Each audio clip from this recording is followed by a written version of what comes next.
Welcome back, everyone. I would like to thank each and every one of you guys for providing huge support to the channel. I am truly grateful. If you haven't subscribed yet, please consider subscribing. Today, we are diving into a new world where our protagonist becomes a part-time dragon and manages his full-time harem. On the eve of the year 2076, the boundary between reality and fantasy blurred as a game-like scenario descended upon the world. The arrival of countless perilous dungeons, teeming with hordes of monsters, marked the beginning of an unprecedented crisis. Powerful beings mercilessly decimated the human population, pushing humanity to the verge of extinction. Amidst the chaos, divine talents were bestowed upon select individuals, enabling them to awaken as formidable hunters. These hunters eventually turned the tide, rescuing the world from the monstrous onslaught and ushering in a new era where strength ruled supreme, and survival of the fittest became the undisputed law. Hunters were thus compelled to constantly enhance their abilities to maintain their positions in this newly established order. In their quest for dominance, these hunters ventured into the depths of various dungeons, confronting formidable bosses, securing treasures, and advancing their levels. This relentless pursuit of power and wealth signified the dawn of the era of global hunters. During this era, the establishment of the Hunter Square marked a significant development. This grandiose structure, renowned for its imposing height and the aura it radiated, presented a preliminary challenge to those who sought to embark on a pivotal journey within society. To gain entry, individuals were required to ascend 1,000 steps, a symbolic trial preceding the awakening of their hunter class. Successfully entering the Hunter Square allowed them the opportunity to awaken their potential and commence their path as esteemed members of the community. However, not every hunter hits the jackpot, and Su Yang is a perfect example. Walking down the grand staircase of the Hunter Square, he couldn't help but feel disappointed. He had hoped for a special or rare class, but ended up as a warrior, the most basic kind you can get. His stats weren't anything to brag about either, with his strength at 12 only, and both speed and spirit is at 10. When warriors like him doesn't have a great start, they often find themselves at a disadvantage in close quarters combat and face a higher risk of injury or death. Despite investing considerable time and effort into their training, warriors like Su Yang often feel their contributions are overshadowed by those with more specialized abilities. As Su Yang was trying to wrap his head around becoming a basic warrior, a useless shit who has nothing better to do than strut around with parasites on his back decided to approach Su Yang and start throwing shades at him. As he had heard how Su Yang had just awakened as a warrior, and that he should be happy since it is what he deserves. A nobody orphan who couldn't afford a clue, let alone a spot in any respectable guild, basically, calling him the perfect candidate for grunt work.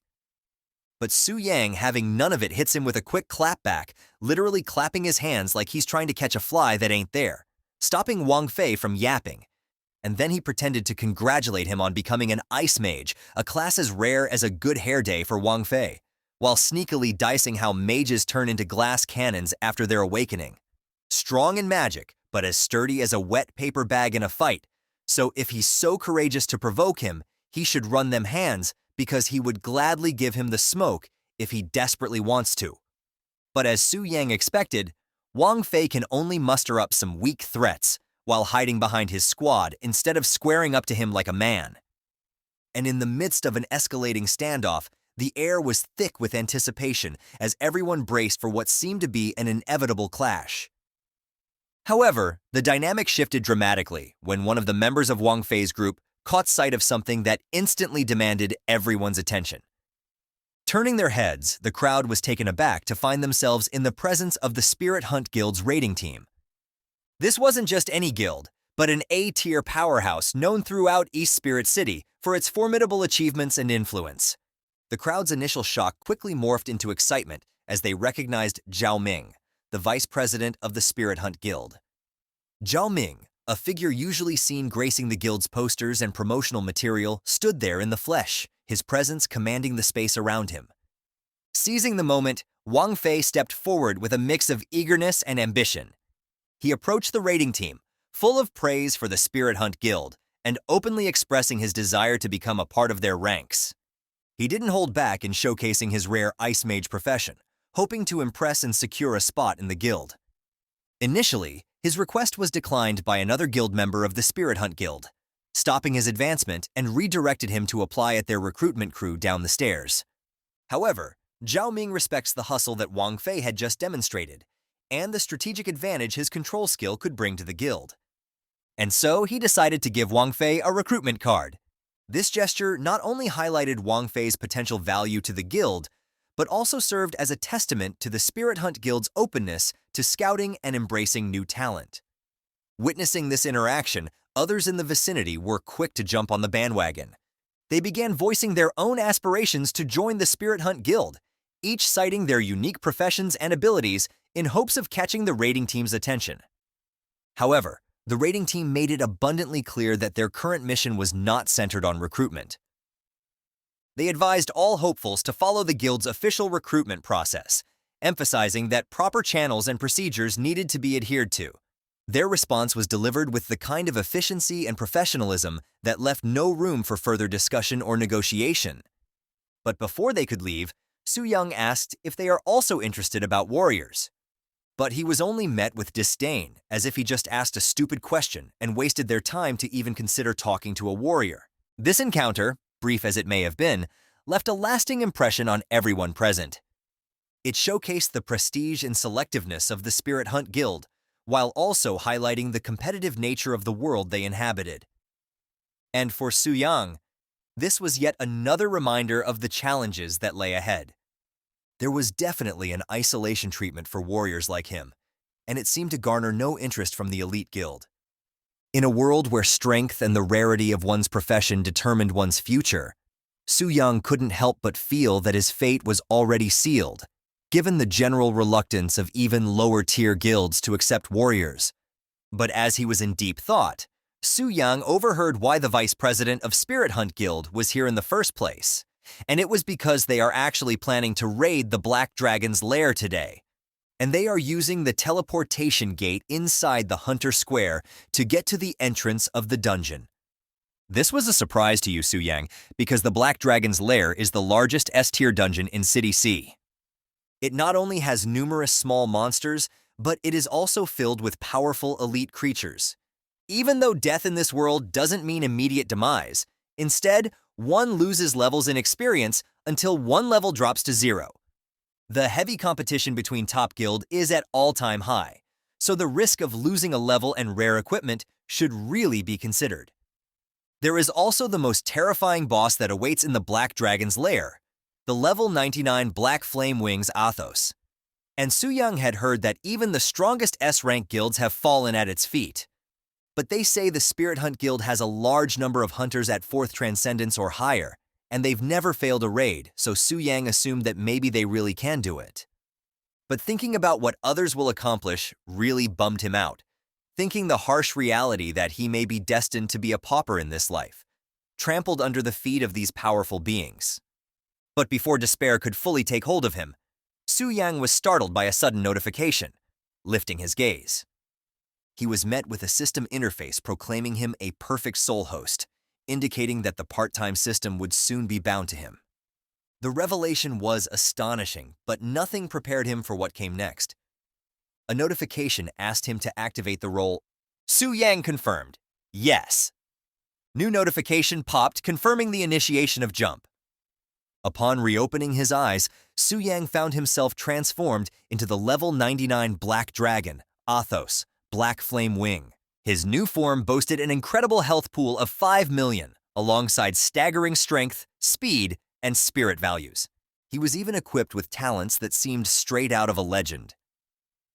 The dragon bloodline gave him an incredible advantage, making him nearly impervious to both physical and magical attacks with an 80% immunity. His innate mastery over the destructive black flames allowed him to unleash powerful fire-based attacks without any cost, dealing massive magical damage to his adversaries. Not to mention his dragon's suppression ability, which lowered the attributes of any creature below his level by 20%, giving him an overwhelming edge in battles. Moreover, his arsenal of skills was nothing short of awe-inspiring. The Dragon Blast could inflict damage equal to 300% of his strength, while his dragon's roar had the power to stun all beings within a 300-meter radius, with lower spirit values than his for 5 seconds. The Dragon's Eye skill granted him the ability to survey any area within his domain without needing direct line of sight, adding an element of omnipresence within his territory. The realization of his capabilities left Su Yang in a state of shock and disbelief. Unlike a typical level 99 player who might excel in one attribute, the Black Flame Dragon's attributes were off the charts, with over 3,000 in strength alone. Coupled with his resistances and unique skills, Su Yang felt an unparalleled sense of power coursing through him, a feeling so exhilarating that he couldn't help but release a mighty roar, a primal expression of his newfound might. Despite knowing that his transformation into Athos, the Black Dragon, was temporary, the thrill of experiencing such power was intoxicating. He understood that if he could leverage this power to defeat other players, the experience and strength gained could be transferred to his original body. This realization filled him with excitement and determination. Even if his original form was considered the least desirable among professions, this opportunity could catapult him to new heights, allowing him to level up rapidly and redefine his destiny in this world dominated by the strong.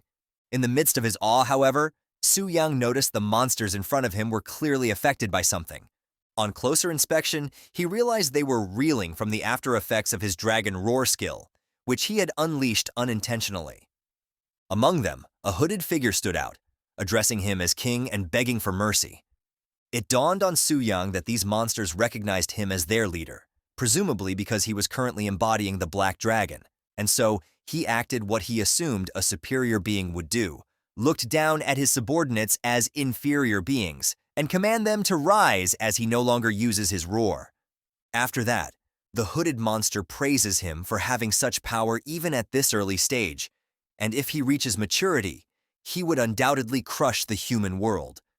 With this, Su Yang was reminded that the dragon he possessed right now is just at the juvenile stage, and this is surprising since everyone knows that a boss in an instance have fixed level. But it seems like it wasn't the case for this Black Dragon, for its title suggested that he has a chance to gain level. This revelation piqued Su Yang's interest, but his attention soon shifted to a captivating sight, a beautiful elf imprisoned within a cage.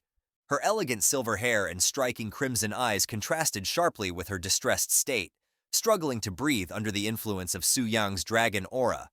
When she noticed his gaze, she demanded her release, threatening retribution from the elven race. However, Su Yang was more fascinated than intimidated. Since the merging of the game world with reality, various mythical races had emerged, and elves, known for their seclusion within instances, were among them. Seeing an elf was rare, and Su Yang was captivated by the opportunity to interact with one firsthand. However, their conversation was cut short by the sudden ripple of a spatial disturbance, a sign that a player was about to enter the scene. The elf, interpreting this as the arrival of a savior, openly taunted the dragon, believing her freedom was imminent. She was taken aback when the dragon, whom she expected to ignore her jibes, turned its attention towards her. This unusual behavior puzzled her, as dragons typically disregarded such provocations. However, Su Yang had more pressing concerns than engaging in banter with the elf. He was aware that the Spirit Hunt Guild was on its way, and despite their reputation for unbeaten strategies, Su Yang doubted their ability to overcome him in his current formidable state. Still, he reminded himself not to underestimate his opponents. Overconfidence could lead to defeat, and the Spirit Hunt Guild wouldn't dare face him without a solid plan. To get a better understanding of the guild's approach, Su Yang activated his Dragon's Eye ability, allowing him to oversee the guild's movements from afar. He quickly spotted the guild's main assault team, led by Lei Shan, a level 99 Thunderstorm Master. Accompanying Lei Shan were the guild's elite members: Zhao Ming, a level 95 Storm Archer, Chen Yuan, a level 96 Healing Paladin, and Li Dan, the level 98 Holy Shield Master. They were all marching towards his lair with a single goal in mind: to defeat the Black Dragon Athos and elevate their guild's status to the 5th stage of transformation. Su Yang couldn't help but respect their boldness, yet he was curious to see how long their confidence would hold up against his minions. Thus, The guild's advance was soon challenged by a swarm of flying magic wyverns. But Lei Shan, who was completely unfazed by these lesser creatures, calmly ordered his tanks to lead the charge, while the rest of the guild used fire attacks to maximize their output, which his guild members followed thoroughly. And with this, they completely dispatched the wyverns effortlessly without halting their march. Meanwhile, Su Yang was duly impressed by the Spirit Hunt Guild's prowess and coordination, recognizing them as the formidable force they were known to be. Realizing that his lesser minions had barely made the guild break a sweat, Su Yang decided it was time to up the ante. He summoned a dragon warrior, a behemoth that towered over the battlefield, causing even the seasoned members of the Spirit Hunt Guild to freeze momentarily in awe and apprehension. Even Lei Shan wasn't an exception. He was momentarily taken aback by the dragon warrior's sudden appearance and impressive capabilities. Still, he quickly organized his guild for defense. The dragon warrior, matching even the guild's elite and strength, presented a new level of threat with its ability to teleport short distances, catching the guild off guard and nearly overwhelming their DPS units. In a critical moment, Li Dan activated his Divine Light Shield barrier, thwarting the dragon warrior's assault and protecting his fellow guild members. While Zhao Ming seized control in the chaos, ordering the ranged attackers to retreat and the melee fighters to engage, his strategic use of the Storm Arrow skill was pivotal, taking down the elite dragon warrior and demonstrating the guild's resilience and strategic flexibility in the face of unexpected challenges. Despite the Spirit Hunt Guild's success, Su Yang remained composed. This just proved to him that an elite monster of that level could definitely challenge the guild. But the elf, on the other hand, tried to mock him again for even attempting to send his lackeys to do his bidding just to die like that. Little did she know, he had a few more of those elite for him to command. Completely surprising the elf yet again, as Su Yang released 6 more elite dragons into the fray, the guild faced an unprecedented situation. Scaring all the members of the guild, even their elite units didn't know what to do, as there were no records that the dragon would send units after them even before encountering it, so it was definitely a strange occurrence. Still, Lei Shan remained calm, because to him, they are all but just elite monsters, and he specialized on dealing with elites, and so with his leadership alone, he is confident that they could overcome this, and due to their trust and respect to their leader, the guild members steeled their resolve and listened. And Lei Shan then commanded to reform their ranks, prioritize healing the tanks, as they would maintain aggro until the battle ends. Combining this tactic with their raw power, they managed to overpower the new threats. Meanwhile, Su Yang watched and was surprised by the outcome. Initially, he thought that using elite monsters and catching them by surprise would be enough to drive them away. But it seems like it wasn't the case. They are more tenacious than he thought, but still, he can't really understand why they are so eager to challenge him. It was no doubt they are strong, but they aren't strong enough to defeat him yet, and even the elite monsters that he sent made them struggle, unless they have an unused cards that will turn the tides in their favor. But as he was in deep thought, he was surprised to notice that the guild had decided to go to the other direction. This was such an unexpected thing, as they are just few steps away before they meet him. This prompted him to assume that there must be some secrets hidden in the direction the guild was heading. Utilizing his dragon vision, he discovered they were heading towards the Dragon Slayer's tomb. Inside it, there was a glowing item that caught his attention. It was the Dragon Slayer's heart, a quest item capable of negating dragon talents.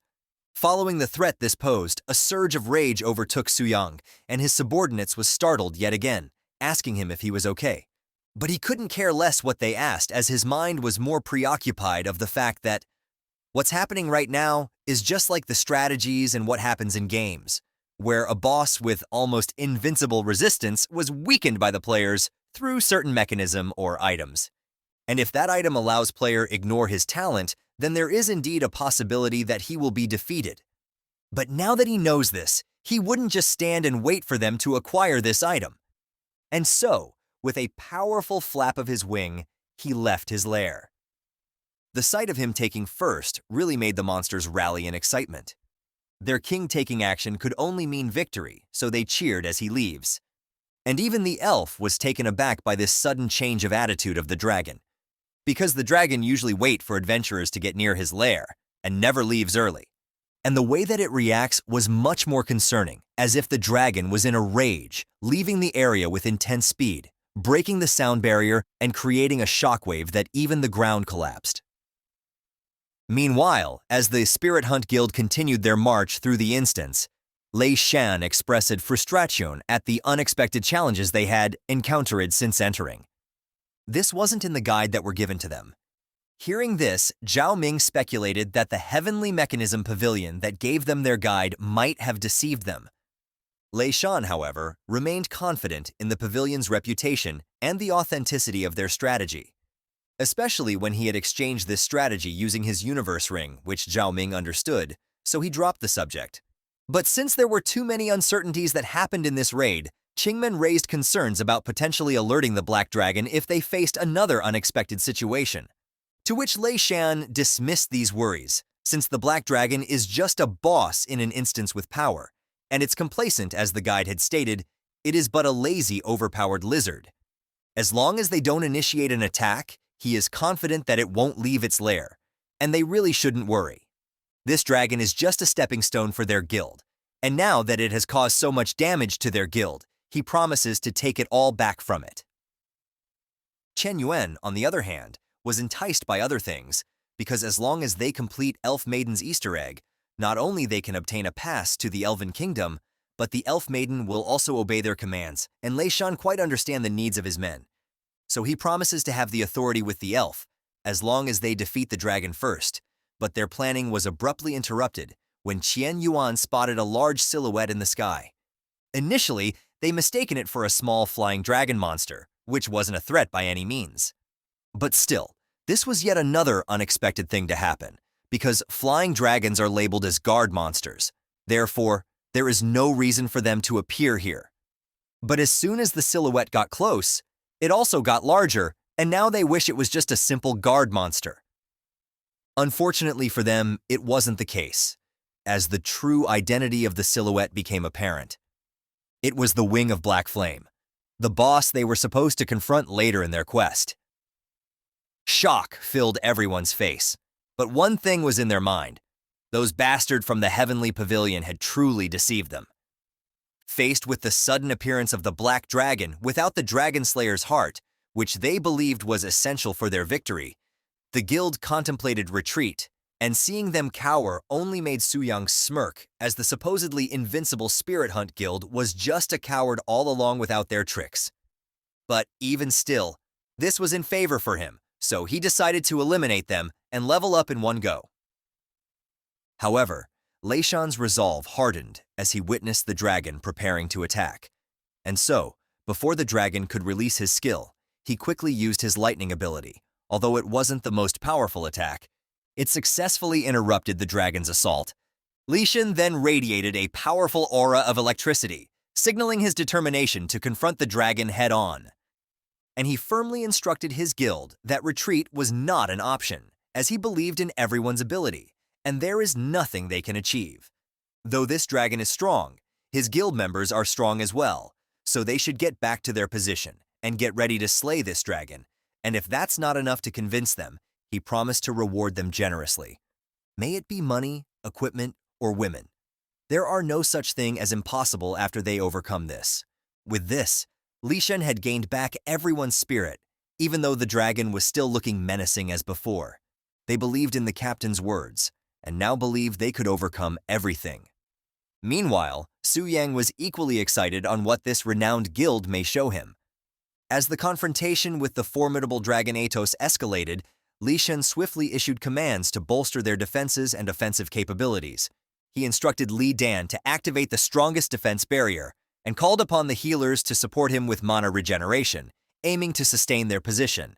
Meanwhile, the support classes apply all single-target buffs on him and Xiaoming to maximize their output, as they just have to make an opening even for a little bit, because according to the guide, they are not far from the Dragon Slayer's tomb, so as long as they manage to open a fraction of a second of opportunity, there is still hope for them to defeat this dragon. However, their planning was abruptly cut short when Athos' tail crashed down among them, causing chaos and destruction. Since Su Yang was determined not to allow the guild any time to execute their plans, but to his surprise, amidst the settling debris and smoke, a light flicker and magic attacks came to his face soon after. It seems like the players were still alive, and it was all because of Li Dan, setting up his triple holy light barrier on the nick of time. It was uncharacteristic of a boss to make the move first, so they didn't expect this to happen. But since a boss can only use one skill at a time, they have the opportunity to retaliate, and therefore Qian Yuan invoked a divine blessing to enhance their holy light skills, while others follow suit with this. Lei Shan and Zhao Ming were enhanced with buffs, and has maximized their potential, preparing to unleash their full might against the dragon. Meanwhile, Su Yang acknowledged the execution power of an A+ level guild. They just got caught by surprise, but in an instant, they were able to ready themselves to counter, making it late for him to even dodge, and therefore he just focuses on the defense just in case. With that, the two had released their most devastating blows all at once, mixing all their most potent skills to make one highly concentrated attack to Athos, that its impact was visible far beyond the immediate battlefield, and Lei Shan was confident that they at least managed to lessen Athos's health by 5%, so he commanded his guild to prepare another attack. But to his surprise, as the smoke dissipates, he was in shock to see that the guild's most potent attacks barely scratched Athos, dealing a meager 10,000 damage. It wasn't even at 1%, showing to them how powerful the dragon's reduction rate was. With this, the others were thinking of retreating, but Lei Shan urged his guild to persist, since the dragon's health hasn't dropped to 75%, so it won't release its skills anymore. Therefore, they still have a chance to distract it and get the artifact, and so they continued. However, Su Yang was growing impatient with the guild's tenacity. They are just like a swarm of mosquitoes now. Their attacks can't even damage him anymore. And what's worse is that they still seem to grasp on hope, but he can't just entertain them for this long. And so he decided to end their resistance with a devastating dragon roar that even the ground that he was standing on had crumbled. While the guild members received the full-on blast of its devastating power, they lay flat on the ground defeated. Only Athos remained standing proud, as it seems like even an A-level guild is not matched for him. In the aftermath of Athos's devastating dragon roar, Lei Shan, struggling to remain conscious, was confounded by the dragon's use of such a powerful skill. Unexpectedly, the guide had failed them once more, providing false hope and strategies. Despite this setback, Lei Shan's spirit was unbroken. He urged his guild members to regroup and launch another attack, clinging to the belief that Athos would be momentarily vulnerable after using its roar. But as he surveyed the battlefield, Lei Shan's heart sank, as his guild members was already incapacitated, sprawled helplessly across the ground. Even the guild's strongest fighters had been overwhelmed by Athos's formidable power. But what really broke his spirit was the dragon he thought was paralyzed was far from immobilized. Contrary to their guide's information, the dragon was on the move, ready to strike again. Without warning, Athos unleashed a dragon's breath, a skill even more destructive than what they had made, laying waste to what remained of their defenses. The breath's sheer force and intensity were beyond anything they had anticipated or could withstand, while Lei Shan could do nothing but curse at this damn dragon, and promised to return this favor 100 times more. After that, a system interface popped up. Since the intruders had been completely eliminated, the distribution of experience would now commence, and to his surprise, the amount of XP was overwhelming. But it was to be expected since he just eliminated a guild that consists of high-level players, ranging from level 80 to 99. In turn, leveling up won't stop, and he could even see that he is overflowing with experience. He accumulated 990,000 points that propelled him from level 1 to 20, reaching the level cap of the first transformation, and due to the experience, overflow 40% of it was lost. So currently, his remaining experience reserve is now at 430,000. But it's still huge, and this meant that his level can continue to skyrocket after he job change. He might even reach level 40 of the second transformation today. This is simply terrifying and exciting to him. Furthermore, he has 200 unallocated attribute points, so he was thinking of coming back to his original form as soon as possible. But before he could, Su Yang noticed the battlefield was littered with shimmering lights. A clear sign of equipment drops from the high-level players he had just defeated. Excited by the prospect of acquiring rare items, he eagerly collected them, expecting gold tier gear at most. However, to his astonishment, among the loot were items of even higher rarity. A diamond-tier longbow, accessory, and cloud flow boots, along with a platinum-tier staff and a flame greatsword. These finds exceeded his expectations, particularly the longbow, which he recognized as Zhao Ming's. The vice president of the Spirit Hunt Guild, Suyang, found amusement in the thought of Zhao Ming's reaction to losing such a prized item. Despite being a warrior and unable to use some of the equipment, he knew their value on the black market could net him a substantial profit. In addition to the weapons and armor, Suyang discovered a variety of potions and premium skill scrolls capable of boosting his abilities. But what excites him even more is that among these treasures was a broken boundless gem, an exceptional item that could remove level restrictions from equipment. This gem was particularly exciting for Suyang, as it would allow him to wield equipment like the platinum-tier greatsword, which typically required one to be level 79. This weapon was not only a perfect match for his warrior class, but also boasted incredible attributes, including an enchantment that added flame damage to his attacks and the ability to summon a flame giant, albeit with a one-day cooldown. This is such a strong weapon to have, so as soon as the system had notified Suyang that he could now return to his original form, he didn't hesitate to go back. Instantly, light enveloped Suyang's dragon form, and in the next moment, he found himself back in his human form, surprisingly, right at home. He had expected to return to the location he was at before the transformation, but it appeared the system had a more convenient approach. But that's not really what matters. The most important thing is that he was now level 20, and what happened was not a dream. And with this, Suyang went straight ahead and allocate his points, putting 100 on strength and 50 each to speed and spirit.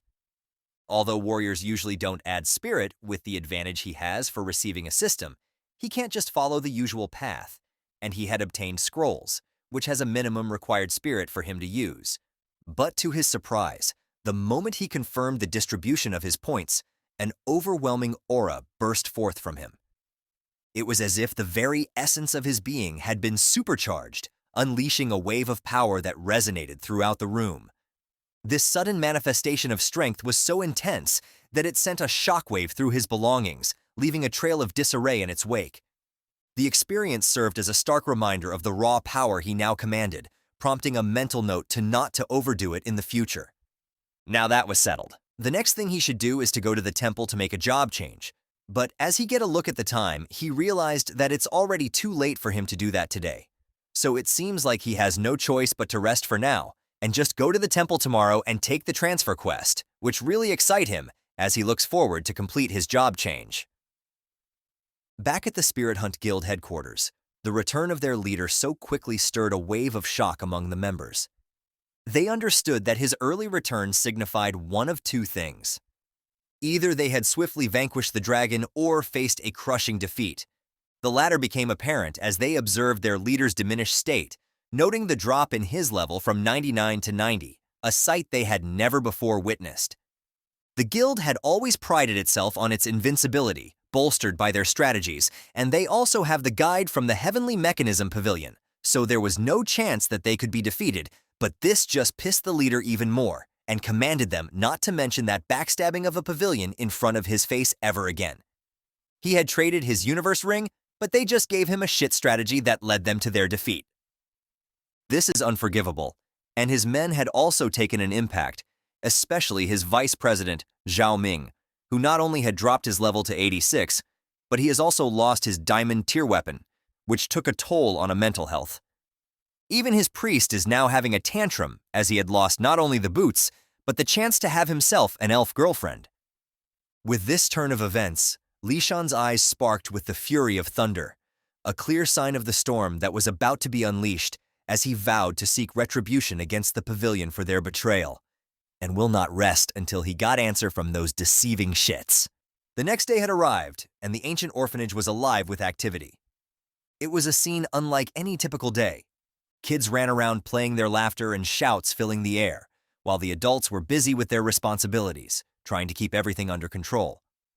This particular day was far more chaotic than usual, because the orphanage received a surprising amount of deliveries.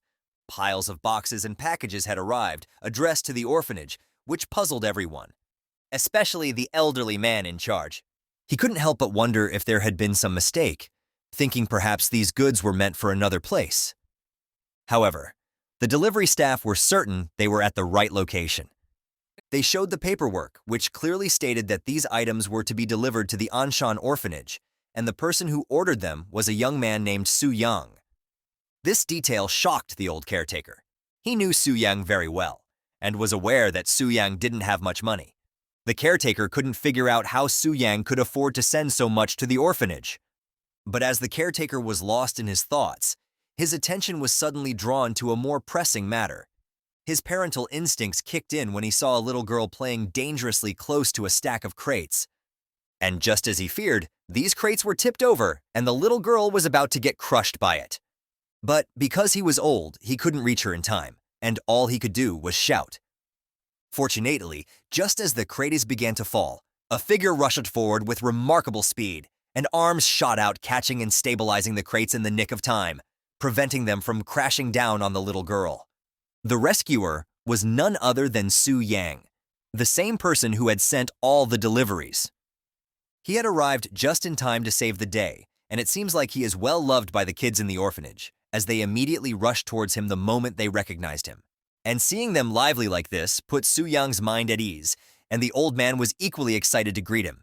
And it seems like Su Yang becomes so powerful, holding the crate like it was nothing, making the old man proud that he had already received a profession. Despite his joy, the caretaker's concern for Su Yang's well-being lingered.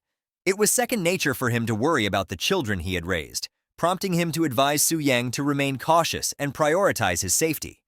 Su Yang could only offer an awkward smile and response, fully aware that he was the monster that others should beware of. Nevertheless, Su Yang was touched by the caretaker's care and concern. Having grown up an orphan, he felt fortunate to have someone who looked out for him like a family member.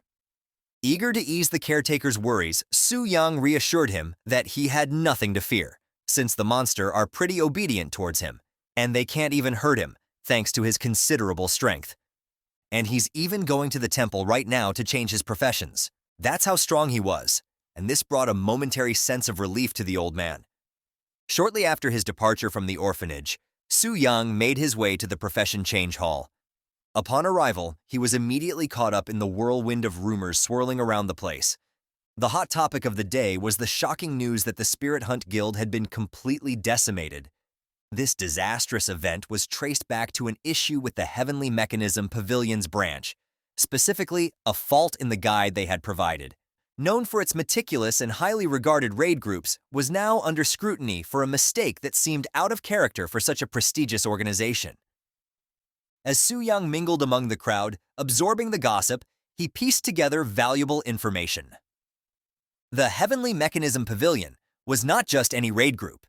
It was a top-tier organization, boasting numerous experts of the 5th tier. The implications were clear. If there were indeed flaws in their raid strategy, the Heavenly Mechanism Pavilion would soon take steps to rectify their mistake, likely leading them directly to Su Yang as their next challenge. But this just put a smile on his face, and the thought of going up against the members of the Heavenly Mechanism Pavilion didn't intimidate him. Instead, it sparked excitement at the prospect of the high-quality equipment he could potentially acquire from them. However, his trains of thought were disrupted yet again by the same fucker who can't mind his own damn business. It was Wang Fei and his group of nobodies. And with Wang Fei's usual arrogance, he questioned why Su Yang still keeps on appearing at the temple when his profession is nothing but trash.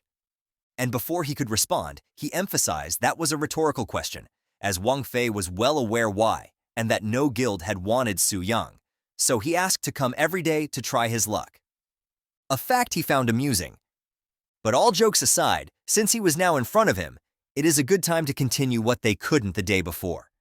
He was lucky he lets him off yesterday because of the guild business, but now that his schedule is free and had allocated his points and learned some skills, why not he demonstrate this newfound abilities and teach him a lesson for crossing him? But unfortunately for Wang Fei, even before he could release his skill, Su Yang decided to act first and cast Fist, letting Wang catch his hands with his face, and he smacked him so hard that he practically became a human pinball. And this attack of his knocked Wang Fei's HP down to 5%. nearly killing the dude. Also, this sent a strong message to his band of goons to not mess with him anymore. Because if they did, he is free to let them feel his hands like what he did to Wang Fei, a proposition they decidedly weren't keen on, prompting them to collect their homeboy, Wang Fei, and make a hasty retreat from the scene. And as they vanished to view, an applause from his rear caught Su Yang's attention.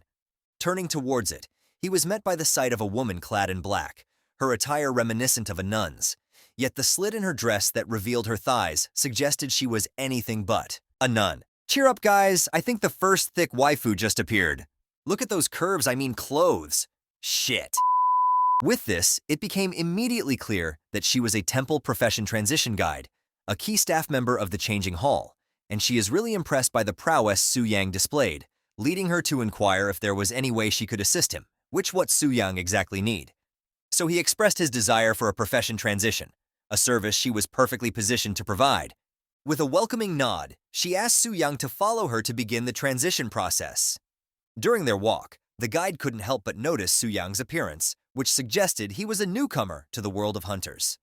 As they arrived at their destination, before them stood the transition god statue, an imposing figure carved from marble that dwarfed them in its grandeur. This statue wasn't just a piece of art, it was imbued with magic capable of detecting a person's profession and level, assigning them a transition task based on these criteria.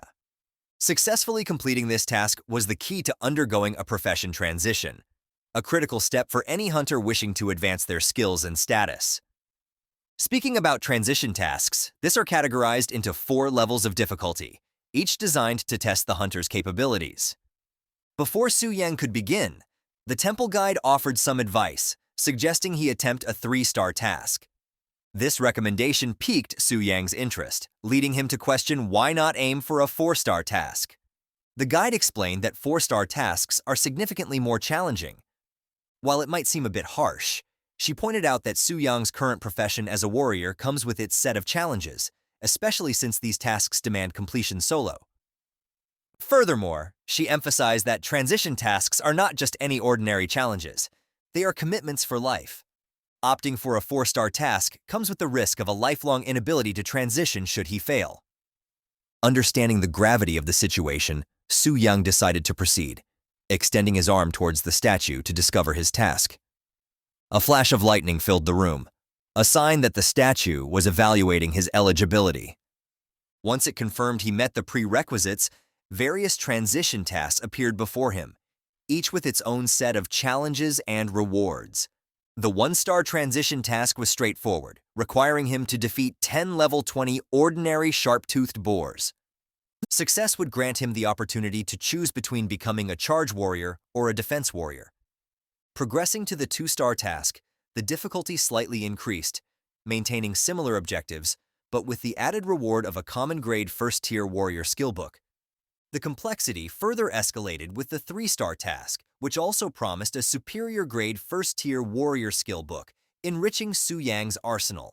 The 4-star task upped the ante, challenging him to undertake more daunting feats, but offering the prospect of transitioning into a bloodthirsty warlord, accompanied by a fine-grade first-tier warrior skill book. But the most notable of all is that there is option beyond what he was initially informed of. A daunting 5-star transition task. This task stood out with its unique, ominous background color, and looking at the information closely, it was indeed, on a whole, another level. It required him to venture into the perilous Cold Moon Forest, where he needed to kill 100 level 20 ordinary gray wolves, 10 level 20 elite savage wolves, and 1 level 20 boss-grade gray wolf. Furthermore, he was restricted from using any equipment or items obtained through gifts or trades, adding to the challenge's intensity. This is beyond overkill, but its rewards justified it, promising a special transition to the Path Demon Warrior, an additional 100 points of Spirit Attribute, an epic-grade first-tier Demon Warrior special skill, and the privilege of enjoying certain exclusive temple benefits. This revelation came as a shock to him, especially since he was initially informed that only 4-star tasks were available, and so he quickly turned around and confronted the nun about it.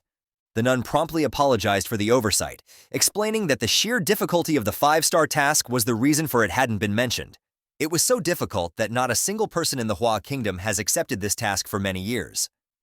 Furthermore, with the advent of the transition era, the strength of each country's upper limit is determined by the transitioners.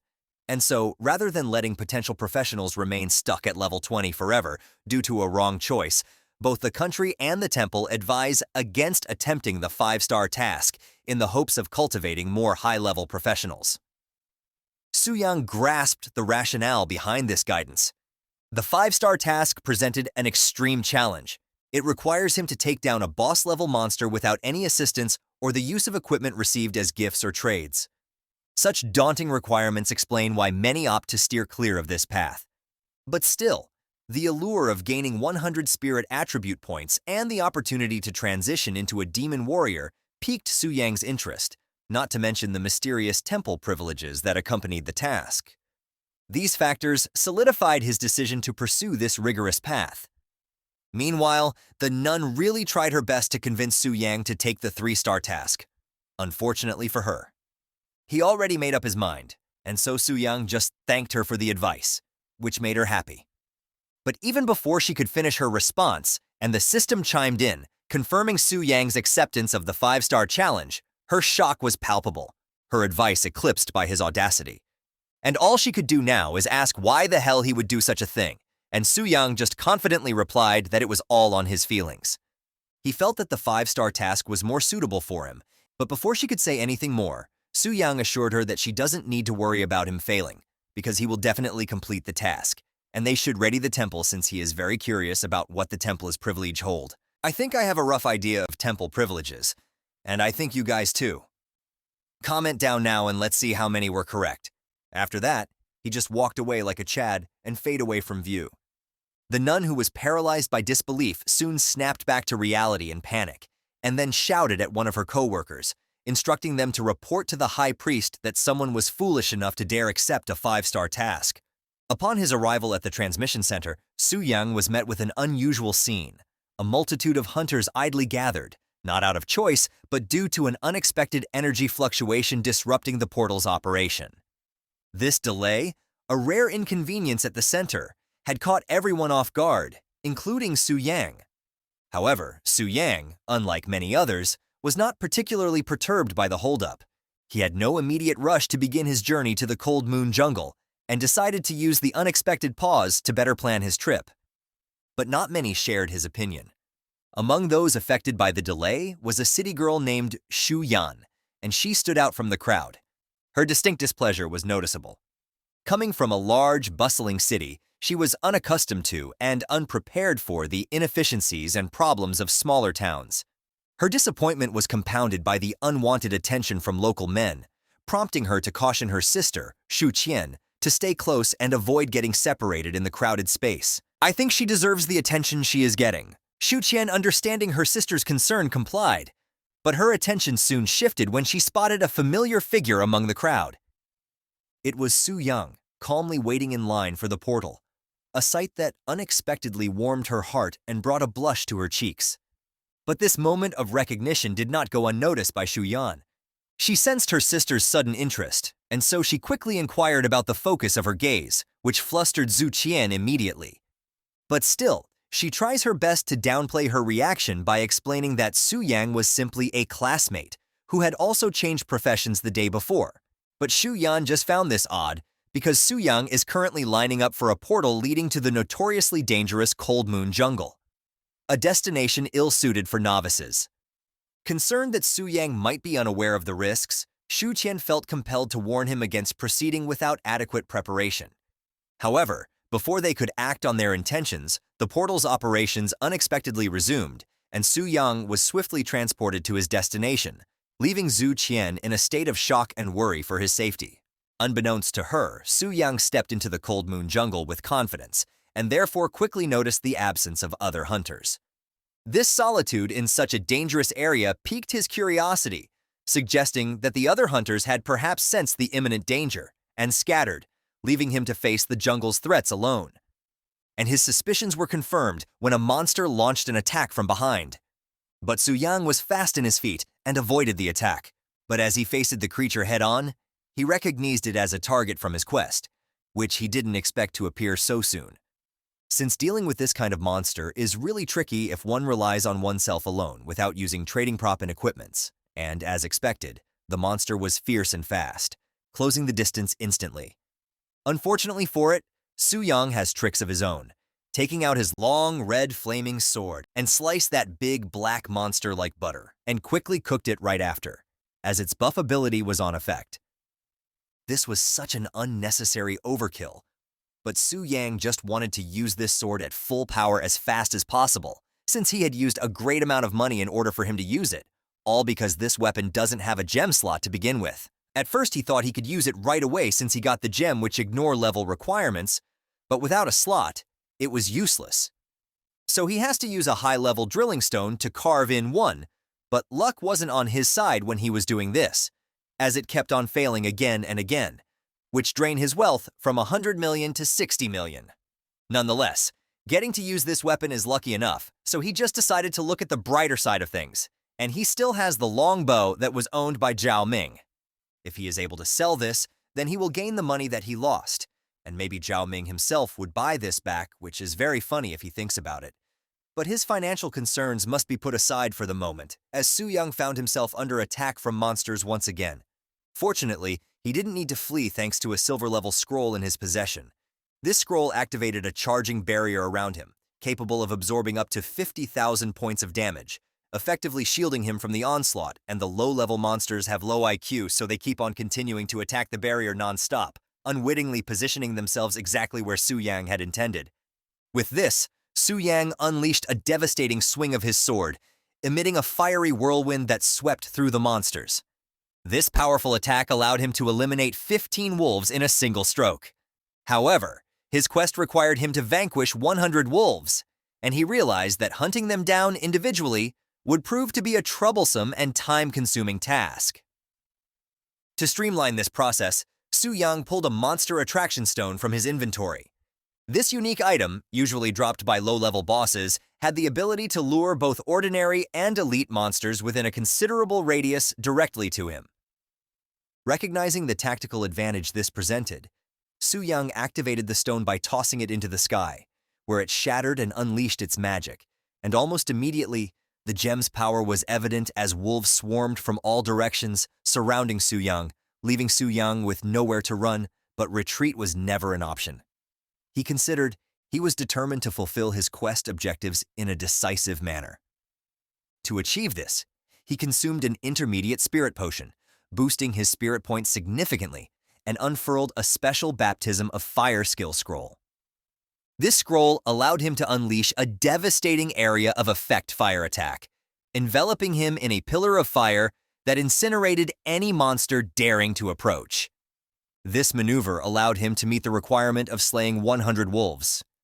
But it seems like the attraction stone proved to very effective, as he had attracted all the monsters in the forest.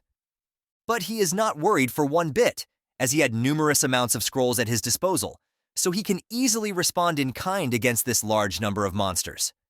Meanwhile, in a remote part of the Cold Moon Jungle, a puzzled group of hunters roamed, perplexed by the eerie silence that had replaced the usual cacophony of monstrous growls. Accustomed to fending off aggressive creatures at every turn, their 2-kilometer journey without a single monster encounter raised alarms. The mystery deepened when one hunter recalled seeing a monster that, instead of attacking, fled in the opposite direction. An unheard-of behavior for the typically hostile inhabitants of the forest. Piecing together this odd behavior, the group's most seasoned hunter deduced that a monster attraction stone must be at play, drawing all the monsters to a single point and away from them. And this is such a selfish tactic, as this just wasted the opportunity of other hunters. With this, the group was determined to confront this shameless son of a that wants to get all the rewards for himself, and teach him a lesson that he won't ever forget. But they may have to postpone that thought, as a sudden immense power emerged from where they were headed. The attack was so strong that it had reached the skis above, and the shockwave of it can't be ignored either, as the trio had felt it even from a distance, which made them curse out loud, as this level of magic fluctuation was likely from a third-level magician. So it's safe to say that confrontation was no longer an option. With this, they decided to quit now, and just do something else, as they can just complete their task next time. Meanwhile, back in the desolate aftermath where Su-yang stood, the scene was markedly different from moments ago. The vast number of monsters that had swarmed him were now nowhere in sight. Not a single corpse remained, and the landscape around him was scorched, devoid of vegetation, extending for miles in every direction. This level of destruction marked the completion of 2/3 of his ambitious 5-star job transfer task, leaving only the formidable boss as the final hurdle. A sense of anticipation lit up Su-yang's face. Despite having to utilize several scrolls to get to this point, the task had proven less challenging than he'd initially thought.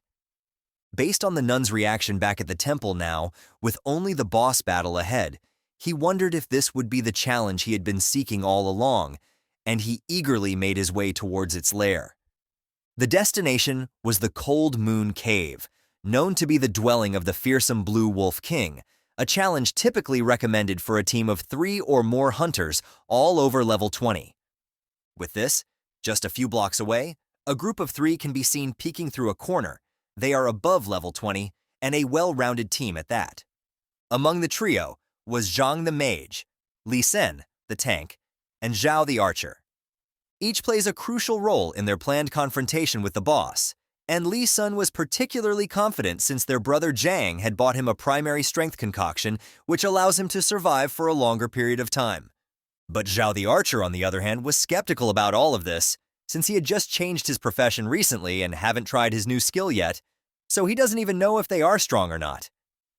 But Zhang couldn't have that, especially when he had prepared this much and he was more than motivated than the other two, because the Wolf King had a 100% chance to drop its crystal core, a prize that could forge a silver-level staff, which is enough for him to use until he reached level 40.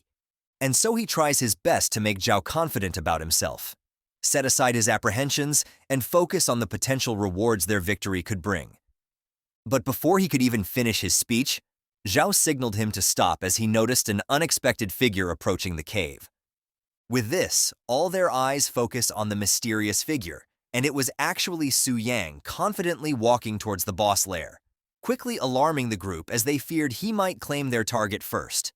But upon closer inspection, they realized that this guy is quite young and was notably lacking any form of armor, suggesting he might be inexperienced or lost, and the tank guy asked if they should inform the kid about it. But the selfish Zhang quickly dismissed this idea with a scornful smack, believing his suggestion was stupid. As he thinks differently, he saw this as an opportunity to use the newbie as a bait for free, and while they wait for him to absorb the first wave of the boss skills, which they assume he couldn't even survive, they can go up and reap the benefits. With this, Li San couldn't help but admire Zhang's cunningness. Unfortunately for them, it didn't go as they had planned, as the ground beneath them began to tremble. This unforeseen quake was the result of Su-yang's actions. His eradication of a significant number of wolves in the Cold Moon jungle had incited the rage of the Wolf King. Infuriated by the loss of its pack, the Wolf King's power surged by 30%. But as an onlooker, the trio remained clueless, unable to comprehend why the boss was enraged by the arrival of the newbie. With this, Zhang assumed that the newcomer had messed up their whole plan, and he wasn't about to let that slide, especially when there were spoils to be claimed. So he pops out of hiding, trying to rally his crew to move now before the boss dips out on them because of this mess. And he was convinced that the kid would get folded easily, so they have to get their ass up immediately. But before he could even get close, an intense gust of wind suddenly blew on his face, pulling his hood back and forcing his gaze forward, and he couldn't believe what he is witnessing right now. Even his crew were exactly the same expression as him. Turns out, the newbie they thought was going to get wrecked flipped the script entirely. As he took down the boss with one clean hit, light work no reaction type of shit. It wasn't even a fight! Now they realize not to judge a book by its cover, as the kid is one hell of a monster himself. Meanwhile, Su-yang remained stoic as it proved that the 5-star quest he was made to believe was hard, was nothing but child's play. After taking down the boss, Su-yang sifted through his loot with high hopes, only to be met with disappointment. The items dropped were mediocre at best, a far cry from the riches he'd amassed as a dragon. Among these, the Wolf King's crystal core stood out, not for its value to Su-yang, but for its sheer lack of appeal. Still, he was done with his quest, so there is that going for him. And so he decided to go back to the transfer hall. But before he could, Zhang completely heard his dismissive comments about the core, and so he tries his luck by asking Su Yang if he would be so kind to just give it to him. But little did he know, Su Yang had caught every word of his earlier disrespect and his plans to use him as mere bait, and therefore Su Yang confronts Zhang about this, and his shitty personality, because now that things didn't go as he pleased, he has the audacity to try befriend him and get what he wants. Well, too bad. Su Yang isn't a pushover that they can just step on. And so Su Yang shattered the core in front of Zhang's face, establishing dominance and a lesson not to mess with him ever again. And if he so wants to fight him right now, he would be glad to give him some smoke. And because Zhang was bitchmate, even though he was violated like that, he didn't do nothing and just let Su Yang walk away. At the same time, Zhang's crew can't believe what just happened as well, and they wish all of this was just a dream, because no one would even believe them that they encountered a damn rookie this strong who can kill a boss with one swing. A few moments later, Su Yang had successfully returned to the Hunter's Square, where he was met by the nun he had recently encountered. She initially thought he had come back with more questions, but Su Yang quickly set the record straight, informing her that he had completed his 5-star task and was ready for his job transfer. And only shock could be seen on her face.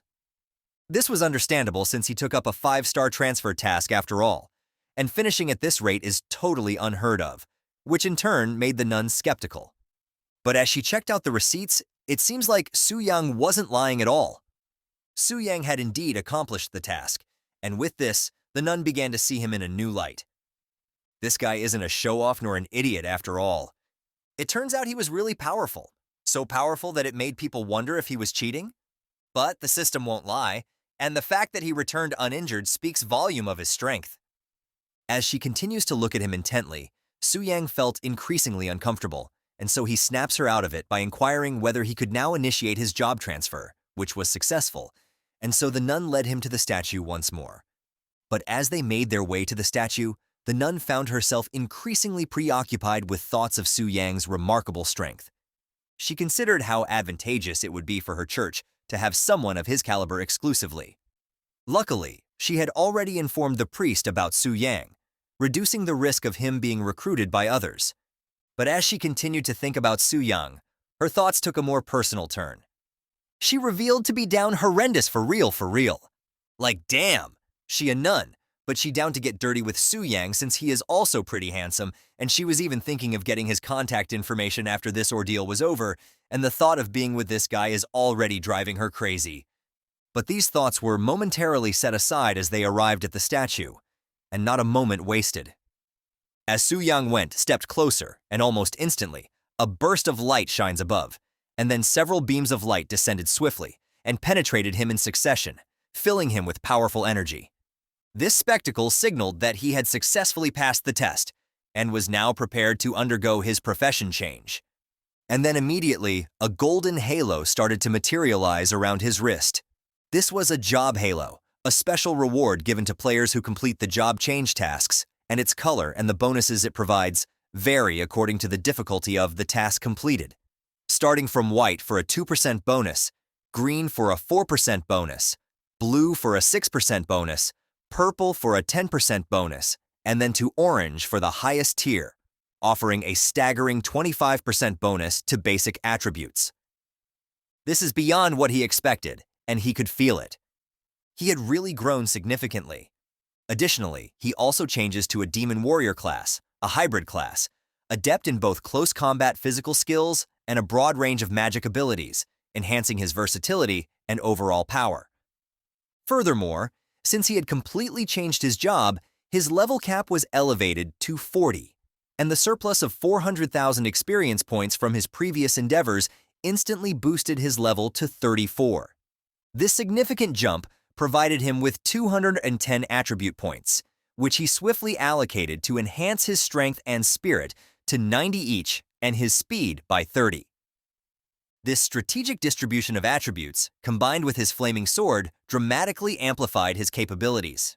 Su Yang's strength surged to over 500, his spirit reached 300, and his speed climbed to 100, marking a substantial evolution from his initial state.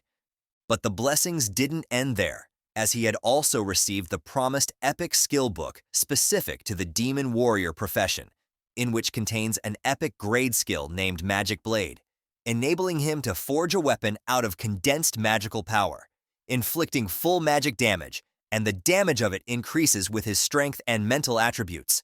This was such a great skill that Su-young didn't think twice to try it out, materializing a blade made out of mana and swung it. But to his surprise, the skill's capabilities exceeded his expectations, as the blade can be controlled through mere thought, and can even be transformed at will without being restricted by appearance. This adaptability made it invaluable for close-quarter combat and ranged attacks alike, and the most important thing about this skill is that it could be enlarged infinitely, and only limited by Su-young's mana reserves, which is equivalent to owning an heirloom weapon that couldn't be destroyed, showcasing remarkable cost efficiency. There was no doubt that it was indeed a 5-star job transfer mission.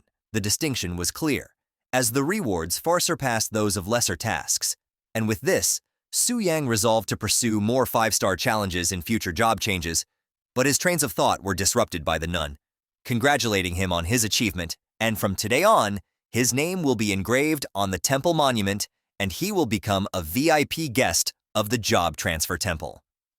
But speaking of VIPs, Su-young went ahead and asks what the privileges were. My man got his priorities in order, eager to get all the benefits. But the nun was unsure of the details, and so she suggested waiting a moment while she sought clarification from her superiors. But it seems like there was no need for that, as another figure showed up to the scene, willing to explain everything regarding matters related to VIPs. And all I could say is, damn! I don't know about you or what the temple is cooking here, but I need to reincarnate now. I will definitely work damn hardest and become a pope that will spread the temple's words and... I am sorry my emotions just took over. I apologize. Dressed in an enchanting white gown, the newcomer was none other than Bai Ling, the senior priest of the transfer temple in Dangling City. Her arrival caused a stir, surprising even the nun. The position of senior priest is nearly equivalent to the highest authority within the temple, making her presence at this moment noteworthy. But the equally surprising thing that Su-young had accomplished was enough of a reason, and naturally, she had to receive such an important guest in person. But, with Bai Ling now present to address any inquiries and formalities, the nun's role was rendered unnecessary, prompting Bai Ling to politely dismiss her, which she understood. But deep down, she was crying her hearts out, as she had not yet acquired Su-young's contact information. Now that was settled, Bai Ling approached Su-young, extending her arm for a handshake. Simply puzzled by her gesture, Su-young hesitated until Bai Ling explained that it was simply the easiest way to transport him privately to the VIP room for a more detailed discussion. Trusting her intentions, Su-young grasped her hand, only to witness a magic circle envelop them, a precursor to their sudden teleportation. In an instant, they found themselves in a different section of the temple, revealing the handshake to be a sophisticated space transfer technique. Su-young marveled at the realization that a temple priest from a third-tier city possessed such advanced abilities. No wonder people say that the strength of the transfer temple is unimaginable. And as Su-young was thinking this, Bai Ling noticed Su-young's look of wonder and modestly downplayed her abilities. She mentioned that her skills weren't inherently powerful. Rather, they are just borrowed power from the temple's sacred statue, that's all to it. On the contrary, he is more surprising. According to the current records, there had never been a 5-star job changer in Dangling City. And even in the Tianling City, the last successful 5-star job transfer had occurred a decade prior. This surprised Su-young, since Tianling City is the superior city of Dangling, and its development level is several levels higher than that off Dangling. But only one of them had been able to complete a 5-star task in 10 years. So it seems like the value of completing this 5-star transfer task were far greater than he had initially perceived. And just as he had realized, Bai Ling began detailing the suite of benefits awarded to him by the Transfer Temple, in accordance with its long-standing traditions. Firstly, Su-young was to receive a generous monthly allowance of 10 million in the national currency, a substantial sum that underscored the value placed on his accomplishment. Secondly, he was granted a black gold status authentication from the X-Alliance, entitling him to a 20% discount on all purchases and transactions, a privilege that would undoubtedly make his adventures and endeavors both more efficient and cost-effective. I think there are some hidden ones they are not telling us about, but we will find out eventually. This revelation left Su Yang in awe of the temple's largesse, particularly as these benefits were seamlessly integrated with his ID, simplifying his access to these newly acquired privileges. However, Bai Ling had more surprises in store. She further explained that Su Yang's exceptional status also afforded him the opportunity to join any A-level guild within the city. But Su Yang, accustomed to operating solo, inquired Bai Ling if joining a guild was obligatory, which Bai Ling reassured him it wasn't a requirement, but strongly recommended considering it, as the collective resources and support a guild offers could significantly accelerate his growth and strength. An individual's ability is limited after all. Furthermore, joining a guild comes with added benefits like experience buffs, aura enhancements, and crucially, team protection, making it an attractive option over going it alone. And Su Yang understood this line of reasoning, and it is also true that a solo player can easily be targeted, especially those like him who had taken the spotlight. While confident in his abilities against a hunter of the same level, facing a significantly higher level hunter could pose real challenges, and having a guild would likely prevent that from ever happening. And he really needs any help that he could get. Since his aspirations extended far beyond the confines of Dangling City, he aimed to become a dominant figure across all realms, a prospect that puts a smile on Su Yang's face. Now that was decided. Su Yang asked Bai Ling what guilds are there to choose from, prompting her to reveal that there are currently only 2 A-level guilds in Dangling City, and based on various data, she recommended the Spirit Hunting Guild as the most suitable option for him. This suggestion landed awkwardly with Su Yang, considering his recent encounters with members of that guild, eager to explore alternatives. He prompted Bai Ling to introduce the other guild, leading to the mention of the Yu Yun Guild. Unlike the Spirit Hunting Guild, the Yu Yun Guild was known for its strength and discretion, competing closely, yet maintaining a low profile. But Su Yang doesn't care. He only wants to join any guild other than the Spirit Hunt Guild, so he chose Yun without much thought, which surprised and confused Bai Ling. But choosing this guild would be much more of an entertaining sight for her, and so proceeded to manage the membership formalities on his behalf, seamlessly integrating him into the Yu Yun Guild's ranks. But before Su Yang could depart, she very much liked to inform him that the Yu Yun Guild is composed entirely of women, completely catching my boy Su Yang off guard. Our boy has failed the mission successfully.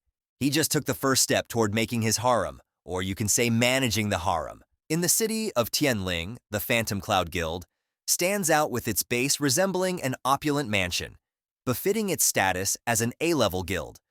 And just like what had been stated before, the guild is exclusively comprised of women. Among them is Lin Yu Yu, a level 85 hunter and leader of the B-rank guild named after her, the Yu Yu Guild, and Lin Yu Yu often finds herself lamenting the lack of engaging activities. Meanwhile, Lin Yu Yan, wait a minute, Lin Yu Yu and the other is Lin Yu Yun. Why does it have to be confusing? I had to confirm twice just to make sure they have different names. I'll just call Lin Yu Yu Blackhead and Lin Yu Yan as a Redhead. Redhead is a formidable level 99 hunter and the leader of the A-rank Phantom Cloud Guild. She overhears the frustrated remarks of Blackhead, and so she pointed out that she is not even in her own guild. She is just freeloading every day at their place, so she doesn't have the right to complain. And since Blackhead is in the wrong, she humbles herself, but she can't just go back to her guild since she finds the responsibilities there overwhelmingly tedious. But before Redhead could respond, another familiar character had arrived at the scene, opening the door with such force and immediately responded to Blackhead that, even though Blackhead likes slacking, she can't just skip out on guild duties without notice, especially when it comes to welcoming new members. And this newcomer is none other than Zukian, who introduces herself as an ice elementalist. The head-turning lady and the cutie are here, guys. I bet the blonde cutie will be the first one to fall for him. While Blackhead finds Zukian's abilities satisfactory, she's particularly more interested in how cute Zukian looks, so she approves of her joining the guild, which surprises Zukian, but she barely gets a chance to respond as Redhead's reaction overtakes the conversation. As it seems like she was engrossed in some information displayed on a system window, Requesting Blackhead to inquire about the commotion, Redhead revealed that a male member had unexpectedly joined their guild, causing a stir among the guild members, all curious about the sudden new member. Blackhead found this peculiar, considering the Phantom Cloud Guild's policy of only accepting female members, and wondered if there might have been an error on the part of Redhead's subordinates. However, Redhead corrected her, stating that the Transcendence Temple directly assigned the new member after completing a 5-star task and being designated a VIP, giving him the privilege to join any A-rank guild of his choosing, leaving Redhead with no grounds to deny him. This revelation left the guild members in awe of the mysterious new member's achievements, but the question still remained. Why the hell didn't he choose to join the Spirit Hunters Guild instead? But Redhead is still the guild leader, so she maintains an open mind, refraining from jumping to conclusions without evidence. She proposed setting the speculation aside for the moment, intending to personally meet the mysterious Su Yang. Redhead was prepared to take action if he turned out to be troublesome or disrespectful, reassuring everyone that there would always be ways to remove him if necessary. Amidst this discussion, Shu Qian, recognizing Su Yang's name, expressed her astonishment, prompting Redhead to inquire if she knew him. Shu Qian shared that Su Yang was indeed a friend from Dangling City and had recently ascended, suggesting he should still be at level 1 just like her. This led Redhead to assume it was merely a coincidence in names, but before they could move on with the matters at hand. Another lady came barging through the door just like another girl. This girl was none other than Mu Rongshui, a level 95 hunter who is also a member of the Phantom Cloud Guild. Wow, these are all well-rounded girls. I mean, in terms of talents, no literally. She is here to confirm the shocking news that the Spirit Hunt Guild had indeed suffered a total defeat in the Black Dragon dungeon. Though the details of their mission were murky, the outcome was unmistakably a disaster. Mu Rongshui continued explaining that during the incident, Zhao Ming's weapon might have exploded during the raid, and when she checked the auction house, there was already a similar weapon called Storm's Call listed for auction. According to her, there was only one bidder for the weapon, which was likely from the Spirit Hunters Guild, and she asked others to guess what she did. The redhead replied, "You shouldn't raise the price too much?" With a cheeky smile on her face, and in response, Mu Rong had a proud smile on her face while explaining that she kept pushing the bid with other bidders and raised the price over 12 billion, which caused a heavy loss to Spirit Hunter Guild. The Blackhead also praised Mu Rong for this act. Damn, these girls are smart and cutthroat. I would stay clear of these crazy ladies. On the other side, in Spirit Hunters Guild, we see the Soar Express of Zhao Ming, who was literally crying and declared Ice Witch her sworn enemy. The leader also had a dark expression as he explained that he can't reach the seller through private messages and had paid 14 billion for the weapon, which was a huge hit for the guild. Wow! Our boy Su Yang must be super happy. He got the power as Black Dragon, money from selling all the overpriced gear, and soon will get the harem also. Lucky bastard. Qian Yuan guesses that the news about Zhao Ming's weapon explosion might have spread, which caused this pre-planned malicious bidding. Lei Shan kicked Zhao Ming on the butt and told him to quit his sulking attitude. As they all walked toward the exit, and Lei Shan mentioned they had successfully bought back all the lost equipment during the raid, and it's time to get back to the business. Zhao Ming was still rubbing his butt while trying to recover from the impact of that heavy kick. The scene then shifts to Heavenly Mechanism Pavilion headquarters, where the leader of the group, whose name is Zhou Tai, with 110 level and is a bloodthirsty warrior, was denying the claims of Lei Shan that their strategy had a flaw. He continued his explanation saying they have cleared the Black Dragon Fortress dungeon 5 times, and based on those raids, they came up with this strategy. He further explained that they meticulously verified every step, and there shouldn't be any issues if they followed the guide step by step. Lei Shan explained that they followed every step, but the behavior of the Black Dragon was completely different from the description in the strategy.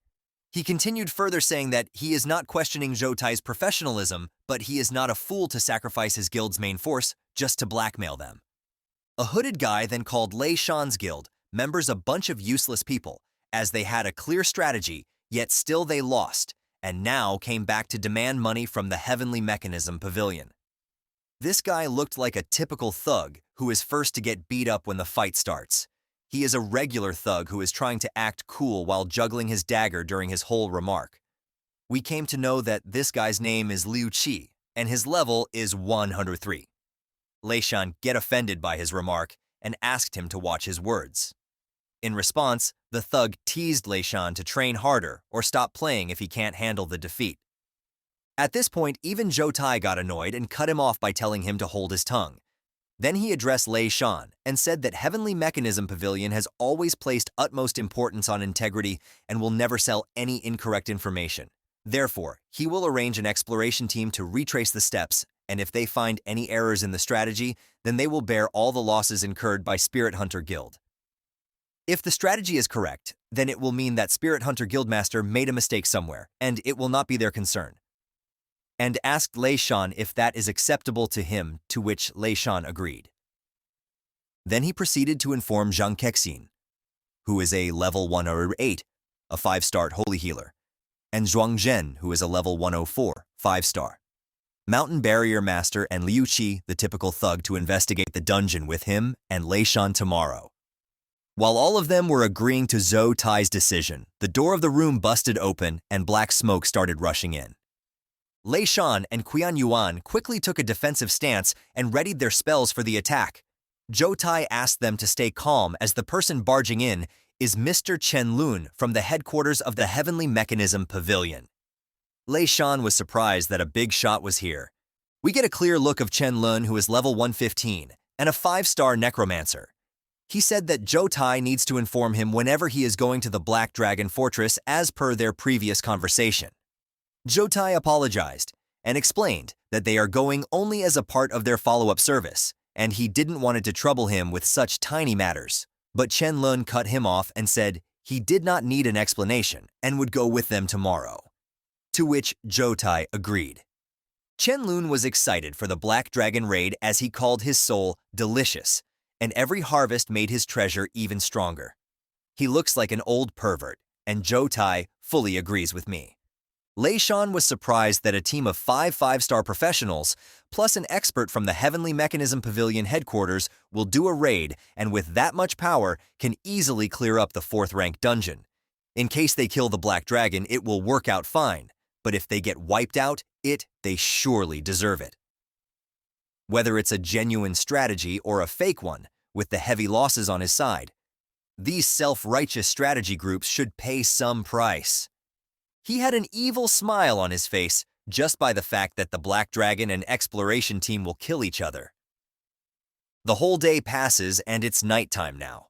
Our playboy Su Yang is lying defeated on the bed. He is annoyed by the continued buzzing of the chat channel and all the females talking about him. He is thankful that he blocked it quickly, otherwise he would be annoyed to death.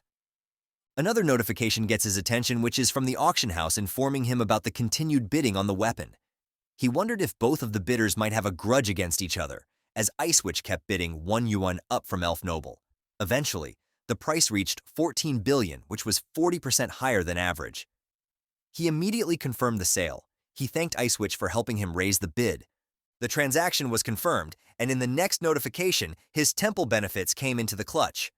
As he was the Black Gold member, he was exempted from the auction fees and also received a 5% additional bonus on the auction price. He received a whooping 15 billion from this transaction, and his new balance came to 15 billion. He was quite satisfied with the transaction and wondered that he earned another billion just from 5% exemption, which was equal to 10% profit. He thought of taking a break and looking for a part-time job tomorrow. He wondered that after experiencing this pleasure, who would want to laboriously grind monsters like he did in the past? At 7:00 p.m., his part-time boss cooldown was complete and a 5-member team was challenging the dungeon. The notification asked him to confirm his transfer. The notification further explained that it is a renowned exploration team who are known as Dungeon Killers and has conquered numerous dungeons and made strategies based on them. He wondered why there were 5-star professionals above level 100. They should have already cleared this dungeon before, so this sudden visit must be related to Spirit Hunter's wipeout incident. Regardless of their intention, since they bought only 6 people, they must be extremely confident of their abilities, and he won't hold back. With a smile on his face, He confirmed the connection and started his second part-time challenge. Please hit the like button so more people can enjoy this awesome story, and subscribe to the channel for more videos. Now let's get back to the story. When he opened his eyes, all the elite monsters that died before were resurrected, and it was no surprise to Su Yang as he knew that the Black Dragon Fortress was just a diamond-level realm that gets refreshed like a game, and only the star-level or higher realms become non-replicable. While Su Yang was lost in these thoughts, the elf lady questioned him, saying, "What are you up to again?" But Su Yang ignored her question, and thought that from the perspective of the Black Dragon, this elf looked like a beautiful pet. What a pet! Look at our boy wondering the right things. I also wonder how the dragon and a small little elf work out. You know what I am wondering about. Sorry, I get distracted easily, my bad. He wondered the reason for her abduction, and he thought the Black Dragon must have acted according to the established rules when he was not connected to the body. Maybe this dragon is also just a pervert. Or he wants a harem too. Well, I don't blame him. Who doesn't? Su Yang then used his skill to take a look at the raiding team. This confirmed his suspicion as Lei Shan from the Spirit Hunter Guild was also here in the team, which means they were here to clean up the previous mess, and he also complimented the after-sales services of the Heavenly Mechanism Pavilion. As all raiding party members were 5th-level professionals, Su Yang thought that their combat power is much stronger than last time, but as long as they didn't get their hands on the Dragon Slayer's heart, they should not be able to cause him much harm. Just to be on the safe side, he thought of testing them and finding their weaknesses, as he should not be careless against level 5 professionals. He ordered 2 of his dragon warriors to take all the wyverns and go outside to deal with the intruders. They obeyed his command and started to leave, but Su Yang stopped one of them to stay behind. The scene shifted to the raiding team. They were swiftly dealing with all the monsters, but they hadn't come across any anomalies so far, and everything was matching the strategy so far. They thought that the Spirit Hunter Guild might have messed up on their own, deliberately looking for the trouble. The healer Zhang Kexin warned everyone to not be careless, and to keep up the defensive barriers until they take down the boss steadily. The random trash thug guy noticed a lot of dust from one direction, and wondered what that is. To his surprise, in the next moment, everyone felt the killing intent coming from the dust, and all the dragon warriors and wyverns jumped out of the dust cloud, screaming, "Kill them all! Leave no intruder alive," watching all the monsters coming at full speed. Lei Shan freaked out that he is going to meet the same fate again and screamed it was the same last time, but there are even more monsters now. While hiding behind Zhou Tai agreed that it was unexpected, but this level of threat still couldn't affect his exploration team. In an instant, the trash-talking thug jumped ahead and said he would draw the aggro of the elite monsters, and everyone can eliminate small fries in the meantime and then focus on the elites. I guess this fool has some skills after all. He is not just an idiot with a loud mouth. Everyone agreed and launched their flashy attacks and took care of all the monsters swiftly. After taking care of all the monsters, Zhou Tai ordered everyone to continue forward with the raid. After watching this massacre, Su Yang thought that they were truly worthy of being 5-rank experts. Their strength seemed like immortals descending to experience life. He noted that the mysterious-looking mage didn't even make a move during the attack. He decided to take care of the things by himself and took a flight, to which the elf girl was surprised and his underlings started cheering. Lord Athos is taking action again? Wait, why did I say, again? The underlying questioned himself. The other one added to the statement by asking, have you ever seen Athos take the initiative before? They answered, saying no, but this scene looked familiar to all of them. The elf girl questioned, how could this be? The dragon is acting ahead again. What was happening to the dragon, and it was not like this when she was captured? The scene shifted to Zhou Tai's team, where Lei Shan was praising the strategy team for their top-notch strength. He also added that the situation they just witnessed is not mentioned in the strategy guide. Zhou Tai agreed to the statement and promised to look into it after the raid ended. The creepy old Necromancer mocked Lei Shan, saying that he can't handle even these small fries and still calls himself the Never Fail Guild. He laughed while adding all the corpses to his Necromancer army. To this statement, Lei Shan replied by saying that maybe in Master Chen's eyes, his guild does not have noteworthy strength, but there is surely an issue in the strategy they provided, and as a leader of Sky Pavilion, he should take responsibility and speak fairly. This statement pissed the Necromancer and like a cranky old man. With glowing eyes and creepy smile, he dared Lei Shan to say a couple more words and he would kill him and add him to his dead army collection. This scared the shit out of Lei Shan, but before the situation escalated, Zhou Tai came in between them and sled the Necromancer to stop scaring the clients and calm down. Man, this old man is like a sketchy neighborhood drug dealer who sells you crappy products and threatens to kill you if you complain. Lei Shan wondered that for a moment he thought he was done for, and the old man was really going to kill him. Zhou Tai questioned the old guy, saying he should consider the consequences of his actions. If he kills Lei Shan, then how would they get more contracts in the future?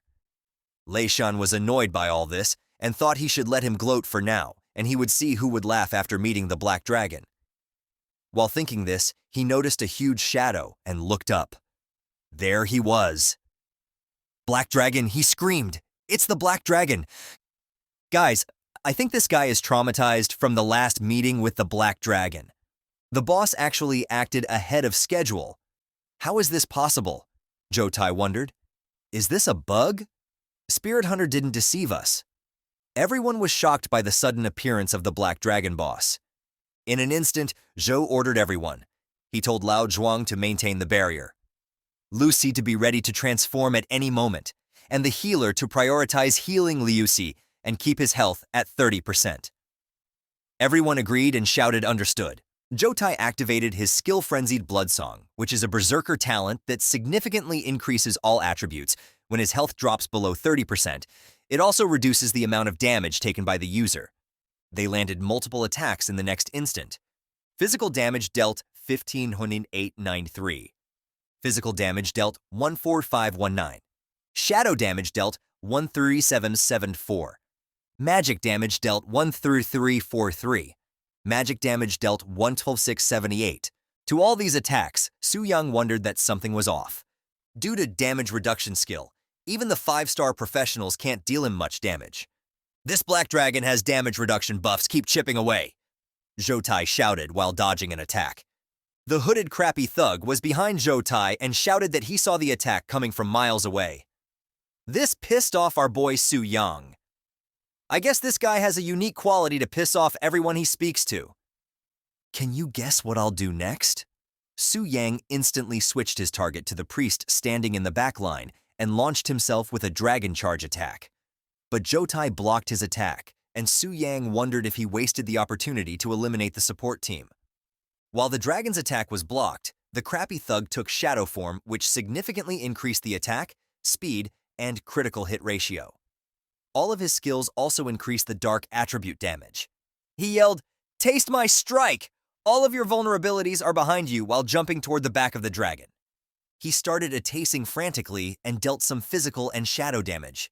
He used his most powerful skill, called Shadow Stab, which can even take down small bosses in straight-tier instances with millions of HP. Yet he wondered why it was dealing so little damage to this dragon boss. Is the damage reduction of this boss, is this outrageous? Now it's your time to reveal your vulnerabilities. Go to hell! The dragon smashed the thug with his wing, which did major damage to the thug and left him only with 1% HP. He landed on the ground defeated, and everyone ran toward him wondering how many times his luck can save him. Zhou Tai was glad that he shielded the healer earlier and ordered him to heal the thug. But the dragon was not gonna let them just heal the dude. I think the thug really pissed him off. The healer looked at the dragon, and it was ready to launch the next attack. This move, could it be Breath of Annihilation? But isn't that supposed to be the transition ultimate skill that's used when health is below 70%? Why is it being used at the beginning?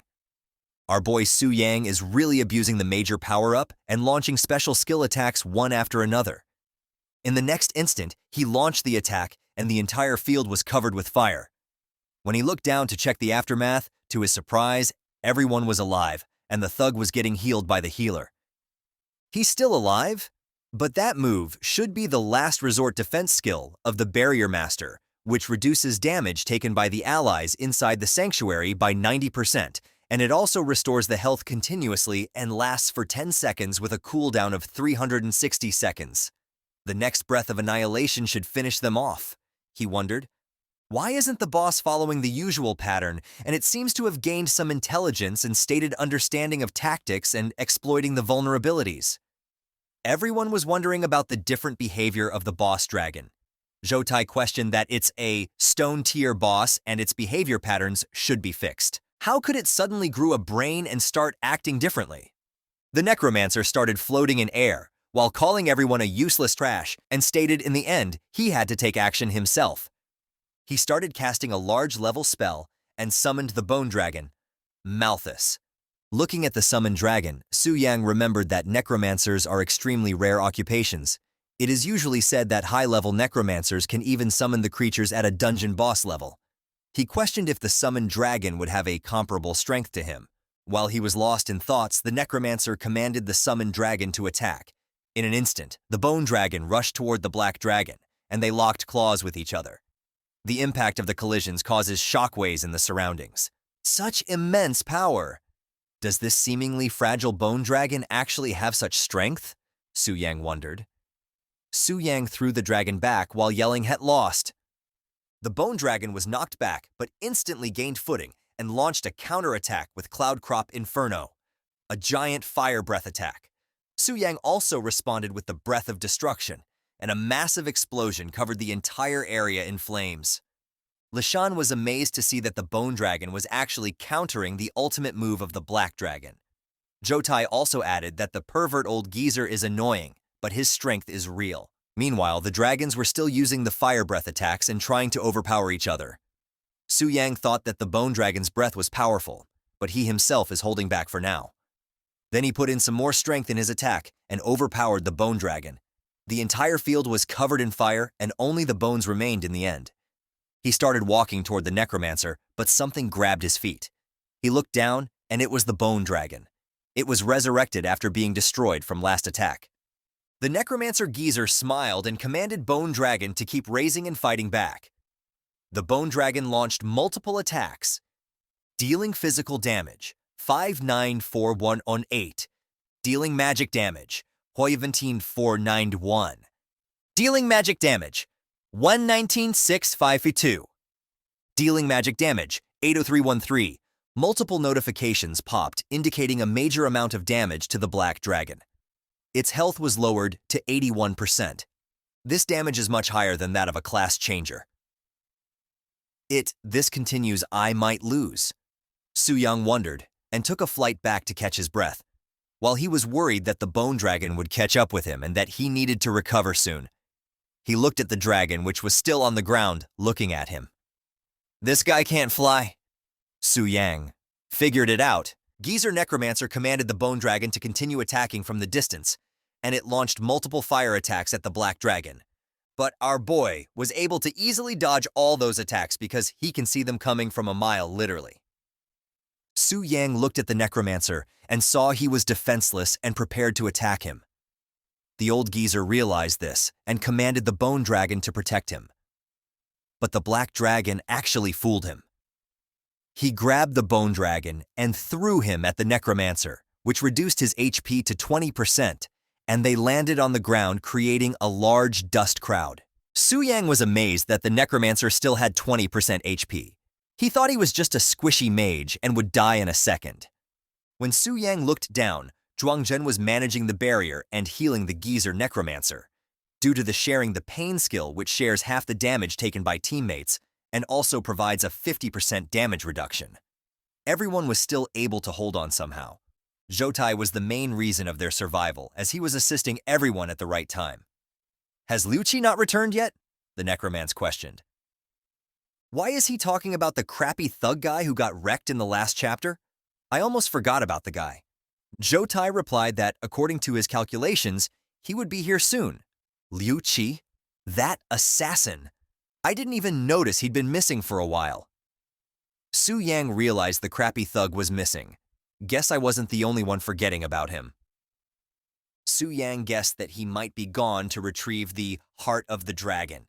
Captain Liu Qi is back, Zhang Kexin shouted. That's great, Zhuangzhen said with a relieved expression, and Lishan also got his hopes up and thought they could win. But instead of Liu Qi, It was a subordinate of the Black Dragon who was running toward them. He shouted that he had accomplished his mission and presented Heart of the Dragon to Su Yang. Su Yang praised the Dragon Warrior for swiftly completing the task. Jotai was shocked by the realization that the only hope they had to defeat the Black Dragon was gone now. "How is this possible?" he muttered. Su Yang mocked Jotai for scheming and using low-hand tactics to win. He touched the heart, and a bright light surrounded him. A new notification popped. Detecting uncontrollable factors. Diamond Tier Secret Realm. Black Dragon Fortress. Level change imminent. The secret realm begins to rise to Starlight Tire. The scene changes to the city where people were shocked and wondering if there was an earthquake due to the intense vibrations. The MILF priestess questioned the master priest that there was an unusual surge in spiritual energy and what could be the cause of that. The head MILF Bai Ling explained that she is sensing a powerful aura emerging from a hidden realm. She explained further that she never expected it to affect the real world. She was afraid that something big was about to happen in this world. I guess she is right. Something big and black is coming for them. I mean, coming for Jotai. Shit. Everybody was shocked. Star level? How could this happen? Lishan said with a pale face. I never heard of a hidden realm upgrading like this before, Zhuangjun added. Jotai was too shocked by the current situation and kept looking at the Black Dragon. With the realm upgrade, Su Yang's Black Dragon also leveled up. He reached level 100 and all his attributes increased. He also unlocked a new skill Starshine. Su Yang opened his status window, which showed that he is now an early growth stage Black Dragon with level 100. The new skill he unlocked was Spirit Town's Purifying Inferno Prison. It conjures up an infernal prison with incredibly potent black flames. It annihilates anyone who tries to resist and deals 1000% strength attribute magical damage. It has an additional effect that destroys the souls of professionals who get killed by it. He can also choose to destroy the soul or not. Su Yang was amazed by all these new developments. The new notification informed him that the advancement was due to him obtaining the Dragon Slayer's heart. Su Yang wondered if the Black Dragon was supposed to be at Starshine level strength from the beginning. The only reason holding the realm back was the presence of the Dragon Slayer's heart, which was the weakness of the Black Dragon. Now that he has the Dragon Slayer heart, the difficulty naturally increases. Su Yang was still wondering about the meaning of the early growth stage title while looking at the Dragon Slayer heart in his hand. He also realized that the situation is changed now. They won't be able to defeat him as he evolved and got more powerful. While he was lost in his thoughts, he heard the footsteps of someone approaching toward the battlefield. Surely it was the crappy thug who has successfully failed his mission. While still running toward Jotai, he shouted that he searched the tomb but couldn't find the heart. He looked toward the Black Dragon and it was holding the heart. Noticing this, the thug instantly changed his direction and started running toward the Black Dragon. Jotai tried to stop him and shouted not to act on his own and to come back. He wondered why this idiot didn't notice the system notification earlier. The stupid thug ignored his warning and boasted that the stupid bidfool dragon can't possibly keep up with his speed. See, I told you guys last time that this guy is going to die first. I could clearly see a dead thug written on his face. In an instant, the dragon lifted his front paw and smashed the thug into a pulp. The notification announced his death to all the team members. Lei Shan asked Jotai what should they do now. He responded by saying that usually, Starshine tier realm bosses require a team of 10 to 25-star players to defeat them. With the number of people they have now, there's no hope of winning at all. According to him, there was only one option available. After saying this, he started running back toward the entrance of the dungeon with full speed. Watching this, the geezer Necromancer questioned him, saying that he shouldn't run at this critical moment. He ignores the geezer and replies that it's foolish to fight under these circumstances. Looking at Jotai running back, Su Yang praised him for making a wise decision, but he was not planning to let anyone leave alive. While everyone running toward the portal, the dragon dashed past them and stood in front of the portal, blocking the only escape route the team had. Seeing the Black Dragon in front, Jotai ordered everyone to stack all the defensive buffs and charge in with all their might. He wanted to make it out alive. the Black Dragon used Annihilation Breath. It was a massive breath, and it left the whole team in shambles. Everyone was lying on the ground, and Jotai was barely standing with the help of his axe. The attack instantly shattered the barrier, and everyone's mana and health were at the lowest points, and they would not be able to handle the next attack. Jotai recommended everyone to put their valuable items in the Infinite Ring to prevent losses, as he announced that there is no hope for escape. At this remark, the old Necromancer geezer was not happy, and replied saying that he will not give up as he had already killed the Black Dragon thousands of times before. He stated that he knew all of his abilities like the back of his hand, and even if I has advanced to Starshine level, he will kill it once more. He was surrounded by an ominous green mist while casting his spell, and in the next moment when he raised his staff, thousands of undead creatures were standing behind him. It was a skill that raised all the dead creatures with infinite duration, but it will continuously consume his health and mana. He commanded his army to attack, and all the creatures rushed toward Su Yang. But our Giga Chad boy Su Yang is on a totally different level now. He shouted, "Die you worthless trash," and attacked with his tail to take care of all the low-level monsters. The Bone Dragon launched its flame attack, but Su Yang laughed it off, saying that it couldn't even scratch his skin. He punched Bone Dragon to the ground and held his broken skull while looking at the Necromancer. The old geezer mocked Black Dragon, saying that transmigrators are immortal, and even if he fails this time, he will keep coming back again to torment him until he devoured his soul completely. He added that it's too bad that Starshine dungeons can't be repeated, and he wanted to kill him a couple more times. Our boy got annoyed by this statement and said, since it had come to this point, how could he let them leave this easily? He took a flight to the sky and used his new skill.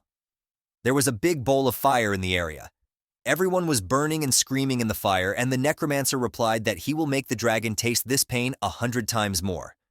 There won't be next time, the dragon replied. The Necromancer was shocked with this answer and noticed his HP had reached 0, but the transfer hadn't started. His body was decomposing and falling apart. You have no chance of resurrection anymore. Disappear, Su Yang mocked the Necromancer. Multiple notification windows popped. You killed level 110 Bloodthirsty Warrior Jotai. Gained experience +2198763. You killed level 110 Bloodthirsty Warrior Jotai. Gained experience +2219763. You killed level 108 Healing Priest Jung Hexen. Gained experience 1986123. You killed level 104 Mountain Barrier Master Zhuangzhen. Gained experience 1577633. You killed level 103 Shadowhunter Liu Qi. Gained experience 16,62321. You have completely killed level 115 Necromancer Chen Lun. Gained experience 25,46198. Total experience gained 9.91 million. Su Yang's level rose from 34 to 40, and he reached the limit of pre-transformation level. Due to experience overflow, 40% of experience is lost, and the remaining experience was 5.99 million. With this, the chapter ends here. Our boy has made some major leaps and already reached level 40.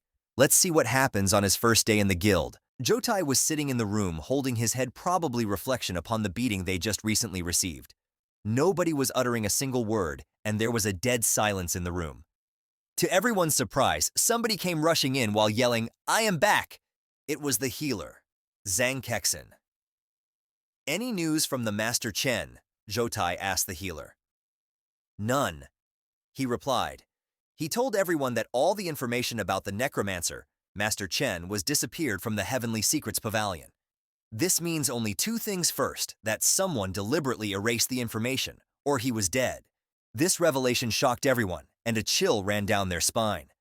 Jotai started wondering that how can the Black Dragon ignore the level protection mechanism and erased Master Chen? He wondered what kind of monster that Black Dragon is. With shaking body and a weak voice, he told everyone that this is no longer a problem that they can solve on their own. He decided to compensate Lishan's guild for their losses and leave the rest to the headquarters for decision-making. He wondered that only the geezer Necromancer was killed, so there might be a special mechanism. Or did the boss dragon kill him intentionally and let the rest of them go? The scene then changes to our boy Su Yang. He was sitting on the sofa exhausted. He was drinking some cola to relax himself. He exclaimed that he was so tired because the level in the exploration group was beyond the spirit hunter. It took him so much effort just to defeat them. But it was worth it because the hard work paid off in the form of high-level loot. All the weapons he received were really rare, which shows that these guild are incredibly rich. The loot included some scrolls, potions, and some diamond and star blessing tier equipment. The most valuable thing according to the Su Yang was the Starforge tier dagger that the crappy thug dropped. Its name was Shadow's Bloodthirst. He read the description, which explained that it was the pinnacle of assassination from the Abyss of Shadows. It claimed the lives of countless beings. It doesn't have any level restrictions, and it provided plus 180 agility and full 400 strength to the user. It has two abilities. The first one was named Shadow's Body. It consumed mana to achieve a short-term invisibility effect and gain 50% speed boost to the user. The second was Compassion Mark. It consumes mana to mark the target, launch an attack without being noticed, and deal 300% increased damage to the target. The next item was Legendary Skill Scroll. It had 5 charges, which can be activated unconditionally, a 5-stage skill known as Storm Snow 4000 Blades. Su Yang was super happy at his luck, because last time he got a Diamond tier weapon, and this time he got a Starlight tier weapon that he can wield without any problem. And the scroll is also super powerful as it can kill a 4-stage transformation in an instant on top of it. It doesn't have any usage restrictions. Due to the experience he got from his recent massacre, his level is now 40, and he is now eligible for second transformation. He wondered if the geezer Necromancer was truly dead and won't resurrect again. The system responded saying yes, that the geezer Mega was completely eradicated by him. The system further informed that his decision was correct, and according to the system analysis, the Necromancer had a high probability of killing Su Yang after obtaining the Dragon Heart. The system further warned Su Yang that if he was killed by others transformators while in the Dragon Boss form, he will die immediately. After hearing this, Su Yang thought it was a right decision to kill the geezer. He further thought that if he was not smart, he might have been died by now. But with this event, the adventurers will not dare to challenge him recklessly now. Su Yang then remembered that Starlight tier bosses were called true spirit creatures who has their own consciousness. He wondered what happens to the Bok Dragon's conscience when he uses its body.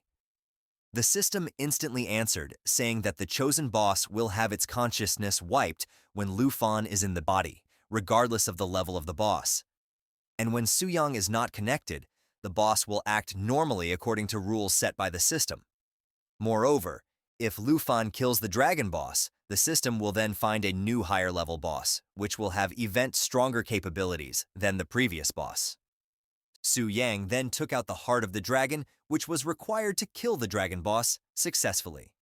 He was happy that if he wants to kill the black dragon, he has the essential item, and everything is falling into right places. The notification window then informed that the layered dragon's heart was from unknown tier. It has many effects like 50% spirit boost and 100% strength boost. The other feature include Radiance of the Dragon Slayer, which ignores the giant dragon's racial talents and increases the damage done to the dragon by 500%.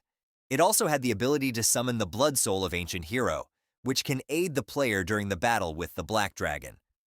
The unlocking condition for this equipment was to kill the giant dragon alone. Currently, the amulet does not have any charges, as no dragon was killed by our boy Su Yang. Reading the information, Su Yang wondered that the blood soul of the heroic spirit skill most likely referred to the hero who slayed the dragon. He thought that someone who can be given the title of a dragon-slaying hero is definitely a person with super strong combat power. This hero will definitely be much more powerful than a 5th level professional. He chuckled, saying that with this super little brother, who is he afraid of? As his next goal, he declared that he will kill the black dragon and change part-time job title to unlock all the summons. This will be his goal for the next stage. He then opened the apartment door and went out, saying that it's time to go and accept the second transformation mission. The scene then changes to a new location, where our half-naked MILF priestess, where our beautiful waifu priestess was waiting for someone. People around her were wondering, that is she the temple priestess, and is she waiting for someone? They were questioning who has the status to make the temple priestess date at the door. Of course, they don't know about our Giga Chad boy Su Yang. If they knew, they would not be talking this trash. They were feeling envious, and they wanted a beauty like her to wait for them also. The priestess then opened her eyes and said, blessing of the statue.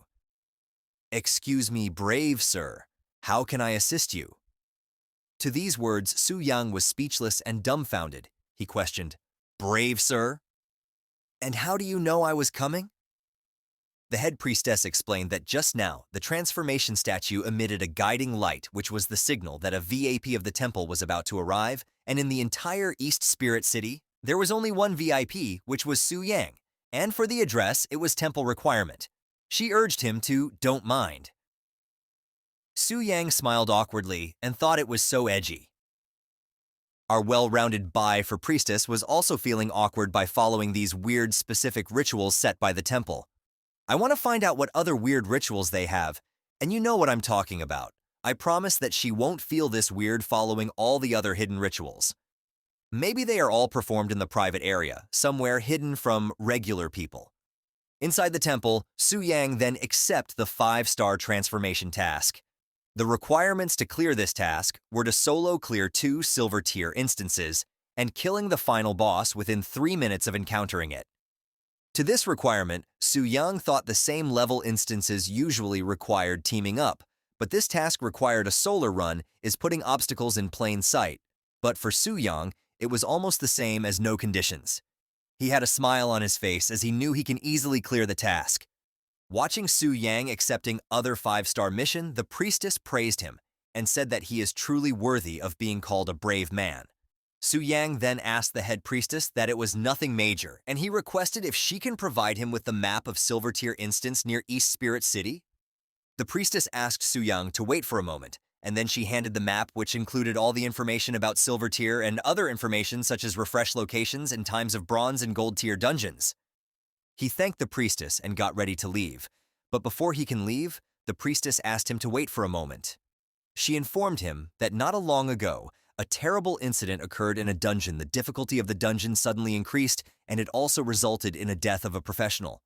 She continued her explanation, saying that the low-level wilderness areas have been crowded due to this accident, and now they often result in bloody conflicts due to competition for dungeons. She warned him to be extra careful. To this reminder, Su Yang thanked her and told her that he will be careful.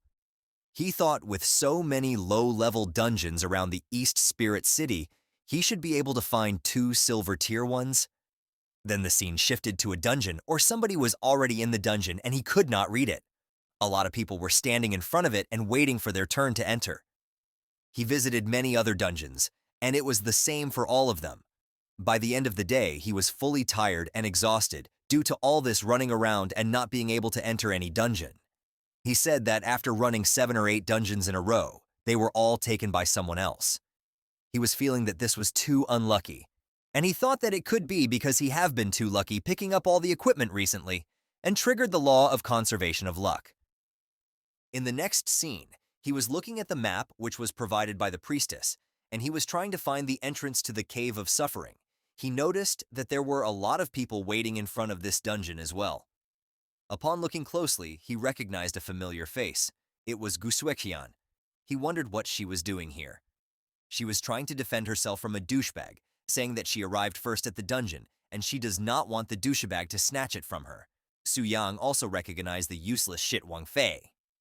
Wang Fei, being a stupid shit that he is, was trying to take the dungeon away from Gusuekian. He said that this dungeon doesn't have Phantom Cloud written on it, and if they want to enter the dungeon, they need to rely on their strength to compete with him. At this statement, Su Yang wondered, Phantom Cloud? Isn't that the sister guild of Phantom Cloud? It was a coincidence, he thought. Since they all are acquainted, it should be easy to negotiate. He then jumped down from the hill, saying that he's not planning to let go of this dungeon again. The chapter starts with 2 stupid guys bullying our pretty girl, Gu Sueqian. They mentioned that the stupid piece of shit Wang Fei has got the attention of their biggest shitty leader of the guild. The other creepy thug tried to take advantage of her and said that she should stay and play with them. At this remark, Gu Sueqian took a step back and suddenly a red sword appeared in front of the creepy guy who was trying to grab her. The owner of the red sword was a cool-looking beauty, and her name was Helan. She was a level 61 class 3rd Transformation Ranger sportsman, and she was part of Reigning Guild. She warned the douchebag to watch his mouth or she don't mind cutting his head. To this threat, the crappy guy hid behind their crappy thug boss and yelled, "What is there to be afraid of?" They had a 3rd Transformation class guy also. The guy he was trying to hide behind was Li Zhen. He was a typical-looking, big, crappy thug guy with the big build, who just eats, go to gym, and doesn't have a single bit of common sense of what and when to speak or how to behave in certain situations. He warned the woman to not be presumptuous here. The status window showed that he was also level 60 3rd Transformation martial artist. He was a part of Green Mountain Pavilion Guild. Helan mocked him saying that, "Are you an uncivilized monkey? Or is your brain all muscles not understanding the basic rule of manners?" To this response, the creepy thug clenched his fist and replied, "I only know that those with big fists are the one with the reason." He continued his threat saying, "Do you want to fight?" He stated if they start fighting, then his teammates won't hesitate or spare the little girl she was trying to defend earlier. Helan thought that they are all low-level newcomers, and if they really start messing with those hooligans, they are bound to lose. But if she back down here now, then these guys will not hesitate to take advantage of them later on. She reached to grab her sword and questioned that should she be the first one to strike. In the middle of this commotion, somebody walked toward them and announced that since this place is where the biggest fist rules, he might have some say in it. It was our boy Su Yang announcing his arrival. To this declaration, all the tugs questioned him saying who he is, and Gu Zueqian realized that it was Su Yang. She wondered that she last saw him at the teleportation center, and it's great that he's safe. She further questioned that why is he provoking the big shots from both the sides right now? The good-for-nothing, creepy thug whose name I don't even remember at this point questioned, "How come it is Su Yang again standing in front of him looking for trouble?" Su Yang replied saying, "That's my line. Why are you everywhere, you little fly?" The crappy ice mage was feeling powerful standing beside his crappy guild leader. "Do you have the guts to provoke me like this in front of the 3rd Transformation powerhouse with just a flick of finger he could wipe you out?" The crappy douchebag smirked while making this remark. Li Zhen, the stupid musclehead guild leader, asked Su Yang to be smart and kneel down to beg for mercy. He continued saying maybe he will spare him and leave him as a full corpse. But Su Yang, being the Giga Chad he is, totally ignored the musclehead and asked Gu Kexen that it's been a long time they saw each other. She was a bit stunned, but she responded saying that it has been a long time. This interaction pissed off the crappy ice mage and he yelled saying that how dare Su Yang ignore him. "Do you know each other?" Helan asked Gu Zueqian. She replied saying that yes, they were both classmates before. "Classmates? Then you guys should have transformed together. How dare he come here to provoke us? This is a silver level instance. Are you sure you are not lost?" Helan questioned Lu Fan. "The transformation task for the 2nd transformation requires clearing a silver level instance?" Lu Fan replied in an annoying tone. At this response, Helan was shocked. "2nd transformation? Wait a minute, if this guy really transformed with Gu Sueqian, how come he's level 14 just a few days? How is this even possible? Do you think you are so cool? Acting like a big shot every day, you are just a garbage warrior. If you don't act, you will die, right?" The crappy ice mage prepared his spell in his hand. He continued saying, "If you are so capable, why don't you open your personal information for everyone to see your level?" He asked Su Yang to stop pretending someone he's not. He said his little trick are nothing here, and he is just here to kneel and worship their boss. The status window then revealed that the Ice Mage Wang Fei was level 10 Ice Mage and a member of Green Mountain Pavilion Guild. Looking at the status window, Su Yang had an evil smile on his face and said, "Only level 10? If you were below level 2, I wouldn't even bother, but now." He prepared his spell. The spell he was casting was a dangerous one, and the system window informed that it has death penalty for players. Below level 10, players will drop 2 levels. If the player is below level 2, they will be unable to resurrect. In an instant, he casted his spell, which went straight through the crappy ice mage. Su Yang announced, "Go back to the city and soak in the spring water." The attack was so big that it pierced right through the mage and knocked his HP 0% in an instant. The status window informed that he has successfully defeated a level 10 ice mage, and he gained 100 experience points in return. The other members of the guild ran toward the defeated crappy ice mage while calling his name, and the crappy muscle-head guild leader launched an attack towards Su Yang, which he dodged without any effort. The crappy muscle-head guild leader then mocked Su Yang, saying, "Ambush! How dishonorable." He announced that Su Yang will not be able to get away unscratched after killing his team member. Su Yang took out his sword and said that, "Depend upon the ability of the guild leader." He also pointed toward Helan, saying that if she wants to join in, she can, and that way he will not have to go through the same process later on. This comment pissed Helan. She replied saying that who gave him the courage to challenge 2/3 transformation professionals at the same time. She questioned, that is he too arrogant, even if he is friends with Gu Suixian, she can't let him go off lightly. She then suggested to Musclehead that they should put aside their issues and teach Su Yang a lesson. The Musclehead leader agreed with her and jumped toward Su Yang for a left punch. He launched multiple punches toward our boy Su Yang, but he dodged all of them with no effort. How can this kid be so fast? I don't believe it. Thunder Tiger Fist. He launched another attack towards Su Yang, but to his surprise, Su Yang blocked his final attack with the sword, and with the swift motion of his sword, he threw him away into the edge of the valley mountain. While he was dealing with the crappy thug guild leader, Helan sneaked up on him and launched the attack, but to her surprise, her attack was blocked by the shield. You are ambushing too? The morality of this batch of third transformation professionals is lacking. Su Yang mocked Helan with this remark. The notification informed that he was using a one-time scroll that generated a shield barrier which was capable of withstanding a total of 80,000 points of damage. Helan was wondering that the sword strike just now barely even scratched half of the shield value. The shield is definitely an advanced shield scroll, and the weapon Su Yang is using does not look like a silver tier, it may be a gold or even a platinum tier weapon. She wondered that the way he killed the ice mage earlier in an instant was so fast that she could barely see it. She kept her guard up. She wondered how could Su Yang fight like this and who exactly is he? The crappy thug guild leader was pissed that he got beaten by a kid's attack. You are not getting away. I won't rest until I have killed you, he replied in an angry tone. But before he could finish his sentence, Su Yang already had his next attack ready. He replied saying, I have already said I am in a hurry, so disappear, and he launched a big fire attack toward the musclehead thug. A huge fire appeared as the aftermath of the attack. You have defeated level 16 martial artist Li Zhen, the status window informed. He also gained 3125 experience points. With the cool pose and sword on his right shoulder, he asked Helan if she still wants to fight. Helan instantly put her sword away and replied, How can we even fight now? That's good then. After all, we are sister guilds. I don't want things to get too ugly. Su Yang replied while walking toward the portal. Helan was confused at this statement. Apologize to your guild leader for me?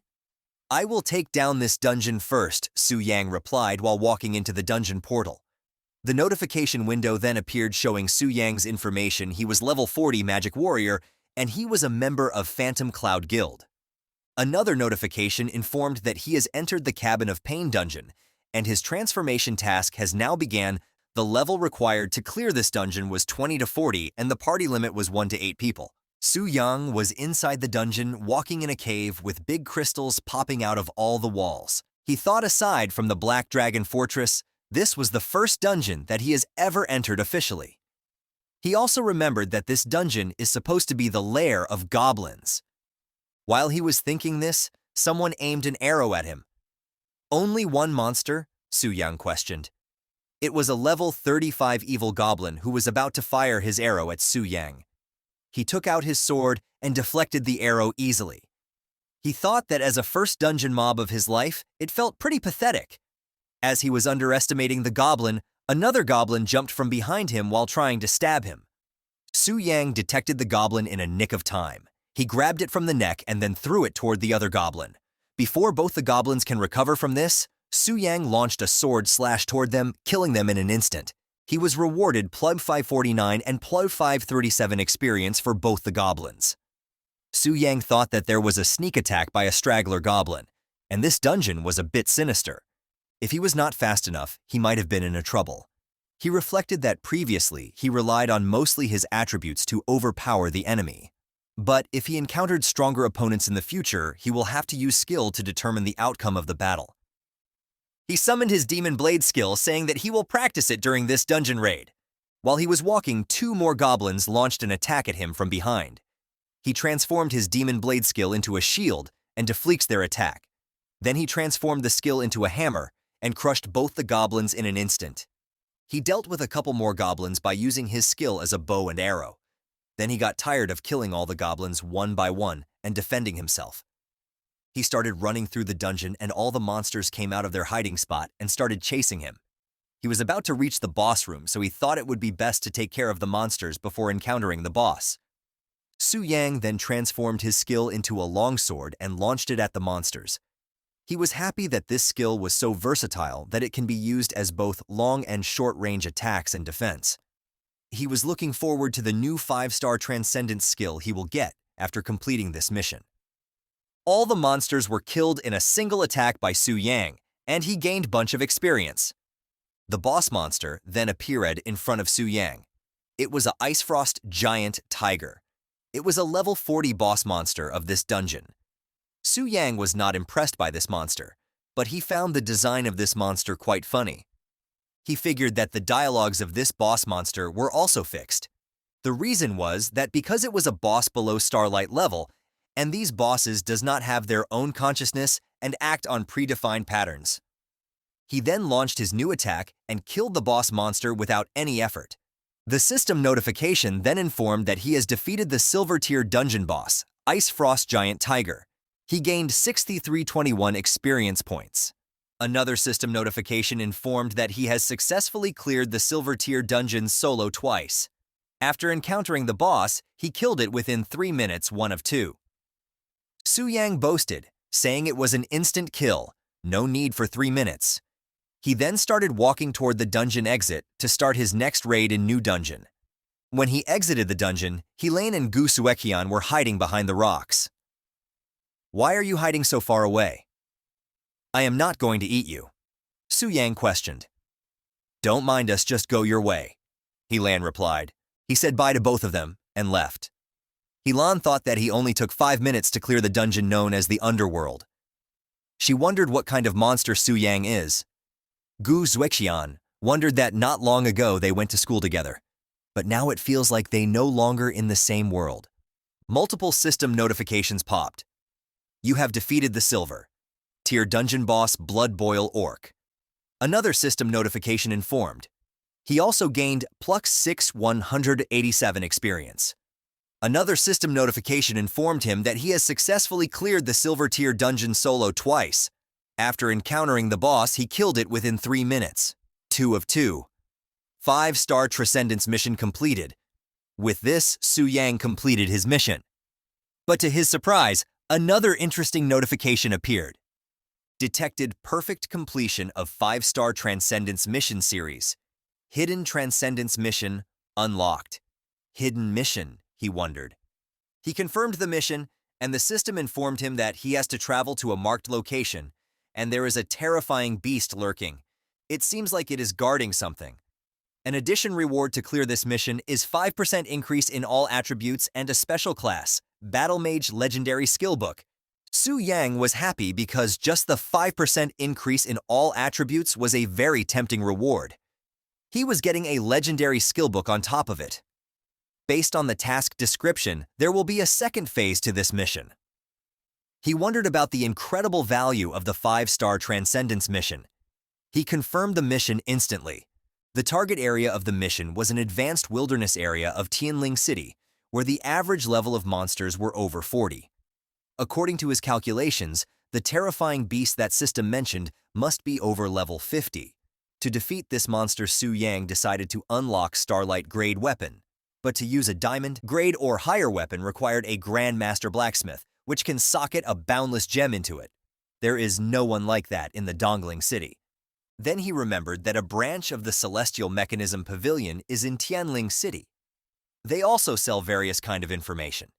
He decided to visit them as they are also a part of the X Alliance. He wondered how they will react to his X Alliance Black Gold membership card. The scene changes to the city of Tianling, where Su Yang was standing, and wondering that it was incredible that so many people gather in the city to purchase the strategies. He thought it was truly a testament to the leading strategy group. He admitted that he was feeling a bit nervous while walking into the building. He joked, saying that he just sold their items and officially ascended to the rank of a new rich person. He was feeling embarrassed due to this. Upon entering the building, there was a long line at the reception desk, and people were arguing with each other, and receptionists were trying to keep people calm and wait their turn according to the number they have been provided. Lu Fan amazed by such a huge crowd interception desk. While looking around, his gaze fell upon someone familiar. It was Zhou Tai and Liu Qi. He was a bit shocked that he ran into them so quickly they were walking somewhere. Liu Qi, who we know as the crappy thug, was urging to Zhou Tai about his lost weapon. He said, can the loss of his weapon be reimbursed? According to him, it was a Starshine level weapon. In response to this statement, Zhou Tai said that having caused Chen Lun's downfall, the headquarter has been lenient and had not troubled them, but more did he wanted from them? Frustrated by this situation, Liu Qi kicked the garbage bin which was nearby him while yelling that he had to grind for months again to get the weapon. By the twist of fate, the garbage bin flew straight toward our boy Su Yang. He caught the incoming garbage with his left hand and said, "Who's the uncultured one throwing things around?" in an annoying tone. Hearing this, Liu Qi got angry and questioned our boy that if he had a problem with that. In response, our Giga Chad boy said that, of course he has a problem. He questioned that being high level mean that the thug could do whatever he want. He grabbed Su Yang from the shirt and yelled that, how can a mere 40-level newbie dares to talk back to him? He was super pissed and said that he can do whatever he wants here. He argued that whether Su Yang believe it or not, he can kick him out of here anytime. Hearing all this, Su Yang had a smile on his face which pissed the guy even more. He questioned Su Yang why was he laughing. To all this, Su Yang thought of getting his revenge next time this crappy guy entered the Black Dragon Sanctuary. He thought he will wipe him out. Zhou Tai, being the mature guy, stopped Liu Qi immediately and told him to mind their image a bit. He said it was a trivial matter and urged both of them to not hold on to it. But by this time, Su Yang was already annoyed and questioned, what kind of treatment was this? He questioned, was this how the esteemed Tiangi Pavilion treats their guests? He affirmed that he was disappointed. Hearing this, Zhou Tai got annoyed and said that they are high-end strategy group here, and they don't sell strategies for dungeons at his level. Liu Qi added, saying that Zhou Tai should not waste his words on this kid and watch him kicking this kid out with one foot. Su Yang instantly took his black card out and held it with 2 fingers, while both of them were staring at him with killing intent. Being a dumb idiot, Liu Qi slapped the card out of Su Yang's and questioned him. Was that trashy card supposed to scare him? Su Yang was amazed at the level of stupidity of this guy. He wondered, that doesn't this idiot even recognize the value of the card? The flicked card, the landed at somebody's feet. It was Grand Steward. Zhou Tai questioned that why the Grand Steward was here, and the idiot Liu Qi said that he was looking forward to the arrival of the Grand Steward. The notification window then informed that the guy's name was Jia Yue, he was level 120, and the Grand Steward of First City, Yongfeng City. He was annoyed by the current scene. He picked up the card from the ground and walked toward the idiot, Liu Qi. Without saying anything in the next moment, he delivered a super extra special Giga slap on left cheek of the idiot Liu Qi. The idiot fell on the floor due to the slap and questioned, what is he doing? He reminded him that he was his brother-in-law. The Grand Steward totally ignored him and walked toward our boy, Su Yang. While handing him the card back, he welcomed him as esteemed VIP and introduced himself as the Grand Steward of Yongfeng City.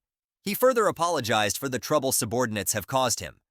At the statement, our boy brushed it off, saying that it was no issue. He also wondered why such an important figure was welcoming him.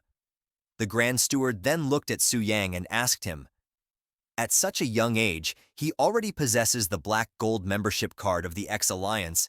Could it be that he has completed the 5-star class transfer mission and obtained the VIP privileges of the class transfer temple? Su Yang responded in agreement. Then he ordered Zhou Tai and the idiot Liu Qi to treat this distinguished guest properly. Zhou Tai responded saying, "Yes, Grand Steward." The idiot responded in, "Huh?"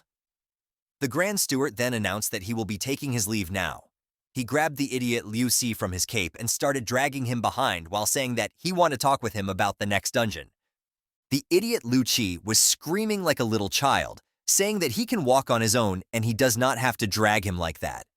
He pointed towards Su Yang and said that he will get back at him. Su Yang just waved bye to him. Hearing about the next dungeon, he thought the next dungeon already. Does the Tianji Pavilion have a new move? While he was lost in thought, Zhou Tai asked, what can he do for him?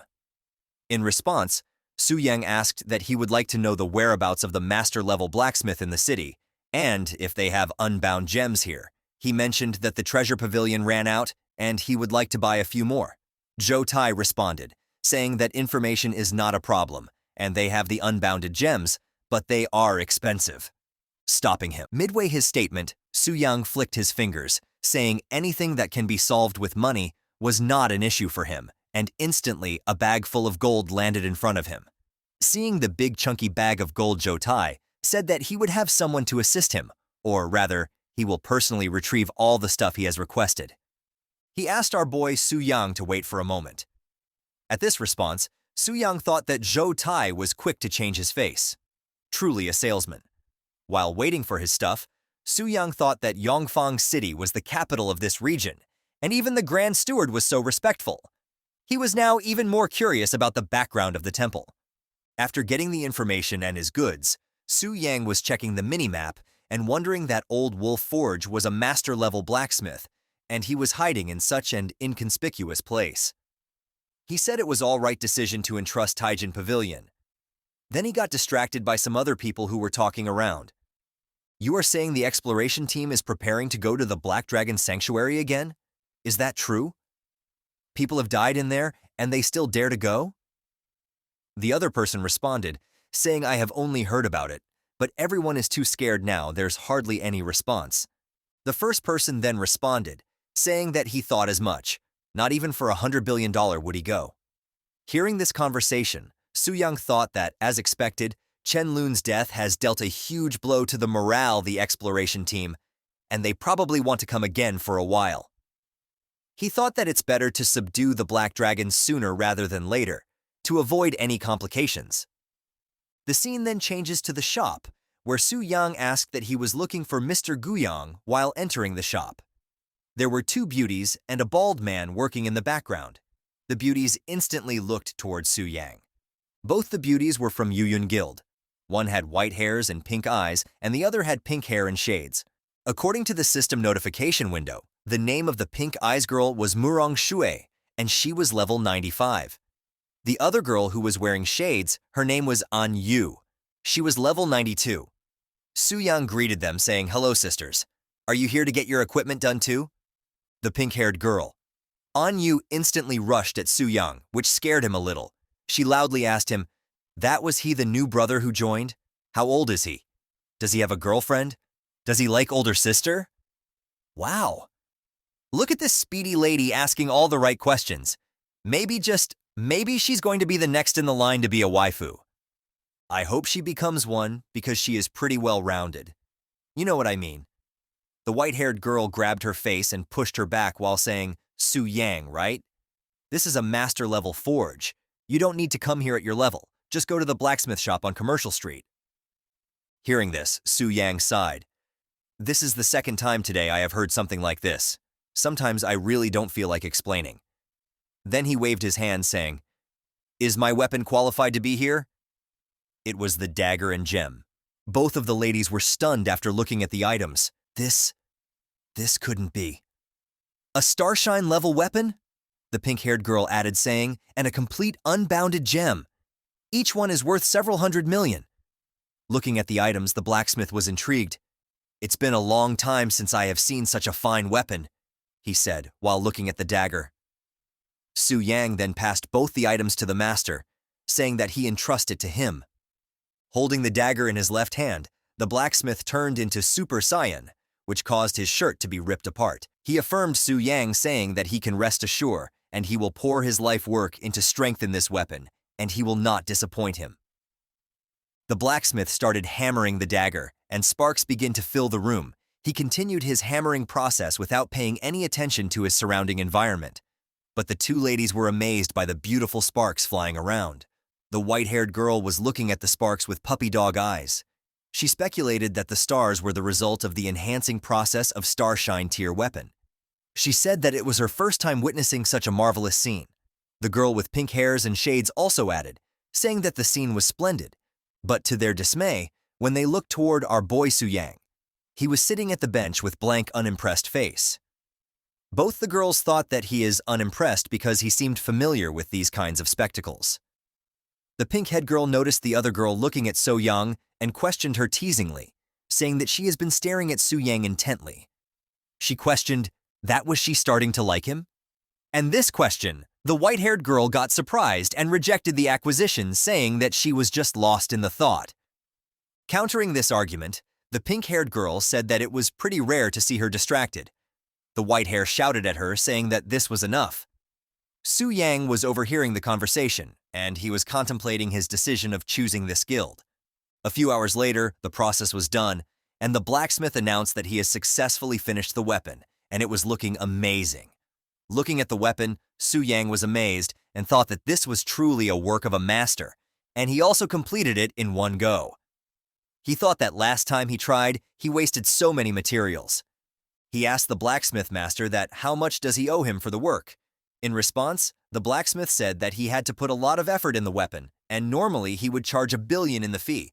But today he felt particularly invigorated, and he will make an exception and do it for free. Hearing this, the pink-hair girl questioned that a grandmaster level forging for free? She was amazed by this event. Su-yang, in response to the blacksmith master, said that he wouldn't dream of taking advantage of an elder.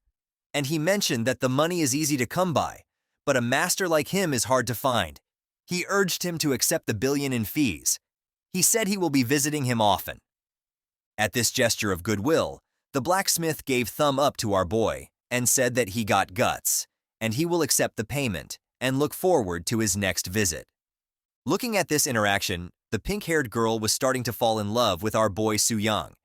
He mentioned that he not only passed up every opportunity, but also spent 1 billion and he's still smiling. She questioned, that was this the composure of a tycoon? Her face was getting all red. The white-hair girl questioned that could he truly be the young master of an S-tier guild.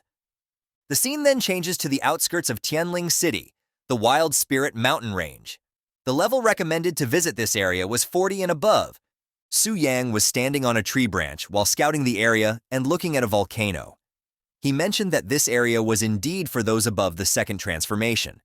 He started distributing start points to face the challenges ahead. The Shadow Bloodlust scale required 300 points in speed and spirit, so he added all those points and then distributed all the remaining points to other stats. With this, he was all prepared to face any challenges ahead.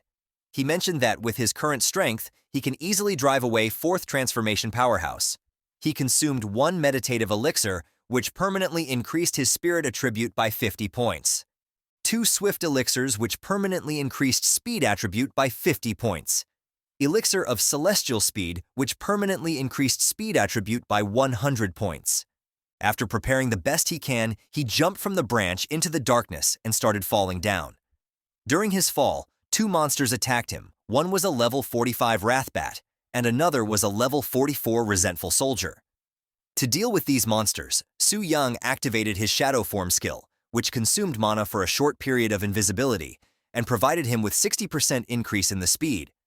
With this increased speed, he took care of both the monsters, without even breaking a sweat. He was amazed that the most basic warrior skill Double Slash, empowered by a Starshine tier weapon, exhibits such strength to kill high-level monsters in one attack. He landed on the ground, and as he stood up, he was surrounded by a lot of beasts. Looking at the situation, he said that he's not planning to push through the map, honestly. He was going to use the old method and blast through it in one go. After saying this, he simultaneously used a lot of scrolls, which caused a major blast in the area. The blast was visible from very far away. Su-yang then walked into the cave, saying that this was the cave of Terrifying Beast. Given the mission's design, He assumed that the monster will be level 50 or higher. He wondered how many hits the monster would be able to take from him. He went into the cave and there were no lesser monsters on the way, and finally he reached his destination. There was a lot of light coming from a section of the cave which led him to the area of the boss monster. Upon entering, Su Yang saw that the monster was sleeping in the middle of Big Cave. It was a hideous-looking beast. The system window informed that it was a mutated beast that devoured an unknown chunk of flesh. It was level 55 and belonged to the undead race. Su Yang was confused because, apart from the level and name, there was no information visible about the monster. He thought that he needed to buy a higher-tier skill book for clairvoyance.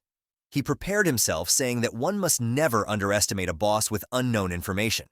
He prepared for a tough battle and launched an attack on the monster by using the Shadow Form skill. The attack dealt 522281 damage to the beast. Su Yang successfully used Wraithmark skill, and his dealt damage was increased by 300%. Experiencing Su Yang's attack, the beast roared in pain. Looking at the beast in pain, Su Yang muttered, "As expected, it can't be taken down in one hit." After noticing Su Yang, the beast instantly launched an attack toward him, which Su Yang dodged effortlessly by jumping into the air. He also launched a counterattack in the form of multiple slashes. He didn't want the beast to recover, so he took out his sword and launched a sword slash at the beast. To his surprise, the notification window informed that he had successfully slain the mutated beast that devoured an unknown chunk of flesh. He also gained 4,321 experience. Su Yang was dumbfounded by the sudden death of the beast. I think he was hoping for a tougher fight, but at this point, he is too OP. As a reward of killing the mutated beast, he obtained an aged key and an unknown rotting chunk of flesh. The system informed that the aged key seems to be very old with mottled marks, will be used to open a certain door in the future. The unknown rotting chunk of flesh was very powerful once, and now its power has been dissipated. It's a symbol of decay, and its origin is unknown. Su Yang thought that the key was mentioned in the mission, but he was confused about the rotten flesh. The description hinted that its owner was immensely powerful, even with its might have gone. The flash was powerful enough to mutate the beast. He grabbed both items, saying that he will put these aside for now and return to submit the class change mission. The scene changes to inside the temple. Multiple system notifications informed that the inspection was complete in the class change mission was successfully completed. His base attributes increased by 25%. He also obtained the exclusive passive skill for magic warriors, named Dual Spirit Enhancement. It was a skill that increases the spirit attribute by 10% of the strength and increases strength attribute by 10% of spirit. As the hidden mission was also complete, Su Yang received additional rewards. 5% increase in all attributes, a special class magic warrior, 1 legendary skill book. Due to his successful completion, the level cap was unlocked and the reserve experience was used, and his level goes from 40 to 58. He also gained 360 attribute points. He instantly distributed all those points evenly between strength and spirit. His strength attributes rose to 539. His speed attribute rose to 407. His spirit rose to 591. Su Yang was amazed by his terrifying base attributes. He mentioned that his base attributes have already completely crashed those of the third transformation professionals. If he includes equipment attributes, he is fully capable of facing against the spirit hunters. He was excited, thinking of defeating a fourth transformation while being a second transformation warrior. Su Yang thought that with the double attributes, mixed damage combined with that mark, his strike could likely be too much to handle, even for a platinum deer dungeon boss. He was truly amazed by these legendary skills. The notification window then showed that he was a magic warrior with the legendary skill Dual Destruction Blade. The scale merges the magic blade with the currently equipped weapon. It consumes half of the mana to launch a powerful attack, which deals 200% strength attribute damage plus 200% spirit attribute damage. The priestess then congratulated Su Yang on completing the 5-star second transformation. She informed him that his VIP benefits had also been officially updated. The previous monthly 10 million was now increased to 50 million per month. The discount rate for the X-Alliance Black Gold card also increased from 20% off to 30% off. The priestess then questioned Su Yang about his next plan. Su Yang said that he's bit tired these days, and he plans to rest for 2 days. He mentioned that it was important to balance work and leisure. The priestess agreed with his statement and said that it was indeed very important to rest. Su Yang then thought the rest doesn't mean doing nothing at all. He will take some time to visit Tianji Pavilion to buy some things and then prepare to kill the Black Dragon. Continuing from where we left off last time, Zhou Tai and Lu Si appear before Jia Yu, the Grand Steward of Yangfeng City. Jia Yu addresses Zhou Tai, informing him that he will be responsible for the Secret Realm expedition and inquires if 30 members of the exploration group should be enough to clear it. Zhou Tai responds that 30 people should be sufficient, but he shares his reservations about the special mechanism that prevents resurrection. Jia Yu reassures him, explaining that the headquarters has already prepared a countermeasure. Each member of the group will be given a life jade ring to ensure their survival. Zhou Tai breathes a sigh of relief, mentally noting that it's always good to have a little backup plan when entering places with no respawn points, like going on a dangerous quest with an extra life in your pocket. Zhou Tai remarks that the life jade ring is such a precious item and expresses his gratitude to Jia Yu. Jia Yu responds, saying he will leave the task to Zhou Tai, and if not too busy, he would love to personally come and slay a dragon to stretch his muscles. Just then, a girl with a cold demeanor interrupts their conversation, stating that this black dragon is not for them to handle. Seeing the girl, Jia Yu is shocked and immediately addresses her as young mistress, asking why she is there. He then tells the others that the young mistress is present, urging them to hurry and greet her formally. This young girl is Lu Linger, the daughter of the head of the Tianji Pavilion. Her sudden appearance is like an unexpected boss fight in the middle of a tutorial. Everyone's caught off guard, and they know it's time to level up their game. Jia Yu bows before her, apologizing for not knowing of the young mistress's visit and failing to greet her properly, pleading for her forgiveness. Both Zhou Tai and Lu Si are equally shocked at the sudden appearance of the young mistress. Lu Linger reassures Jia Yu, telling him that there is no need for formalities since she did not inform anyone of her visit. She instructs him to ensure that no one leaks this information. She then declares that from now on, no one is allowed to enter the Black Dragon Fortress without her permission, and that she will personally tame the Black Dragon. Zhou Tai and Lu Si can only exchange stunned glances, thinking they've just gone from level 1 to a boss raid with a single sentence. Jia Yu asks if this is the Pavilion Master's wish. Lu Linger counters by questioning if he would dare defy her if it is not her father's wish. Jia Yu humbly assures her that he would never dare to do so and promptly agrees to give the necessary orders. As Lu Linger prepares to leave, she instructs Jia Yu to prepare information on the Black Dragon for her and to arrange a room for her rest. Once she departs, Jia Yu visibly relaxes, expressing his surprise at the young mistress's sudden visit and admitting it was his miscalculation. It's like watching a chess player realizing they've been checkmated in one move. Jia Yu and the others are swiftly adjusting to the unexpected power play by Lu Linger, the young mistress who clearly holds more sway than they anticipated. Still in shock, Lucy asks if Lu Linger is indeed the daughter of the Pavilion Master and the youngest genius of the Global Beast Master Association. Jia Yu confirms this, explaining that the Global Beast Master Association is a super organization on par with the X-Alliance, dedicated to collecting rare and exotic beasts from around the world. Whether dungeon bosses or wild elites, they're all fair game for their hunts. He continues, praising Lu Linger's extraordinary talent. She joined the Global Beast Master Association at a young age, and there are very few people in Longxia who can match her prowess. This time, the young mistress came secretly, likely aiming to tame the Black Dragon before any other Beastmasters. If she succeeds, Lu Linger will undoubtedly ascend to become the top Beastmaster on the continent, and the prestige of the Tianji Pavilion will soar to unprecedented heights. Jia Yu further cautions everyone not to entertain any funny ideas. He emphasizes that when they enter the dungeon with Lu Linger, they must follow her commands without question. Specifically, when the Black Dragon is weakened, they are to let Lu Linger take the lead in taming it and not to steal the kill. Zhou Tai acknowledges the task, stating that he will retrieve the basic guide to dragons for Lu Linger immediately. Lu Si chimes in, questioning how they could ever defy the Pavilion Master's daughter. Just then, Zhou Tai checks for the guide and is shocked to discover it was sold yesterday to none other than Su Yang. Lu Si wonders aloud why Su Yang keeps popping up on the radar. Is he intentionally stirring up trouble? Jia Yu dismisses it as a coincidence, noting that Su Yang couldn't possibly have known about Lu Linger's visit. However, he ponders why someone like Su Yang, seemingly at a lower level, would be interested in dragons. Zhou asks what they should do. Should they ask him to return the book? Jia Yu shakes his head, saying no. Though it's concerning, they shouldn't offend a VIP of the temple so easily. There must be other versions of the dragon information out there, and they should go look for them.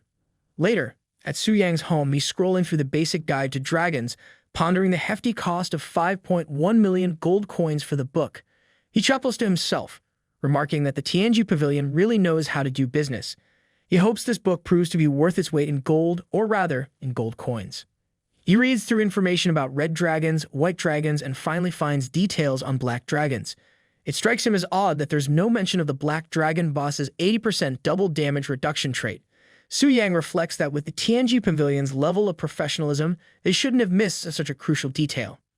He wonders if it's because the exploration team can't access detailed information on black flame wings, similar to when he encountered the monster that devoured the unknown rotten flesh in the desolate Spirit Mountain range. All details hidden behind question marks. It's like diving into a game where the key boss mechanics are a mystery until you're face to face with them, hoping your sword is sharper than their secrets. From the exploration records, Su Yang discovers that throughout Longxia, only 3 black dragons have been discovered. 2 of them have already been cleared, leaving only the black dragon boss that he's targeting yet to be defeated. As he delves deeper into the records, he realizes that the information about the defeated black dragons doesn't quite add up. He wonders why the early growth stage, supposed to correspond to the stellar tier, is listed as Radiant Moon tier. As he sifts through the detailed information, he finds that the dragon in the Vain Desolate Mountain was initially identified as a higher tier. However, after its defeat and the analysis of its dragon heart, its growth stage was determined to be early growth stage. After subsequent research, it is concluded that this black dragon had inadvertently swallowed unknown rotten flesh, leading to its power increase.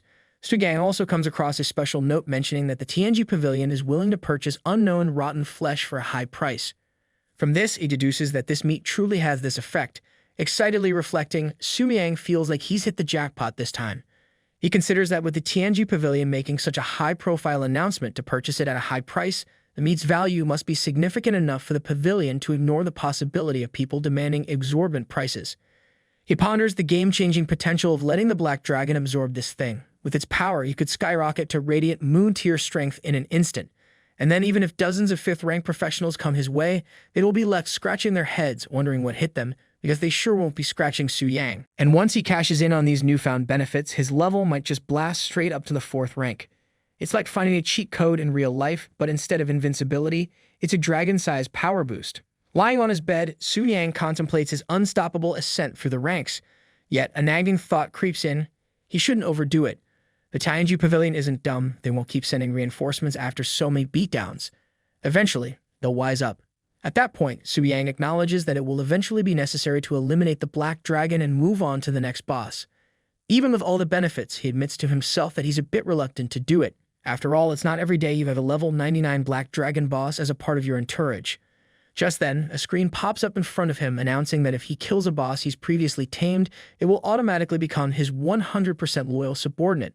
Su Yang, almost dropping his snack in shock, wonders if this means he can have a pet Black Dragon.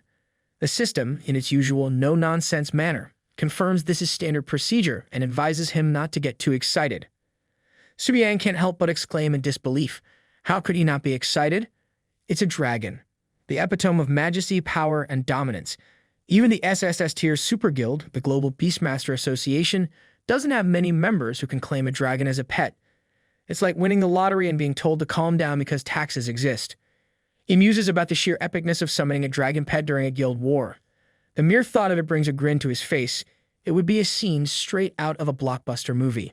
However, reality sets in as he reflects on his current stats. Even armed with a dragon-slaying weapon, taking down the Black Dragon would be a marathon, not a sprint. It would take forever to chip away at its health, and if someone challenges him midway, he would be toast. He acknowledges that his current strategy still relies on tackling side boss tasks. If no one challenges him within a certain time, his leveling speed will drop significantly. He sighs, realizing that while having a dragon pet would be amazing, his path to power still involves a lot of grunt work. It's like dreaming of riding a sports car, but still stuck with a bicycle. Plus, with his low level, every time he takes on a side boss, he hemorrhages experience points. Facing the next exploration team, especially if there's an overflow, would be a massive loss for him. He needs to level up quickly, so he ponders grinding in a high-level wild area or dungeon. Just then, a message from the guild pops up. Checking it, he discovers the leader has summoned everyone to the Giant Forest at 3:00 p.m. for a dungeon raid. He recalls that the Giant Forest is a diamond-tiered dungeon, and this raid is exactly what he needs. It's a rare opportunity, so he decides to join them, hoping it's his ticket out of the beginners group and into the big leagues. He chuckles to himself, thinking it is time to trade his training wheels for a jet engine. He instantly replies to the group, confirming he has received the information. The group erupts in excitement, buzzing over Su Yang's first-ever response in the chat. Moments later, the guild leader Lin Yuan messages him privately, expressing concern about his decision to join the raid on the diamond-tier dungeon, warning him of the dangers lurking inside. Su Yang reassures her, stating he's absolutely sure and will head there first. He adds with a grin that they can take their time catching up. Meanwhile, at the job transfer temple, Lei Shan emerges with a sour expression. Zhao Ming, noticing his friend's mood, asks why he looks so unhappy. Lei Shan sighs, explaining that reaching level 99 again has been a monumental struggle. He just received the level 5 job change quest, and unfortunately, the required materials are located in the giant forest. He adds that the difficulty of the giant forest is on par with the Black Dragon Fortress, and at their current levels, it's a no-go. Zhao Ming, always the bearer of bad news, mentions hearing that Yuan's team is gearing up to raid the giant forest. He suggests that it looks like they'll have to forfeit this year's trial dungeon ticket to Yuan's team, which will only widen the gap between their two guilds even further. Lei Shan, with a sinister glint in his eye, responds that it's not necessarily over. There's still one way to stop Yuan from taking the ticket. Zhao Ming, puzzled, asks what he means. With a wicked smile, Lei Shan reveals his plan. Since they have no other options left, they have nothing to lose. He proposes they kill Yuan's team, making them experience the same despair they feel. Giant Forest, a diamond-tier dungeon, is shrouded in darkness as towering ancient trees block out the sunlight in the canyon. Deep within the forest, the frequent roars of giant beasts warn outsiders that they are not welcome. A countdown indicates that the gate to Giant Forest will open in 35 minutes. Meanwhile, Su Yang is already there surveying the scene. He notes that quite a few people have gathered. He muses that the Giant Forest, being a high-tier dungeon comparable to the Black Dragon Fortress, must present a similar level of difficulty. He figures that Yuan probably chose this specific time to challenge it for that very reason. The so-called Trial Dungeon is a special event hosted by the Transfer Temple in Yongfeng City, opening once a year. Only A-grade or higher guilds with 5th-tier professionals are eligible to enter, and each city has only one admission ticket. Participants who rank in the top 3 in performance during a trial period receive incredibly lavish rewards, including a star-tier weapon, 3 diamond-tier weapons, and an additional guild buff. It's the kind of loot that makes even seasoned adventurers drool with anticipation. This trial dungeon is a massive draw for any guild. As one of the only 2 A-grade guilds in Chanling City, both Yumian and Lingxiu are eager to outshine each other. Their ambition to reach the 5th tier and compete for the trial dungeon entry is palpable. Reflecting on their history, Su Yang considers that Lingxiu was initially stronger. However, they suffered a devastating wipeout in the Black Dragon Fortress, losing levels and equipment, which now puts them at a significant disadvantage in the upcoming competition. Naturally, it's become Yumian's turn to take the lead. Most of the people gathered here belong to B-grade guilds and pose no real threat to Yuan and Lingxiu. Just then, Lei Shan arrives with his guild members and loudly addresses the crowd. He commands all the low-level professionals to listen up, declaring that this dungeon is claimed by Lingxiu. He warns that if they don't want to meet their end, they should leave immediately. The B-grade guild members, easily intimidated by Lei Shan's bold proclamation, scatter and retreat, giving up their claim to the dungeon without a fight. However, Su Yang remains unfazed, calmly sitting on a large stone near the gate, patiently waiting for his own guild members to arrive. Su Yang reflects on Lingxiu's current predicament, noting their lack of high-level members capable of tackling a diamond-tier dungeon. They barely have any players at level 90, which suggests they're ill-prepared for a serious dungeon dive. Observing their stance near the dungeon gate, it appears they're more interested in waiting for someone rather than gearing up to enter. He can't help but speculate if Lingxiu's strategy involves blocking Yumian's team from entering the dungeon altogether. The idea of simply occupying the spot without intending to engage in the challenge strikes him as underhanded and dishonorable. Just then, Lai Dan approaches Su Yang. He throws a playful jab, asking if Su Yang's ears are just for decoration or if he missed the guild leader's speech. Su Yang, with a nonchalant grin, retorts that he's just here exploring the area and couldn't care less about their guild affairs, essentially telling them to carry on without him. Lai Dan, seething with rage, attempts to grab Su Yang's shoulder, accusing him of disrespect. Unfazed, Su Yang swiftly grabs Lai Dan's hand, effortlessly twists his arm, and sends him soaring into the forest like a catapulted acrobat. With a smirk, Su Yang warns Lai Dan never to cross his path again. Lei Shan rushes over to Su Yang, bewildered by the spectacle. demanding to know who he is and why he's taken down Lai Dan so dramatically. Su Yang shrugs casually, explaining that Lai Dan seemed eager to pick a fight, so he simply defended himself. Zhou Ming cuts in with a mix of disbelief and humor, questioning Su Yang's version of self-defense when he practically left Li Dan on life support. He quips about Su Yang's ongoing display of arrogance. Lei Shen intervenes, trying to calm the escalating tension. He reminds Zhou Ming that it was Li Dan who started the trouble, admitting that perhaps Su Yang's lesson was well-deserved. He suggests they leave it at that to avoid further chaos. Su Yang nods in agreement, showing he has no objections to Lei Shen's suggestion. Zhou Ming, still skeptical, turns to Lei Shen, questioning whether they're truly letting Su Yang off so easily. Lei Shen rationalizes, pointing out that being able to knock out a third-tier rogue in one shot suggests Su Yang is at least a seasoned fourth-tier professional. He emphasizes their main goal, confronting Yumian without unnecessary complications. Zhou Ming concedes the point but speculates aloud, wondering if Su Yang could be hired by Yumian. He muses that why else would he be here alone? Lei Shen considers this, responding that it's unlikely, noting that Yuan's associates are typically female and not known to keep company with men. Just then, Lin Yuan swoops in with her guild members, clearly less than thrilled to find Lei Shan and his crew loitering in their forest hangout. She shoots Lei Shan a pointed look, demanding to know what on earth he's up to. Lei Shan, always ready with a quip, raises his hands innocently and replies with a half-smile, nothing much, mentioning that they have just got here first and occupied the Gaint Forest. Lei Shan, with a sly grin, suggests to Lin Yuan that perhaps they should consider exploring a different dungeon. Lin Yuan responds sharply, dismissing Lei Shan's suggestion as absurd. She points out that her Lingshu guild has just suffered a devastating defeat. How could Lei Shan possibly have the strength to tackle a diamond-tier dungeon? She quickly pieces it together, realizing Lei Shan's group is here to pick a fight. Given their guild's recent wipeout, Lin Yuan questions their motive, asking pointedly how blocking them out of spite benefits them. With a raised eyebrow, she challenges Lei Shan and his crew, questioning if they still have any pride left or if they're itching to kickstart a guild war right then and there. Lei Shan, with a straight face and no hint of shame, calmly states their objective: to drag Lin Yuan's guild down with them by blocking access to the trial dungeon. He asserts firmly that no one will be entering the giant forest today.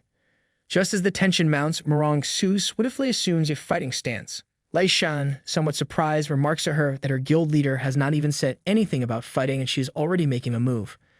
Murong Su shows her resolve, ready to throw down. If they want to fight, she's all in. Lai Dan echoes her sentiment, eager to settle things decisively. As tensions reach a boiling point and everyone gears up for action, Su Yang intervenes, aiming to clear things up with Lei Shan. He questions Lei Shan's bold declaration that no one will enter the giant forest today, throwing in a playful jab seriously who crown him king of the forest.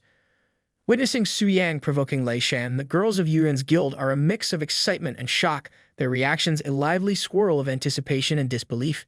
Chimuzi declares this a historic moment, the first male member of their guild finally making his debut, surely a tale worth recording for future generations. Lin Yuan, caught between awe and amusement, finally sees Su Yang in the flesh. She nods appreciatively, her expression a blend of curiosity and approval. Su Yang, ever the smooth talker, or at least he tries to be, apologizes that he has not reported to the guild, but he thought it might be easier for them all this way. After all, who needs formalities when you can just shake things up a bit? Lin Yuan's gaze flickers with intrigue as she considers Su Yang's impressive resume. A 5-star profession, VIP status at the temple, and owner of a Star Glory tier weapon. Rumored to be a potential heir to an S-tier guild, Su Yang seems to harbor more secrets than a treasure vault. She ponders silently whether she should pry into his mysterious background or let the enigma be. Meanwhile, Lai Dan curses Su Yang, saying that he has pursued and used several times and she never even looked at him, and now she's flirting with that kid. He vows that he's going to kill him. Zhou Ming leans into Lei Shan, noting that it seems this kid is genuinely affiliated with Yuan. Not just an outsider, but bona fide member. Lei Shan's expression darkens with fury as he confronts Su Yang, demanding to know if he had been toying with him earlier. Su Yang's response is as audacious as ever. What if I was? He goads Lei Shan further, daring him to strike back if he dares. Suddenly, Zhou Ming launches a surprise attack with his arrows aimed at Su Yang. But Su Yang is quicker than anticipated. With lightning reflexes, he snatches the arrows from midair and swiftly hurls them back at Zhou Ming. An eye for an eye. Su Yang quips with a smirk that he believes in returning favors. The arrows find their mark and Zhou Ming collapses, defeated. Lei Shan, fueled by fury, readies himself to strike at Su Yang with all his might. Meanwhile, Su Yang maintains an unruffled demeanor, observing the chaos unfold with a serene calmness. He astutely notes the disruptive nature of Lei Shan and his cohorts, who seem intent on causing trouble by blocking the dungeon.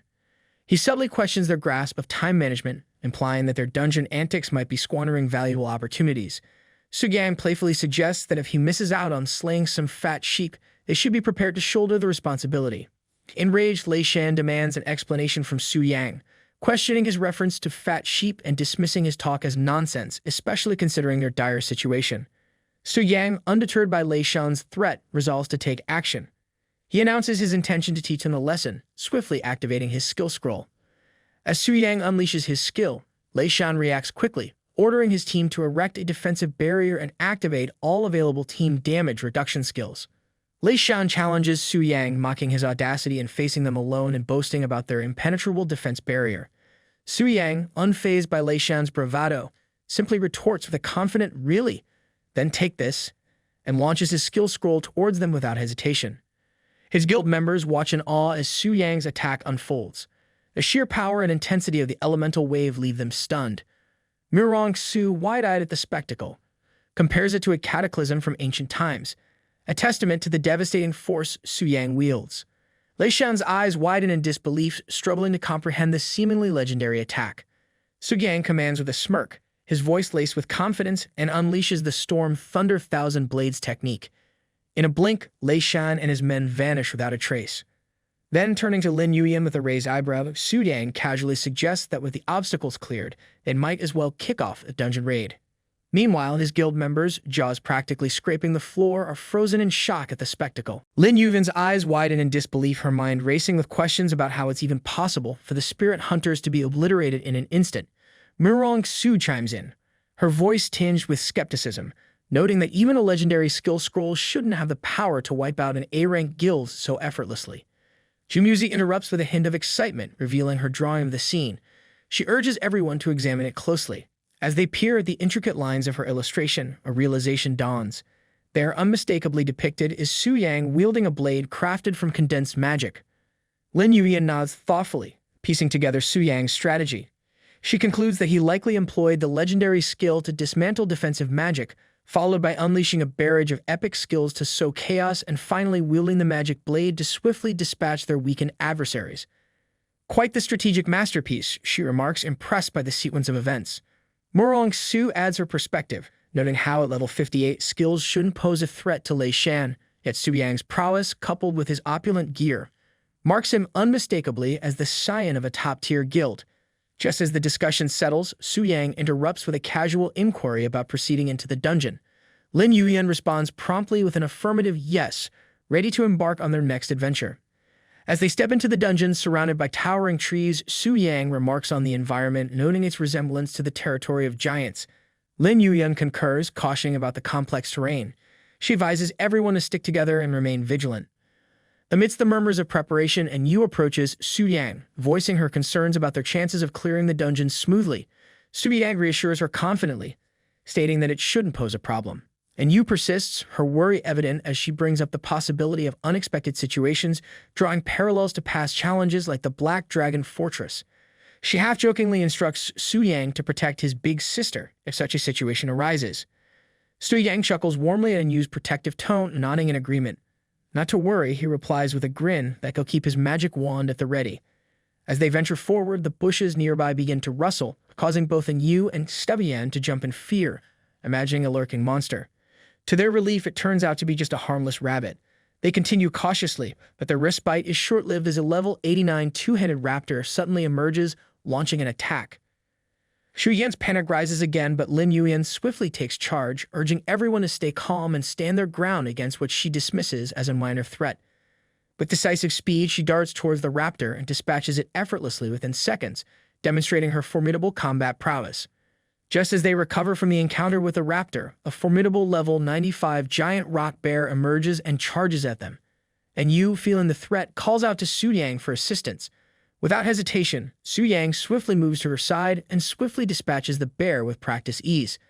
While dealing with the bears, Su Yang casually inquires why they don't have a secondary tank. Yu explains that high-level female tanks are rare, which prompts Su Yang to volunteer himself for the role. He asserts confidently that he'll handle tanking duties, directing the healers to keep a close watch on his health points. Acknowledging his instructions, the healers focus their efforts entirely on supporting Su Yang, ensuring he remains resilient in the face of further challenges within the dungeon. More raptors and bears suddenly swarm in, launching attacks at them. Su Yang, bolstered by the healer's support, continues to fend off the monsters with relentless determination. He recognizes that these battles are leveraging his fourth-turn support skills, instantly doubling his strength.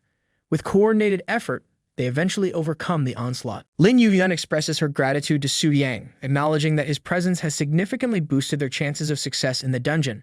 Su Yang humbly deflects the praise, commenting that it's his first time teaming up for a dungeon and he'll rely on her guidance for effective team coordination.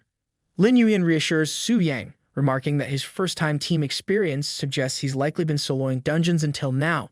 She marvels inwardly at his mysterious background, pondering his identity further.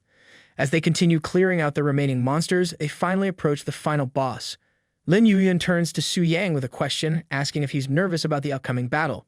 She mentions and uses confidence in the strategy borrowed from Tianji Pavilion, expressing hope that it will guide them to victory. However, she admits lingering concerns due to Ling Xiao's previous mishap in the Black Dragon dungeon. Su Yang responds with unwavering confidence, assuring them that his intuition guarantees success in this dungeon. Lin Yuyan is intrigued by his inexplicable assurance, finding herself surprisingly convinced by his words. Acknowledging his confidence, Lin Yuyan decides to place her trust in Su Yang's intuition. Together, they launch their coordinated assault on the final boss, ready to face whatever challenges lie ahead with determination and teamwork. Meanwhile, at Tianji Pavilion's headquarters, Zhu Tai updates Jia Yu about a recent clash between Ling Xiao and Yu Yan near the giant forest. Jia Yu listens attentively, asking about the outcome. Zhu Tai grimly informs him that Ling Xiu was wiped out. Jia Yu nods thoughtfully, reflecting on the nature of desperation and its tendency to lead to irrational behavior. He laments that while he once held them in high regard, it appears this year's qualification for the Trial Secret Realm in Tianling City now rests squarely with Yu Yan. Maybe they should start betting on their victory early. Zhou Tai brings up another matter regarding the Black Secret Realm, catching Jia Yu off guard with a mention of such a secretive place. Meanwhile, Su Yang and Lin Yuyan continue their intense battle against the boss. Lin Yuyan moves with grace and precision, delivering the decisive blow that brings the boss down. A screen promptly appears, confirming the completion of the Secret Realm challenge by the Yuyan Guild. The message instructs them to allocate the rewards, leaving it to the guild leader's discretion. Lin Yuyan playfully approaches Su Yang, teasing him that he had a chance to deliver the final blow but graciously let her take the glory instead. Su Yang chuckles in response, modestly suggesting that she could probably use the extra benefits from the kill more than he could. Gratefully acknowledging his gesture, Lin Yuyan thanks him and mentions she owes him one. Soon, the other guild members gather around Su Yang, showering him with praise and gratitude, acknowledging his crucial role in their successful dungeon run. One of the girls, in a lighthearted tone, compliments him, noting that upon closer inspection, he's actually kind of cute. She cheekily asks if he'd like to add her as a friend to stay in touch. Witnessing the girls fawning over Su Yang, Mrong Su jokingly chides them as embarrassing fools, prompting Su Yan to divert her attention to the loot. Excitedly, Su Yan announces their impressive finds, 2 platinum-tier items and 1 diamond-tier item. Lin Yuyan turns to Su Yang, offering assistance with equipment distribution and asking if there's anything he needs. Su Yang graciously declines, thanking her and explaining that his warehouse is already brimming with diamond-tier equipment. Murong Su adds to the excitement, revealing they've also acquired the materials required for the 5th transfer quest. With this, she declares they've secured their ticket to the Trial's Secret Realm entry, much to everyone's delight. And Yu, bubbling with excitement, suggests to Lin Yuyan that they should all go out for a celebratory meal later. Lin Yuyan laughs warmly, agreeing wholeheartedly to the idea of the celebration. Turning to Su Yang, she asks if he plans to join them. Before Su Yang can respond, a notification interrupts him. A challenger has been detected, prompting him to consider connecting for the challenge. Surprised by this sudden development, he speculates if the exploration group acted ahead of schedule. Apologizing to the group, he explains that an urgent matter has arisen, requiring him to leave immediately and skip the celebration. With a quick farewell, Su Yang hurries towards the teleportation mark, promising to join them again soon. The next moment, Su Yang awakens to find himself transformed into the Black Dragon.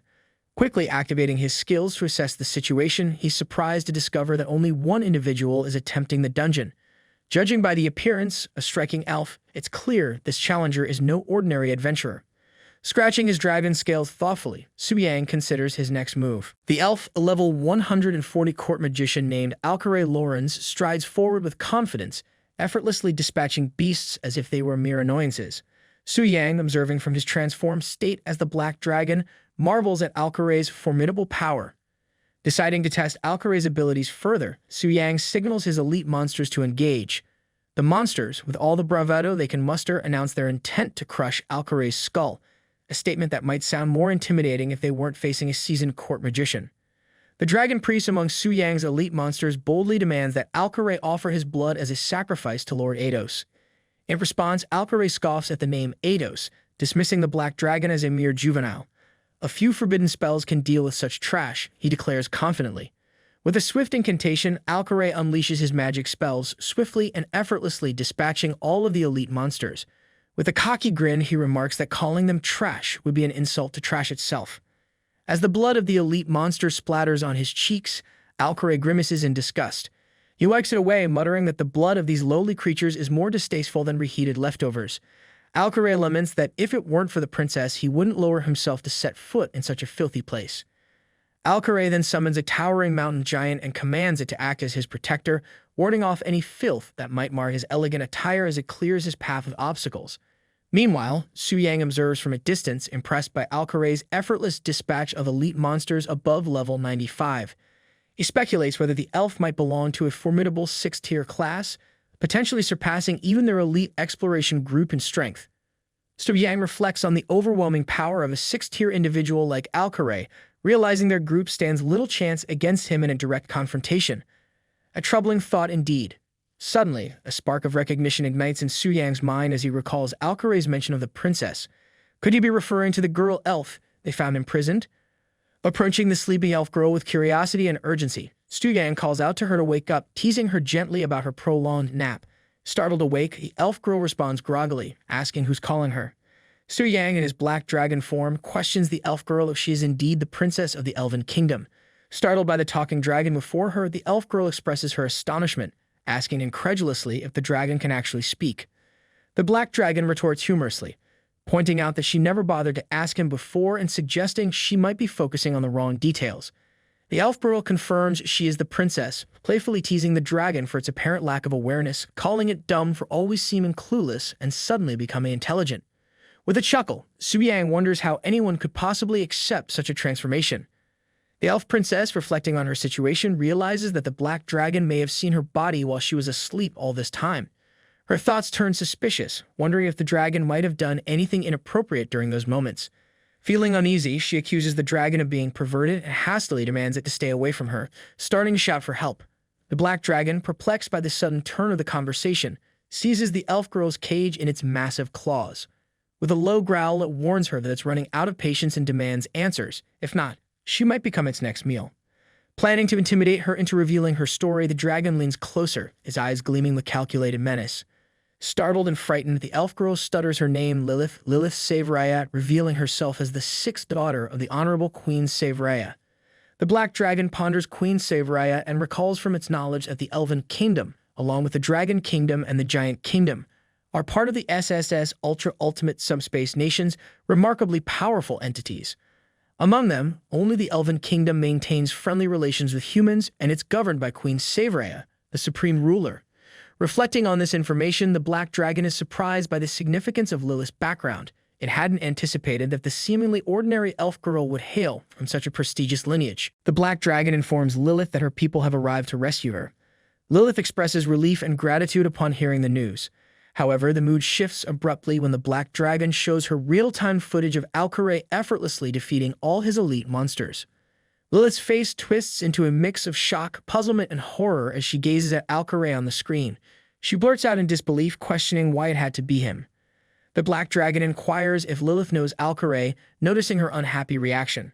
Lilith responds vehemently, expressing her disdain for Alcare and his family, labeling them as despicable scum and trash. She declares that she would prefer to remain locked up for life than be rescued by him.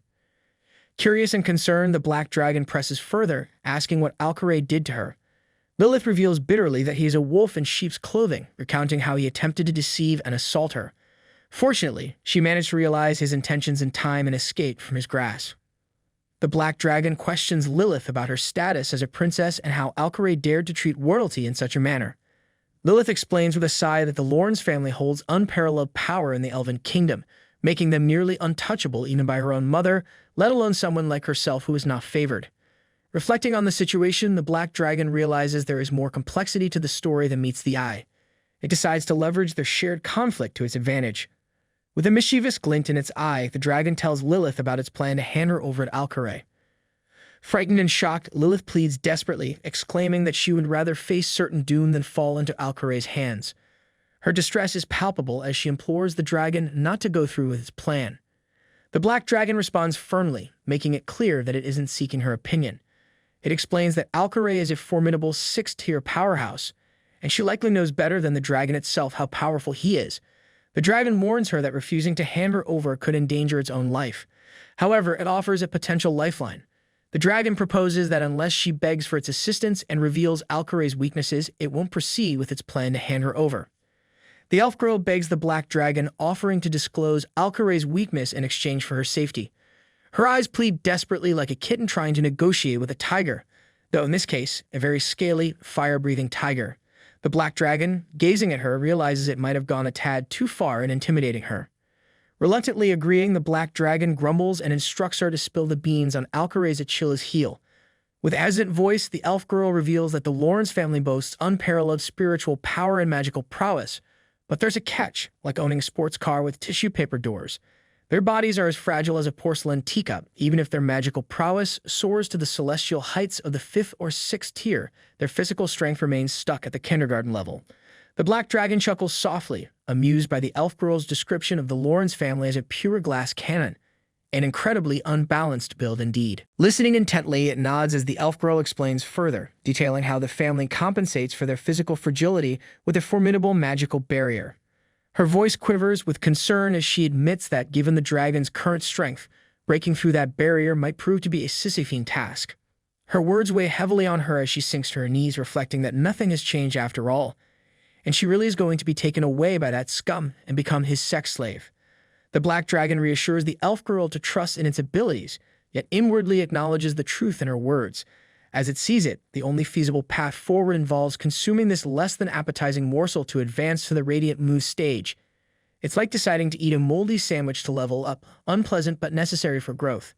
However, the dragon grimly reflects on the consequences.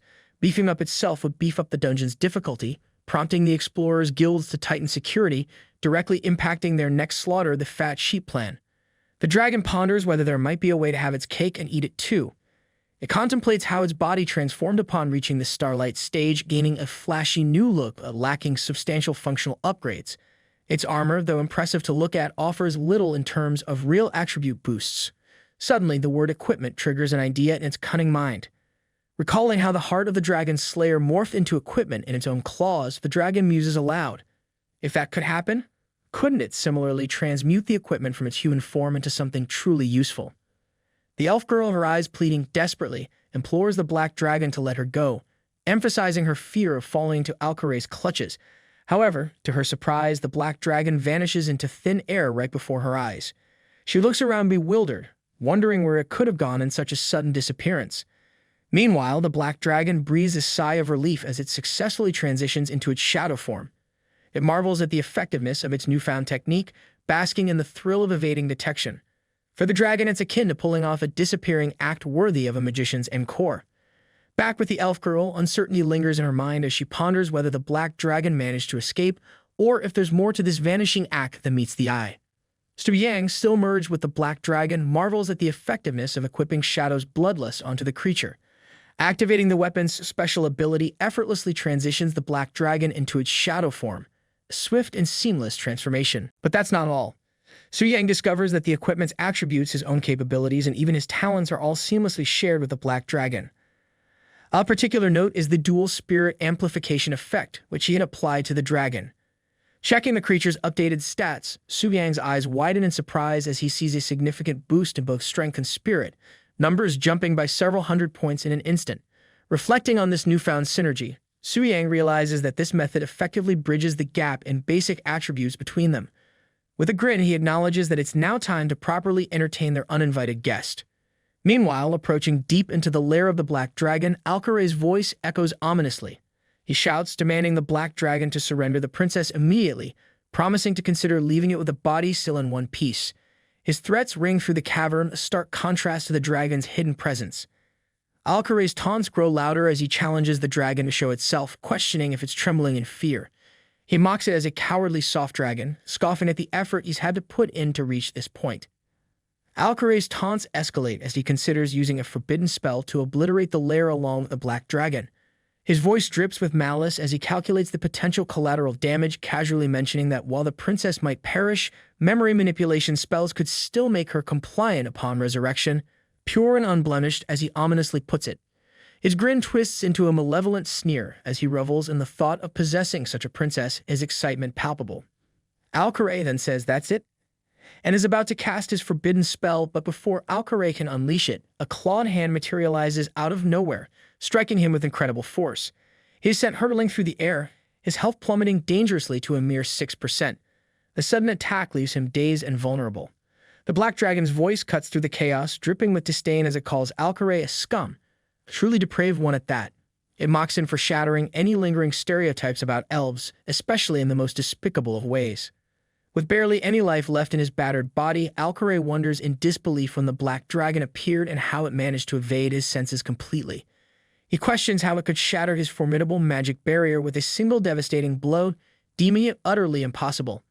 Meanwhile, without hesitation or risk, the black dragon swiftly delivers its final decisive strike upon the now defenseless Alcare.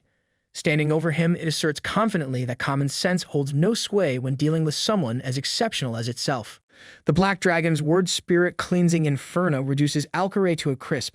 A notification pops up informing Su Yang of his triumph over Alcare Lorenz, the 140th level court magician, rewarding him with a whopping 12.1 million experience points. Su Yang eagerly checks out the spoils left behind by this unfortunate soul, only to be pleasantly surprised by the discovery of legendary items and banishment spells amidst the wreckage. Looks like even in defeat, Alcare managed to drop some serious loot. Upon inspecting the treasures, Su Yang discovers the banishment spell, Thunder of the Infinite World.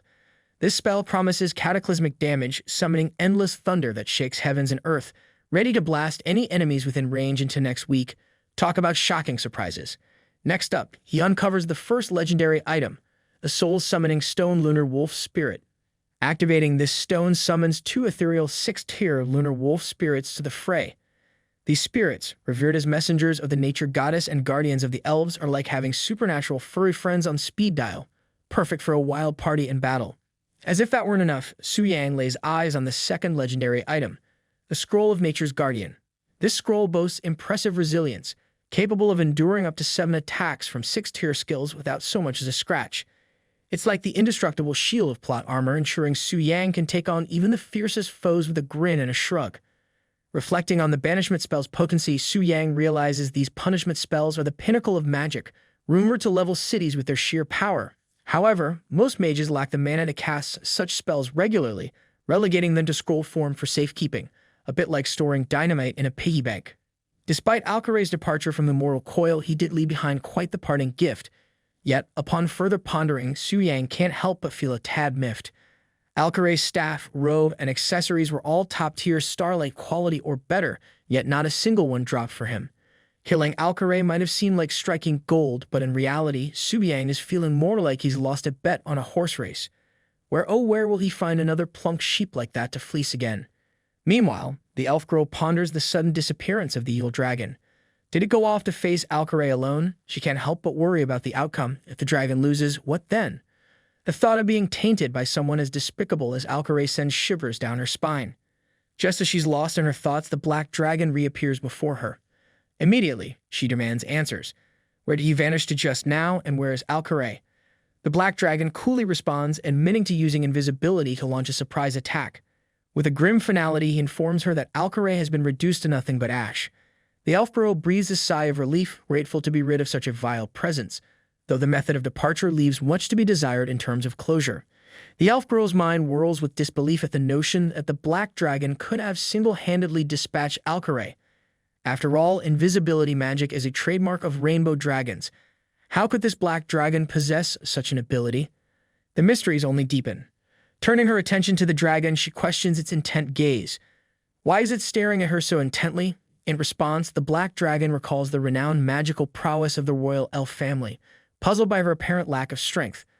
The elf girl explains solemnly that she bears a curse inflicted by the ancient giant king upon the elves, a curse that not only seals their magical talents but also drastically shortens their lifespans. She reveals that in each generation of the elven royal family, one individual must bear the brunt of this curse as a sacrificial lamb. This time around, it's her turn, and as a result, she is disregarded and undervalued within her own family. Su-Yang reflects on the elf girl's plight, finding it surprising to consider her circumstances. Without the chi he acquired, he might have led a similarly futile existence. The Black Dragon, too, faces an uncertain future, vulnerable to being vanquished by another, leaving her at the mercy of Alcaray or other unsavory characters. In this light, it's clear that he has altered her destiny significantly. Responding to his musings, the elf girl presses the Black Dragon for its plans now that she has aided in defeating Alcaray. She reminds it that it cannot backtrack on its promises. The Black Dragon declares that within this secret realm, the elf girl, Lilith, is now free from any constraints. Perplexed, Lilith questions the dragon's sudden benevolence. In response, the dragon asserts that true goodness should endure till the very end, assuring her that she can live in peace here. He hints that soon she will find the proof of her newfound freedom. Addressing his loyal servants, the dragon commands them to obey his decree. None are to harm Lilith. The monstrous servants kneel before him in obedience, swearing allegiance to Athos' commands. Seeking clarity, Lilith asks why the dragon has suddenly shown such kindness towards her and what his true intentions are, particularly regarding her true freedom. However, before she can receive answers, the connection between them fades and Su-Yang finds himself back in the human realm. Lilith is left wondering why the Black Dragon abruptly fell asleep, leaving their conversation unfinished. Back at his home, Su-Yang reflects on the fruitful adventure he just had, feeling more confident about facing the expedition team next time. Just as he settles in, he notices a message notification and wonders if it's from Lin Yuyan. To his surprise, he finds over 99 messages waiting for him from his guild members. It seems he's been infected with the notorious Vanishing Act virus. Curious and slightly overwhelmed, he begins reading through the flood of messages. The first one expresses concern about his whereabouts and why he hasn't responded, highlighting their worry for his well-being. The second message politely suggests that next time he give them a heads up before disappearing, hoping for better communication in the future. Interestingly, Jamusic has messaged him if she can sketch him naked, but then she says that nothing abnormal one is fine. Meanwhile, and Yu asks if Su-Yang is available tomorrow to accompany her to the commercial street. Sorting through these messages, Su-Yang chuckles at the enthusiasm of these women. However, he decides to respond only to Lin Yuyan, trusting her to handle the others. In his message to Lin Yuyan, he apologizes for his sudden departure and any inconvenience caused. Lin Yuyan reads Su-Yang's message and responds understandingly, reassuring him that she knows he's busy too. She suggests they plan to meet up next time they have a chance and expresses gratitude for his help earlier. Along with her message, she shares a picture from their celebration party. Looking at the picture, Su-Yang remarks on the lively atmosphere, noting that this is what a guild should ideally be, a place of camaraderie and fun.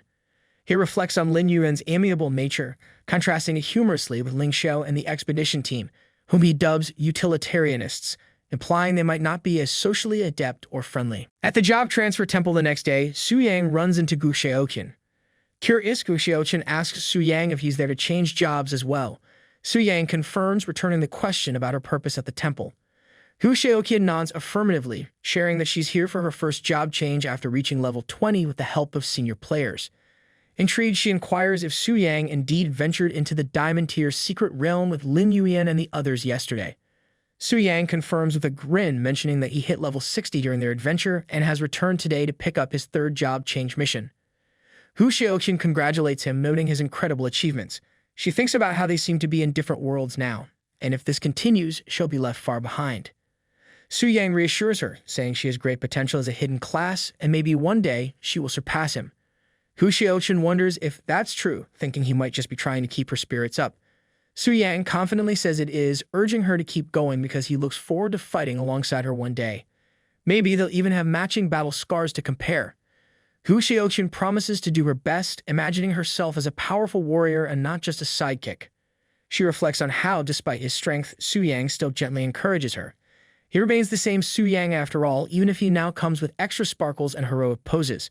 Later, Su-Yang's 5-star third job change mission turns out to be the Perilous Demon Warrior Occupation mission, a double test of magic and strength. He has to devour the spirit ghost of the ruined mansion single-handedly and defeat the rocky abyss earth dragon of the wilderness mountains. Su Yang reflects that this new mission has really upped its intensity by giving him 2 tasks at once and with so many restrictions. Just as he's processing this, the priestess warns him to be careful, especially since there might be a red moon phenomenon soon. Looks like the universe decided to throw in a creepy red moon for added drama. Su Yang inquires about the red moon, and the priestess explains that it's a special phenomenon where monsters in the wild and in dungeons become more ferocious and bloodthirsty.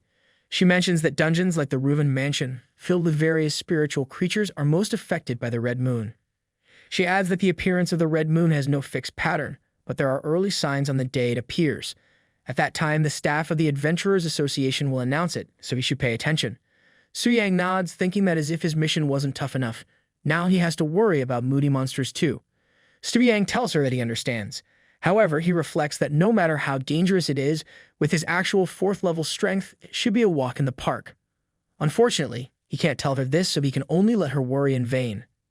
The Ruined Mansion is a Platinum-tier secret realm, and the recommended level to clear it is 60 or above. This place used to be the mansion of a high-ranking official. Legend has it that the nobleman was cursed and went mad, killing everyone in the mansion overnight. He then turned into a terrifying, devouring ghost, haunting the deepest part of the mansion. Any creature that attempts to enter will become his next prey. So basically, it's a haunted house, but on nightmare mode. Meanwhile, the guard of the mansion, who had dozed off, wakes up to see the red moon in the sky. Realizing this is ominous, he wonders why the red moon couldn't have chosen another day to appear. Of all days, it had to be the one when he got drunk. However, he thinks logically that since no one usually comes to the ruined mansion, there shouldn't be a big problem. He decides to set up a warning and then go back for another drink, figuring that a little more alcohol might make the red moon look less scary. However, just as he's about to do it, the guard is shocked to see someone already in the mansion. He wonders who could be so reckless as to enter the dungeon during the red moon. A little while earlier, Su Yang enters the mansion and swiftly dispatches level 56 ghost child monsters, moving forward confidently. He tells himself that this red moon dungeon is not a big deal for him. Suddenly, the ghost children transform into monstrous, level 70 mad creatures. He wonders if they have mutated and if this is the true effect of the red moon. Looks like the red moon decided to turn things up to 11, just to keep him on his toes. Su Yang realizes that their speed has increased significantly, and they have become more ruthless. The mad ghost children attack Su Yang more ferociously than before, clearly more terrifying and deadly. Su Yang tells them to stay away and employs his demon blade technique, cutting them into pieces. Just then, the system notifies him that his sanity value has been deducted by 10 points. His current sanity value is now 91 hundredths. If the sanity value reaches 0, he will fall into irreversible madness, so he needs to be cautious. Su Yang thinks that dealing with crazed monsters and a ticking sanity clock really adds a special kind of thrill to his day. Su Yang wonders why it suddenly feels like a Lovecraftian nightmare. He realizes he underestimated the effects of the red moon. The monsters have significantly increased in both attack and defense and sneakily added a sanity system. As more monsters attack him, he continues to use his demon blade and sword rain techniques to dispatch them. He understands that he has to be more careful from now on, thinking that whoever designed this dungeon must have moonlighted as a horror movie director, because this setup is scarier than a haunted house on roller skates. The battle intensifies as Su Yang encounters more monsters. After a relentless hour of battle, his sanity level drops to 60, and he has only 20% mana left. He reflects on how frustrating it is to rely solely on magic attacks. It's like waiting for a slow internet connection to load a cat video. Mana recovery is slow, and the decreasing sanity value is starting to affect his focus. He wonders how much longer until he reaches the final boss. It feels like waiting in line at a theme park, except the roller coaster might actually eat him. Just then, a level 82 zombie giant appears out of nowhere. Seeing the zombie giant, Su Yang mutters that he wanted to clear the dungeon on his own strength, but it seems they're forcing his hand. He decides to use the legendary summoning stone and summons the lunar wolf spirit. 2 enormous lunar wolf spirits, each level 125, appear before him and swiftly dispatch the zombie giant. Su Yang grins, thinking that sometimes even heroes need a supernatural backup, like calling in an Uber when the bus breaks down. Su Yang reflects on the instant kill, acknowledging the expected power gap of a legendary summon in a platinum-tier dungeon. He rubs the chin of the lunar wolf spirit, grateful that summoned beasts don't have loyalty issues. With these 2 high-level fighters by his side, he feels confident that he wouldn't be afraid to go head-to-head with an expedition group in real life. He chuckles, admitting that while it might disrupt the game's balance a bit, he's ready to streamroll everything now. Sometimes you just gotta enjoy being the overpowered hero, right? Staying so, Su Yang instructs his lunar wolf spirits to handle the remaining beasts, and in a matter of seconds, they swiftly dispatch them. Soon after, Su Yang reaches the room of the final boss, although it took him a while to locate it. He kicks the door open, ready to face whatever challenges await him inside. Inside the room, an undead kneels, praying to his ancestors for forgiveness, confessing to numerous murders and promising more today. He laughs madly. He reveals himself as a level 90 undead. However, before the undead can reach Su Yang, his lunar wolf spirits squash the undead as swiftly as slicing a cake. Su Yang hastily intervenes, telling his spirits not to kill the undead outright, but to leave some health so he can finish the job himself. He approaches cautiously, preparing for the final showdown. He looks at the undead, scratching his head and muttering that at this level, it's practically auditioning for a role as a diamond-tier dungeon boss. The red moon boost really cranked up the scare factor. Without his trusty lunar wolf spirits, he might have ended up coasted by now. Su Yang delivers the final blow with a flourish, quipping that it still wasn't strong enough to secure his perfect 5-star job advancement. He adds with a half-smile that he'll need to hit the training mats a bit harder, maybe throw in a few more boss battles to spice things up. A system notification appears announcing that Su Yang has defeated the level 90 boss, Red Moon Corruption Devouring Spirit Ghost Undead, and gained 98,322 experience points. It also mentions that the undead drop a platinum-tier ghost dagger, a ghost fire ring, as well as a devouring spirit ghost soul core and devouring spirit ghost resentment. Su Yang's loot is like winning the lottery, but with extra ghostly perks. Su Yang reflects that platinum-tier equipment no longer holds much interest for him, but the devouring spirit ghost soul core catches his eye. He muses that this item might just come in handy. Despite the 80-point spirit boost not being much for him now, Su Yang considers it might be more valuable as an ingredient for potions. He casually strolls towards the exit, muttering all right, gearing up to head to the next mission site like he's heading to a buffet. Except the only thing getting devoured here is monsters, not his lunch. Outside the mansion, young Mistress Lu lingers, surveys the scene with her men, loudly wondering if those bumbling intruders are still making a mess inside. Liu Si, scratching his head, chimes in with a grin, suggesting maybe they stumbled upon a secret stash of snacks and got cozy. He hastens to add, though, that there might still be sneaky stragglers lurking about, trying to slip away unnoticed. He starts to say that only someone like Miss Lu Linger could handle such situations effortlessly. After all, navigating this spooky mansion under the eerie red moon isn't exactly a picnic for the faint-hearted. Before he can continue, she interrupts, dismissing his remark as nonsense with a playful eye roll. She presses for details, which guild the intruders belong to, how many there are, and how long they've been inside. Liu Si, looking like a deer caught in headlights, attempts a joke about them being so stealthy they might have joined a ghost guild, but it falls as flat as a pancake. He stammers, unable to provide any real information, much to Lu Linger's amusement. Jia Yu interjects confidently, claiming he's been monitoring the situation for half an hour. He jokes that he's interrogated every A-level and B-level guild in Tanling City, but they all plead innocence, leaving the mystery unsolved. Lu Linger, pondering the situation, remarks that the ruined mansion under the red moon is tougher than cracking a diamond-tier dungeon. She quips that even she needs to tread carefully in such a place, lest she end up as Monster Chow herself, a fate she's not particularly eager to experience firsthand. She wonders aloud why no one has emerged yet, musing that the monsters inside should have turned the intruders into takeout by now. Just then, a portal begins to shimmer, indicating someone's about to emerge.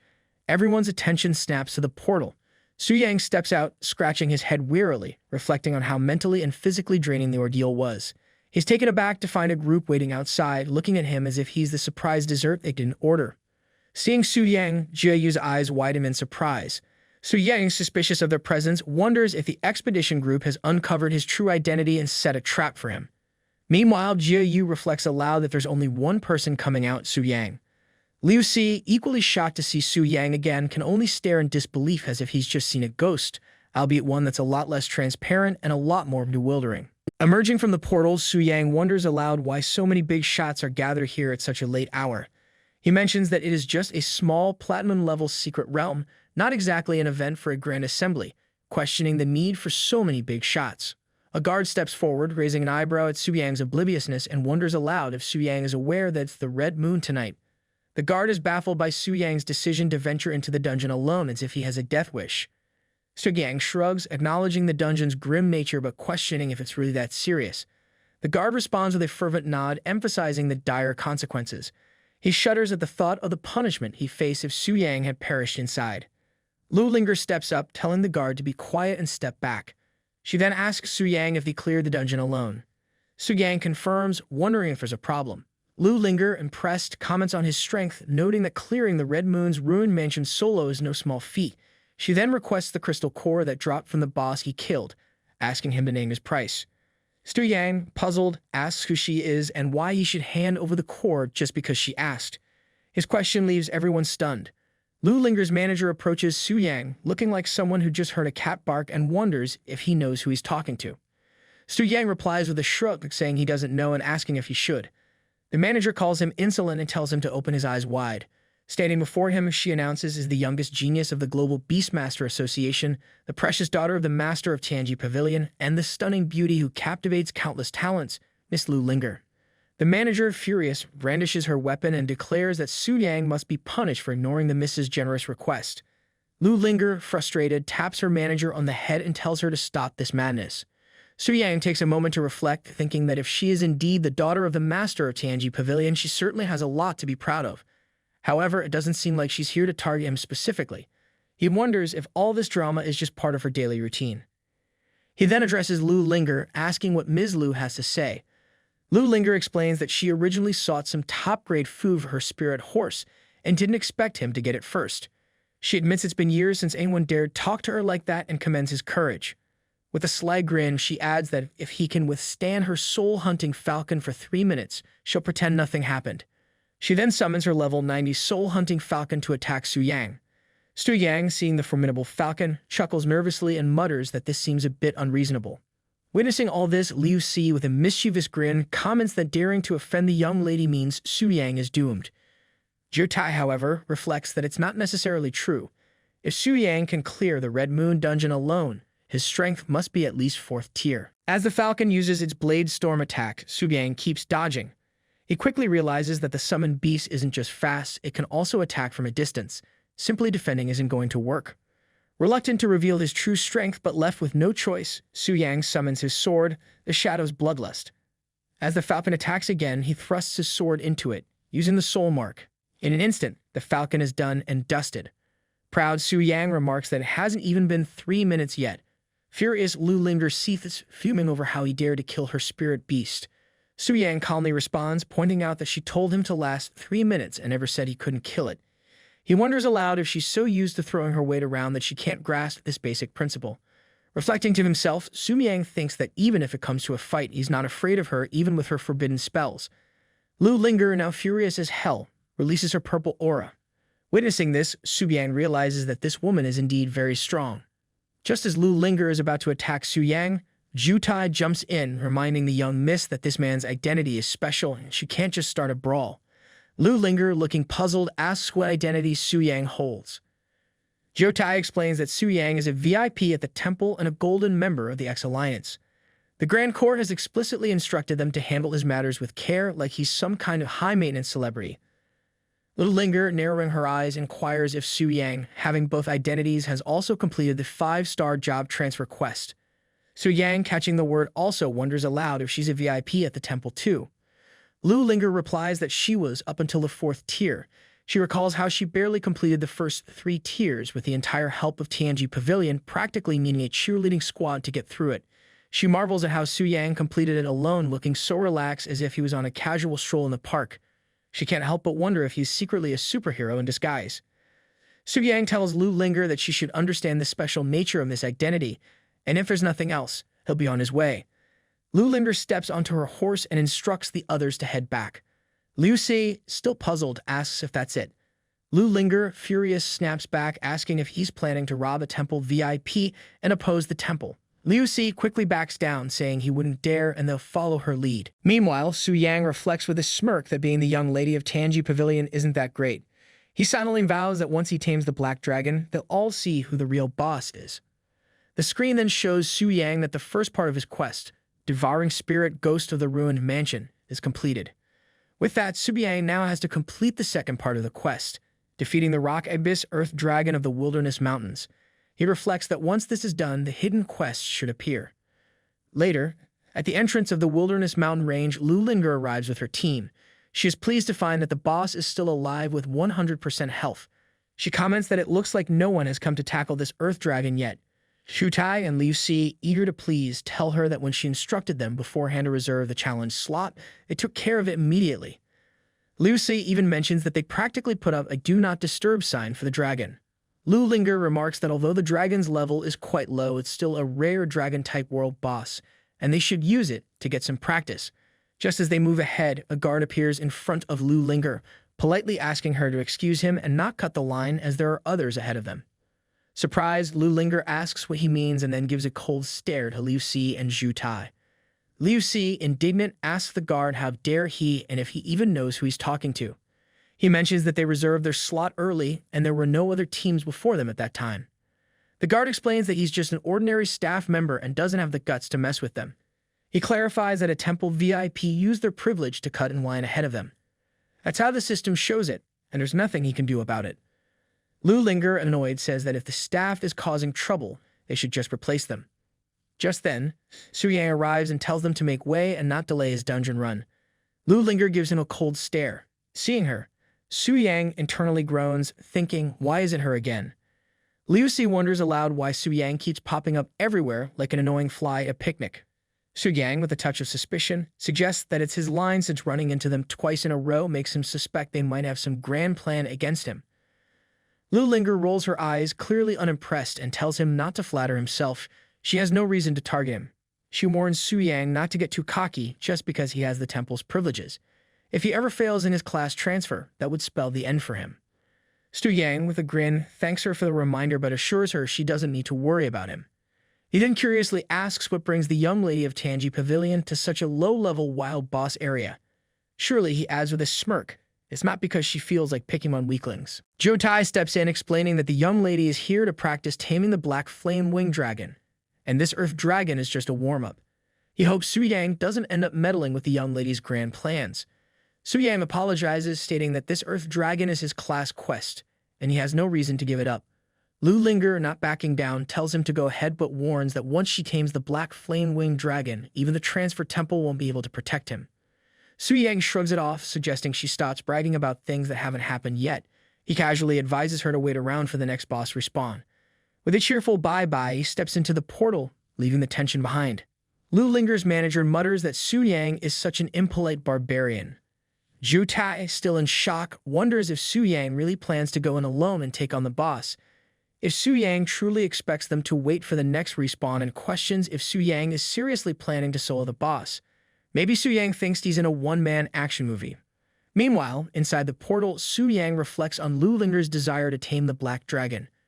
He realizes that with her strength and the support of the exploration team, she might actually succeed. Considering her status, she probably has some hidden trump card. Therefore, he decides he needs to speed up his own efforts. Moments later, as Su Yang gazes at the Earth Dragon from afar, he wonders if it's the Rock Abyss Earth Dragon. It looks more like a giant lizard than a majestic dragon, definitely inferior to the black flame-winged dragon. Su Yang can't help but think it must have been hit with the ugly stick a few too many times. The Rock Abyss Earth Dragon is revealed to be a level 61 wild boss. Su Yang, determined and slightly amused at the challenge, leaps up to attack it. Even though he can't use Wolf Spirit and Demon Blade, he believes having a Starlight-level weapon should be enough. He uses the Soul Mark and strikes at the dragon's head, but to his surprise, the Earth Dragon's defense is so high that his attack barely scratches it. The Earth Dragon retaliates, attacking Su Yang with a fury that could only come from a dragon that's been rudely awakened. Su Yang fights back, delivering powerful blows with his Starlight-level weapon. Soon, he manages to knock down half of its health. Feeling confident, he decides to push forward. However, just then, the Earth Dragon enters Berserk mode. The ground rumbles ominously as the dragon prepares for its dragon charge. Su Yang braces himself, dodging the dragon charge. He quickly realizes that continuing like this leaves him no opportunity to strike back. He needs to come up with a new strategy. Reflecting on the situation, he deduces that the dragon charge must be the boss's phase transition skill at half health. There should be some mechanism to stop it, he thinks. Su Yang glances around, hoping for a hint or clue to end this oversized lizard's tantrum. Just then, Su Yang spots a granite wall and realizes it's a very clear hint. He moves towards the granite wall, with the Earth Dragon following him closely. At the last moment, he dodges and the Earth Dragon crashes headfirst into the granite wall. The impact leaves the dragon dizzy and lightheaded, clearly stunned. Su-Yang notices it now takes 20% more damage. Seizing the opportunity, Su-Yang declares that he won't hold back and prepares for the final blow. Meanwhile, outside the portal, Liu Si, growing impatient, asks Zhu Tai if they are just going to stand around and wait, or maybe they should start taking bets on whether Su-Yang makes it out in one piece. Zhu Tai responds, telling Liu Si that if he has any complaints, he should take them up with the young lady himself. Lu Linger, meanwhile, is sitting on a stone chair waiting patiently for Su-Yang to complete his quest. Her manager approaches and suggests they should go back, questioning if she truly believes Su-Yang can solo the boss. Lu Linger, with a hint of amusement, replies that there's no rush. She wants to see what Su-Yang is capable of. Just then, a screen appears announcing that Su-Yang has killed the boss solo in a record time of 20 minutes and 18 seconds. Lu Linger raises an eyebrow, impressed despite herself, while her manager looks like he might need to pick his jaw up off the ground. They all stand there in shock. Liu Si exclaims that Su-Yang really soloed the boss and set a new kill record. He wonders aloud how that's even possible and suggests that Su-Yang must be cheating. Meanwhile, Su-Yang steps out of the portal and asks why they are still there. Su-Yang is clad in an odd, bulky brown armor that makes him look like an overgrown potato. The sight of him in this ridiculous getup is too much, and they can barely contain their laughter. Su-Yang, puzzled by their laughter, asks what is so funny. He reflects that he should have cleaned out his bag sooner since it got full without him noticing, leaving him no choice but to wear this ugly earth dragon set. He facepalms himself, realizing just how ridiculous he looks. Despite his embarrassment, Su-Yang challenges them, telling them that if they really have the skills, they should stop making fun of him and try setting a solo record at his level. As Su-Yang is about to depart, Lu Linger admits he is skilled but questions what there is to be proud of with just an earth dragon, pointing out that her target is far more challenging. Su-Yang, never one to back down, replies with a smirk that if that's the case, he will just tame the black dragon before she does. Lu Linger is shocked by his bold reply. Furious, she demands to know if he is kidding and who he thinks he is. With an evil grin, Su-Yang introduces himself, declaring that he is not only a VIP at the Transfer Temple, but also the one who will tame the black dragon. His determination is clear, even if he currently looks like a walking fashion disaster. Just then, a screen appears confirming the completion of Su-Yang's 5-star job change task. The screen lists the confirmed items, a rusty key and the blood of the rock abyss earth dragon. It also notifies him that a hidden job change task, Glory of Blood, has been unlocked. The task description reads, "Deep in the Sleepy Mountains lies an underground prison that no one dares to approach. It was once the secret laboratory of a great wizard who explored the power of blood, known as the Glory of Blood." Su-Yang recalls that the Sleepy Mountains are on the border of Taiyang City, known for monsters tougher than those in the Wild Spirit Mountains. However, he shrugs it off, thinking it shouldn't be a problem for someone as talented and modest as himself. He also reflects on the screen's specific confirmation of the task items and the task's intriguing name, Glory of Blood. He wonders if this task might involve these items. Turning to Lu Linger, he grins and informs her that he has some heroic tasks to attend to, so he'll catch her later. Su-Yang reflects that first he'll handle the transformation and then immediately tackle the task. As he leaves, Liu Si comments that this guy is too arrogant, possibly thinking he's the star of his own action movie. Zhu Tai asks Lu Linger what they should do next. Lu Linger instructs him and Liu Si to keep a close watch on Su-Yang in the near future, and as soon as he prepares to proceed with the next phase of the job change, they should report it to her immediately. Later, Su-Yang finally finishes the transformation. He feels a surge of new power and excitement, ready to face whatever the Sleepy Mountains have in store for him. Maybe now they'll look a bit less like a fashion disaster and more like a true hero. Su-Yang checks the stats of his Rock Abyss Earth Dragon set and realizes it's actually pretty good value for money, aside from being a bit of an eyesore. After the transformation, it should last him until the 4th job change. Reflecting on his current strength, he thinks it would be a bit wasteful to use his precious borderless gems on mere platinum equipment. Later, Su-Yang reaches the Sleepy Mountains. The system notifies him that this place is shrouded in fog all year round, and it is said that countless beings are buried here. Legend has it that an adventurer once went to explore it but was never seen again. The recommended level to clear this mountain is between 70 to 90. As Su-Yang moves forward, he finds the fog so thick he can barely see his own hand in front of his face. No wonder it's called the Sleepy Mountains. It feels as cold and silent as a graveyard, like it's perpetually waiting for a Halloween party that never happens. Checking his map, he's shocked to find out the underground prison is far away and will take some time to reach. Just then, he senses someone nearby and mutters to himself that he'll have to clear the mobs along the way. As if on cue, a monster appears. Before Su Yang can react, a lady emerges and cuts the monster in half in a matter of seconds. She asks Su Yang if he's okay and then adds, with a hint of amusement, what he's doing in the sleepy mountains at this level and if he's wandered into the wrong place by mistake. This lady is Zhang Yan, a level 75 Thunder Sword Master. Su Yang thanks her for the help but explains that he is here for a task. Zhang Yan, taken aback, asks what kind of mission would drag him to the sleepy mountains at level 60, wondering if he has been tricked. She jokes that these mountains aren't exactly the vacation hotspot she had in mind either. She mentions she's also here to gather materials for her 4th job change and suggests he join her team, offering to let Big Sister take care of him, adding with a wink that she makes a mean cup of mountain tea. Su Yang politely declines, explaining that his task does not allow for team play. He then bids her farewell, assuring her he will be careful on his own. As he leaves, Zhang Yan comments on the mysterious nature of his task, shaking her head in curiosity. Leaving her far behind, Su Yang grins, thinking that cheating is more his style than proper gameplay. He then summons his spirit wolves. As they appear, his spirit wolves change color from blue to blooded. Riding one of his spirit wolves, Su Yang wonders if this change in color is because the soul-summoning stone is influenced by the red moon. It seems fine for now, but he decides to check it with a job change artifact later, just in case it turns out to be a ticking time bomb.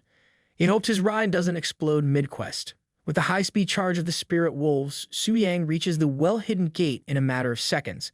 As he enters through the gate, he is hit by a foul stench like someone decided to have a BBQ with rotting meat. Soon he arrives at another gate made of iron rods, flanked by heaps of dead human bodies. Su Yang wonders about the sheer number of bodies, noticing how it looks like they died instantly, their blood drained. He thinks this must be the so-called lorry of blood. No wonder there were no monsters on the way, they must have all been part of the buffet. He kicks the gate open and reaches a room where a skeleton in a black robe sits within a magic circle, one eye flashing like a rave light. As he reaches for the flashing eye, the skeleton springs to life. It's the level 75 boss, a zombie of the dead wizard's resentment. A system description appears, mentioning it was once a mad wizard who pursued the glory of blood. For some special reason, he had to die, but even in death, his resentment lingers, demanding any intruder use their blood to nourish his decayed body. Su Yang, unimpressed, tells the zombie skeleton to stop screaming because it's annoying. In the next instant, he dispatches it with ease, leaving the room eerily silent. A system notification appears announcing that Su Yang has killed the special boss, the zombie of the dead wizard's resentment, earning over 200,000 experience points and obtaining the item Mad Wizard's experimental notes. Su Yang grips the notebook in his hand and starts reading it. After skimming through the pages, Su Yang comments that this madman conducted a bunch of human experiments and still failed in the end. He chuckles to himself, wondering aloud how this helps him. He flips through the pages, hoping there's at least a how to make a wizard smoothie recipe hidden somewhere inside. As he wonders about the usefulness of the notebook, the system notifies him that he has obtained a reward, the blood blessing ritual. Su Yang grins, saying he knew there must be something good in it. The blood blessing ritual is a special rite recorded in a mysterious book, granting the power of blood, pressing back the glory of the bloodline. To perform this ritual, one must stand in the blood blessing ritual circle, consume the blood of a powerful creature, and begin the blessing. Su Yang notes that it seems like a permanent enhancement buff. However, the mad wizard who tried it ended up meeting an unfortunate and explosive end. Su Yang wonders if it's too risky. Then, a light bulb goes off in his head. The system wouldn't wake up a human customer service rep just to handle a random issue. He pieces it together. The instructions say it needs the blood of a powerful creature. The mad wizard had used ordinary human blood, which is why he failed. Su Yang realizes he has the earth dragon blood, and the hidden task also hinted at it. It all starts to click into place for him. But when it comes to powerful creatures who can compare to the black flame-winged dragon, this thought sparks a bold idea in Su Yang's mind. He imagines the incredible potential, feeling a mix of excitement and a hint of recklessness bubbling up inside him. Su Yang wonders if the system can connect to the boss when there are no intruders in the secret realm. The system informs him that as long as the connection count refreshes, the connection can be completed. However, it also assures him that he will be automatically alerted if there are any intruders. Su Yang finds this fantastic. He instructs his spirit wolves to stay put and guard against any outsiders disrupting the magic formation while he connects with the system. He commands the system to initiate the connection. A golden light appears, and the system notifies him to wait as it connects to the boss. Meanwhile, the elf princess, stuck beside the black flame-winged dragon, feels a wave of boredom so intense she could knit a sweater out of it. She muses about the dragon's broken promise of freedom. It does nothing but snooze like a lazy cat. She reflects on her long captivity, realizing that only that scumbag Lawrence tried to rescue her. It's pretty clear the royal family cares about her as much as they care about their collection of royal dust bunnies. As she's lost in these thoughts, the black dragon suddenly wakes up with a roar loud enough to wake the dead, or at least the very bored. She gets frightened and asks the black dragon why it's getting up all grumpy. The black dragon casually mentions that it roared out of habit, like a dragon version of a morning stretch. However, the black dragon realizes it should get down to business. Without wasting any time, it immediately stabs itself and golden blood starts flowing from the wound. The elf princess is utterly shocked by this unexpected turn of events. Meanwhile, Su Yang, now in the black dragon's body, reflects that this dragon definitely has noble blood. Using its blood for the ritual will surely yield outstanding results. The elf princess, bewildered, asks the black dragon why it is suddenly hurting itself. The dragon shrugs it off, saying it just got a bit too excited and casually let out some blood. The elf chuckles, teasing that maybe it got rejected in a dream by a little female dragon. The black dragon, with a hint of amusement, asks if she's worried about him. Embarrassed, the elf retorts that she doesn't care about him, she's just curious. She advises the dragon not to overthink things. The black dragon then carefully collects his golden blood into a bottle and stores it in the warehouse. With a yawn, he tells the elf that his business is done here and that he will continue sleeping. The elf, rolling her eyes, remarks about the dragon sleeping again, joking if he's still dreaming of his elusive female dragon. The black dragon, with a hint of exasperation, tells her not to worry about it. He warns her that the next wave of enemies will be coming soon, and she should be patient. The elf is left bewildered, unable to comprehend what the black dragon means. Before she can say anything else, the dragon is already back to his favorite activity, sleeping. Su Yang, back in his normal body, scans his surroundings and concludes that it looks like no one came to disturb him. With a sense of determination, he steps into the middle of the ritual circle.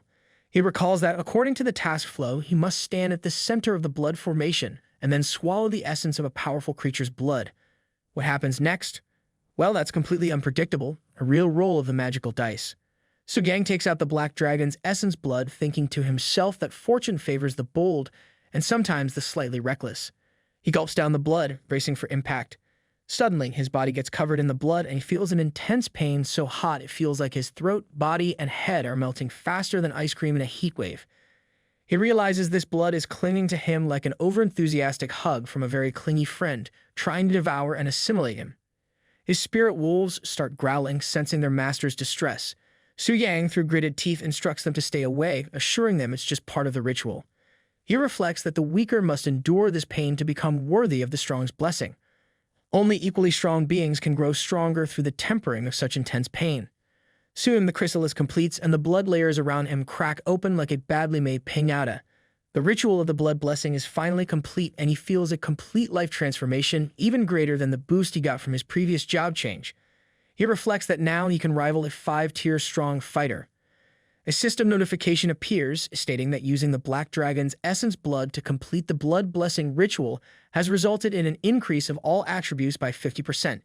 Additionally, he has obtained a new skill called Primordial Black Flame. This skill has the destructive power of the black flames mastered by the black flame winged dragon, capable of incinerating an ordinary person instantly. Su Yang marvels at the violent flame, truly an embodiment of destruction and power.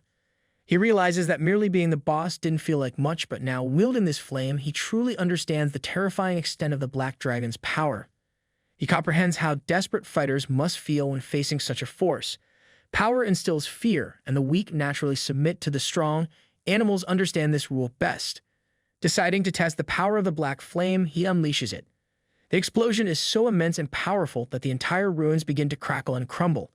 Quickly, he hops onto his spirit wolf, and they dash outside, faster than a squirrel on caffeine, escaping the collapsing ruins just in time. Once outside, Su Yang realizes that, thanks to his experiment, the secret of the blood blessing is now buried, and he can't reuse it. He considers it a pity and thinks he'll need to control his newfound strength better next time. However, he decides it's time to switch jobs. Just as he's about to proceed, he hears someone crying for help. The voice sounds familiar and he wonders if it might be the female swordsman from before. A young girl holds her sword up, trying to protect herself from 4 strong players who want to attack her. Her clothes are ripped and she has cuts all over her body, looking like she just lost a fight with a really mean cat. The players are all very strong, each around level 90 or higher, standing over her like a group of big bullies who think they are the best. The girl tries to scare them away by saying she will call the transfer association for help, But the players just laugh because they are already on the association's blacklist. They think rules are silly and just want to cause trouble. One of the players brags that they have been hunting other players for a month and now they've caught a pretty girl with nice curves. He smiles like a villain from a silly movie, telling her to serve them, and maybe they will let her go.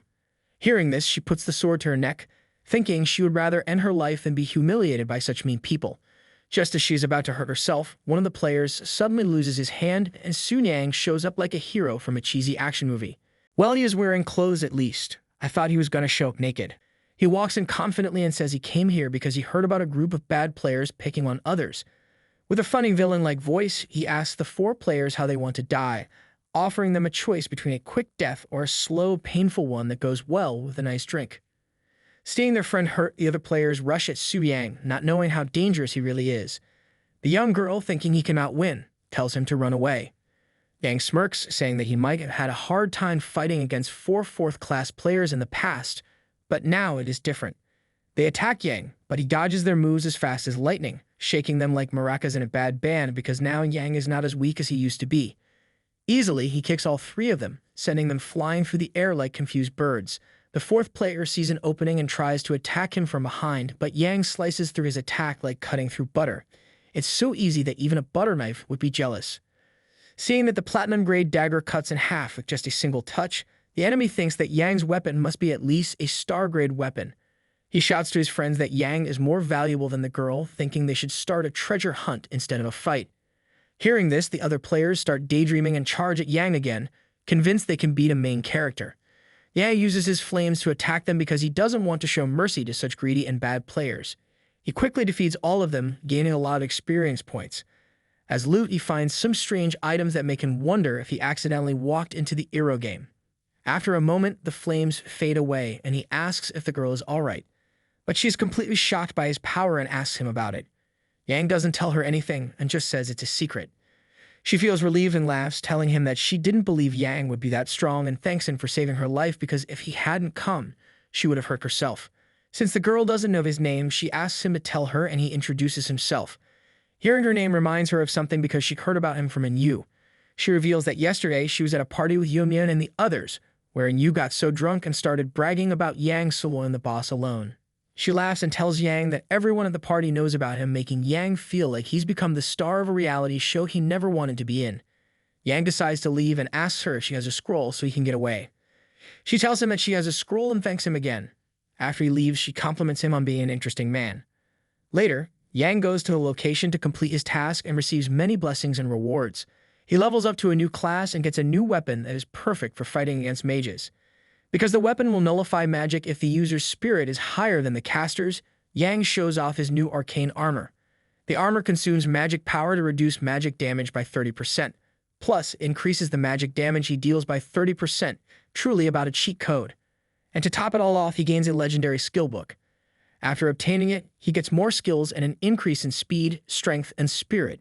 This new skill is like a twin to the dual spirit enhancement, but even better with Yang's current stats. His physical damage increases by 248%, and his magic increases by 159%. Thanks to this skill, he can now easily crush the Rock Abyss Earth Dragon without even using his skills. Seeing Yang's new upgrade, Bai Ling looks sad but congratulates him because his strength has reached a whole new level. Noticing her unhappy face, Yang asks why she seems down. She replies that the transfer temple in Dongling City only offers up to 3rd-class transfers, so now Yang will need to go to Chanling City alone for transfers. Her heart feels emptier than a cookie jar after a midnight snack. Just when she says that, suddenly a statue with 4 hands and a beautiful warm glow appears before her. She wonders if that is the statue of blessing.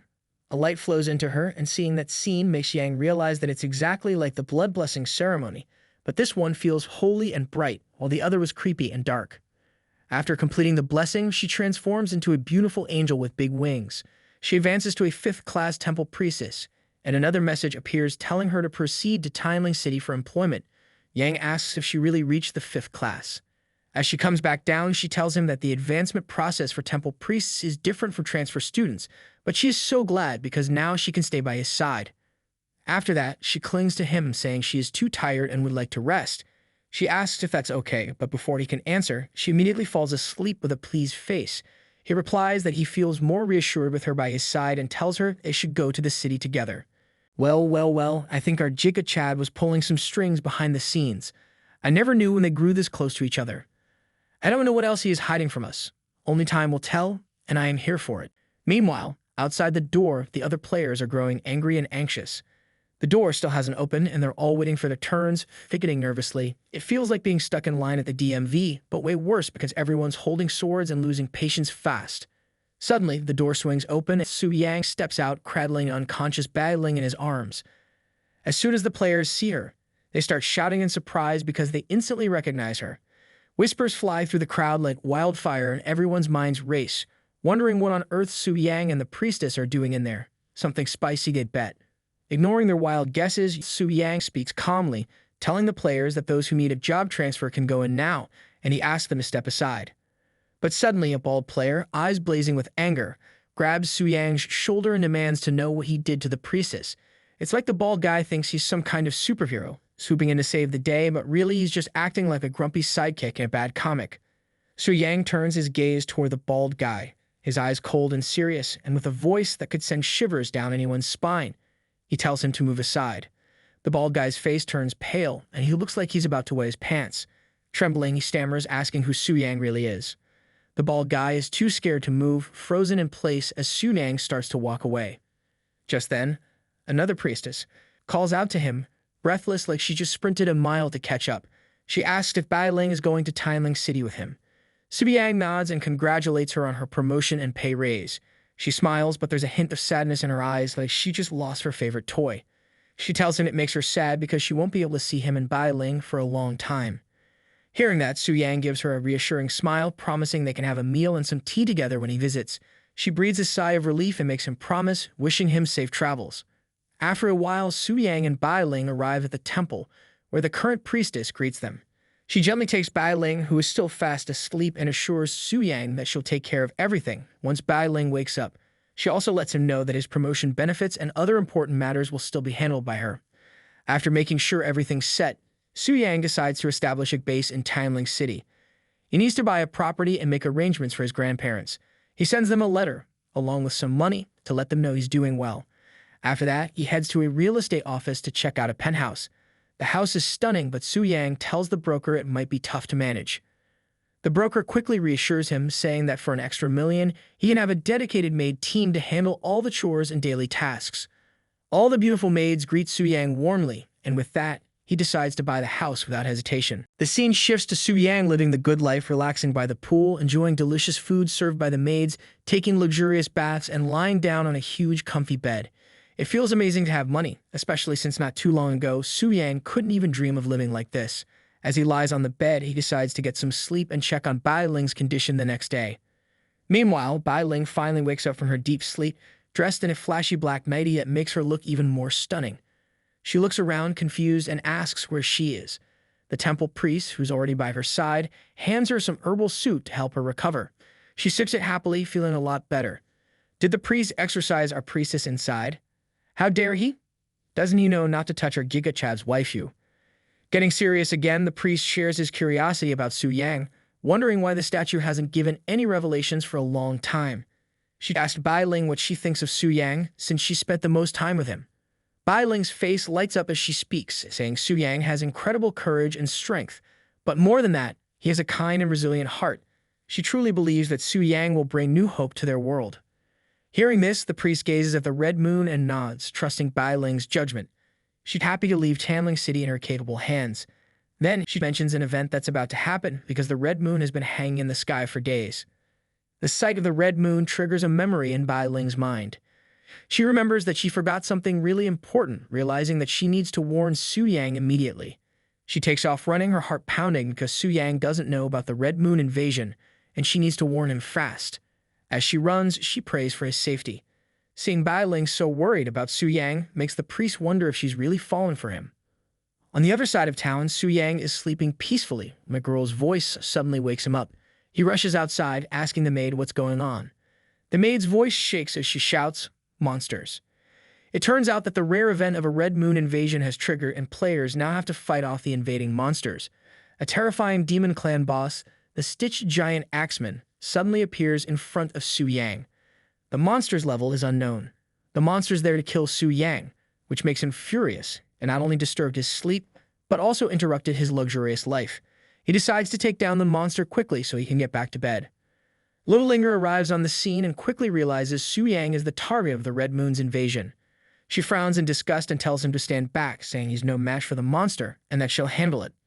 Su Yang hears the words and immediately shouts, his voice filled with alarm as he tries to understand what a Red Moon invasion means. His concern is met with a dismissive reaction as Lu giggles, clearly amused, and tells him she has no obligation to explain. Without further delay, she directs her power toward the monster, but her efforts prove useless. The attack leaves the creature unharmed while parts of Su Yang's newly built house crumble under the force, adding to his growing frustration. Great, just what he needed. More repairs. Suddenly, Bai Ling appears, running toward him with urgency.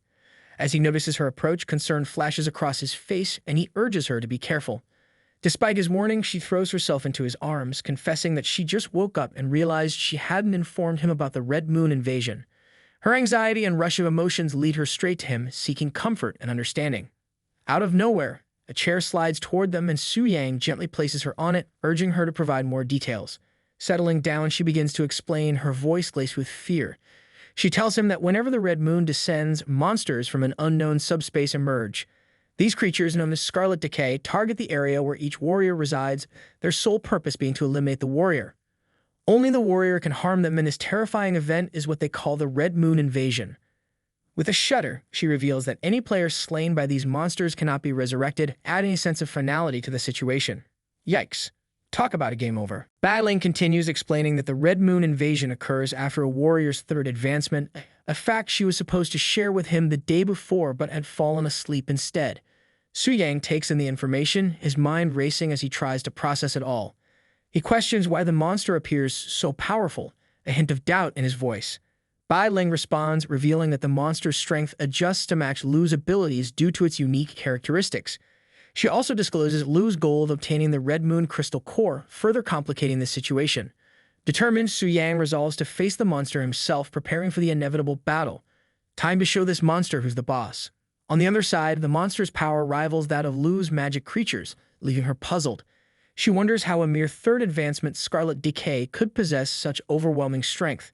Su Yang approaches her, his tone firm as he urges her to stop, concerned that her continued attacks will only cause more damage to his home. He insists on handling the situation himself, knowing that the monster is targeting him specifically. Lu, maintaining her usual rude demeanor, dismisses him with a warning, sarcastically suggesting that he shouldn't come crying back for help if things go wrong. With a sense of determination, Su Yang summons his sword, adopting a heroic stance. He instructs her to stay on the sidelines and observe as he takes on the fight. The purple shadow materializes within his range, and with a swift gesture, he directs it toward the monster. The creature manages to evade the initial strike, but Su Yang quickly follows up with a shadow body and soul mark attack. The impact is devastating, reducing the monster's health by 60% in a single blow. Lu watches in disbelief, her mind struggling to comprehend how such a feat is possible. Su Yang realizes that the monster's strength fluctuates based on its current target, meaning that at this moment, the creature is merely a third advancement boss. With a confident stride, Su Yang dodges the monster's attacks, closing the distance between them effortlessly. He steps on the monster's axe, feeling the power within him, the result of his extreme dual cultivation skill. Approaching the monster's midsection, he delivers a powerful punch, reminiscent of Goku's signature move, sending the creature crashing into a wall. The wall crumbles and a flicker of concern crosses Su Yang's face as he mentally calculates the additional repair costs. The monster, enraged by the attack, enters a berserk state, its eyes glowing red with fury. It charges at Su Yang, intent on retaliating. But Su Yang is ready, powering up his arm and delivering a decisive punch, declaring that the monster is unworthy of hunting warriors. That's right, you picked the wrong warrior to mess with. The force of the blow tears the monster's arm apart, and with its health depleted, the creature collapses, lifeless. In the aftermath of the battle, Su Yang gains a wealth of experience points and 3 Red Moon Crystal Cores. Bai Ling stands in awe, marveling at his strength and how effortlessly he dispatched the Scarlet Decay. Lu calls for her horse, her mind racing as she reflects on her own encounters with the Red Moon invasion. She has witnessed many battles, but never one as brutal as this. A thought crosses her mind, a hint of fear, as she wonders if there is something monstrous hidden beneath Su Yang's appearance.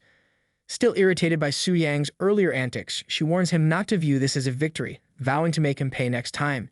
Su Yang, slightly puzzled, wonders why Lu always seems to be talking to herself. Is she okay? Maybe she needs some snacks. Shifting his focus, he turns to Bai Ling, asking for more information about the core. She is about to explain when suddenly a massive red eye appears before Su Yang. He spins around, trying to comprehend what he is seeing, but before he can react, he loses control of his body, his consciousness slipping away. Su Yang wakes up the next day, feeling the warmth and softness of Bai Ling's embrace. His eyes widen in surprise as he realizes he is half naked like a startled cat that just found itself in a bathtub. Bai Ling blushes, a soft pink hue spreading across her cheeks, and expresses relief that he is awake.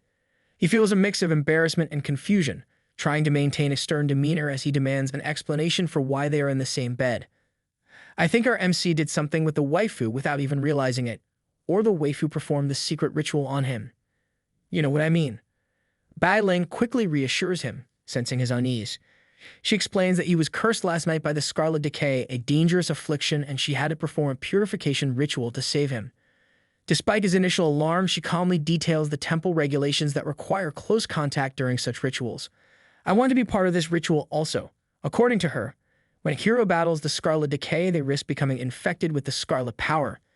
If the infection accumulates too much, the hero might transform into a Scarlet Wither. She explains that the ritual requires close contact between them and she had no choice but to bring him back to the room and remove his clothes when he lost consciousness. Hearing this, he feels a wave of relief, though his embarrassment lingers. Suddenly, she coughs, and as her head shifts, it reveals a mark on her neck. He notices it immediately and, concerned, inquires about it. Bai Ling tries to brush off his concern, explaining that the mark is related to her special constitution, which allows priests to purify the scarlet contamination with the help of the deity's statue. She assures him that the contamination will fade in a few days. Moved by her words, he grabs her hands, urging her not to push herself too hard. He admits that he would feel guilty if she were injured because of him. Bai Ling's heart races, her blush deepening as she tries to change the topic. She starts explaining the benefits of his new status, now that he has reached the third advancement as a VIP of the temple. She explains that with this advancement, he gains two significant benefits. The first is an increase in his monthly subsidy, from 50 million to 1 billion. That's a raise that could make anyone do a happy dance. The second is a black gold membership shopping discount, which now offers 50% off in the Alliance, an increase from the previous 30%. Additionally, he now has the right to join any S-level guild. Hearing about the increased subsidy brings him joy, though he decides to refrain from joining any S-level guild to avoid unnecessary attention. Better to stay under the radar than to become the main character in a drama. Bai Ling continues, informing him about the opening of the Red Moon Crystal Core Exchange Shop. It's a special shop established by the temple, where players can trade their Red Moon Crystal Cores for extremely rare and precious items, equipment, and even forbidden spells and divine artifacts. She explains that all he needs to do is place his hand on the deity's statue to see the items available for exchange in the shop. The following day, driven by curiosity, he goes to the deity's statue, eager to see what the shop has to offer. Even Lu Wen eagerly anticipated this moment. He places his hand on the statue and a menu appears, filled with legendary and rare items and spells. It's astonished to see such treasures, items that cannot be bought even with a fortune in the X-Alliance. However, his excitement dims when he notices that the price of the starting item is 300 Red Moon Crystal Cores, while he only has 3.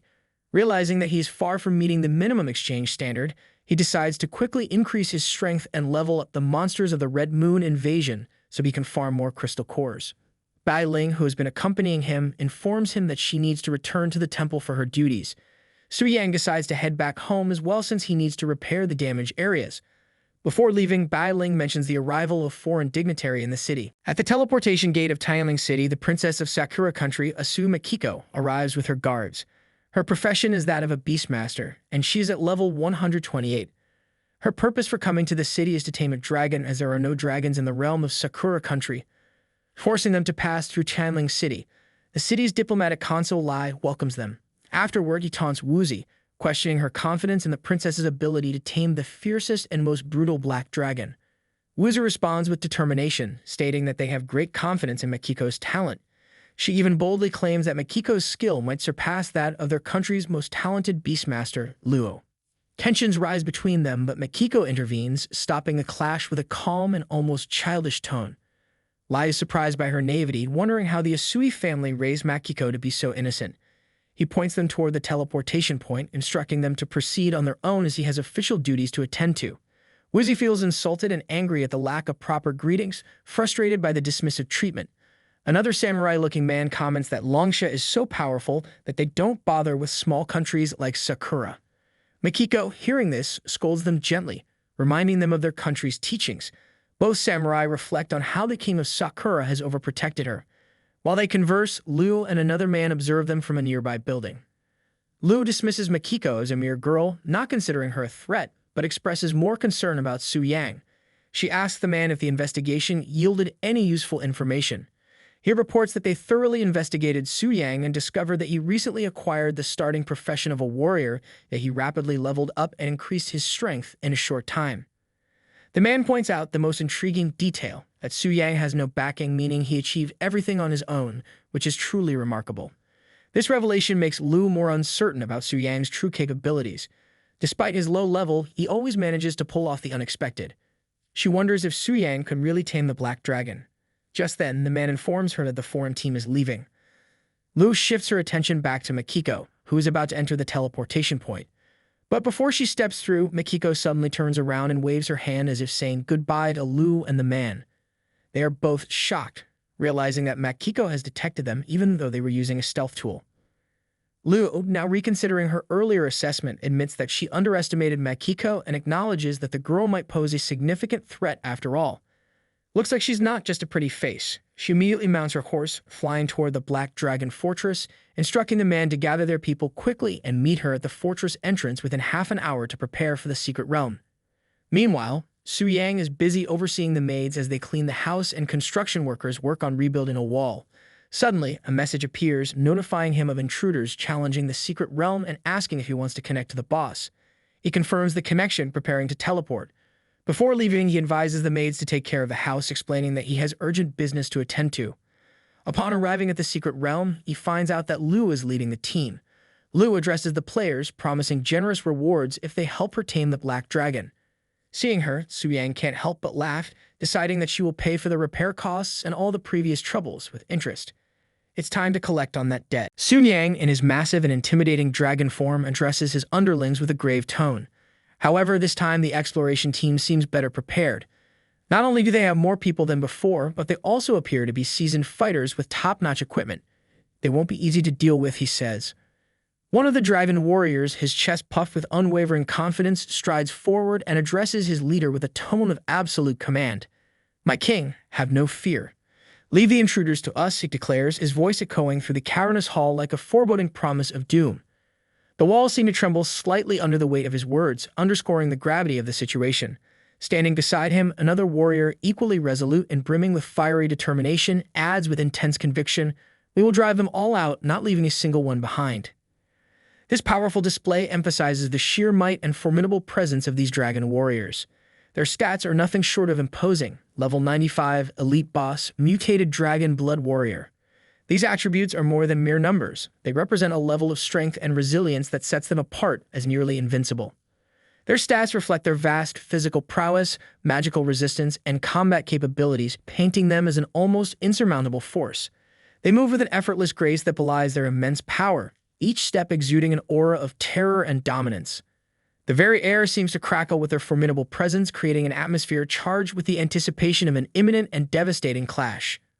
Amidst the confident banter and the palpable tension, Su Yang's sharp eyes catch sight of two unfamiliar creatures mingling among the ranks. His brow furrows as he murmurs to himself, "Strange. I haven't seen you two before." His gaze narrows, filled with a mix of curiosity and concern as he tries to piece together the significance of these mysterious new additions to the formidable dragon army. The elf nervously begins to explain, "Remember the day you suddenly went berserk and started hating yourself? After those two licked the blood that spewed out, it turned into this." Su Yang, intrigued, observes them closely. "Oh, so directly consuming dragon blood has an effect too," he muses. The elf continues, "Only these two successfully mutated. There are others. Over there." She gestures toward two visibly anxious creatures who are desperately apologizing. They look very weak and frail. Su Yang surveys the unfolding situation, his thoughts racing. What is this? It seems like that fleeting dragon blood army won't cut it. He quickly dismisses the thought with a shrug, thinking, "No matter. These two aren't to be underestimated. Although they may not match my current strength, they could be comparable to the pre-evolved Black Flame Wing." Without hesitation, Su Yang commands, "You two go intercept the enemy." Yes, They respond in unison, their voices brimming with readiness and determination as they set off to carry out the order. Noticing a hint of unease in the elf's demeanor, Su Yang turns and asks, "What's wrong? You don't seem happy." The elf hesitates for a moment, then offers a soft, somewhat forced smile. "It's nothing," they reply, though the words are tinged with uncertainty. As Su Yang refocuses on the task at hand, the elf is left to grapple with her own thoughts. This time, the hero team is incredibly strong. She reflects inwardly. They might actually defeat the Black Dragon, but why don't I feel much joy in my heart? The elf's mind is clouded with an unsettling sense of disconnect, struggling to reconcile her emotions with the gravity of the impending battle. The scene shifts dramatically as the hero team initiates their assault. Each member moves with precise coordination and immense force, their collective power crackling through the air. The intensity of the fight reverberates through the environment, the clash of energies shaking the very ground beneath them. Jutai, maintaining a steely focus amidst the chaos, commands, "Steady advance. Watch out for any potential threats." The battle unfolds with an electrifying energy, the air thick with tension as the team engages their formidable foes with disciplined ferocity. As they press forward through the dimly lit corridors, Liu Linger comments on Shutai's focused demeanor, saying, "Look how tense you are." Even if the Black Dragon has evolved to the stellar tier, the smaller monsters won't change, she remarks, her tone steady and reassuring. Shutai, ever the cautious strategist, counters with a wry smile. "Better safe than sorry," he replies, his gaze sweeping the area with a vigilance born from experience. Warning, the harsh, shrill blare of alarms cuts through the air, causing everyone to jump. "Attention! The lead boss is incoming," the system announces, its urgency unmistakable. The team springs into action with practiced precision, their readiness evident in their swift, coordinated movements. Moments later, two colossal creatures materialize before them, their immense forms casting long shadows over the floor. Just as we were talking about it, Jutai mutters under his breath, his eyes narrowing as he sizes up the imposing figures that have appeared seemingly on cue. Liu Linger, unfazed, issues a command, "Only two elite monsters. Take them down." She quickly assesses the situation and adds, "Spread out. Prevent any combo attacks between the two bosses. One's immune to physical damage, the other to magic. Use the right damage types." The battle intensifies as the team spreads out, each member executing precise strikes with a synchronized efficiency that is both impressive and deadly. The air crackles with the energy of their attacks as they work together to dismantle their foes. Amidst the chaos, a commanding voice rings out, "Control their HP, prevent the low HP berserk mechanic." The order is clear and urgent, aimed at ensuring that the bosses don't enter a frenzied state that could turn the tide against them. In the midst of the fray, Crappy Thug steps forward and unleashes a devastating attack, Shadowhorn Instant Kill, which sends shockwaves rippling through the battlefield. The impact is immediate and dramatic. One of the bosses collapses with a thunderous roar, its last words echoing, "For the glory of Lord Athos. Kill the intruders." The fall of one boss only serves to heighten the tension. The remaining boss, now alone and enraged, surges with an explosive surge of power. Its stats, attack power, defense, magic resistance, and attack speed all skyrocket, transforming it into a far more formidable opponent. With a guttural growl, it charges back into the fight, its presence almost palpable with the newfound strength. Jotai, eyes wide with alarm as he observes the rapid escalation, shouts over the clamor, "This is even more intense than a normal berserk mode." His voice is filled with both awe and concern as the battle reaches a new dangerous peak. Liu Linger quickly assesses the situation and shouts, "It's summoning minions. Watch out for their group buffs. Split the battlefield. Don't let them regroup." She swiftly takes command, her voice cutting through the chaos. "Don't panic. Stick to the plan and keep draining their HP. No matter how many small fries come, they're still just small fries. Off-tank, pull the minions away. The rest of you, focus on the boss. My spirit beast will join the fight as well." Her team moves like clockwork, every member executing their roles with flawless precision. The battlefield transforms into a chaotic storm of power and strategy, where each strike and maneuver is perfectly timed. Amid the frenetic action, one of the team members, his voice brimming with confidence, exclaims, "The young lady helping us? There's no way we can lose." His words ripple through the ranks, bolstering the team's morale as they continue their relentless assault on their formidable foes. The battlefield is chaotic, with powerful strikes and mystical energy flying in every direction, yet Liu Linger remains focused, orchestrating the fight with precision. Suddenly, she commands, "Wait, leave a sliver of health. Don't kill it yet." "Yes, yes." The team responds, quickly adjusting their tactics to follow her instructions. As the enemies weaken, one mutters bitterly, "Damn intruders. If you're going to kill me, just end it already. Why drag it out?" Lu Linger approaches the weakened enemy, her eyes fixed on it with steely determination. Although it's in humanoid form, it's still a dragon, she thinks to herself. Let me see if I can tame it. The dragon bellows in defiance, its voice a thunderous roar. Damn you, cursed humans. You dare try to control me? I will never. Before it can complete its defiant proclamation, Lu Linger steps forward with unwavering resolve. With a graceful yet commanding gesture, she activates her beast-taming technique and intones, "Become my power." The dragon's fierce resistance begins to waver as its mind becomes shrouded in a haze of confusion. Its roar falters and it mutters, who am I?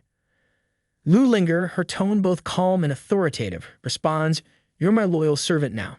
The dragon hesitates, its internal conflict clearly audible as it weakly intones, "I am your servant." But before it can fully submit, another dragon, observing the situation with growing alarm, shouts urgently, "Don't be fooled by her. Snap out of it, hey." The cry is charged with desperation, a final plea to resist the control that is overtaking the dragon. Seeing the unfolding danger, Su Yang's voice cuts through the clamor with icy fury. "Outrageous! You dare intrude on my territory and attempt to take my subordinates." His tone grows colder as he continues, "While capturing pets might be a routine matter from a player's perspective, I am the boss here. How can I simply allow you to have your way?" Su Yang's gaze sweeps over the battlefield, assessing the situation with a strategic eye. His thoughts churn as he considers the formidable lineup facing him. Looking at their lineup, I probably can't win, even as a stellar tier. The realization hits him hard. Do I really have to swallow this thing to try advancing? He hesitates, his eyes fixed on the strange object before him. Its expression reveals a deep internal struggle, torn between the necessity of the action and the distaste it invokes. The decision weighs heavily on him, reflecting the gravity of the moment and the stakes of the battle ahead. The elf, observing the dragon's hesitation with a mix of disbelief and revulsion, exclaims, "What is that disgusting thing? Wait, don't tell me. You're going to eat it? No way. No way." With a resigned expression and a deep sigh, Su Yang responds, "I don't have a choice. If I want to win, this is the only way." Steeling himself, Su Yang takes the plunge and swallows the object in one swift gulp. The elf, eyes wide with curiosity and a hint of dread, asks, How does it taste?" Su Yang's face contorts in a grimace of pure disgust. "Disgusting," he replies, his voice tinged with revulsion. "Slimy, and it tastes like a sewer." His reaction leaves no doubt about the unpleasantness of the experience. Before he can say more, something begins to change inside him. A sudden surge of energy courses through his body, and in an instant, a massive explosion of light erupts, blinding the entire battlefield. The ground shakes violently as a powerful golden beam shoots up into the sky, piercing through the clouds. The dragons, momentarily stunned by this sudden and extraordinary display, can only watch in awe. One of them breaks the silence, exclaiming, "A shining golden light. Could it be the Lord?" Another dragon, voice barely above a whisper, adds in disbelief, "My king." As the golden light continues to radiate, intensifying with every passing moment, Lu Linger's eyes widen in shock. She gasps, "A powerful force. It's coming from the fortress. What's happening?" Shielding her eyes from the blinding brilliance, Lu Linger is overwhelmed with a mix of surprise and realization. Something big is about to happen, she thinks, her mind racing. Her eyes widen further as recognition dawns, and she whispers, "That's." The battlefield falls silent as a massive shadow looms over the horizon. Emerging from the golden light is the fully evolved black dragon, its wings spread wide, casting an ominous darkness across the land. The sheer power radiating from its form is palpable, striking fear into all who witness it. Lu Linger gasps, her heart racing. System notifications flash. Unknown factor detected. Dungeon boss. Black Flame Wing, Black Dragon O's has undergone a mutation. The dragon, now towering and more fearsome than ever, exudes an overwhelming aura. Its evolution is complete, not just a threat, but a force of nature. More notifications appear. Boss, Black Flame Wing Athos, post-maturity stage, level 15, Radiant Moon tier. The reality of the situation sinks in as the secret realm itself ascends, matching the dragon's newfound strength. The stakes have never been higher. With cold, calculated resolve, Su Yang declares successful evolution. Next up, time to crush them. After saying this, Su Yang took flight in the sky. The entire raiding team was shocked and confused. The crappy thugs started yelling, saying that it all seems like a joke. The last time Dragon advanced to Starshine rank, and now the dungeon level jumped straight up to Moonlight rank. He yelled, "What kind of prank was this?" He started yelling at the GM to come out and explain this situation. Zhutai stopped him from yelling. He said that he was shocked too, but they need to calm down first and assess the situation. The priest urged Zhu Tai that they can't handle the Moonlight rank boss right now. Lu Linger was also nervous due to this sudden development. Despite this keeping her calm, she urged everyone to stop shouting while saying that she thinks this might be a bug in the dungeon system. She questioned that how could a Moonlight rank Black Dragon progress so rapidly. Cutting her thoughts, our guy Su Yang questioned her then if she still thinks it's a bug. He mocked her, saying that she is so naive, and let him give her a lesson and started charging the skill. Looking at this, Zhu Tai assumed command over the situation and shouted everyone to activate defensive spells. In addition to this, he commanded to use all the damage reduction skills and asked everyone to not hold back and survive this situation. Su Yang was about to use his skill, but the entire reading team prepared by casting Mountain Barrier, Holy Light Defense Array, Century of the Earth Mother, and Enhanced Fire Resistance. With all these skills, the reading team was prepared to face the Black Dragon. Su Yang was ready and fired his massive incineration purifying fire pit. There was a loud boom in the area, and the whole area got covered in a massive firestorm. In the aftermath of this skill, 10 people were killed instantly and 6 were barely hanging on. Zhu Tai was also damaged a lot. He clenched his fist, saying that it was a good thing that they didn't come unprepared. The notification window revealed that they have the Ring of Life Emerald. This ring revives the user at full health when they died in the dungeon. The effects of this ring instantly got triggered. All the dead members revived at their position with the full health. Looking at this, Su Yang noticed that they have used one-time revival item. He wondered that the exploration team really went all out this time. Lu Linger used her chain summon skill and summoned all of her beasts. According to her, the dragon had just used a big move and they can take advantage of this because according to her, the dragon will not be able to move for some time now. Hearing this, everybody launched their attack on the Black Dragon. The entire area shook from their relentless attacks. But to her surprise, all the attacks did almost no damage to the Black Dragon, and she was shocked to this revelation. Zhu Tai responded, saying that the heart of the dragon was already consumed by it, and originally they planned to chip away Black Dragon's health slowly. The crappy thug added to this statement, saying that was the plan to beat Starshine rank boss. Now the one they are facing is a Moonlight rank boss. According to him, the stats of this monster can crush all of them. He questioned Zhu Tai that how can they even wear this boss down. The Black Dragon raised its hand in the air while declaring, against the absolute power, all fancy tricks were meaningless. Someone from the group chapter that the dragon boss was about to use another skill. To add to their despair, somebody else mentioned that the damage reduction skill hasn't yet refreshed and the team has no time to defend also. The priest tried to use his skill to block the incoming damage, but before he can even complete the spell, Su Yang launched Dragon Impact skill. A person named Zhen got heavily damaged trying to block the Black Dragon's skill. Another person from the team advised to just prepare themselves to die. Lu Linger with a grave expression on her face. This was a totally hopeless situation for her. She realized that nearly everyone from her team was wiped out. She questioned that how can this Black Dragon be so strong? Zhu Tai started between her and Black Dragon, saying that she should just run and they can try to hold the Black Dragon back so she can escape safely. She questioned, saying that, are you telling me to give up? According to her, she is prepared for a very long time or just this day.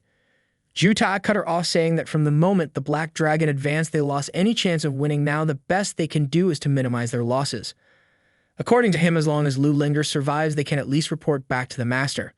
He begged her to consider this. Although regrettingly she realized that Zhu Tai was right, she instantly turned back and started heading toward the exit. Looking at her running away, the Black Dragon questioned her, are you trying to escape now? According to him, she's the main course of today. He had no intention of letting her go. Somebody used a taunt skill to distract the Black Dragon away from the mistress. Zhu Tai declared that the Black Dragon shouldn't even think about chasing the young miss. According to him, they were his opponent. Zhu Tai motivated his team, saying that they should go all out and try to rip off a scale from the dragon. Su Yang understood their tactic, that they were planning to sacrifice themselves to save the young miss. In the next moment, a loud boom sound was heard. The entire area was covered with flame. The Black Dragon had used its flame scale and granted death to all the raid party members. Lu Linger was dashing toward the exit on her unicorn. She was contemplating that she lost very miserably and she will not be able to call herself a genius after this incident. She consoled herself, saying that there is hardly anyone who can subdue a Moonlight rank Black Dragon. She smiled a little, saying that if she couldn't do it, neither can Asubi Makio or Su Yang. According to her, she wasn't lost yet, as long as she get back safely and find the next dragon to subdue. While she was about to finish, this thought instantly hit a wall and crashed on the ground. Well, that was not a wall she crashed into, it was our Giga Chad boy Su Yang. Looking at the towering figure of the Black Dragon, Lu Linger realized that Zhu Tai and the others weren't even able to last 1 minute against the Black Dragon. She commanded the Blue Tiger to hold the dragon off, but in the next moment she was grabbed by the Black Dragon. She started yelling at the dragon to let her go while Su Yang held her in the hand. He smacked the blue tiger with his tail. He questioned her that she is a mere human think that she can subdue the black dragon. He was about to eat her, saying that she now has to pay for her foolishness with her life. Lu Linger started crying loudly, which surprised the black dragon. While crying, she declared that she just didn't want to lose to Su Yang and Sakura Girl. According to her, she just didn't want to disappoint her dad and wanted to prove that she was the greatest beast tamer. She stated that she didn't want to be outdone and she didn't want to be eaten either. She kept crying nonstop, and Su Yang thought that she was so simple and fragile inside.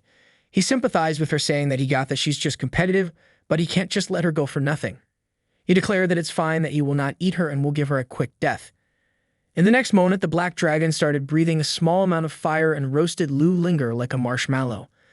The system notification then confirmed her death, and Su Yang gained a lot of experience as she was a 5th transformation beastmaster. He declared that after all, humans and monsters are natural enemies, and he said that she was just unlucky that she ran into him. Su Yang stood at the center of the battlefield, breathing heavily, his eyes glowing with satisfaction as a familiar sound echoed in his mind. He had done it. Level 72. Finally, the grinding had paid off, and the hard work, relentless effort, and calculated strategies were now bearing fruit. His body ached from the intensity of the battles, but nothing could drown out the sense of achievement surging through him. He surveyed the field. Scattered around him were piles of loot, glittering like treasures from ancient legends. Platinum coins, diamond-crusted relics, rare weapons, all valuable. But for Su Yang, it had become ordinary, a ho-hum part of his dungeon-clearing routine. More platinum, more diamonds, he muttered to himself, shaking his head. May have been there, done that. The wealth didn't thrill him anymore. Once you've had enough riches to swim in like a dragon, what was more gold going to add to your life? He was no Scrooge McDuck. His attention wandered to the rest of the spoils, hoping for something, anything that would actually be exciting. He wanted more than just wealth. He wanted power, and he needed items that could push his stats to the next level. As he scanned the remaining loot, something caught his eye. A ring, not just any ring, but one with a soft, ethereal glow that seemed to pulse with life. Instantly, his heart quickened. This wasn't an ordinary piece of equipment. He could feel its potential just by looking at it. Su Yang reached down and picked up the ring, carefully inspecting it. It shimmered in the light, a celestial glow enveloping its surface. A relic left behind by a great spirit master after their death.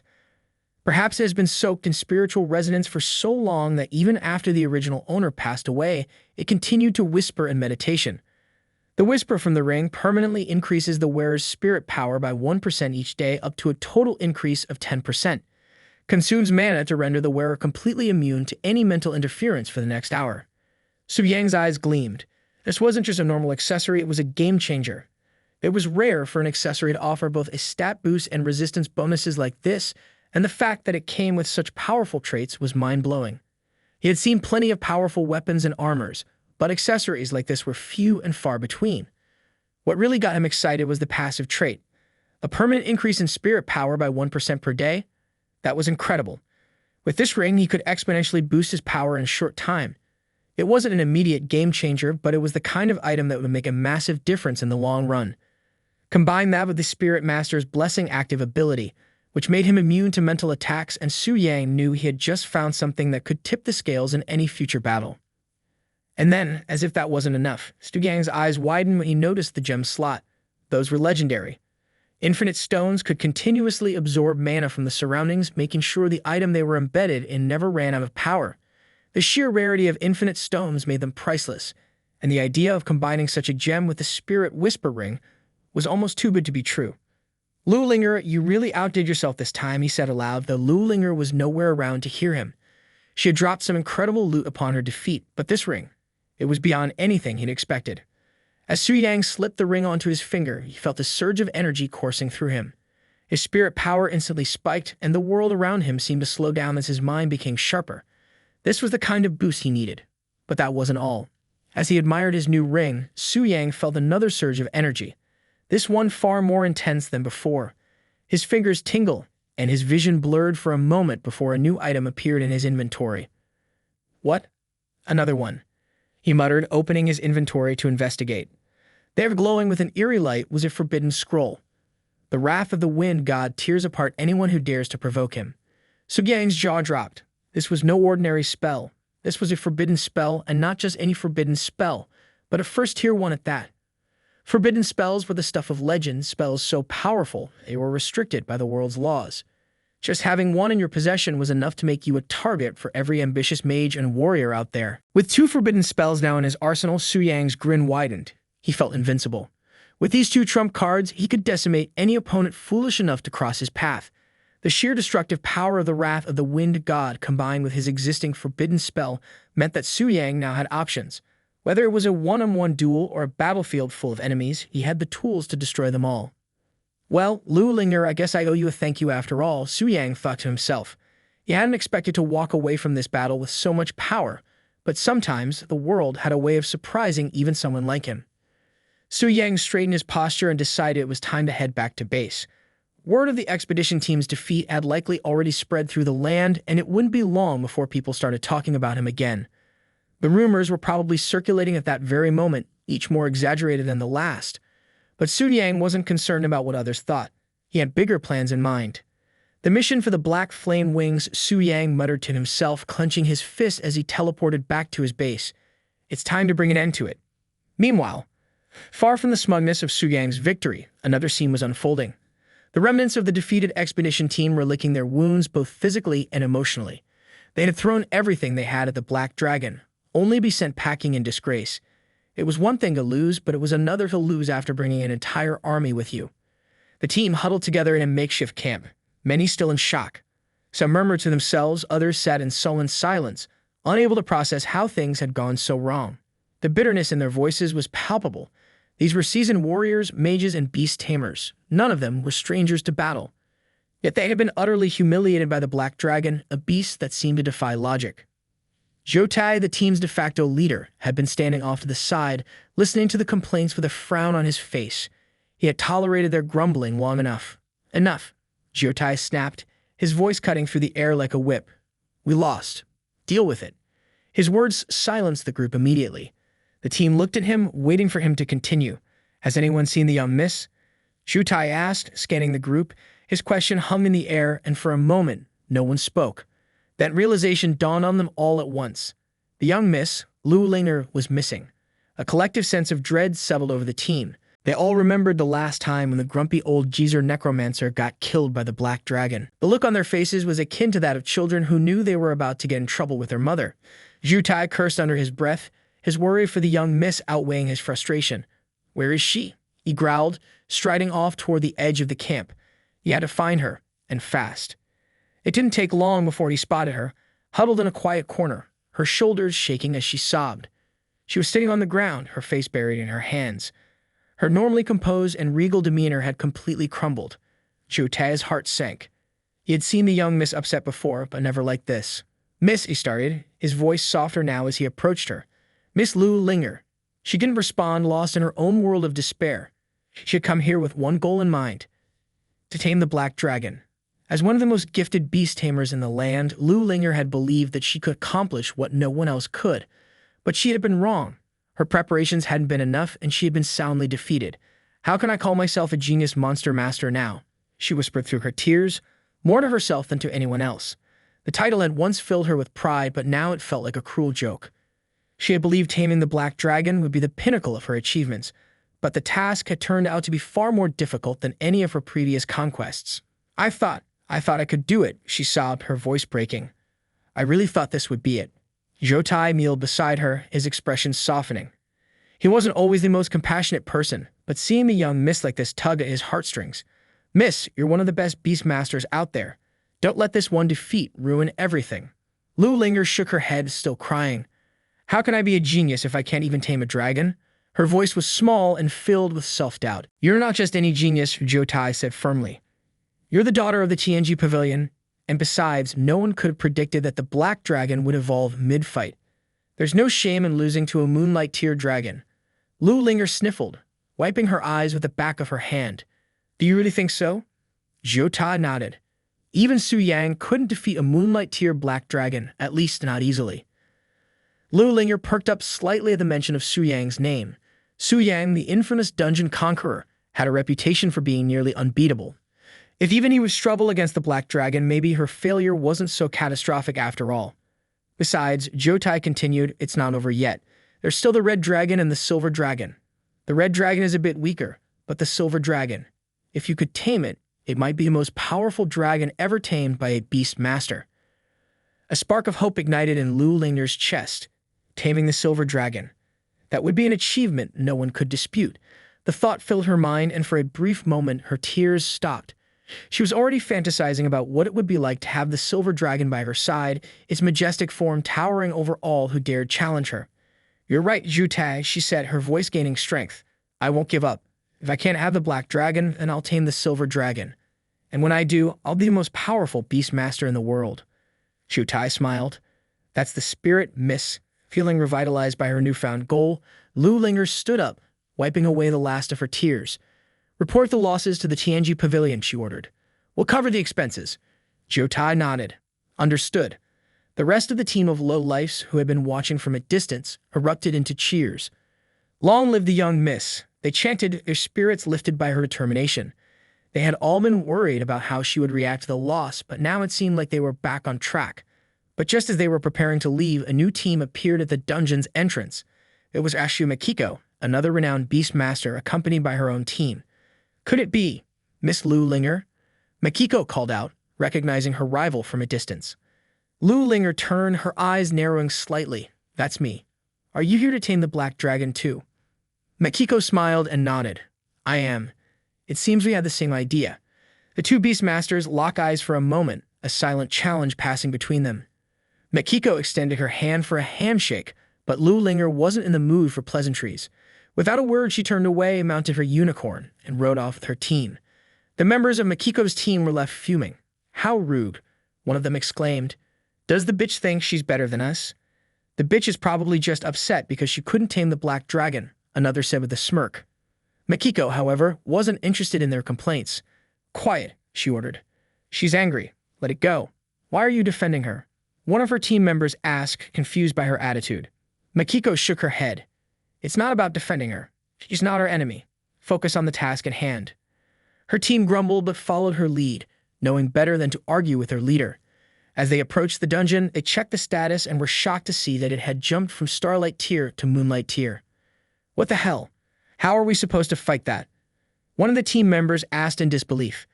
"It's like Longsha is playing games with us," another muttered. Makiko frowned, realizing the difficulty of the situation. Taming a Starlight Tier dragon was one thing, but a Moonlight Tier. That was an entirely different level of challenge. She quickly contacted their boss, Mr. Lai, to inform him of the situation. "Boss, the dungeon has leveled up. We're going to need more backup," she said, her tone serious. Mr. Lai, to his credit, remained calm. "I was aware of the change," he said. "Stay at an inn for now. Someone will come to assist you." Makiko sighed, but there was little else they could do for now. She and her team made their way to a nearby inn to rest and regroup. Meanwhile, the question still lingered in her mind. How had the dungeon evolved so quickly? Could it have been manipulated? The next day, a lone figure appeared at the dungeon's entrance. Su Yang had returned. He walked in as if the dungeon was his own domain, his aura radiating confidence and power. The area was quieter than it had been the day before, the remnants of the previous battle now nothing more than memories. Only one thing remained, the black dragon. "It's time," Su Yang said, his voice low and determined. "Time to put an end to this dungeon." With that, his aura flared, enveloping him in a brilliant light as he prepared for the final battle. Su Yang was standing at the edge of the fortress of the Black Dragon. He thought that in the past he always connected to the Black Dragon boss to face the challengers who were entering the dungeon. He reminisced, saying that it is finally his turn to enter the dungeon as a challenger, and he said that he must admit the feeling was quite extraordinary, and the next moment he saw a number of wyverns heading toward his location. "Here comes the grand welcome," he talked to himself. Admitted that the scene was quite familiar to his usual strategy that he used against all the challengers. But this was different strategy is not going to work on him because he is the Giga Chad. "Beasts, open your eyes wide and see who's standing for you." Su Yang yelled in a large wave of horror-aggressive tone. He emitted a large wave of aura, which pushed back all the wyverns and filled the entire area with his energy. This is the aura of Lord Athos? The wyverns questioned. Our Giga Chad standing heroically with both hands in the pockets and glowing red eyes. He was surrounded by a purple aura and was about to go Super Saiyan like Goku. The wyverns questioned that why does a human carry Lord Athos' aura? Then they noticed the energy and flames surrounding our Giga Chad. There's no doubt it's Lord Athos' black flame, yet lost Su Yang commanded all the dragons in angry tone. He thought that the battle with the black dragon was imminent, and he should not waste his time with these small creatures. In the next moment, he flicked his finger to summon 2 ghostly moon spirit wolves. He commanded the walls to guard this area and keep releasing the moonlight deer pressure so that all the small creatures will stay away from that area. After saying this, he started his connection to the black dragon boss. The scene changes to the black dragon, and the elf princess was sitting beside him. She commented that there was already a new challenger so soon. The black dragon took flight to the skies and headed toward this direction of the dungeon entrance. Watching the black dragon flying away, the elf princess pitted the unlucky ones who were about to become the sacrifice of the black dragon. According to her, it was always a crushing victory for the black dragon, and at this point, she had already given up on her freedom. She thought that there was no credibility in a monster's promise, hence the reason she has given up on her freedom. The black dragon then landed in front of both the wolves. Watching the black dragon landing in the area, both of the wolves were scared. The first one asked the other what should they do. There was no way that they can beat this dragon. The other wolf mentioned that this black dragon smelled like their master. Did this dragon eat him? The other was replied saying that that shouldn't be possible, because if the master was dead, they should also have been disappeared already. Ignoring their conversation, the black dragon raised his claw and thrusted it into his chest. Looking at the scene, the boat wolves thought that the black dragon was crazy. Pulling back his claw filled with golden blood, Su Yang thought that last time he noticed that when he self-harmed the black dragon, his damage reduction didn't work on itself. He thought that, however, he should not injure the black dragon below the half health. That might affect the drop rate of the items. The status bar showed that the black dragon health was at 54%. Su Yang then commanded the black dragon to follow his orders. He told him to stand still and suppress his flesh recovery to the maximum. He also told him to command all the monsters in the dungeons to stop moving. After this command, he disconnected from the system. He then appeared right in front of both the wolves. The wolves were surprised by his sudden appearance. "Look, the master is still alive after all," they cheered happily. "Thanks to you, I managed to stage the comeback from a weak class." "It's impossible not to have some feelings about that," Su Yang mentioned while walking slowly toward the black dragon. The black dragon was standing still without any emotions and with a large gaping hole in his chest. Su Yang mentioned that now a new path has opened and it was time to move forward. He commanded the dragon to die and then reborn as his servant. He promised that together they will conquer even broader lands. He yelled Black Dragon Athos' name and leaped in the air toward him. The 2 wolves were behind him, ready to attack the black dragon. The black dragon was standing still without any emotions in his eyes. They were just black holes, and he was a mere puppet without any emotions and soul. Su Yang and the wolves started attacking the black dragon relentlessly. 2 hours later. The wolves were about to collapse, and Su Yang's hands were numb by just attacking the black dragon. "What is this? That's straight up cheating. It's not even fair. I was expecting a decent fight, but all I get is one side rampaging, another side getting slaughtered without doing anything." Imagine if the black dragon was fighting back a little. Our Giga Chad would have instantly become Giga Flat. Jokes aside, I feel really bad about the black dragon. A little sad, actually. While drinking a potion, Su Yang finally admitted that he understood the feeling of exploration teams. According to him, if it wasn't for his over-the-top stats plus 900% damage increase from the soul marker and extreme dual cultivation, he wouldn't even be able to break through the black dragon's defenses. Replenishing his energy, he headed toward the black dragon again, saying that just a little more and finish it in one last attempt. The saying changes to the elf princess, who was sleeping at the ground peacefully. A loud roar from the black dragon woke her up. "Is that the roar of the black dragon?" she questioned. The sky started clearing out and the fog that was covering the dungeon lifted slowly. All the dragon minions started to disappear. She realized that the aura of the black dragon has been vanished.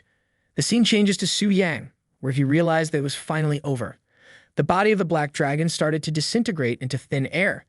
The system notification informed him that he has slain the Moonlight tier boss Black Flame Wing Athos and gained 103.21 million experience points. Another notification confirmed that the master of the dungeon has been killed and all the monsters in the dungeons have automatically died. He gained additional 8.02 million experience points from this. His level rose from 79 to 80, a massive amount of experience. It was 3 times more than the total amount he got after wiping out dozens of 5th tier members in Lu Linger's group. As expected of a Moonlight tier boss, Su Yang muttered. The body of the black dragon then turned into a bright glowing yellow sword. "Is this the weapon dropped by the black dragon?" Su Yang questioned. He realized that it was definitely not an ordinary item. He walked toward the sword and lifted it. It was a huge sword made out of bones. A massive surge of power instantly flowed through Su Yang's body. He mentioned that the power was about to burst from his body. The notification window then informed the name of the sword. It was Dragonbone Great Sword, Devourer of Ethos. It was a sword made out of the bones of the Black Dragon. There were no level requirements and no special or attribute requirements to use this weapon. It provided 500 strength, spirit, and speed to its user. It provided 10% boost to the physical damage, magical damage, and spiritual resistance. The special feature of this sword was that when a dragon was killed by this sword, it will devour its corpse and add 10% of the dragon's attributes to the weapon. It will also not drop upon the death of the user. Feeling that instant urge to use this sword, Su Yang took an offensive stance and launched a slash toward the mountain in front. An instant surge of blue energy rushed toward the mountain, devastating everything in the path. Looking at the damage done by the sword, Su Yang mentioned that it was unbelievably strong. Although the primary state boosts were not top tier, but the key feature of this sword was growth potential. According to him, it was a terrifying feature, as expected of a weapon dropped by the Black Dragon. Then he noticed that the Black Dragon must have been the offspring of ancient Devourer. The dragon had strength compared to the other dragons in their mature stage, while it was still in its juvenile stage. He thought that was the reason of the system chose this dragon. As a bonus of killing the Black Dragon, he also received the Heart of the Dragon Slayer. The system informed that he has received the Dragon Slayer's heart. It provided 50% boost to the spirit and 100% boost to the strength. The key feature of this item was that it ignored dragon races' all talents and increased the damage to dragon creature by 500%. It also had a single-use charge that can summon the blood soul of slumbering hero to aid in the battle. After acquiring all these items, Su Yang thought that right now calling him a walking humanoid boss wouldn't be an exaggeration. He then noticed that it was finally the time for the last reward. The system then notified that a boss co-op kill was detected and started generating a boss minion. In the next moment, the Black Dragon Athos was resurrected in its full glory and stood in front of Su Yang, roaring loudly. The system completed its process and announced that the Black Flame Dragon Athos will serve him as a minion and fight by his side from now on. The Black Dragon bowed his head and Su Yang walked toward the dragon, while saying that we meet again, old friend. He gently touched the Black Dragon, saying that although erasing his mind was indeed a bit cruel, he mentioned that he should have fallen in the previous attempts. Was it a blessing or a curse? Su Yang then requested that the Black Dragon should not hold any hard feelings against him as they are partners now. He jumped on the head of the Black Dragon and said that there was no time for being sentimental right now. He commanded the Black Dragon to go to the fortress. The Black Dragon instantly took to the sky here in this command. The elf princess was walking alone in the fortress while wondering that there were no dragonkin left, which means that Black Dragon Ethos was finally defeated. She wondered that who could have killed the Black Dragon. While she was in the middle of her thoughts, she saw the silhouette of the Black Dragon in the sky. The Black Dragon started landing in front of her, and she wondered that how was this possible. She was sure that the Black Dragon died. Before completing her thought, she noticed that there was a young man on top of the dragon. The realization hit her like you guys hit the subscribe button. Indeed, it was our Giga Chad boy Su Yang. He stretched his hand toward the princess while mentioning that he has come to rescue her. She was even more confused and wondered why that there was a human on the back of the Black Dragon. The princess watches in disbelief, but before she can process what's happening, Su Yang reaches out to her with a casual, fearless confidence, saying that he's here to rescue her. Su Yang lifts the elf onto the dragon's back with smooth precision, wasting no words, just pure action. The elf, completely starstruck, can barely comprehend what she's seeing. She asks him if he really tamed the Black Dragon. Su Yang stands firm, offering only a simple nod. The impossible is now real. The Black Dragon, once feared and deemed untamable, now obedient under the control of a human. The elf princess is speechless. No one, not even the most powerful elves, had ever come close to such a feat. Yet here is this boy casually riding the very beast that had crushed the hopes of countless warriors. She wonders if he is the legendary dragon slayer. She's still trying to process it when Su Yang snaps her back to reality, urging her to get on quickly. A bit taken aback, the elf blinks before following his instruction. Su Yang wastes no time. Hold on tight, he commands as the Black Dragon takes to the skies. The elf grips tightly, her fear almost palpable, but Su Yang remains calm, steering the massive beast effortlessly through the air. The kind of confidence that says, I've done this 100 times and it's never gotten old. Glancing over his shoulder, he encourages her to open her eyes, and after some hesitation, she finally does. The view hits her like a shockwave. Mountains, clouds, and the endless skies stretch out before them, freedom, pure and unfiltered. Su Yang lets her soak in the moment, knowing it's not just the scenery but the feeling that matters. For the first time in a long while, she tastes real freedom. Glancing at the horizon, she whispers about how free she feels, as though every chain has finally been broken. Even the black dragon's eyes flicker as if it too understands the feeling, its gaze carrying a strange intensity. She wonders if it is yearning for the same freedom. Su-yang notices the look but doesn't comment, realizing the elf has misunderstood something. He keeps his focus on the portal ahead. Almost there, hang tight. Outside the black dragon's fortress, chaos reigns. Soldiers struggle to hold off wave after wave of monsters, their leader barking orders to keep fighting. But something catches his eye, something far beyond the usual battlefield madness. Su-yang, with his tamed legendary black dragon, makes his entrance, and chaos quickly turns to panic. Monsters they could handle, but a dragon, that's a different level of terror. One Knight freezes, his eyes wide, struggling to process what's unfolding above him. The black dragon's massive shadow looms over the battlefield, casting a blanket of fear across soldiers and monsters alike. This isn't just a battle anymore, it's a scene out of a nightmare, where the rules of what's possible just shattered. And Su-yang, calm as ever, rides that nightmare into reality. Because when you roll up with a dragon, everything else looks like child's play. As the black dragon landed with a thundering roar, the ground shook beneath their feet, sending ripples of fear through the already panicked crowd. Su-yang, completely in control, confidently steps forward and addresses the chaos. He didn't mean to cause a scene, but hey, what's a dragon without a dramatic entrance? His attempt to ease the tension doesn't quite land as gracefully as he hopes, but he's used to it. The elf behind him sighs. She tells him that the way he talks makes him sound like a villain, which, given his knack for entrances, isn't far off. Su-yang suggests heading to the Lord's mansion to figure out how to return her to the elf kingdom. But to his surprise, she refuses, shyly asking if she can stay with him for now. Internally, she's a mess, embarrassed by the unspoken vow she's made to herself to marry her savior, but externally, she's trying to keep it cool. Su-yang, however, reflects that he never had any intention of saving a princess. Now they'll be stuck with her, and let's face it, shaking off an elf with starry eyes isn't as easy as slaying a dragon. Deciding it's easier to just go with it, he agrees to let her stay. She playfully asks him how he managed to tame the black dragon, but Su-yang, always one to tease, keeps it a secret. He loves leaving her in confusion, it's practically his new hobby. Meanwhile, back in the city, the peaceful city skyline is shattered by a fierce roar that cuts through the air. Panic spreads quickly as the citizens scramble, fearing the worst. Lu Linger hears the roar too and immediately questions if the black dragon has somehow escaped its dungeon. How could a dungeon boss be outside its usual boundaries? She wonders, clearly rattled by the impossible. Jutai scrambles, just as confused, struggling to make sense of how this could be happening. Across the city, Asuya Makiko senses the disturbance as well, wondering if a dragon has truly descended upon Chamling City. Permission is swiftly granted by a mysterious figure, allowing them to investigate the city where the dragon's presence is felt. It's never a good day when a dragon decides to show up uninvited. Back at the entrance of the Black Dragon Fortress, Su-yang and the elf sit calmly amidst the growing chaos. The world may be falling apart, but Su-yang's as relaxed as someone who just finished their afternoon tea. The elf is eager to leave, clearly feeling the tension, but Su-yang suggests they wait a little longer, far too comfortable with the situation. Finally, after what feels like an eternity, a cloud of dust appears in the distance. Their awaited company has arrived. It turns out Wei Ming, the Lord of Tianling City, has stepped in to take matters into his own hands. Mr. Jia and almost 100 men are with him. Whispers ripple through the crowd, with people speculating whether a world boss has spawned or if the black dragon somehow escaped its dungeon. Then they see it, a massive black dragon towering above, sending shockwaves through the onlookers. Even Wei Ming, known for his calm under pressure, is left speechless. Seeing a boss out in the open is like spotting a volcano in your backyard. It shouldn't be happening.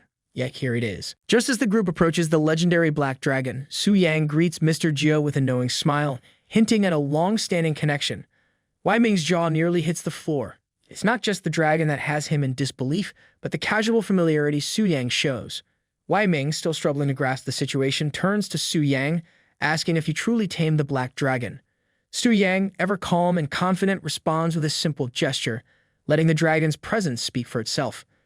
As you can see, his posture says, "I'm riding it, aren't I?" Wei Ming, still not fully convinced, demands proof, because when a legendary dragon is standing in front of you, apparently seeing isn't enough. Without hesitation, Su-yang commands the black dragon to roar. The resulting sound isn't just a roar, it's an earth-shattering force that rattles the very ground beneath them. Everyone around, including Wei Ming, is paralyzed by fear. The black dragon's terrifying display shakes even the most hardened soldiers, and Wei Ming finds himself panicking, desperately begging Su-yang to stop. Lesson learned: when you ask for proof, be ready for an answer that might make you regret asking. The elf princess, clinging tightly to the dragon in fright, scolds Su Yang for scaring her like that, but Su Yang, unfazed, simply grins. Who knew taming a dragon came with so much sass? Wei Ming, equally shaken, profusely apologizes for ever doubting Su Yang. He starts piecing together the puzzle. Could this dragon be the legendary secret dungeon egg, a rare find even after defeating such a beast? He is utterly baffled by Su Yang's strength. Taming a moonlight-tier black dragon is unheard of, especially for someone so young. Suspicion begins to grow in his mind. Could Su Yang secretly be a powerful deity in disguise? His thoughts spiral, racing to comprehend how anyone could possibly achieve such a feat. Even the Global Beast Taming Association, a group filled with powerful deities, has only one known dragon tamer. Yet here is Su Yang, casually strolling in with a dragon like it's no big deal. Wei Ming stumbles in disbelief, his mind overwhelmed. Just how powerful is Su Yang, and why has such an immense force come to this small tiling city? Silence falls across the scene as Wei Ming, realizing he's way out of his league, bows in submission, utterly stunned.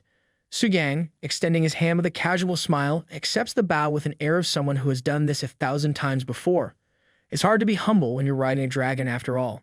Just then, a system notification dings in Su Yang's mind. He successfully completed the first stage of his boss mission. But before he can bask in the moment, another alert catches his attention, a notification that the next stage boss has been located, much to his surprise. Because apparently, one legendary dragon just isn't enough for Su Yang's day. Wei Ming nervously apologizes to Su Yang. He assumes Su Yang must be a prominent figure from the Global Beast Tamer Association. Su Yang, however, just stares back, clearly confused by the assumption. If he's a member, no one gave him the memo. The advisor beside Wei Ming whispers that no major figures have been recorded arriving in the city recently, leaving Wei Ming wondering if Su Yang's visit was a secretive one, possibly off the books. The advisor briefly contemplates this, but dismisses the idea, thinking there's no teleportation record that could confirm such a secret arrival. Just as the situation seems tense, Asui Makiko bursts into the conversation with a wide, beaming smile, her enthusiasm catching everyone off guard.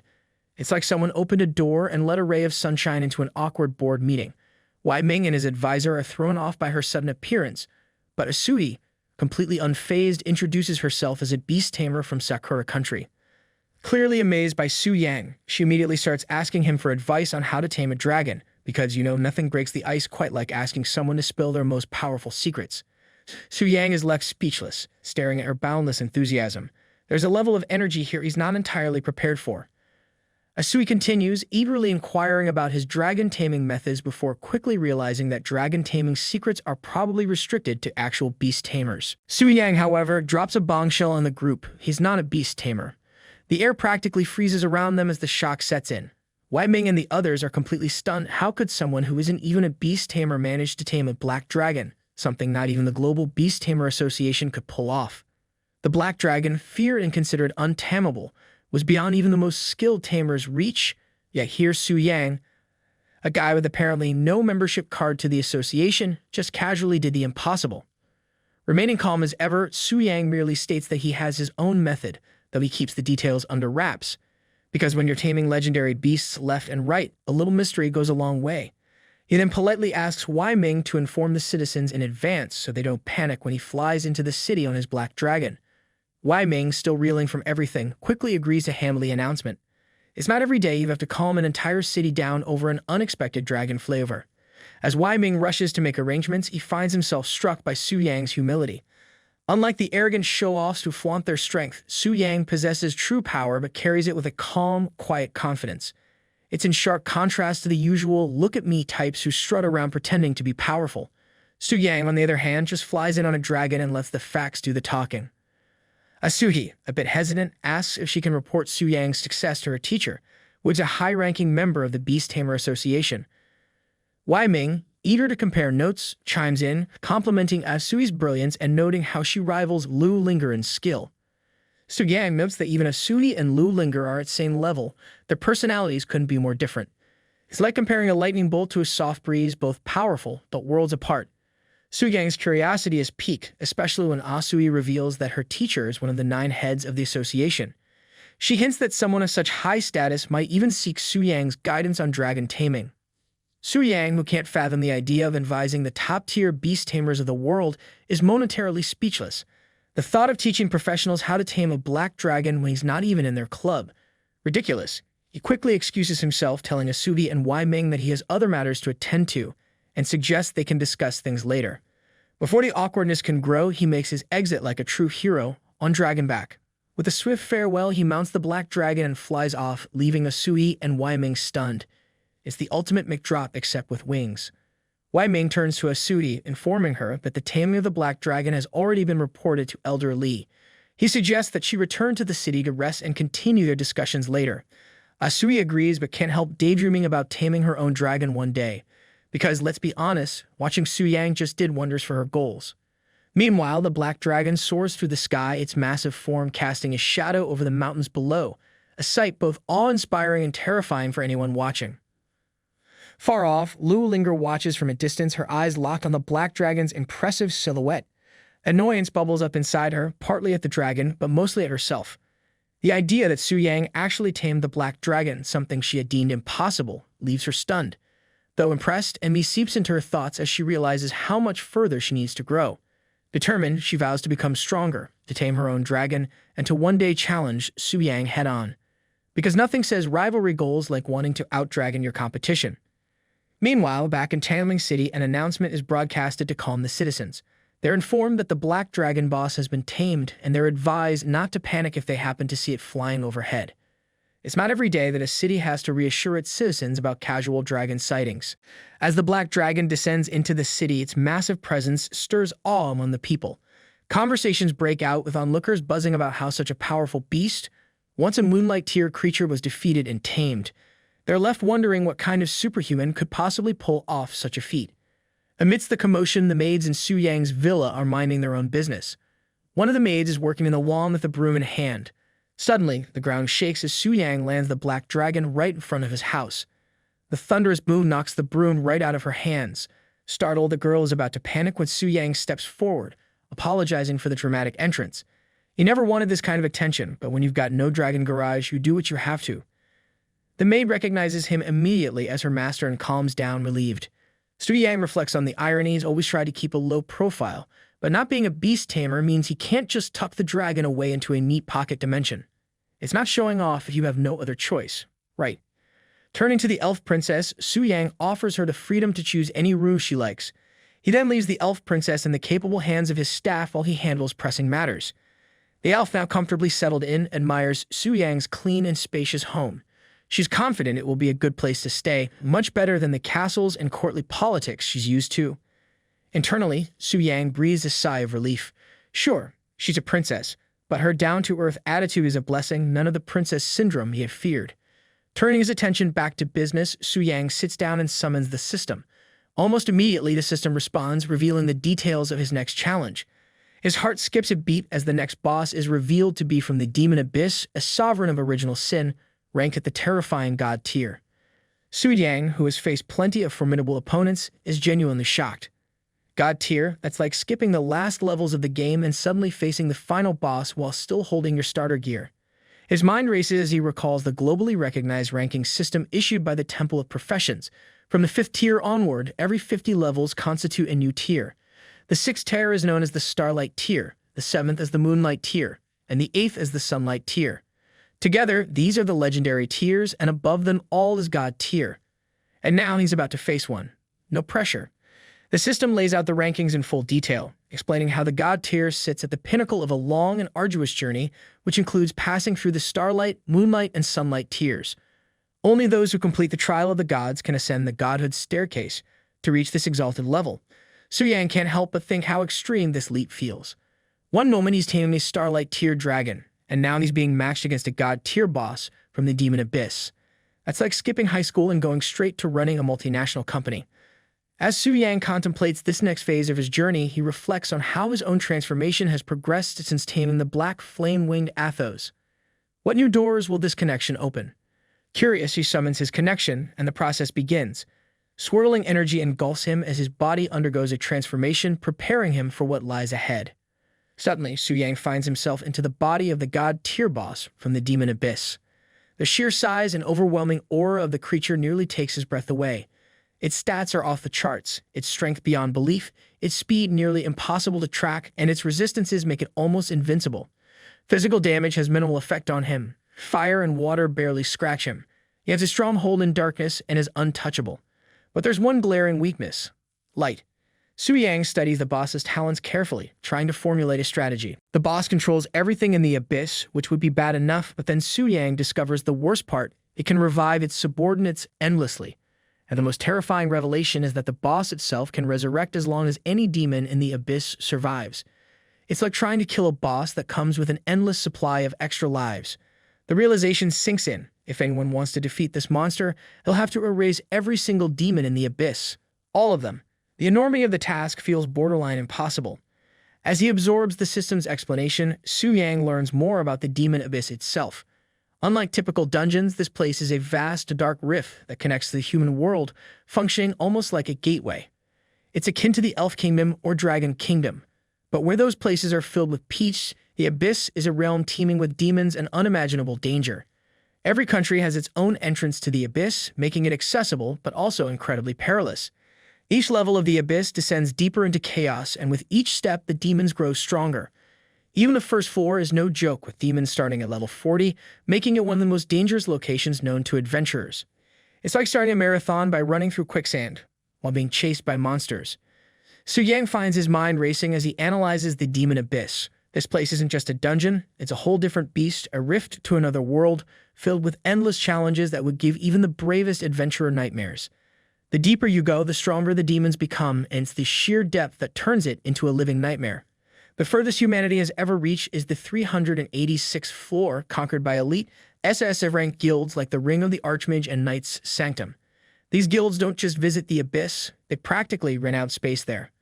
For now, Su Yang knows those guilds are far out of his league, but one day he'll count them as rivals. First, though, he has to focus on the impossible task in front of him, facing a god-tier boss. The boss's revival abilities alone are enough to make anyone throw in the towel, but Su Yang, he's not about to back down. He scans the area, taking in the thrones meant for the 7 kings of sin, noting how only 4 of them glow with life, while the other 3 sit in darkness, their former occupants defeated by adventurers before him. Being in the body of a god-tier boss, Su Yang reflects that this is his chance to flex, quite literally, by unleashing the boss's second talent. With a casual wave of his hand, he taps into the power of sovereignty, the overwhelming authority of the Lord of Original Sin, and uses the resurrection skill. Purple energy begins to swirl around him, thick with malice, as it pulls at the runes scattered across the arena. Suddenly, one of the dark thrones ignites, flames crackle to life, and King Beelzebub, the gluttonous, is resurrected. Beelzebub's grotesque form emerges from the throne, dripping with hunger and raw power. It's the kind of monster that would make you lose your appetite and probably your lunch. The sheer presence of this creature is suffocating. Beelzebub, a Blazing Sun tier boss, boasts massive stats, 20 million HP and strength beyond normal comprehension.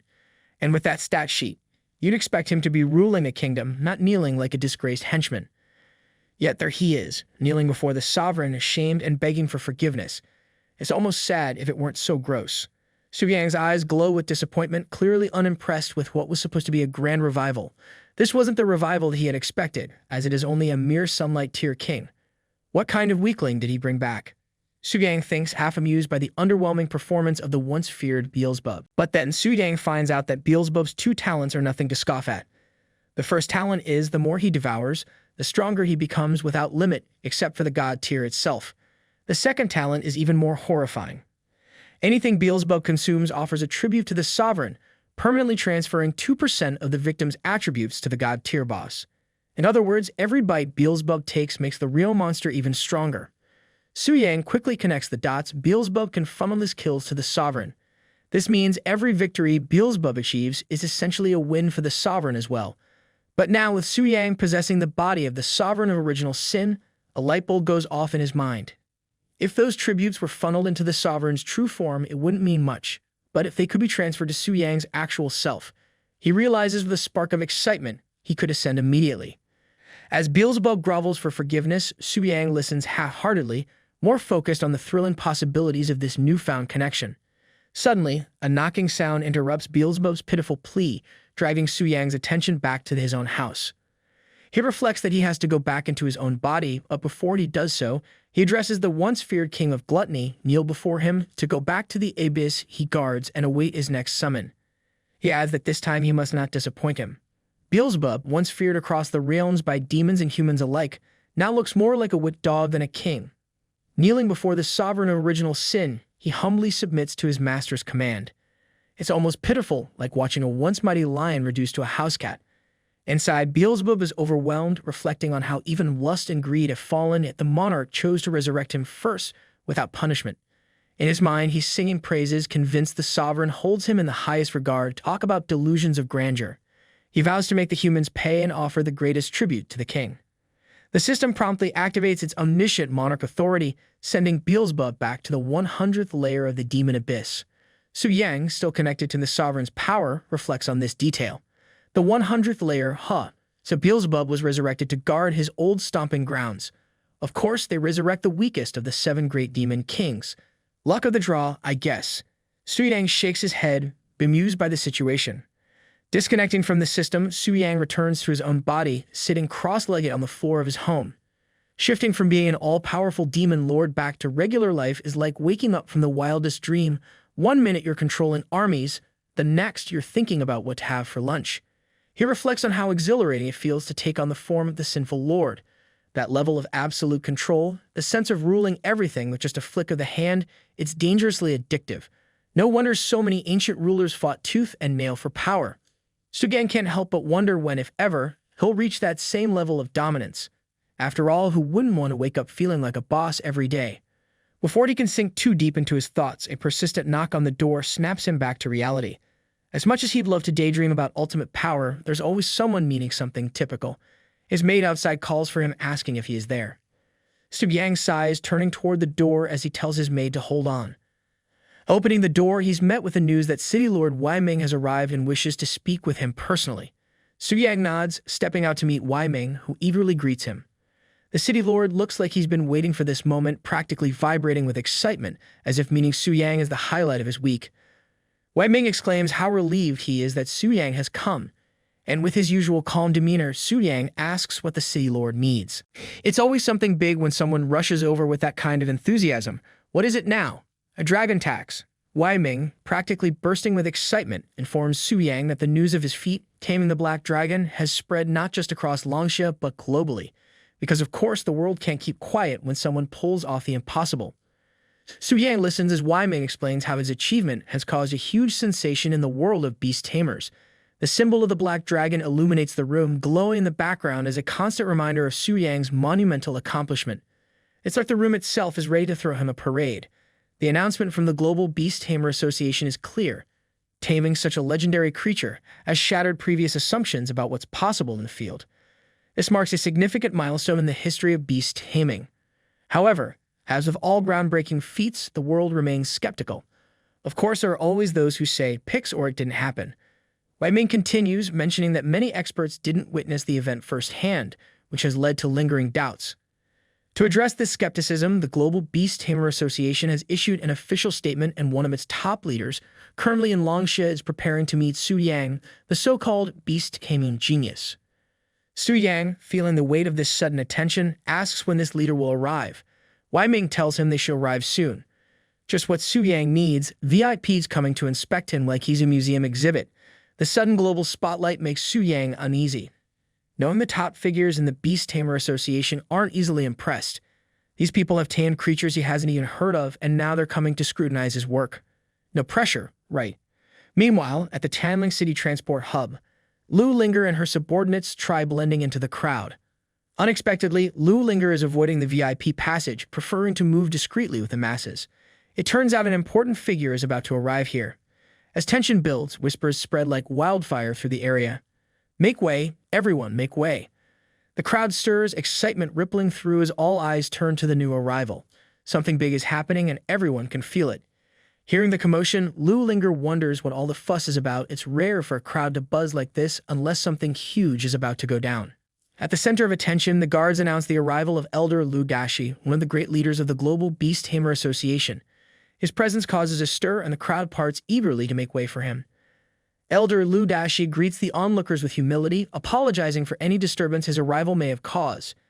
As if anyone's actually bothered, half the crowd looks like they're about to ask for his autograph.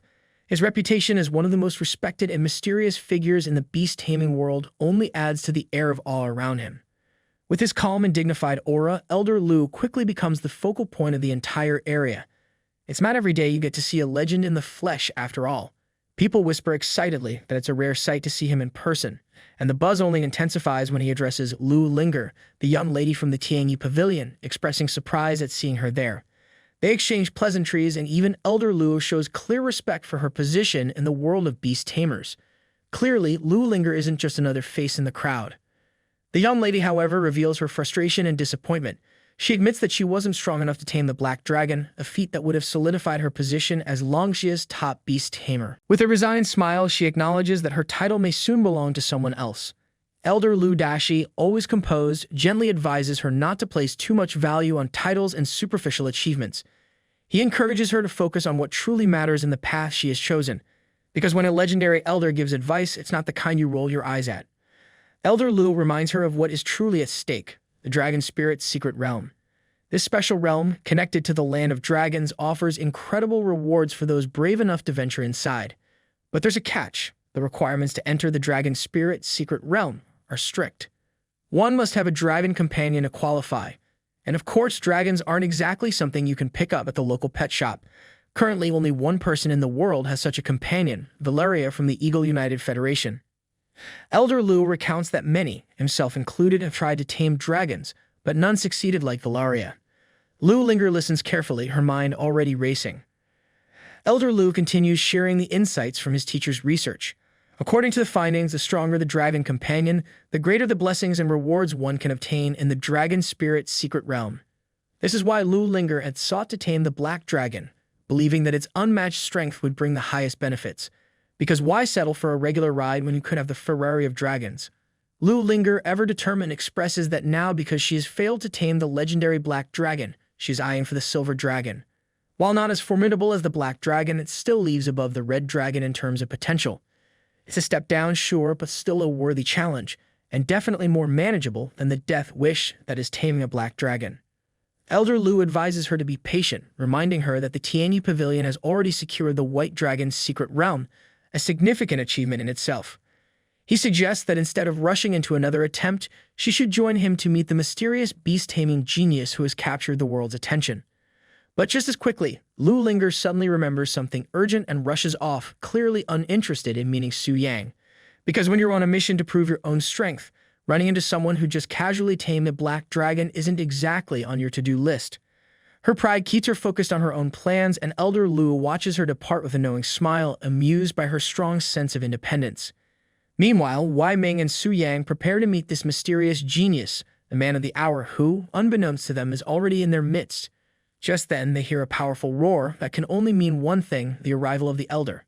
But just as he's about to land with all the grandeur he envisioned, Su Yang's legendary black dragon opens its eyes, fixing a sharp, menacing glare on the flaming beast. The reaction is instant. The flaming beast halts mid-air, frozen in shock.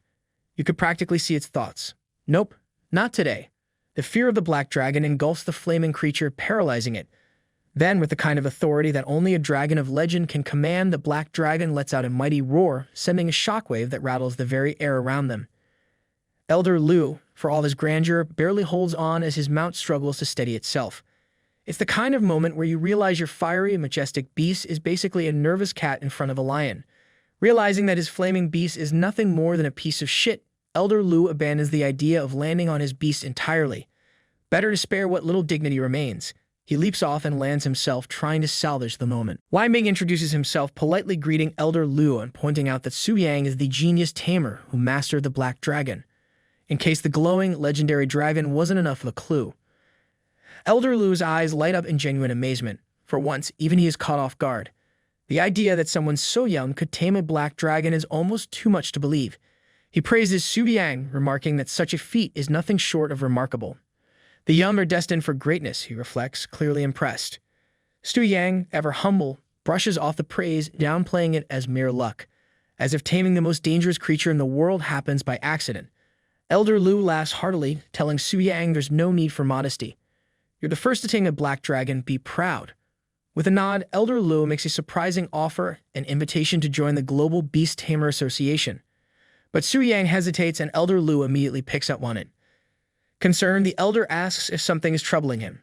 Su Yang sighs, knowing this conversation is going to take a turn. He informs Elder Lu Dashi that he isn't actually a beast tamer and therefore can't join the association. You could almost hear a record scratch. Elder Lu, completely taken aback, blurts out in disbelief, "Wait, what? Not a beast tamer?" Subiyang, calm as ever, confirms it, showing his ID, level 80, magic spirit weapon warrior. See, I'm not joking. The look on Elder Lu's face is priceless as the realization hits. A warrior.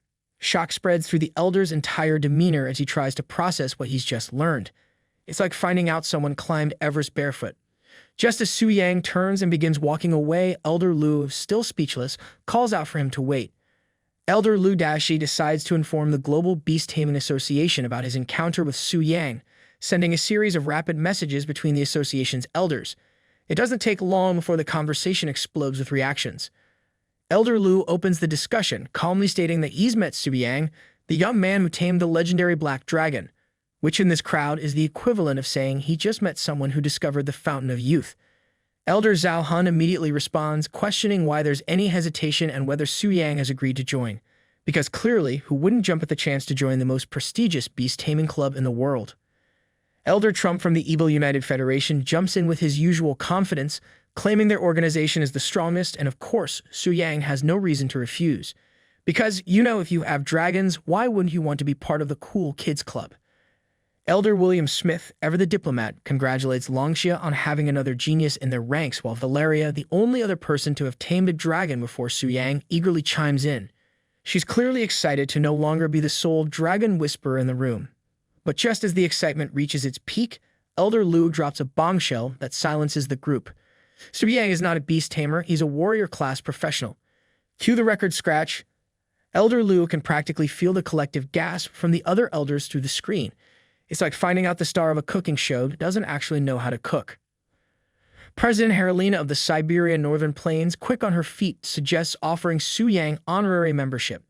Because if you can't recruit him the traditional way, why not bend the rules until they fit? 9 elders immediately like the idea. In the world of beast tamers, that's as close to unanimous agreement as you get. Standing before Su Yang, Elder Lu adopts a warm but clearly calculating expression. He's trying to make this pitch sound like a friendly invitation, but it's pretty clear he's already planning out the next step. After explaining the association's decision, he offers Su Yang honorary membership, giving him access to all the benefits of the Global Beast Tamer Association. Because when you've tamed a dragon that's basically a living legend, they're willing to look past the whole, not actually a beast tamer thing. Su Yang listens, his faint smile betraying a touch of caution.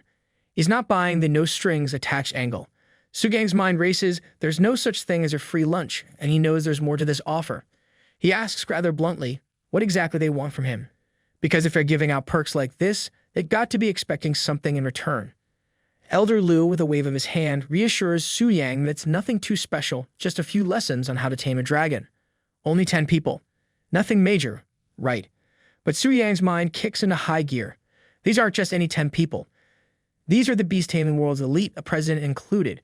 It's not exactly a crowd you can just shrug off. The benefits of joining an SSF-ranked guild are tempting, though, and it would be a real shame to pass up that kind of opportunity. After a moment's thought, Su Yang looks at Elder Lu and agrees to give the lectures, though he's quick to point out that his experience might not be all that helpful. After all, taming a legendary black dragon wasn't exactly something you'd find in a beast tamer's guidebook. Maybe they'll just throw in some dramatic pauses for effect. Elder Lu chuckles, admitting that even Valeria, the only other dragon tamer, gave a lecture once, and it wasn't exactly groundbreaking either. It's comforting in a way. Personal experiences don't always offer replicable results, and everyone knows that.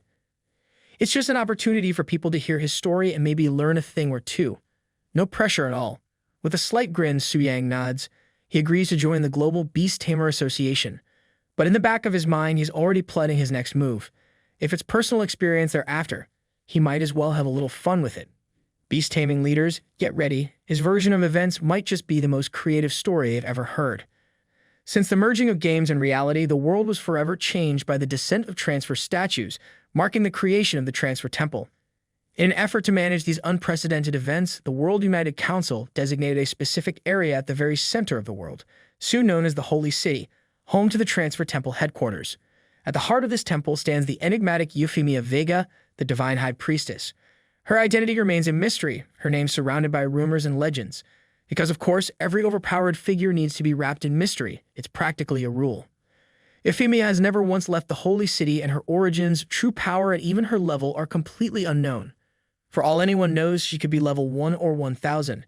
It's anyone's guess, and that uncertainty is more terrifying than any stat sheet.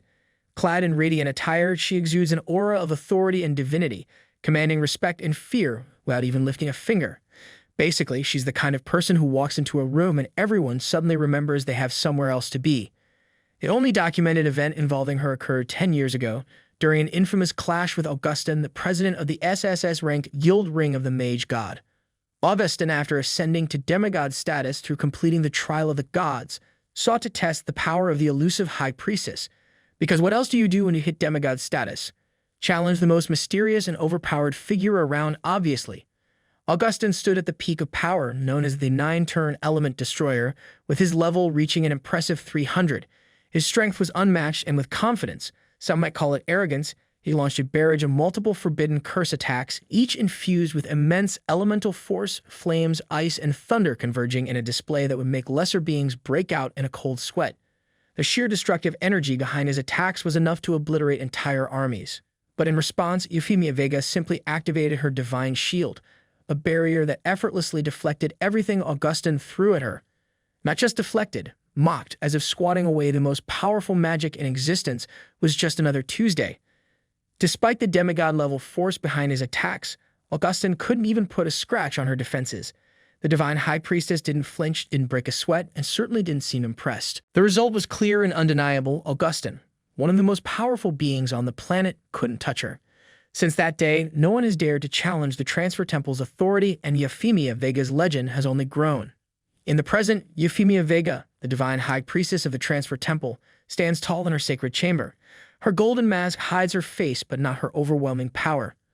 An alert has been raised, signaling a grave anomaly. The demon abyss, long dormant, has begun stirring. The news is shocking. The slain king of gluttony, Beelzebub, has somehow reappeared. Star-ranked bosses aren't supposed to return from the dead, especially not ones who've been thoroughly defeated. This violation of the fundamental laws of their world sends a chill through the temple, for these rules had never been broken until now. Euphemia's eyes narrow beneath her mask, the reality of the situation setting in. Star-ranked bosses don't just pop back into existence like they're on a holiday rotation. In silent prayer, she beseeches the holy statue for guidance, calling upon the divine light to help her witness the darkness looming below. As the chamber dims, the blessing she seeks is granted. Her eye of insight is illuminated, allowing her to see beyond the physical plane, piercing through space and time itself. Her vision zooms past the layers of the world, focusing on the darkest depths of the demon abyss. It's not exactly a vacation spot unless you enjoy towering monuments of despair and the constant threat of being devoured by ancient sins. Winged figures stand ominously before these towering structures, grim reminders of the trials ahead. Currently, the deepest raid record stands at 386 levels, but every 100 levels, a king of sin emerges. At the 100th level, the grotesque form of gluttony, Beelzebub, looms large once again. Further down the 200th level, lust as Moya waits in shadow, while the 300th level holds greed, Mammon. They were supposed to be defeated, locked away in some eternal hellhole. And yet somehow, gluttony has revived, leaving only 2 thrones dim and unclaimed. The situation just went from bad to who messed with the world's coding. Euphemia's eye of insight strains to understand the full nature of the magic flowing from the abyss. Even with all her divine power, there's something off, something deeper than what she's ever encountered.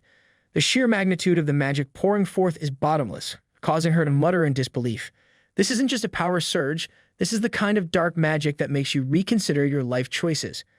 With renewed resolve, Euphemia raises her gleaming staff, its radiant blue crystal glowing with divine energy. She commands the evil to reveal itself before the holy light, because when the divine high priestess tells you to show yourself, even the darkness better listen. With a fierce shout, she strikes her staff down, and a swirling black portal opens, revealing a figure. As the portal swirls, revealing a distorted form, Euphemia's heart skips a beat. Through the haze of dark magic, she stares at what appears to be a human figure, yet twisted and corrupted beyond recognition. This shouldn't be happening. A human. In the depths of the demon abyss, it's like finding a goldfish in a volcano. The sight of the dark figure leaves her breathless, her thoughts racing as she realizes the implications of what's before her. Whatever or whoever this is, the balance of the world has just been shaken. Suddenly, the atmosphere shifts, the very air growing heavy with tension.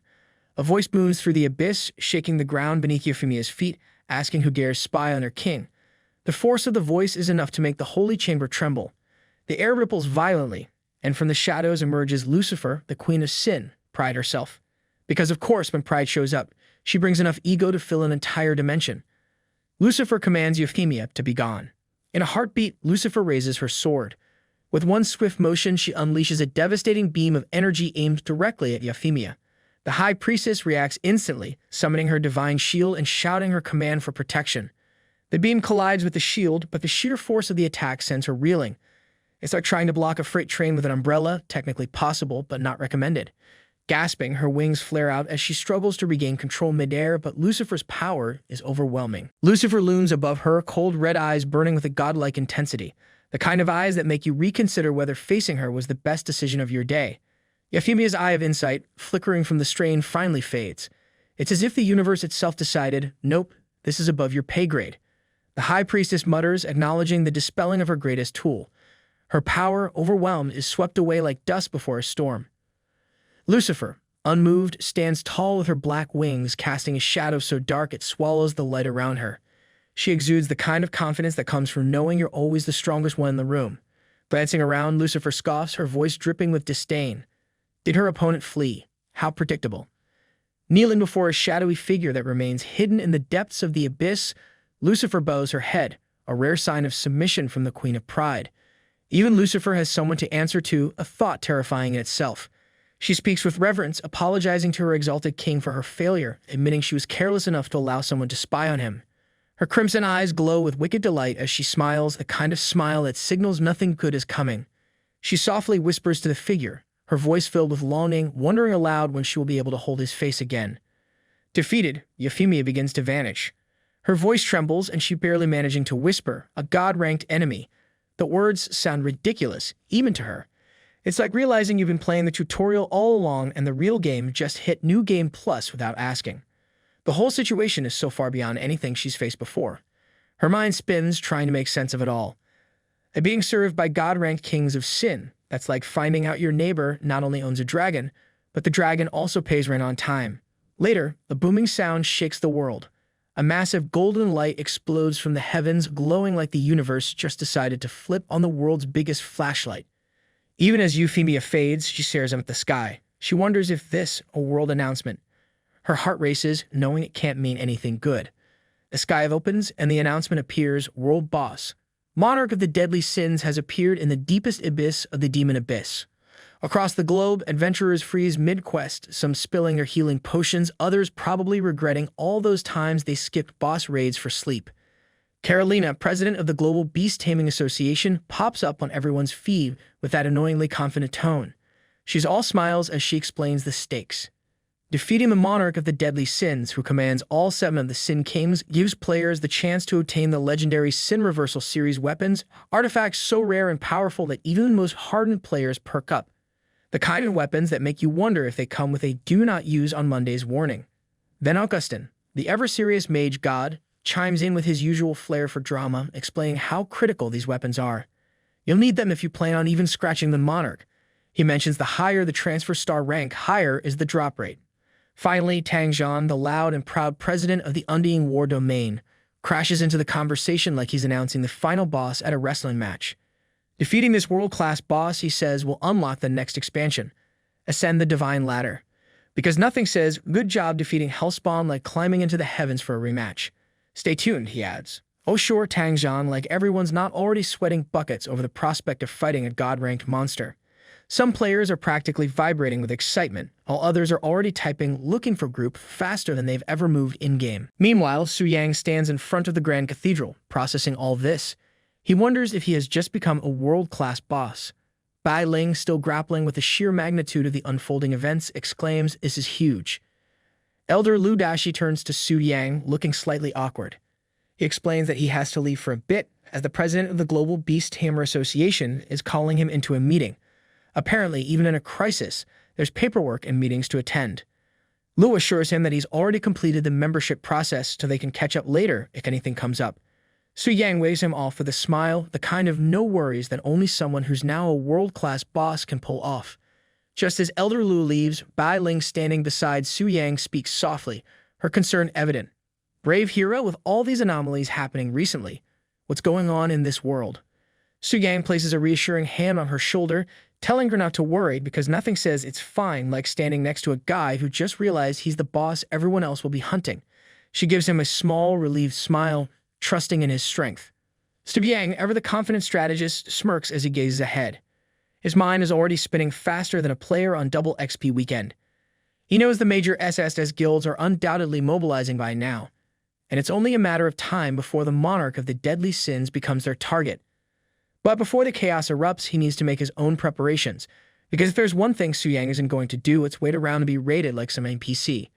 His thoughts narrow with laser-sharp focus.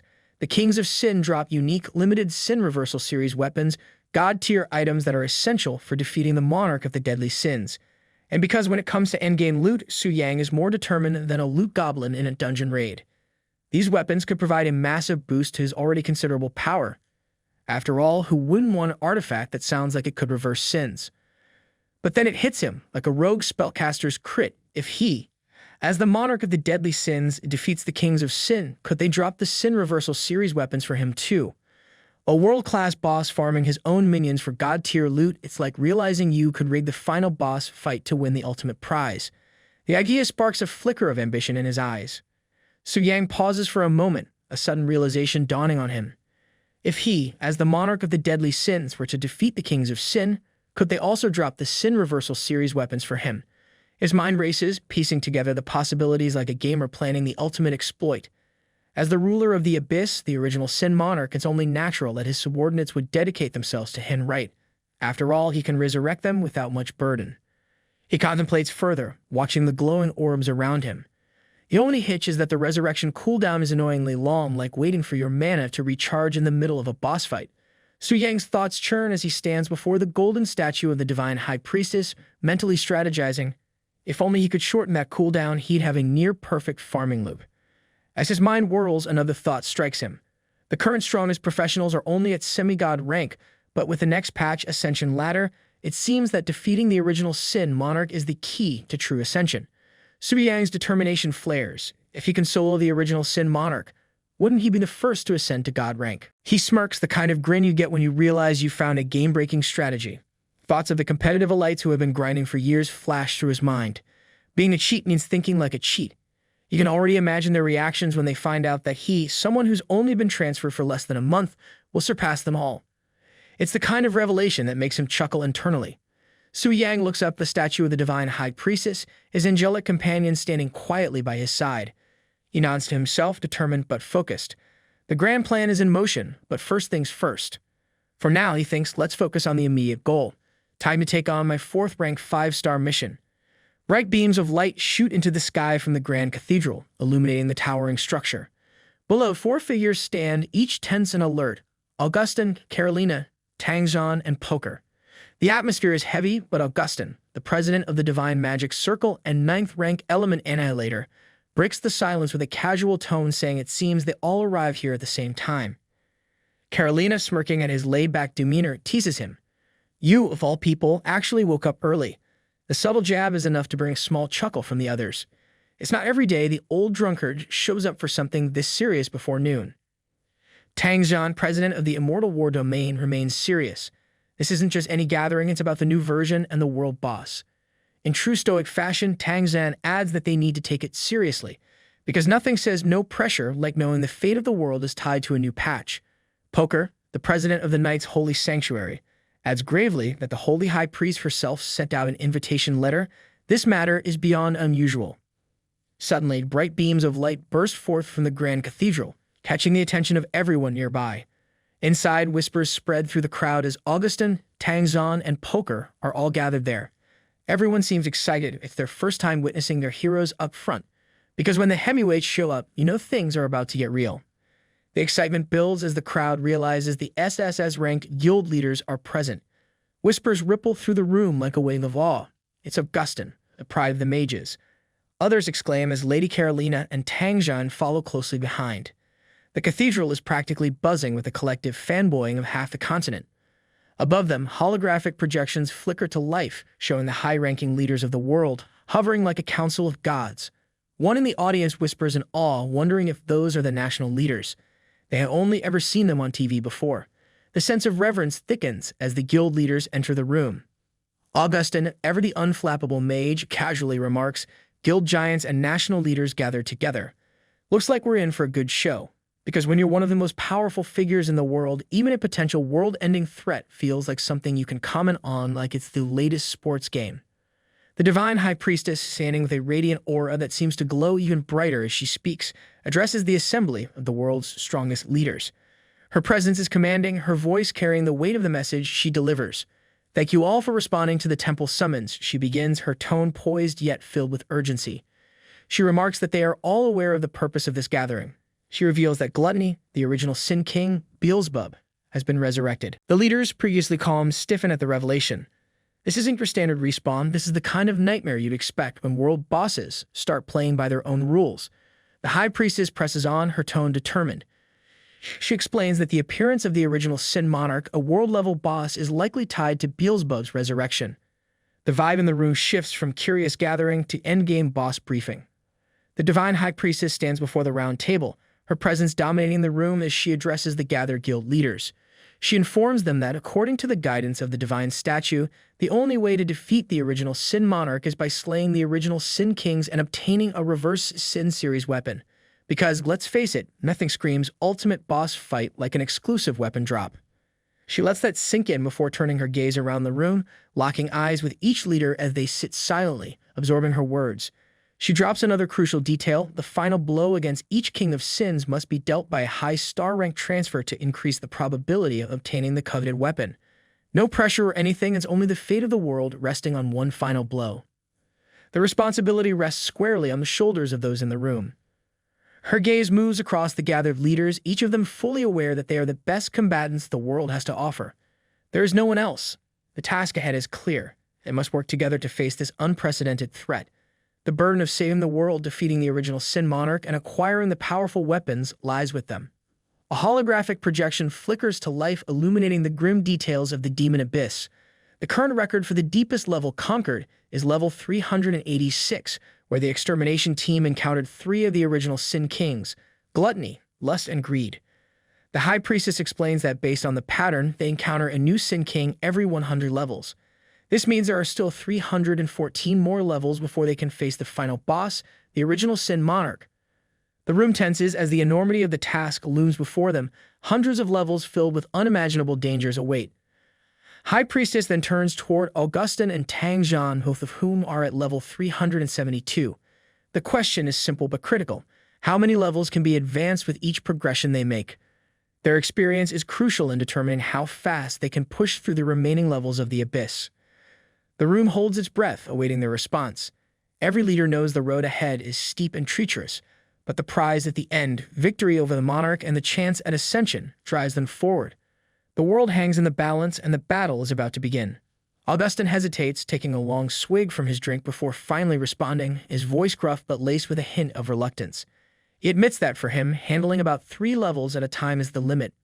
Any more, and this old man won't be able to keep up with the intense grind. Because, let's face it, even legendary mages need a break now and then. Tang Zhan quickly backs him up, noting that the deeper they venture into the Demon Abyss, the greater the difference in strength between each level becomes. It's not exactly a stroll in the park, more like a death march with occasional monster ambushes. Even with their incredible power, taking on multiple levels at once would be suicide. The High Priestess listens intently, her expression serious as she contemplates the daunting task ahead. They'll need to level up at least 100 times to reach the goal, level 700. It's not a short-term mission. Her eyes reveal a heavy burden of the journey, a silent acknowledgement that this will be a grueling process. Because when you're facing world-class bosses, no one's handing out participation trophies. Poker, the Judgment Condemner, shifts in his seat. His gait is sharp as he weighs in. He cautiously suggests that the experience gained from killing an original Sin King could give the entire team a massive boost in levels. It's not just about the grind, it's about exploiting every opportunity, even if it means gaming the system a bit. He hints at if somehow they can resurrect the Sin Kings multiple times to farm experience, their chances of obtaining the coveted reverse Sin series weapons will potentially increase. His strategy is clear but risky, Arun feeling the gravity of the idea. The High Priestess shifts the discussion toward how these powerful reverse Sin series weapons dropped by the bosses should be distributed. And here's where things get really tricky, because nothing brings out the tension like talking loot distribution in a room full of legendary warriors. The armored warrior, sitting regally, cuts through the tension with a firm reminder. These weapons aren't just shiny trophies that are the key to defeating the original Sin Monarch, and ultimately, the path to Ascension. Everyone's eyes narrow at this, fully understanding that without these weapons, their chances of victory and survival drop drastically. It's not just about being the strongest in the room, but about having the right tools to finish the job. The tension in the room thickens as they discuss the future and who should lay claim to the weapons, each knowing that these reverse Sin series weapons could tip the scales in their favor, not just against the Monarch, but in their quest for ultimate power. Amidst the heated conversation, the High Priestess rises to command silence with a single powerful strike of her staff. The shockwave ripples through the gathered warriors, immediately cutting off the murmurs and bringing focus back to her. Because nothing says pay attention like a literal shockwave through the room. Her presence is undeniable, and she explains with calm authority the critical importance of the reverse Sin weapons in achieving Ascension. She urges the group to be patient, reminding them that the Transfer Temple is closely monitoring their actions. When the extermination team is set, the real decisions will be made, and there's no room for reckless behavior until then. The armored warrior, realizing the gravity of the situation, apologizes for acting rashly. The High Priestess is understanding, acknowledging the intensity of the moment. After all, it's hard to keep your cool when world-ending bosses and god-tier weapons are on the line. Tang Zhan, ever practical, suggests a strategy to organize the extermination team. He proposes that countries pool their resources and form national teams, each taking turns hunting the original Sin Kings. Weapon drops would be determined by luck, keeping the competition fierce by reducing direct conflict. It's a plan that tempers chaos while keeping the stakes high, because nothing keeps a bunch of legendary warriors in line like a fair system with a lot of randomness. The room buzzes with tension as the proposal is presented. Poker, always the tactician, sees the value in Tang Zhan's approach. He recognizes how using entire countries as units fits perfectly with Tang Zhan's strategic mindset. It's the kind of move that turns every nation into a cog in a much larger machine, one that crushes Sin Kings and collects god-tier loot. Meanwhile, the High Priestess stands as the ultimate authority, listening carefully as the discussion unfolds. She weighs the potential benefits of managing and coordinating these extermination forces, knowing that the stakes are too high for disorganization. Yet a question arises: what about the weaker countries? Would they be overshadowed and left without a real chance in this strategy? Tang Zhan, unshaken, dismisses the concern without hesitation. For him, defeating the original Sin Kings depends solely on strength, not the political or geographical power of a country. The High Priestess, sensing the urgency of the moment, announces a vote on Tang Zhan's proposal, keeping the council focused on the critical decisions at hand. The tension in the room continues to build as the votes are counted, with an overwhelming majority, 80%, in favor of the plan. The proposal passes, and the High Priestess solemnly declares the first agenda of the meeting complete. With this milestone, the path forward starts to take shape, but it's clear that more challenges lie ahead. The discussion then shifts to a delicate issue: nations lacking 9th-ranked professionals will not be allowed to participate in the upcoming challenges. Instead, their fates will be decided by lottery, the results to be announced later. It's a harsh reality, but in a game where strength is everything, some are bound to be left behind. As the room settles into this uncomfortable truth, attention turns to the second agenda item. President Carolina steps forward, clearly eager and ready to have her say. With confidence radiating off her, she begins to explain the situation. Muscles flexing, voice strong, Carolina isn't just talking, she's commanding the room's attention. She reveals that due to the emergence of the dragon spirit realm, the gates to the dragon kingdom have finally opened from the human world. Inside lies a vast, treacherous realm, filled with powerful bosses and incredible rewards. Conquering this supergiant subspace nation would drastically increase their leveling efficiency, providing them with the edge needed to take on the demon abyss. Before the room can fully process this, Augustin interjects with a note of caution, reminding the group that entry into the dragon's spirit realm is restricted. Only those who have successfully tamed a dragon can enter, because taming one of these bad boys is like holding the golden ticket to a next-level dungeon raid. He reminds them that only Valeria from the Global Beast Tamer Association is the only person known to have tamed a dragon. But with a raised eyebrow, he asks if something has changed. Carolina's lips curl into a knowing smile. Of course, she's been waiting for this moment, the dramatic reveal. She confirms the rumors that the council has been buzzing about. A genius boy from Longxia, the honorary member of the Beast Tamer Association, has done the impossible. He tamed a black dragon. because when you've got an ace up your sleeve like that, you can't help but smile. Before Carolina can continue, a voice rises from across the room, the armored one interrupting with skepticism. The question is pointed: if this kid tamed a black dragon, shouldn't he be a regular member or even a leader of the association? Why is he only an honorary member? Honorary memberships, after all, are usually reserved for non-tamers. Carolina's voice cuts through the noise, sharp and clear. She reveals the full truth. Su Yang isn't a beast tamer. He's a warrior-type professional. The council's reaction is immediate. Shock, disbelief, and confusion ripple through the room. Because who would expect a warrior, of all people, to tame the most legendary of creatures? As the weight of this revelation settles in, the room goes silent, everyone trying to wrap their heads around what they've just learned. This changes everything. The presence of a warrior in possession of such a powerful beast disrupts the very expectations the council had set, leaving them to wonder just how far Su Yang's power could go. Augustin, visibly frustrated, struggles to contain his disbelief. He shouts, stating that he's tried countless times to force dragons into submission, using every ounce of power he has. He's taken down dragons from the Starlight tier to the Sunlight tier, and every last one of them would rather die than submit. He wonders aloud how anyone could, especially a non-beast tamer, possibly tame a dragon. To him, it's like hearing someone tamed a storm with a paper fan. He sits there, seething. His frustration cleared everyone in the room. He refuses to believe what he's hearing. Carolina, unimpressed by his theatrics, reminds him coolly that just because he couldn't do it doesn't mean it's impossible for others. After all, even the head of the prestigious Ring of the Mage God might need to accept he doesn't know everything. Augustin's irritation flares and he snaps back, pointing an accusing finger her way. He's quick to challenge her, implying that if she's so capable, she should try taming a dragon herself. It's the kind of comeback you'd expect from someone cornered, clutching at straws. But the woman's expression hardens instantly, her eyes blazing with a fierce response. It's clear that calling her old was a mistake he won't be allowed to forget. Before their heated exchange can escalate, Poker interjects, attempting to defuse the situation. After all, there's a crowd watching, and this is hardly the place for a verbal showdown. Murmurs ripple through the onlookers, each person grappling with the revelation. Many recall their own attempts at taming dragons and agree slaying a dragon might be within reach, but taming one is an entirely different feat. The High Priestess observes the tension, her gaze thoughtful as she considers the possibility. She wonders aloud if it's true, if this young warrior has indeed managed to accomplish something that even the strongest 8th and 9th tier professionals couldn't achieve.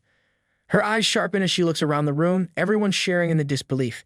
It's like the rules of their world have suddenly bent, and no one quite knows what to do with the news. Carolina addresses the High Priestess with a steady, confident tone, explaining that information on this youth from Longsha is already in their association's member list.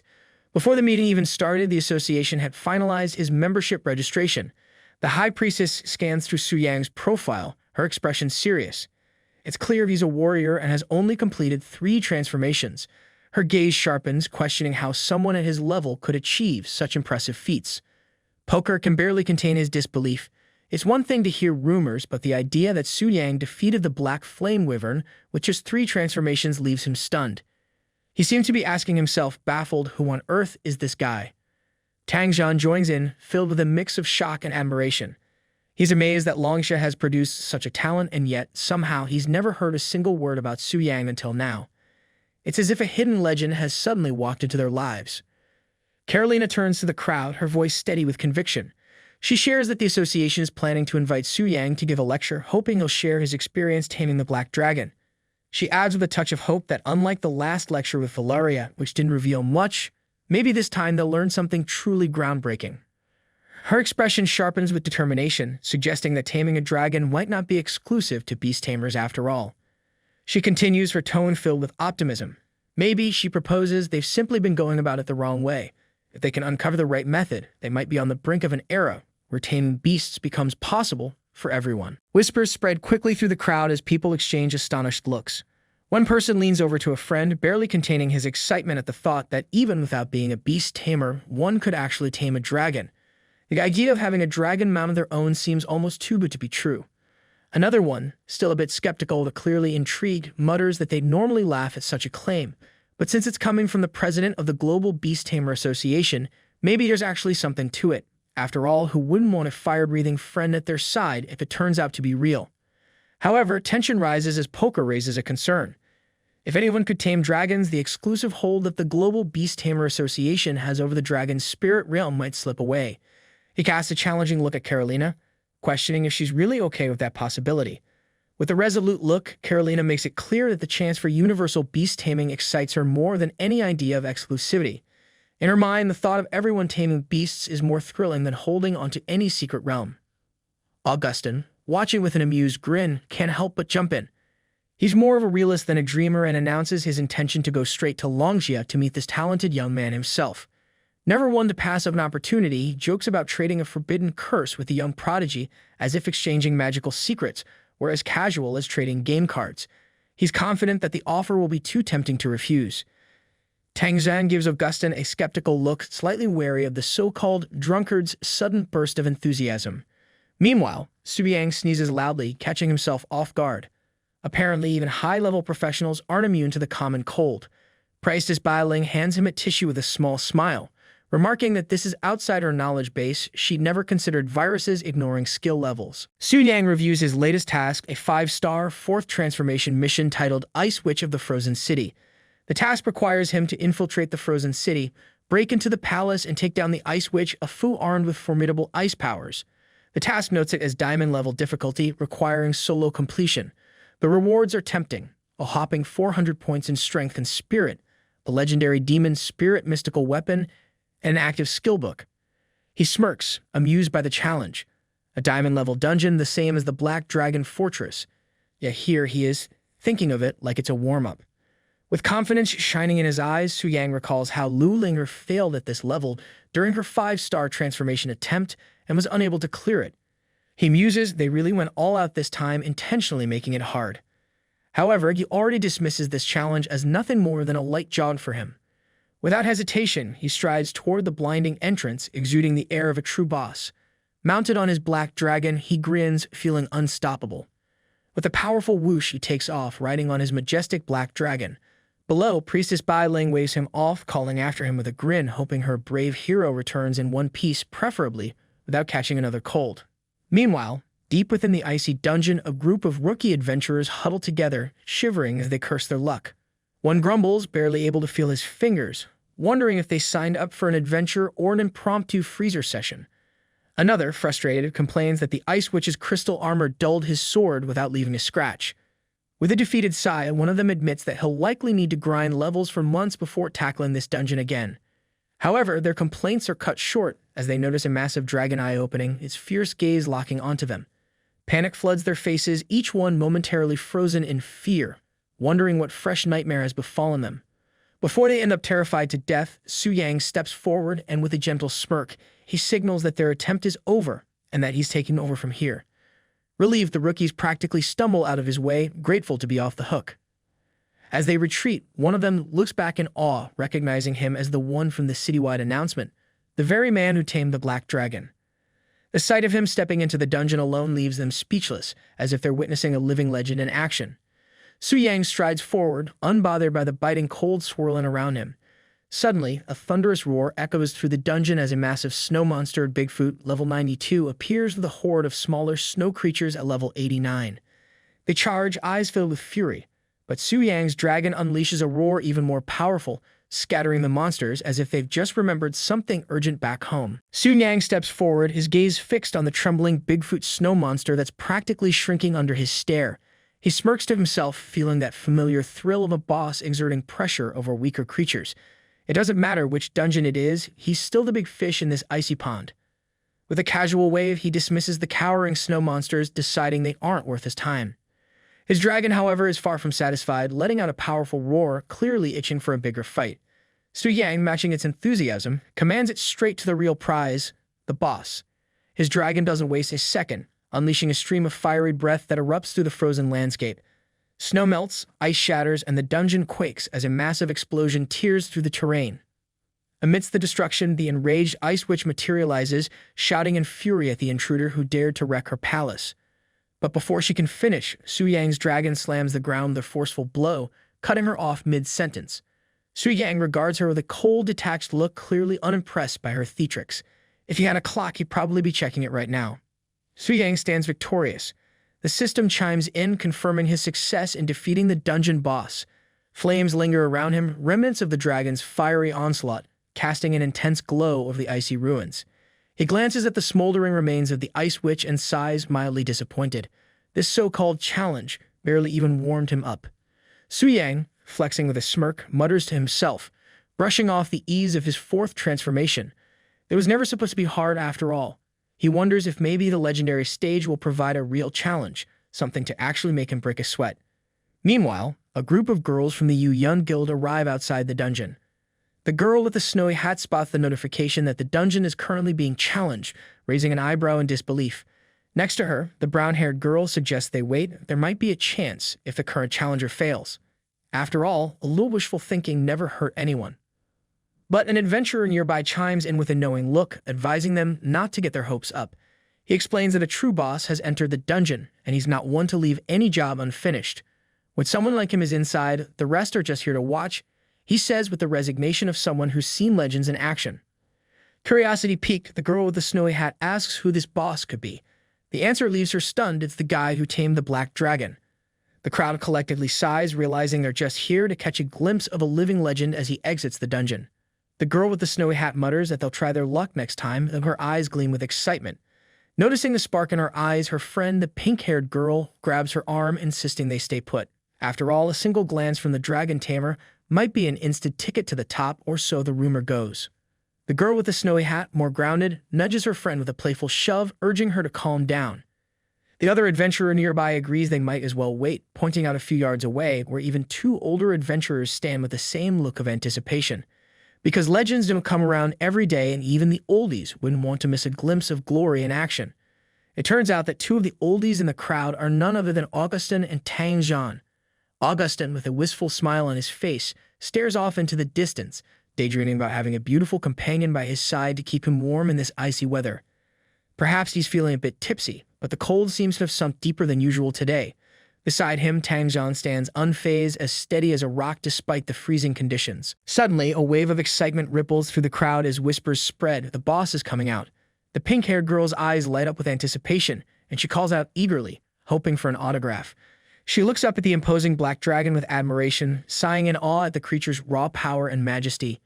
In her mind, the person who can tame such a beast must be a top guild's handsome elite. Hearts practically radiate from her gaze as she squeals, captivated by the sight. At that moment, Su Yang steps forward, his calm, casual demeanor instantly catching the attention of everyone gathered. The girls are stunned for a moment, slowly realizing that the legendary figure before them is, in fact, Su Yang. Yu Yun, the guild leader, gasps in disbelief. She whispers in awe, marveling that it's really him, the one who tamed the black dragon. She can't quite grasp how someone only level 80 could manage such a feat. Su Yang glances over at his guildmates, his presence radiating the quiet confidence of a true boss. He greets them with a look that says, "Long time no see."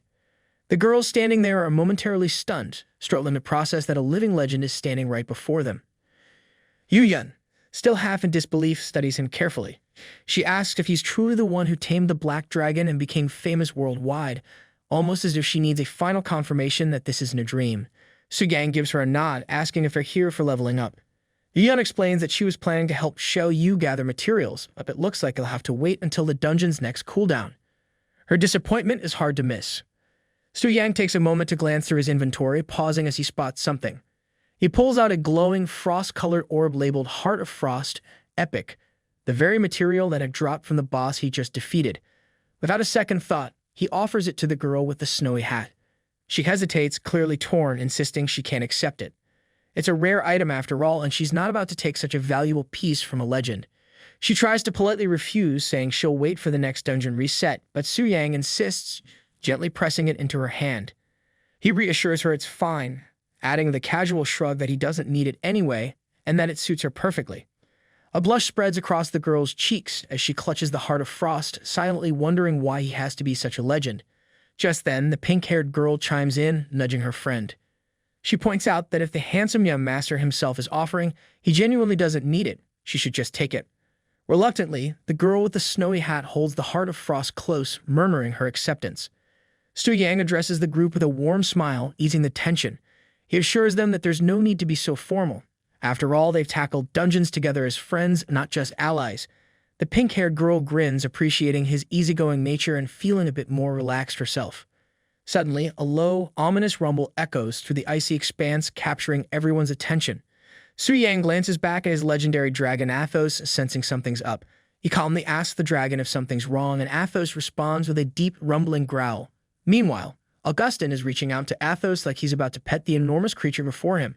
With a sly grin, he eases his hand closer and murmurs something about how he's just giving it a friendly pat. Witnessing this, Su Yang wonders, wide-eyed, who this daring old man really is, as somehow, without a hint of hesitation or resistance, this oldie has managed to touch the black dragon Athos like he's petting a neighborhood cat. This old man in a hooded cloak then makes his way towards Su Yang and the girls. The girl with the pink hair wrinkles her nose, muttering something about a strong whiff of alcohol. Beside her, the girl with the snowy hat tilts her head, feeling a flicker of recognition. She wonders aloud if she's seen this man before, some kind of officer perhaps. Augustin, unfazed by their reactions, offers a relaxed smirk and reassures them he means no harm. Then with the faintest shift in the air, he vanishes. Before anyone can even blink, Su Yang finds himself teleported as well. The sudden change leaves him sweating and disoriented. He's baffled, spatial teleportation, and not just that, but a group teleportation too, no gestures, no spells, nothing. He can't wrap his mind around how this old man pulled it off. As he regains his composure, Su Yang addresses the man with a forced calmness, acknowledging the impressive technique. He assumes the old man has some business with him, given how they cleared the area with such ease.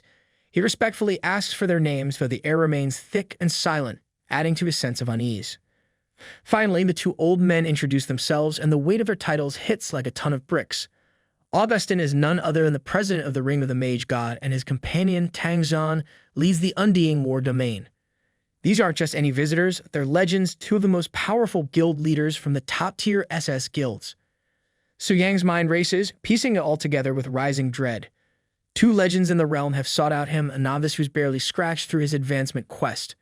His stomach sinks as a single thought echoes in his head. He's in way over his head. With dread creeping in, Su Yang manages to gather his voice, though a flicker of excitement slips through. He respectfully addresses them, his voice catching slightly as he asks if they've come to discuss dragon-taming techniques. Augustin grins, nodding enthusiastically. Exactly, he says, leaning in with a spark in his eye, eager to hear Su Yang's insights on what it takes to tame a dragon. But suddenly, Augustin's aura shifts, and an immense wave of magical power radiates outward, pressing down on Su Yang like a mountain. The suffocating weight of the magic leaves him stiff, barely able to move. Tang Zhan scowls, unimpressed. He casts a stern glance at Augustin, calling him out for nearly frightening the young one from Longxia.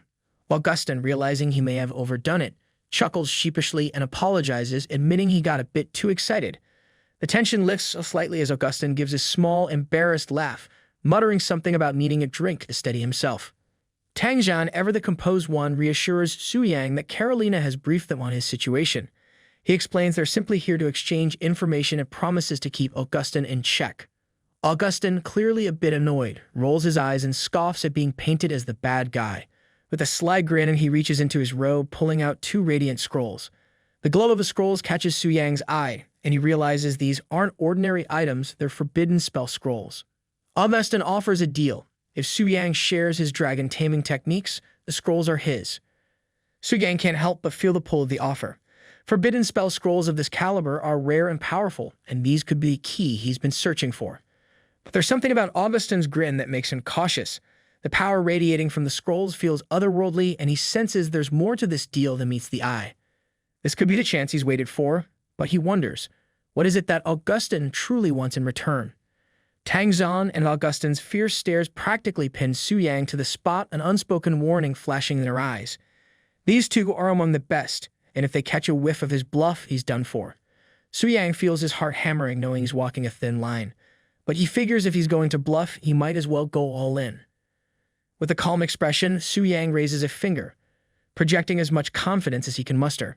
He acknowledges the value of the forbidden spell scrolls, but points out that they're single use. Boldly, he suggests that a forbidden spell skill book might be a better deal. Augustin's humor fades, his eyes narrowing as he studies Su Yang, clearly puzzled. In his mind, Su Yang's request doesn't add up.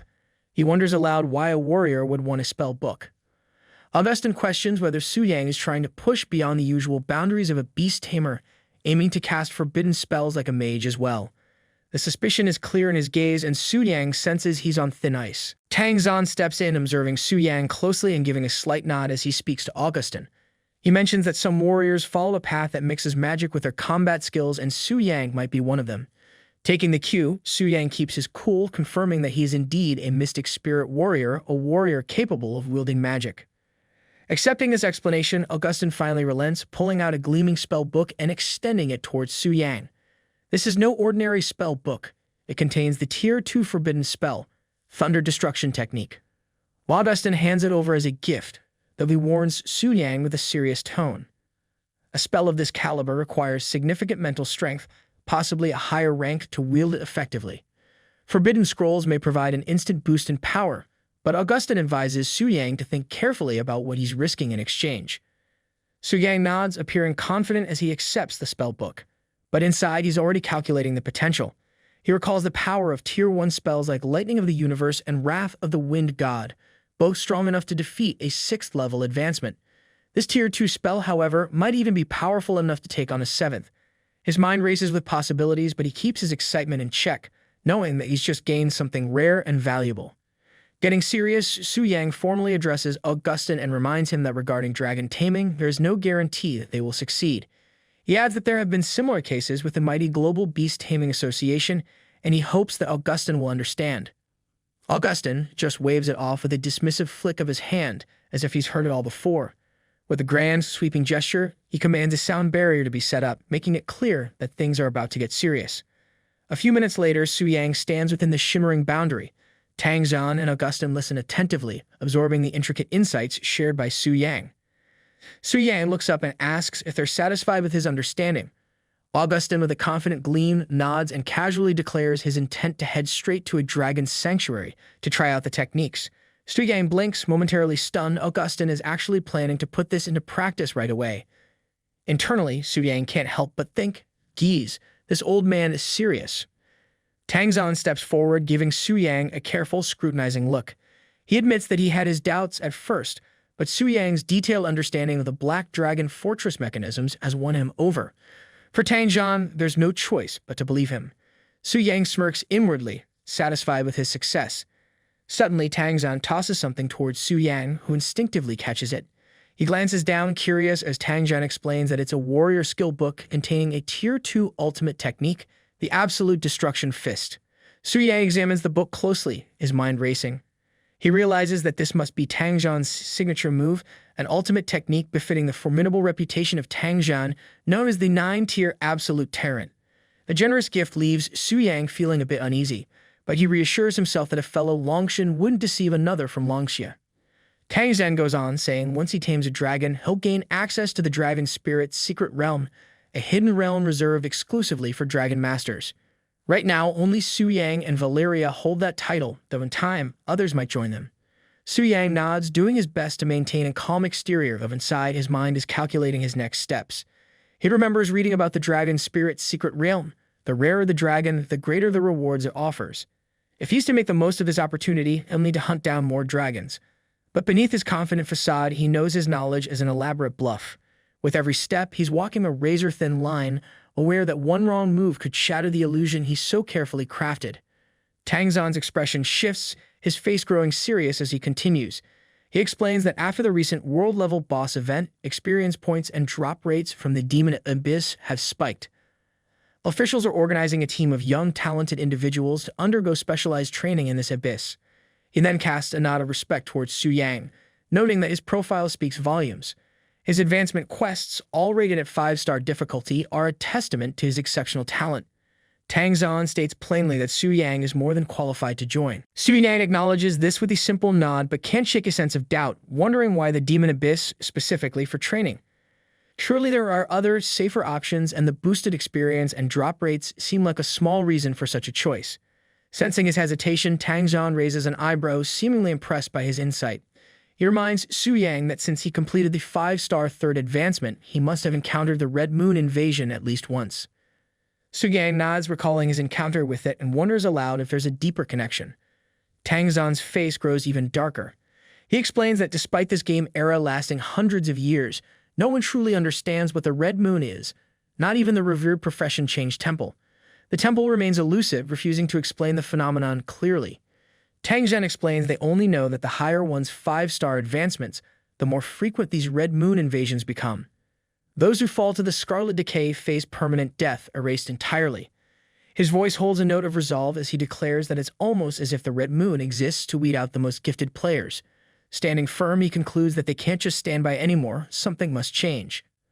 The monsters in the Demon Abyss, with their uncanny resemblance to the Scarlet Decay, make it an ideal training ground. It's not just about leveling up, it's about facing down a real threat. Su Chen tells Tang Jian that now he understands. He then reflects that the Profession Change Temple seems to recognize this, even going so far as to open a store where rare items can be exchanged for Red Moon crystals and assigning temple priests to purify warriors who encounter contamination. Su Yang wonders if there's more to it, a hidden purpose, but he knows he's missing key information. For now, though, there are no additional clues.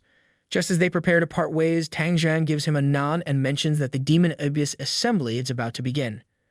Then, with a polite farewell, Tang Jian departs, leaving Su Yang with a sense of curiosity. Standing alone, Su Yang reflects on everything that's unfolded. Tang Jian's strength and presence made him feel utterly powerless. He thought taming the Black Dragon would set him apart, would be enough to claim some distinction. Yet, in the presence of a 9-tier expert, he realizes how far he still has to go. His gaze hardens and he clenches his fist, a new resolve igniting within him. He knows he needs to speed up his progress in the Demon Abyss. He's done playing catch-up. If he wants to stand on the same level as legends like Tang Jian, he'll need to get stronger and fast. Back at the temple, Su Yang approaches the statue, which suddenly activates in a blaze of light, confirming his quest progress. His fourth advancement, a 5-star quest, stands at 100% complete. Su Yang braces as radiant fire energy surrounds him, surging through his body. With a resolute voice, he silently vows to get stronger, feeling a new determination solidify within him. The system quickly recognizes his achievements, blessing him with the statue's radiant approval. His life strength surges, all base attributes boosted by a hefty 25%. The system announces his fourth advancement as complete, raising his level cap to 100 and awarding him 30 base attribute points per level. With 52.3 million experience detected, he levels up from 80 to 85, gaining an impressive 150 free attribute points, along with 400 strength points, 400 mental points, and a legendary skill book for Mystic Spirit Warrior. Talk about a shopping spree, courtesy of Divine. Su Yang's stats now read like the start of a powerlifting challenge. 7,692 in strength, 2,646 in speed, and 3,970 in mental power. As he examines his new skill, he can't help but feel intrigued. This legendary skill, Mystic Spirit, allows him to summon a combat spirit with half his attributes and switch places with it instantly during battle. The spirit lasts 10 minutes, perfect for strategic maneuvers. Kingside castling in a duel, he thinks with a smirk. Now that's a move worthy of a legend. Yet despite the new power surging through him, there's a nagging feeling. After witnessing true top-tier strength, he knows it's not enough. His hunger for power has only grown. Beside him, Priestess Bai Ling notices his intense expression and offers a cheerful congratulations, but she can't help but ask why he doesn't look happy. Su Yang brushes it off with a smile, simply stating he's deep in thought. Inside, though, his mind races. To truly grow stronger, he knows he must move forward with his plan sooner than expected. Later, the system buzzes with a Boss Link complete alert. Su Yang is back in the Demon Abyss, in the body of the God-tier Demon Lord. His chilling voice echoes as he summons one of his demons, Raffle Samuel, to come and obey him. A towering demon boss materializes from the shadows, bowing low. Addressing Su Yang as Supreme Lord, the demon awaits his command. With a deadly calm, Su Yang grants him death and orders him to return to the darkness of Abyss. Samuel's eyes widen, his expression caught between confusion and terror as he realizes the command is final. Panic overtakes Samuel. He raises a trembling question, desperate for clarity. He asks why his master, the Supreme Monarch, wishes to end him, frantically seeking to understand what he could have possibly done wrong. Su Yang, still settled in the body of the God-tier Demon Lord, regards Samuel thoughtfully. Internally, he muses over Samuel's true strength, a demigod-tier boss, radiating power that surpasses even gluttony Beelzebub's. Indeed, Samuel embodies the essence of the King of Original Sin. Bringing up Samuel's stats, Su Yang studies the impressive display on the screen. Samuel's title gleams. King of Original Sin, Samuel class, demigod tier. His health pool is an astronomical 150 million, his strength a colossal 232.271, his spirit a formidable 55.632, and his speed a staggering 124,313. Su Yang's eyes narrow as he notes Samuel's special ability, 7 Deadly Sins, Wrath. The details reveal Samuel's relentless nature as the King of Wrath, of being locked in a constant state of fury, dealing true damage to any unfortunate enough to cross his path. Additionally, his unique power, Coffer of the Wrathful King, carries a grim consequence.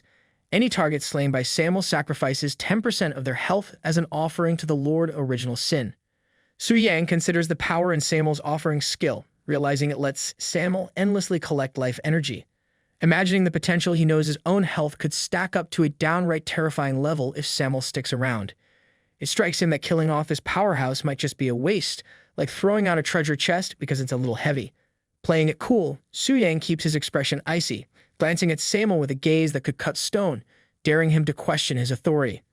Samuel, clearly committed to his role as the ultimate loyal follower, bows his head without hesitation.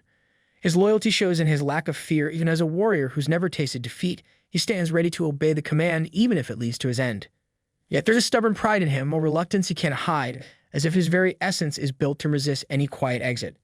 He's a storm with nowhere to go, his fury caged, and even though he's ready to obey, it's clear his anger doesn't plan on simmering down. Sensing the powerful aura around him, Su Yang finds himself intrigued.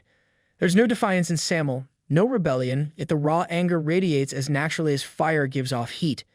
It's like watching a volcano agreeing not to erupt, fierce, but still. Su Yang smirks inwardly, deciding he'll keep playing his part as the untouchable boss for now. Su Yang addresses Samuel with an air of calm authority, making it clear that his decision to end Samuel's life isn't a punishment. There's reasoning behind it, something he has carefully considered, almost like a well-thought-out retirement plan with an inevitable twist. Without wasting time, he commands Samuel to return to the deepest darkness and to dedicate his power there, promising him a grand return when the time is right. Hearing this, Samuel perks up, his loyalty instantly rekindled. He understands his master's intention, and with newfound enthusiasm, he's ready to embrace his end if it means dedicating himself to darkness until Su Yang summons him again. With the eagerness of a dedicated employee given an important task, Samuel expresses his gratitude, seeing his upcoming sacrifice as a noble service.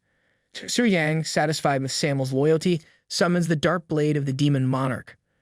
With a simple flick of his hand, the blade slices through the air and strikes Samuel in the chest. Samuel, accepting the strike without hesitation, finally grasps the immense power of his master. There's a strange sense of pride in him as he experiences the might of the supreme monarch firsthand.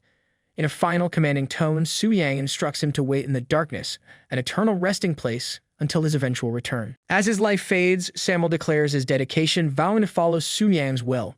Meanwhile, down in the 100th level of the demon abyss, Beelzebub is stirred from his idle routine. He senses something big has happened and wonders aloud, a bit baffled about what's going on. No one has dared to challenge him since he was revived, so he's left scratching his head, speculating. Could it be that the Supreme Monarch personally sends Samuel into the void? A notification suddenly pops up in front of Su Yang. Ding! You have killed the King of Original Sin, Samuel. Experience gained 13.4 billion. Level up to level 85. 100 level overflow experience 13 billion. 7.8 billion experience points converted to experience reserves. Su Yang takes a moment to process the numbers. 13.4 billion experience, this is no small prize. It's a testament to Samuel's demigod tier power. But then there's the overflow. A painful 40% of that total, over 5 billion, just going to waste. It stings like missing out on the last slice of cake at a feast. Still, the experience reserves left over from Samuel's defeat are enough to give Su Yang a major boost once he completes his 5th job change quest. The ease of leveling up this time almost makes him nostalgic, like that time he took down the Black Dragon. But this feels even better, a true jackpot. With excitement building, Su Yang shifts his attention to the real highlight. Samuel's item drops. He opens up the inventory and the loot practically glows with legendary potential. The first item catches his eye.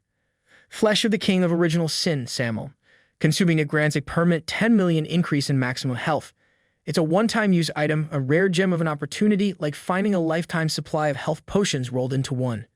The second item doesn't disappoint either. Broken Heart of the King of Original Sin, Samuel. This one promises a permanent strength boost of 10,000 points. Su Yang can't help but smirk, thinking of it as a power-up in a bite, a quick and easy way to get a serious edge. Then there's the third item, Demon Horn of the King of Original Sin, Samuel. This one doesn't have a direct use for Su Yang, but he knows it's highly valuable as forging material.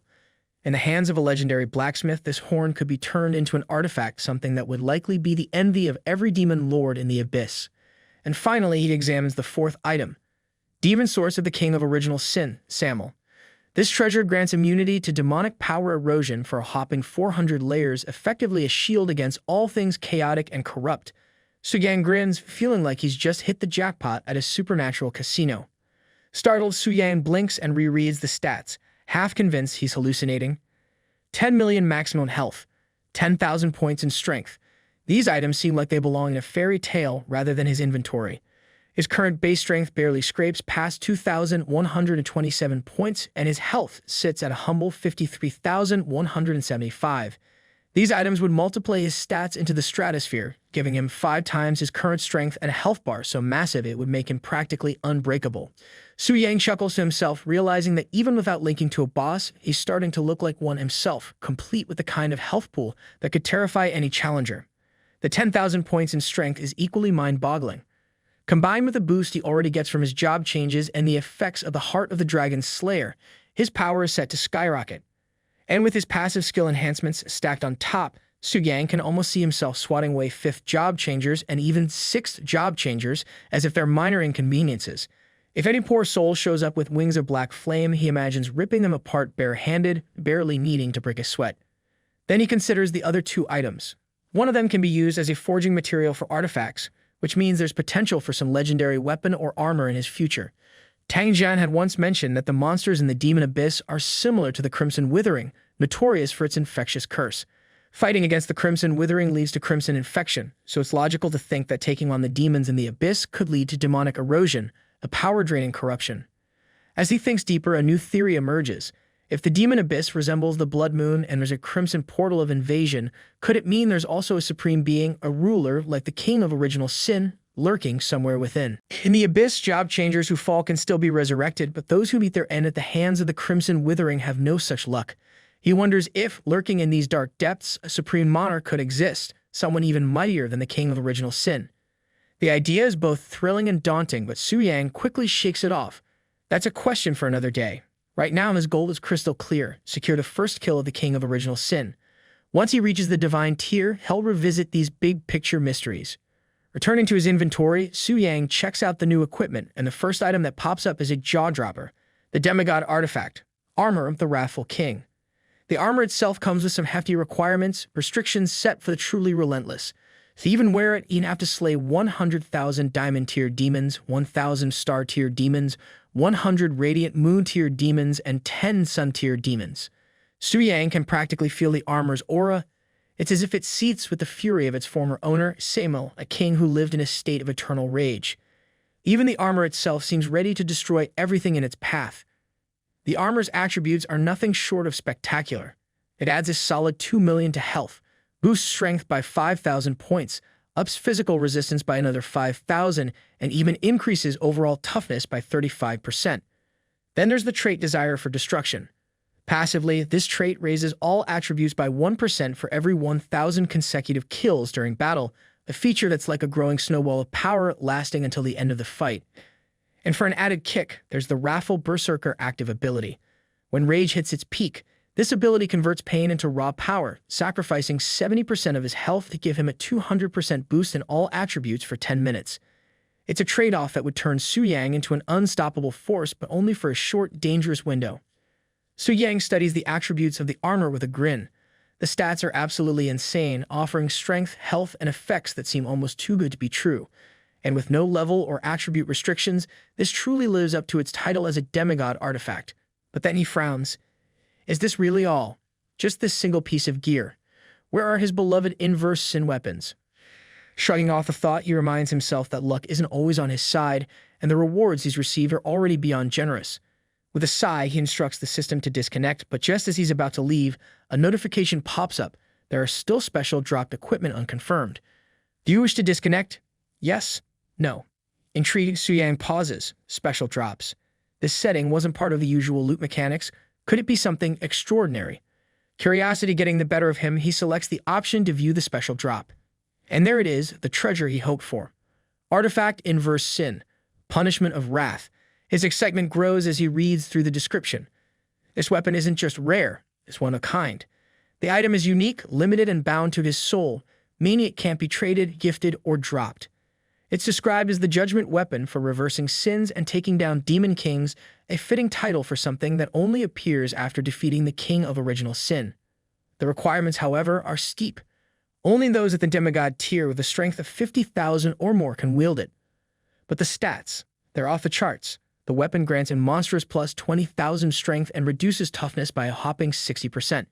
Then there's the first trait, Deadly Sin, which converts all damage dealt by the weapon into true damage, a game-changer for Su Yang's battles. The second trait, Inverse Sin. Punishment of Wrath applies a 10% debuff to all enemy attributes. And finally, the augmentation, Slayer of Kings, seals the deal. After defeating a king of original sin, the weapon returns to the void, leaving Su Yang with a permanent authority that's bound to elevate his status even further. Su Yang finally grasps why the Inverse Sin weapon series is essential for taking down the king of original sin. Right now, the world's strongest fighters, like Tang Zhan, a 9th job changer at the demigod tier, are impressive, but still fall short of the divine tier.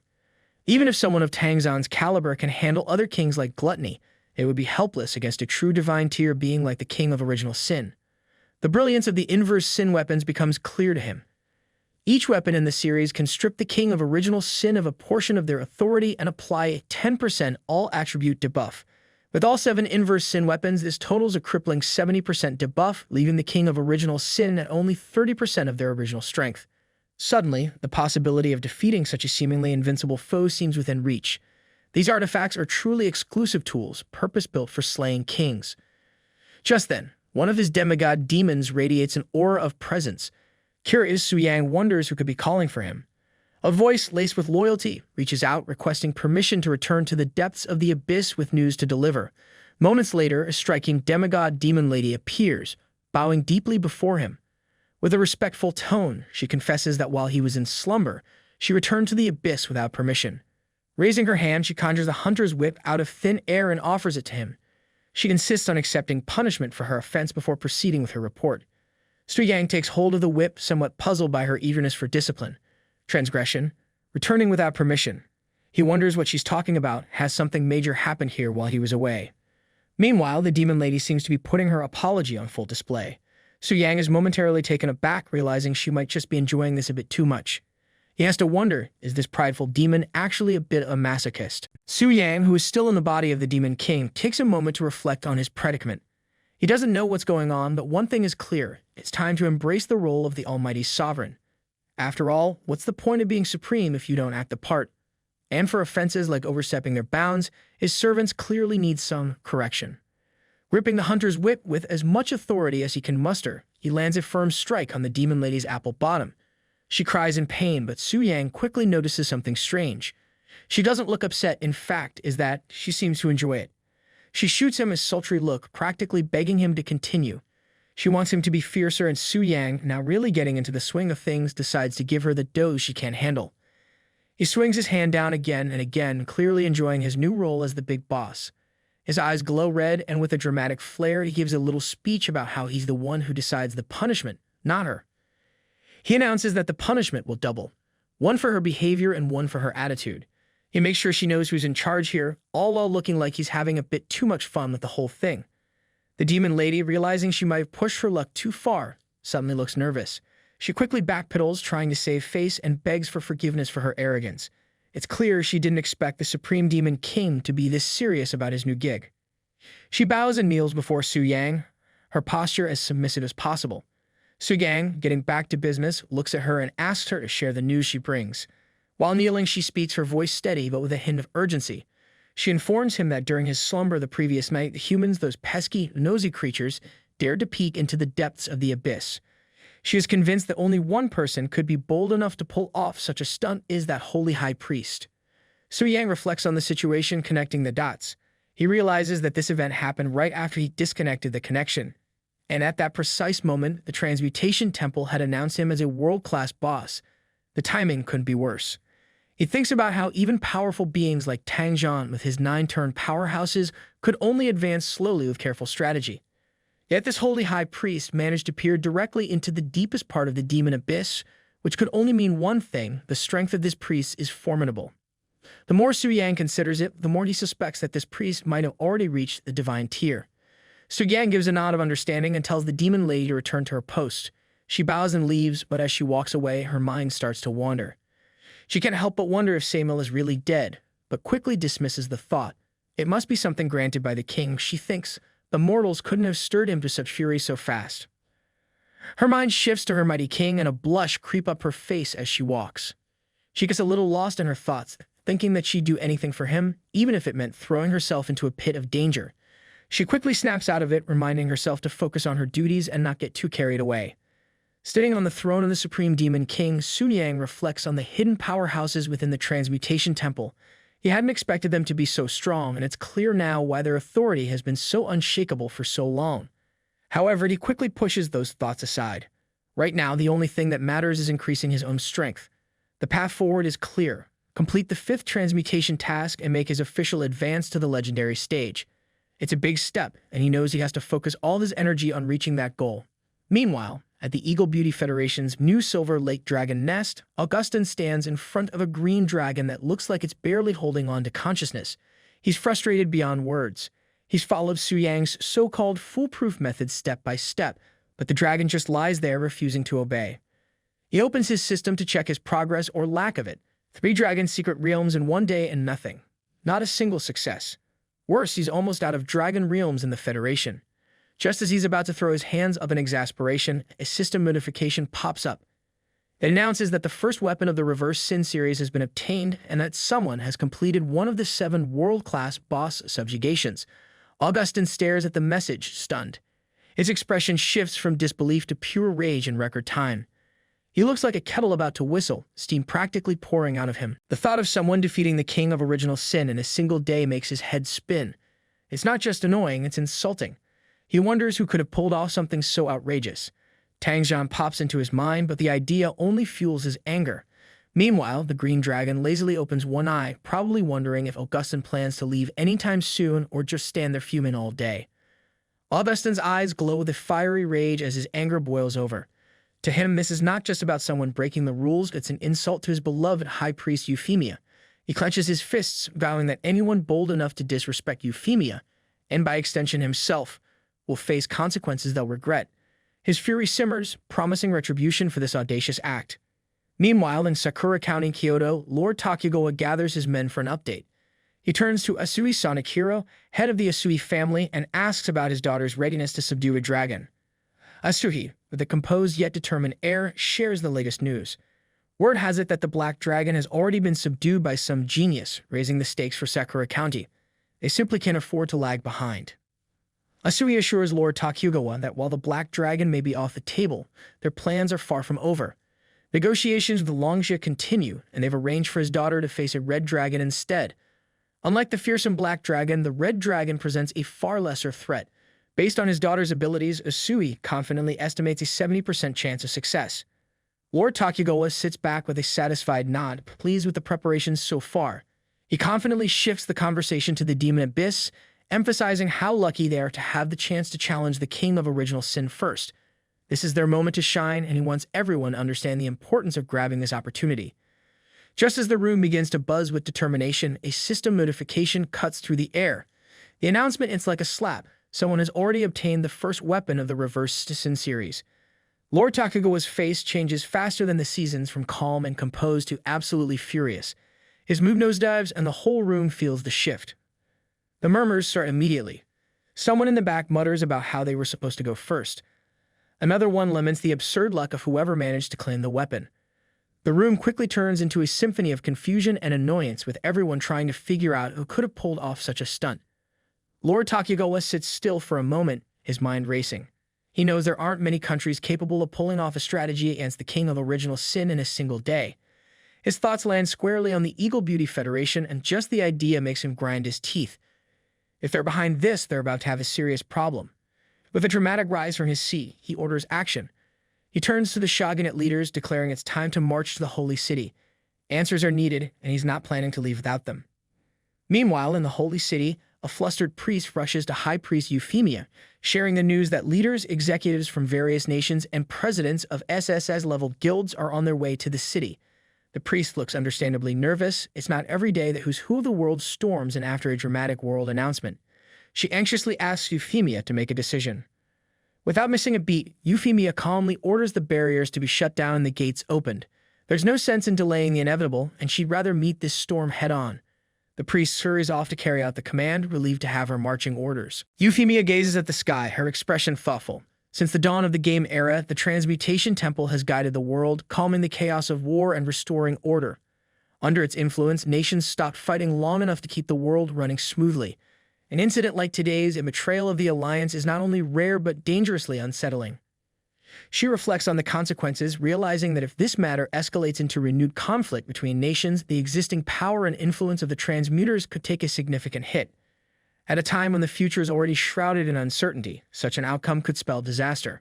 With a sigh, Euphemia prepares to face what promises to be a very long and tense meeting. Later, at the round table meeting, Lord Takugawa wastes no time diving into his grievances.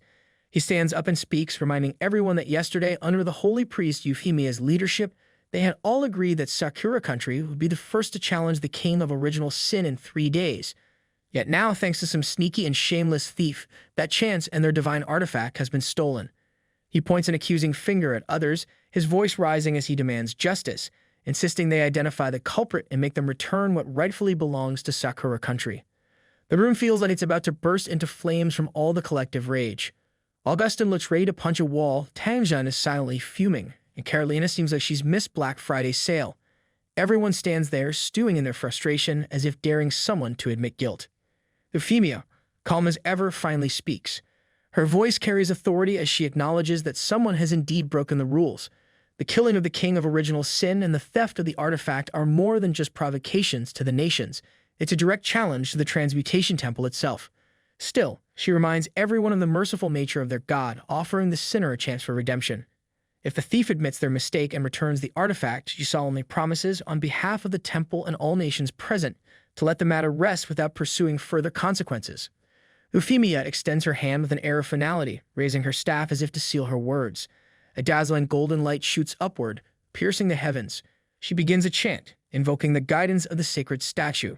She calls for the holy light to expose the deceiver among them, warning that anyone who lies will see the light above their head vanish.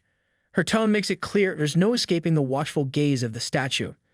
Just as her words echo through the hall, small blobs of golden light appear above the heads of everyone present. The shimmering lights hover gently, an unmistakable reminder that honesty is the only acceptable currency in this meeting. The atmosphere grows thick with suspense as all eyes dart nervously around the room, waiting for the holy light to expose the culprit. Just as the golden lights hover above everyone's heads like divine surveillance drones, murmurs ripple through the room. A blue-haired girl leans over to the man beside her, whispering nervously, asking if he's noticed any lights disappearing. The man squints dramatically, muttering that he hasn't seen anything vanish, probably because his eyes are practically blinded by all the glowing orbs. Carolina pipes up, pointing out that it seems no one is lying. She frowns, clearly puzzled, and starts wondering aloud if the culprit is too scared to show up at all. She is annoyed that even the villains aren't playing fair. Tangjun, who has always been the one to stir the pot, breaks the moment of relative calm. He mentions that there's still one person who hasn't been subjected to the temple's glowing lie detector. The room collectively stiffens as all eyes turn toward him. Augustin, his eyebrows shooting up, immediately jumps in and asking Tangjun what exactly he's trying to say. His tone is sharp, almost daring Tangjun to cross a line. But Tangjun is not someone to back down. He casually drops the name, High Priest Euphemia. All eyes turn to Euphemia, who seems hell annoyed. Her face says it all. Things are about to take a very messy turn, and she knows it. The room falls into an uneasy silence, the kind that feels like the calm before a storm. Euphemia steps forward, and her calm demeanor barely conceals her annoyance. She acknowledges the oversight in not including herself in the lie detection process, admitting that such an omission naturally casts suspicion on her. With a deliberate motion, she raises her staff high, and a radiant golden light bursts into existence above her head. The glow is so intense it floods the room, forcing everyone to shield their eyes as if a miniature sun had just appeared indoors. The crowd collectively recoils, squinting and covering their eyes, some bumping into each other like disoriented mutts drawn to a too bright flame. It's clear that this wasn't the gentle glow they were expecting. Apologies ripple through the room, with many silently pleading for the celestial light show to end. Euphemia stands firm, glowing like a divine being who's also done with everyone's nonsense. Augustin steps in, his usual air of diplomacy firmly in place. He tries to calm the room, though his expression shows he's more than a little annoyed at the situation. He emphasizes that Euphemia, with all her strength and status, would never bother with something as petty as stealing an artifact. He shifts the focus to the bigger problem. If the lie detection spell is flawless and no one here is lying, and the real question becomes far more troubling. Whoever killed the king of original sin had to be ridiculously powerful and stealthy, like some legendary assassin who can ghost past everyone without breaking a sweat. The thought leaves the room heavy with silence. The weight of the mystery presses down on them. Carolina points out that not everyone who should be here is actually present. Several demigod-level fighters didn't bother showing up, probably too busy doing whatever overpowered warriors do when they're not saving the world. Tangzhan, always ready to throw more fuel on the fire, agrees with her but grumbles about the lack of evidence. He gestures dramatically, as if willing some proof to fall out of the sky. Euphemia explains that her spell isn't just a lie detection tool. It's designed to expose not only those who commit acts but also anyone complicit, even indirectly, such as informing the killer. Yet, the results remain the same. No one in the room has betrayed their cause. Augustin, Carolina, and Tangzhan exchange uneasy glances, each trying to piece together the mystery in their own way. The thought crosses all their minds at once: if even Euphemia, with all her power and divine insight, is stumped, then who in the world could be behind this? It's the kind of situation that makes even the most confident leaders question whether they've been playing checkers while the culprit plays chess on a whole other board. Euphemia, undeterred by the lack of answers, shifts the tone of the conversation. She acknowledges the strangeness of the situation, conceding that they're facing something unprecedented. But with the matter already a reality, the only choice is to move forward and see what unfolds next. She turns the discussion to the task at hand. Originally, Sakura Country was set to launch the first attack, but with the King of Gluttony already defeated, the focus now shifts. The next King of Original Sin lies deep within the 200th layer of the Demon Abyss. Euphemia then turns to Lord Takugawa and asks him whether Sakura Country is prepared to continue with the challenge. Takugawa, his expression as rigid as someone who just realized they forgot their wallet at home, admits that Sakura Country wants to continue but simply lacks the strength to do so. Anything beyond the 100th layer of the Demon Abyss, he explains, is out of their league. His tone is steady, but there's a hint of resignation, like a student trying to explain why they couldn't finish the assignment. The room seems to collectively nod in quiet agreement. Facing the 200th layer does sound like the setup for a very bad day. Euphemia, unfazed and ever pragmatic, steps in with a solution. She announces that, as per the order of the draw, the Eagle Union will now take over Sakura Country's task of exploring the abyss. To soften the blow, she assures Sakura Country that as victims of this incident, the temple will provide some compensation.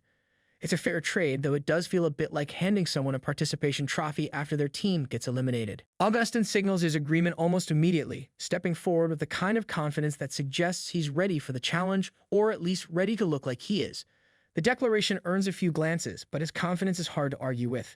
Takugawa calmly accepts the arrangement on behalf of Sakura Country. Euphemia then makes it clear that further measures are being implemented to avoid similar chaos in the future.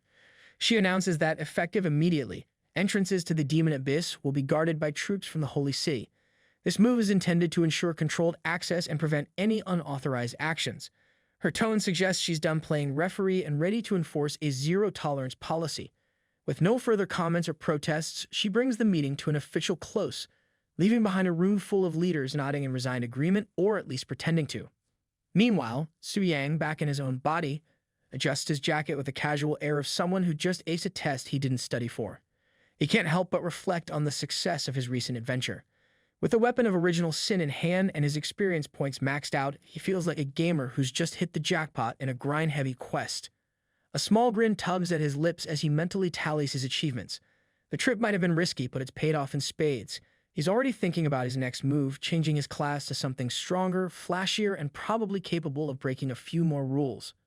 But just then, he receives a notification about the world announcement stating that the first original Sin series weapon has been obtained, and one out of the 7 world-class bosses has been defeated. Su Yang looks at the notification startled. He rubs the back of his head, reflecting the fanfare surrounding the artifact feels excessive, almost like the world is throwing a parade for whoever got their hands on it. He can't help but feel relieved that his name isn't mentioned. His relief, however, quickly gives way to the realization of what this announcement means. High-level figures from every corner of the world will now be on high alert, their interest in the artifact and its wielder reaching dangerous levels. The thought sobers him instantly. If he wants to avoid painting a massive target on his back, he'll need to tread carefully from here on out.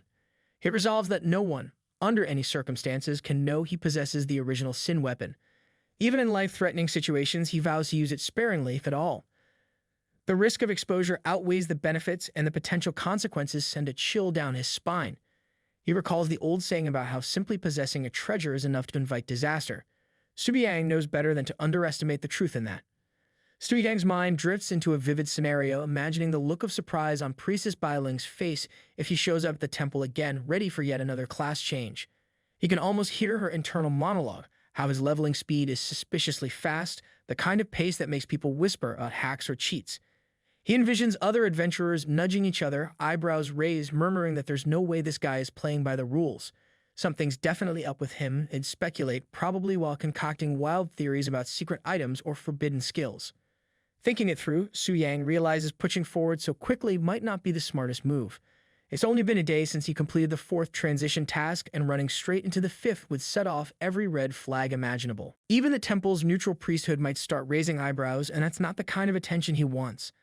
On top of that, his recent high-profile stunt capturing the giant dragon has already drawn more eyes than he's comfortable with. If someone connects the dots between that and the boss defeat, it wouldn't just be bad, it could blow his cover completely. Despite this, the thought of waiting around makes his skin crawl. Sitting idle feels like the opposite of progress, and Suyang isn't one to waste time twiddling his thumbs. His mind races for a solution, something that allows him to keep moving forward without painting a bigger target on his back. The dilemma nags at him, the itch he can't quite scratch. Slowing down isn't his style, but charging ahead without caution is a recipe for disaster. He weighs his options, torn between the urge to stay under the radar and his natural drive to push boundaries. One thing is clear, he needs a plan, one that balances subtlety with progress. Suyang strolls through his estate when he spots one of his maids bent over a basin, diligently washing clothes by hand. She looks up and greets him with a cheerful smile, and he approaches, casually asking if she's laundering.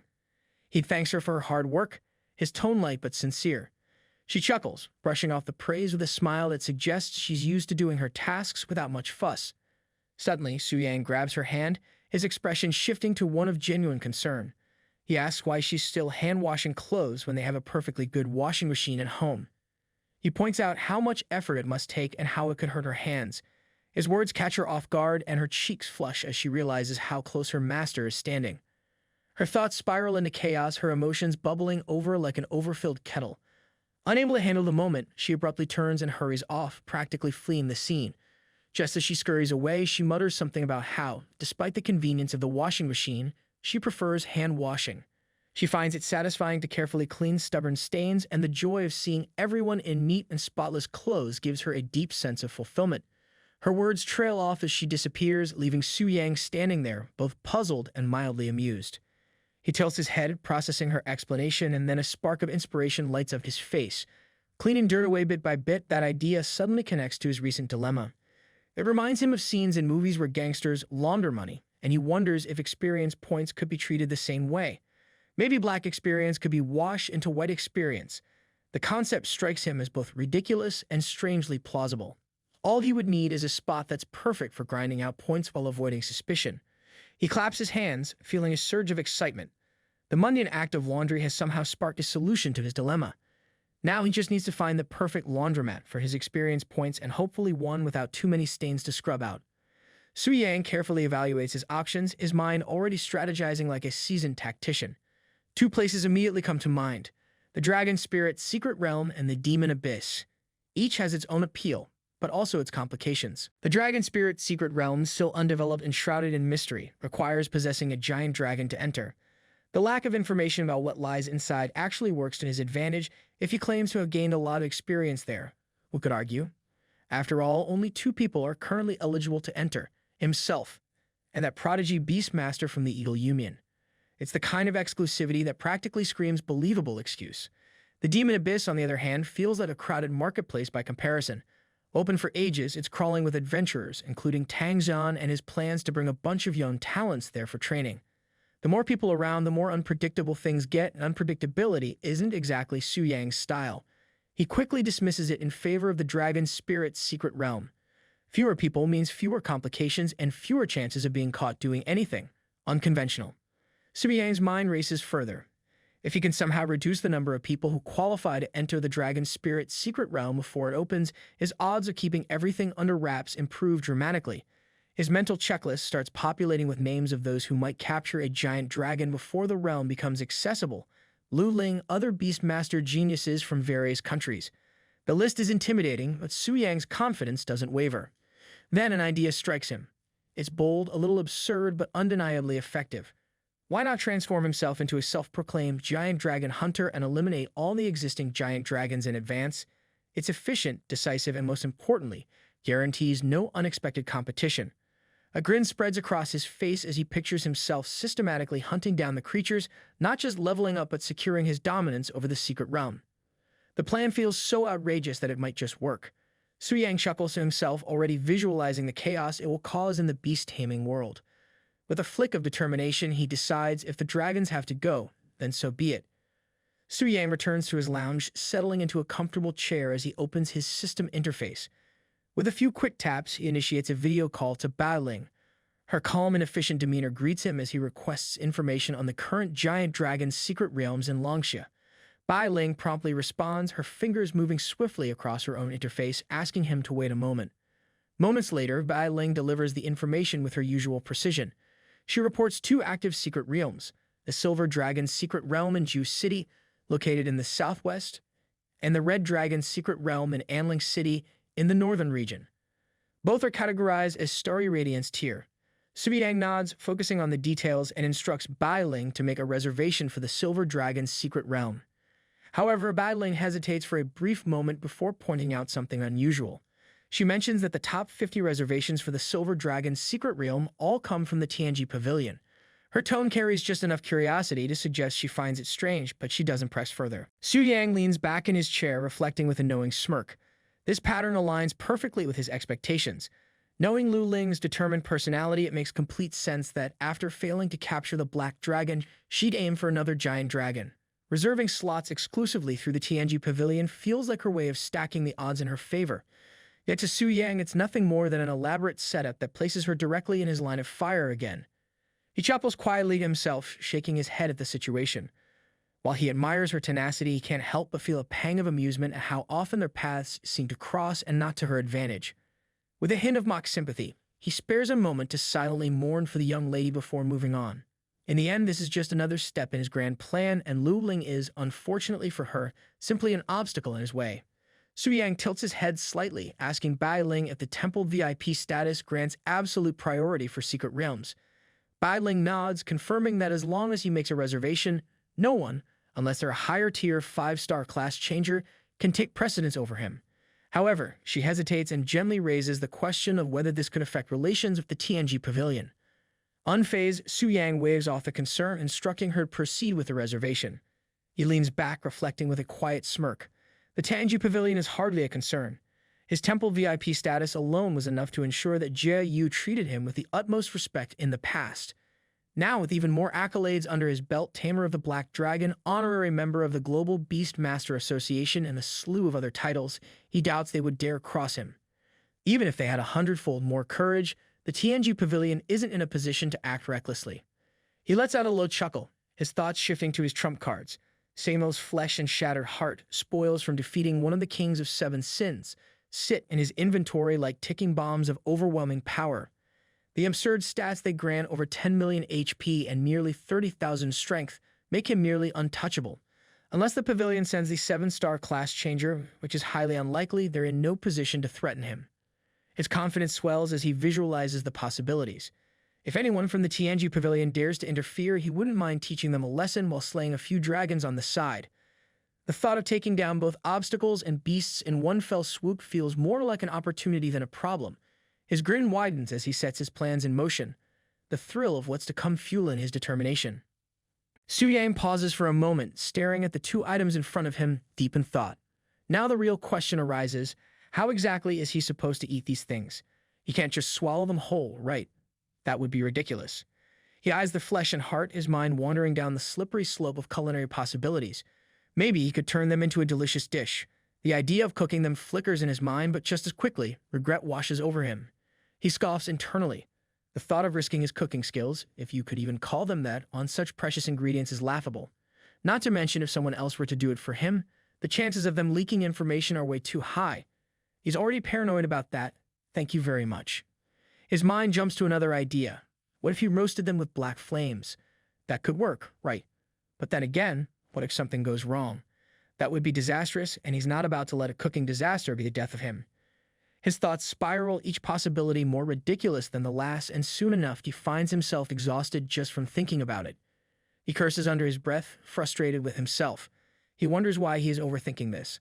It's just some raw blood and guts. How complicated can it be? He shakes his head, realizing he's made a mountain out of a molehill.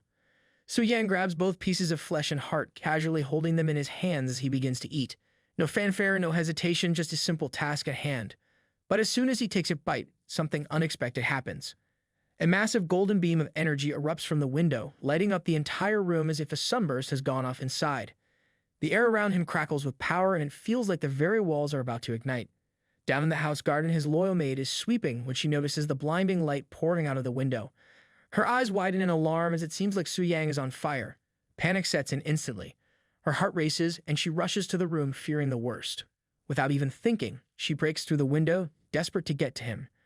Her mind is a whirlwind of worry as she enters his room, ready to find out what's happening. Inside, Su Yang stands, half naked, his body practically glowing from the golden energy. He tries to stay calm, but the situation is clearly out of the ordinary. His nonchalance only adds to the chaos, making the maid even more flustered. She can't help but blush, her cheeks turning bright red at the sight of him. Mortified, she mutters something about it being nothing and rushes out, disappearing down the hall in a blur. Su Yang exhales deeply, relieved that the situation didn't escalate further. For a moment, he thought he might have been caught, and the thought makes him shudder. To regain his composure, he checks his system window, a slight frown crossing his face. His stats have reached an absurd level, tens of millions of health points and nearly 30,000 strength. He realizes just how much power he's gained. At this point, he could probably stand there and let someone attack him, and the blow wouldn't even leave a scratch. A single flick of his fingers could cause a landslide, and that's no exaggeration. He thinks about the black flame wings dragon he faced before. Even if it showed up again right now, he's confident that he could take it down easily. Su Yang takes a moment to relax, letting the surge of power settle in his body.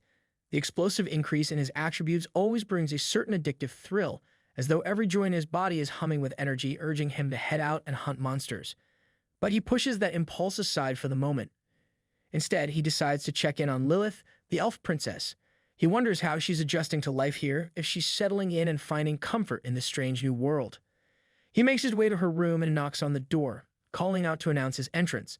When there's no response, he enters, but the room is eerily empty. His brow furrows as he looks around. Where could she be? He strolls through her room, glancing at the details, the little things that make it hers when he passes by the bathroom. That's when he catches a glimpse of her inside, taking a bath. His eyes widen in surprise, and before he can look away, Lilith notices him. Her face turns bright red with embarrassment, and in an instant, she panics, grabbing a piece of cloth to cover herself. She starts shouting in a flurry, and Su Yang, flustered, tries to explain himself.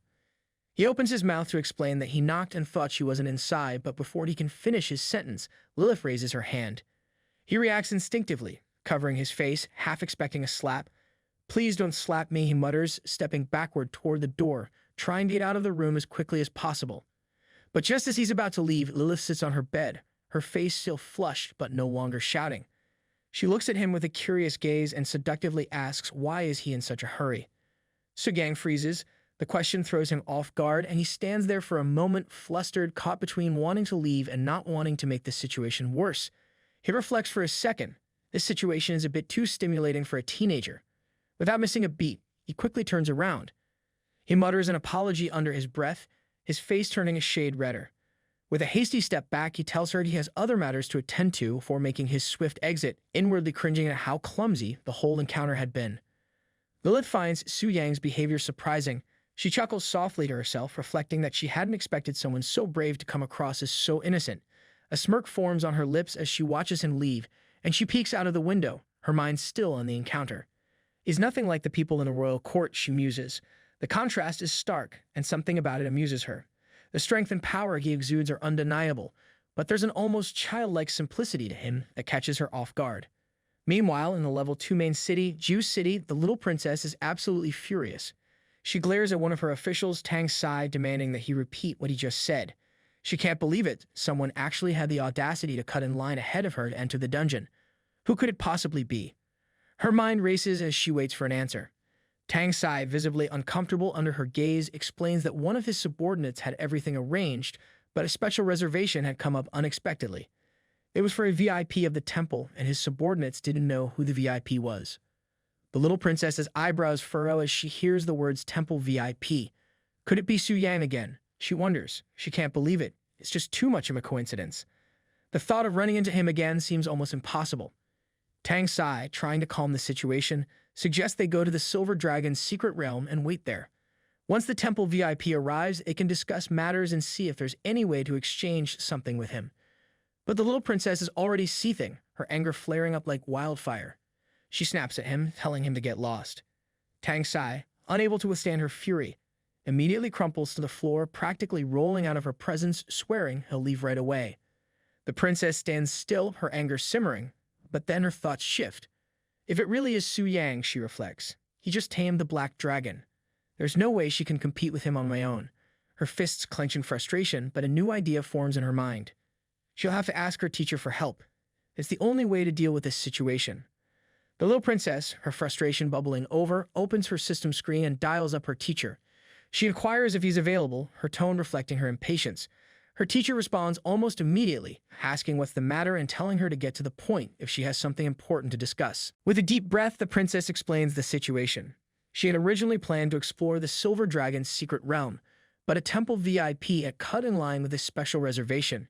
She suspects it might be Su Yang, and since her teacher knows him, she asks if he could help her out and requests that Su Yang allow her to take the Silver Dragon's secret realm instead. Her teacher reassures her with a simple promise. He will ask Su Yang on her behalf. The princess, still irritated, continues to pace around in her chambers, restless as she waits. Her subordinates stand nearby, their eyes glued to her as they follow her every move in silence, unsure of what to say or do.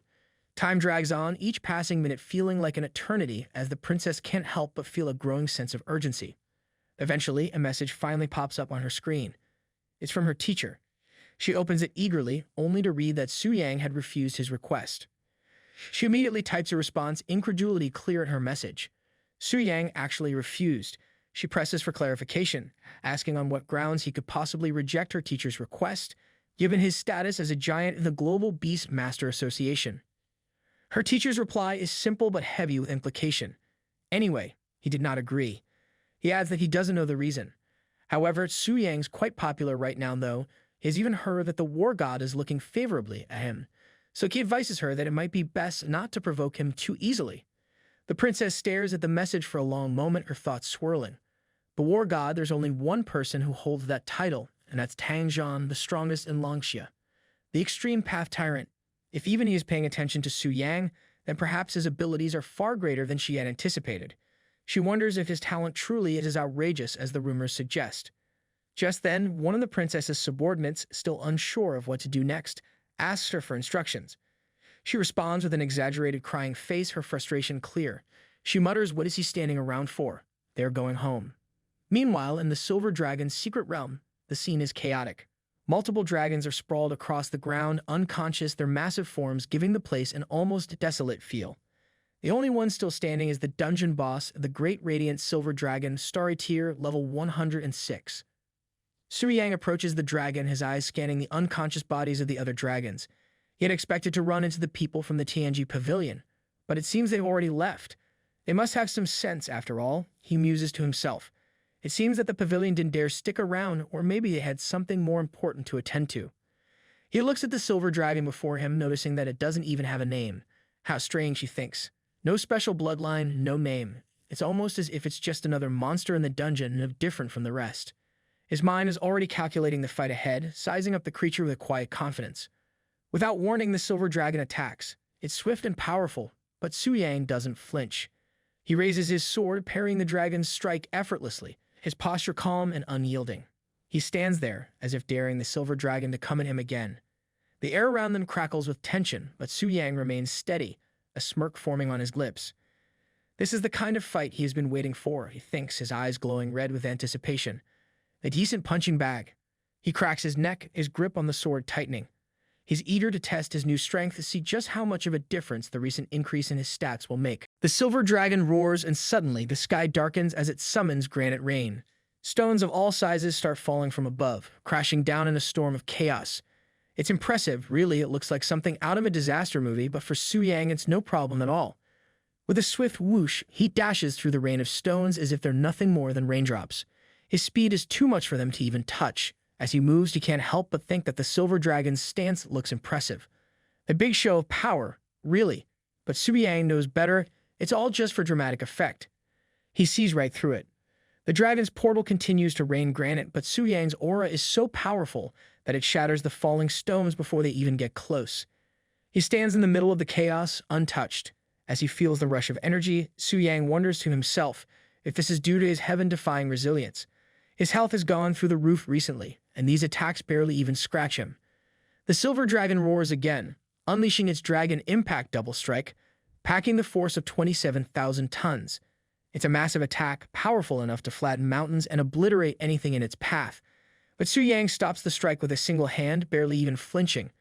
To him, it's no more challenging than holding down a chicken. Su Yang leaps into the air, rising to meet the silver dragon face to face. He raises his sword, and with a loud bang, he strikes the dragon with all his might. The silver dragon is sent crashing to the ground, its massive body hitting with a thunderous boom. No time for drama or second chances, though. Su Yang charges in again, his sword slicing the dragon clean in two. It's a quick and efficient finish. The dragon's howl fades as its body splits and hits the ground in a messy, lifeless heap. Just as the beast falls, a system notification flashes up. Devourer effect triggered. Your Dragonbone Greatsword has plundered 10% of the silver dragon's attributes. Moments later, another pops up. All attributes of his Dragonbone Greatsword have been multiplied significantly. Su Yang takes a moment to reflect. The Silver Dragon clan is known for their magical prowess, especially their spirit attribute. Too bad this one didn't even get a chance to show it off before Su Yang cut it down. He notices that his Dragonbone Greatsword now has a silver lining running through the middle. It's as if the sword has absorbed the silver dragon's essence. He wonders if this means other types of dragons will leave their own marks on the blade. What would happen if the marks fill up completely? It's an intriguing thought, and the possibilities seem endless. Turning to his great black dragon, Athos, Su Yang gestures for him to begin feasting on the remains of the silver dragon. Athos eagerly complies, devouring the dragon's carcass with gusto. Su Yang watches for a moment, then reflects on his recent experience. Leveling up no longer holds the excitement it once did. The experience gained from this kill barely registers in comparison to his past feats. After the explosive power of Wrath, this feels like a walk in the park. And as for the platinum and diamond tier equipment, they become almost useless, nothing more than a way to earn some extra gold. Su Yang considers the emptiness he feels. He wonders if this is the after effects of Ascension, reaching the peak only to find that there's nothing left to challenge him. It's a strange feeling, almost like standing at the top of the world, only to realize the view isn't quite as grand as expected. Su Yang glances at the screen and notices something interesting. After his great black dragon devours the silver dragon, its attributes have increased by about 10%. He sighs, thinking how nice it would be if he could devour attributes too. But alas, he's not quite that lucky. Then something clicks in his mind. A realization hits him like a lightning bolt. He remembers the royal offering traits of gluttony and wrath. Both of these abilities can plunder attributes and health, transferring the power directly to him. The problem is, these traits are dormant in the abyss, unable to be triggered unless a challenger appears. But what if they could leave the abyss? What if they could descend into the real world? Would they be able to actively plunder, to collect royal offerings and grow stronger? The thought excites him. If that were possible, could he keep plundering attributes endlessly, growing stronger with every victory? The idea of infinite growth is tempting, almost too good to be true. He reflects further. If he could summon the King of Original Sin into the real world, have it plunder offerings on his behalf and collect all 7 weapons of the Reverse Sin series, then he would be the key figure capable of soloing world-class bosses. Not just any bosses, but the ones that define entire expansions. It would make him unstoppable, the ultimate force to be reckoned with. If that's the case, then offering him royal attributes would be not just natural, but an honor. A sinister aura begins to swirl around Su Yang as his thoughts darken. He reflects that, in the grand scheme of things, dying in this world isn't a problem, resurrection is easy. Killing a few people is just a matter of resource utilization, a necessary step in the grand game. He chuckles at the thought, but quickly halts himself, realizing that he's let his imagination run too far. His mind shifts back to the real problems at hand. First, how does he actually bring the King of Original Sin out of the abyss? Without solving that, everything else is just empty speculation. And second, what about the risk of top-tier experts hunting it down? If it dies before accumulating enough resources, Su Yang would suffer a massive loss. It's not just about power, it's about strategy and survival. He announced to himself, deciding that these are problems for later. For now, it's time to move forward. The next dragon's secret realm awaits. Just as he prepares to head off, a notification flashes on his screen. It's from the World Channel, announcing a shocking event. The Red Dragon Hall in the Dragon Rift secret realm has been subdued by Asui Makiko. Su Yang's eyes widen in surprise. He stares at the notification, momentarily stunned.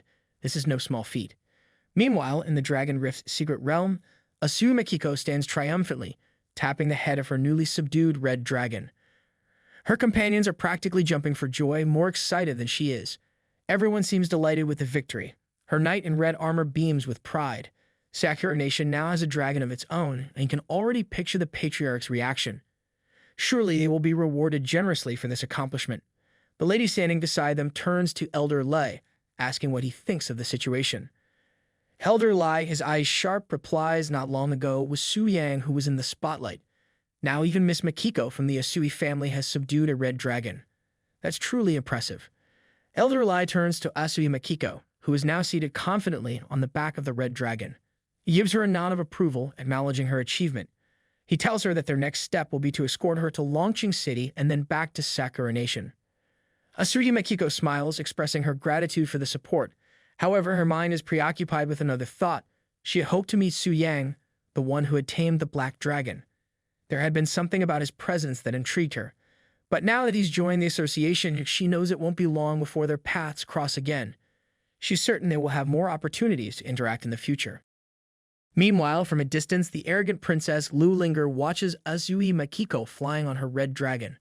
A wave of disappointment washes over her. She can't understand how Asui Makiko managed to surpass her. Su Yang had already been a formidable figure, but for someone like Makiko to outpace her is a blow to her pride. Her eyes fill with tears as frustration boils inside her, and she begins to cry, unable to control the emotion. Back in the elite chat room, the news spreads quickly. Messages of congratulations flood the screen as people express their excitement over the fact that Asui Makiko is the third person to have subdued a dragon. The community buzzes with anticipation. Things are definitely changing and the power dynamics are shifting. Lu Linger, still kneeling in her private space, reads the messages flooding the chat. Her tears continue to fall and she can barely hold herself together as she struggles to come to terms with the fact that everyone is now focused on Asui Makiko. Her sense of defeat is overwhelming, and she cries bitterly, consumed by jealousy and frustration. Her tears fall freely as she questions her worth. In that moment, she feels completely overshadowed, as if her achievements are meaningless compared to the others. Her followers try to console her, offering words of encouragement, but it's no use. Her heart is too heavy, her pride too wounded. The more they speak, the less it seems to help. She is lost in her own frustration, unable to find solace in her attempts to ease her. Meanwhile, Su Yang takes a moment to reflect on the situation. He hadn't expected Asui Makiko to act so quickly, and her success has thrown a wrench into his plans. This new development changes everything.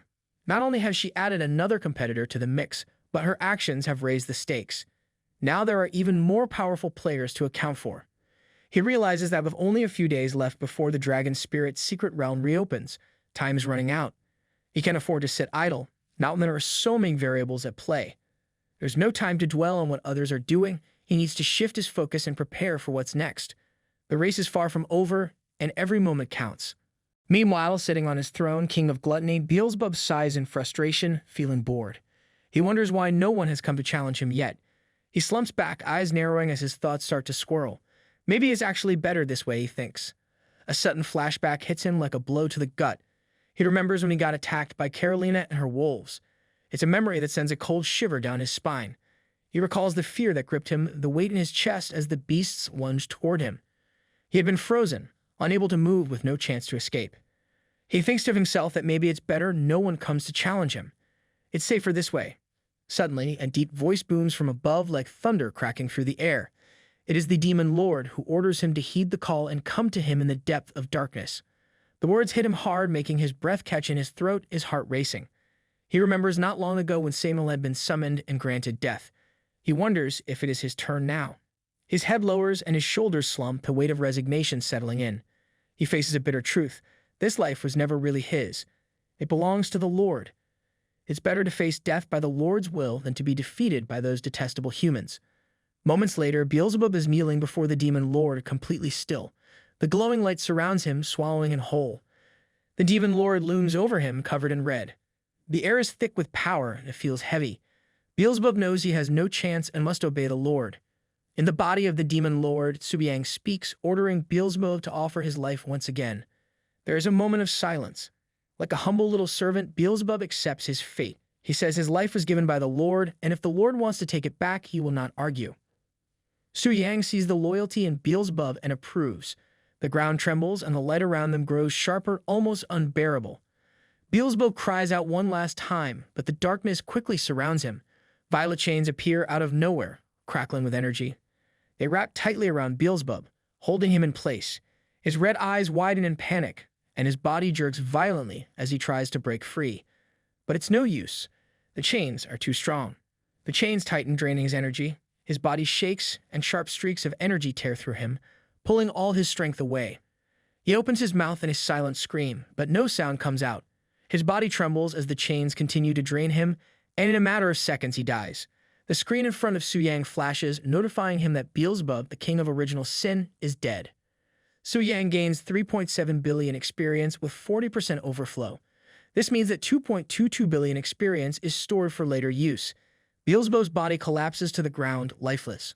All of his power and strength are gone. His body is nothing but an empty shell now, stripped of everything that once made him so powerful. Beelzebub drops many valuable items. The first item is his flesh, which gives a permanent increase of 5 million HP and boosts all of his base attributes by 20,000. The second item is a special shell. When used on a target, it binds them and applies a powerful effect called imprisonment. This effect traps targets below the solar tier, making it so they cannot move, use skills, or use any items. It's a very strong tool for controlling enemies. The third item is Beelzebub's demonic core. This item grants immunity to demonic corruption for up to 100 layers. It protects the user from being corrupted by dark or evil forces. The fourth item is Beelzebub's demonic horns. These horns are incredibly strong and are excellent material for forging. They could be used by legendary blacksmiths to create powerful divine artifacts. Subiyang thinks to himself, he had expected that Beelzebub, who has not fully evolved yet through devouring, would drop less valuable items compared to Samil, who is ranked as a demigod. But to his surprise, there isn't much of a difference. The items are incredibly valuable. However, Subiyang realizes that these items, while strong, are not the most important thing right now. There is something else that matters much more. Subiyang can hardly believe his luck. It feels so strange that even the goddess of luck could not explain it. He jokes to himself that it's as if he has kidnapped her to be his wife, such is the fortune he's having. His eyes turn toward a glowing chest labeled Special Drops. He decides to see what treasure it holds. With a flick of his hand, he tears through the glowing light, and suddenly, a deafening boom shakes the air. Golden light bursts out, exploding around him. Subiyang stands in shock as he sees what emerges. It's a divine artifact, Sin Reversal, Beelzebub's punishment. The artifact floats in the air, its radiant glow pulsing with an overwhelming sense of divine power. Its surface shimmers with details, and Subiyang quickly scans the text, his eyes darting over the powerful traits it holds. The artifact grants 50% HP and 30% tenacity, making it much harder for anyone to harm its wielder. It also boosts all elemental resistances by 20%, adding even more protection. The first trait that Subiyang reads is Sin Gluttony. This ability allows the artifact to absorb 2% of the attributes from every enemy slain by the user. This means that with every enemy killed, the artifact makes its wielder stronger by taking a small part of their power. The next trait is called Sin Reversal, Gluttony's Punishment. This ability rips the authority of gluttony away from the sinful lords and reduces all of their attributes by 10%. This makes those enemies weaker, stripping them of some of their power. But the next revelation makes Subiyang pause in surprise. The artifact also holds the power of Judgment, King Slayer. When the wielder defeats a sinful lord, the weapon vanishes into the void and the user gains permanent authority over gluttony. Subiyang realizes that this artifact is more powerful than he imagined. It's not just a tool, it's a source of endless strength. Subiyang reflects on the artifact's power. He understands now why it is part of the same series as Wrath's Punishment. Not only does it have similar abilities, but it also grants the authority of gluttony. This means it can devour 2% of the slain enemy's attributes, making the wielder stronger with every kill. To Subiyang, this is nothing short of divine power. However, Subiyang knows that there is a problem.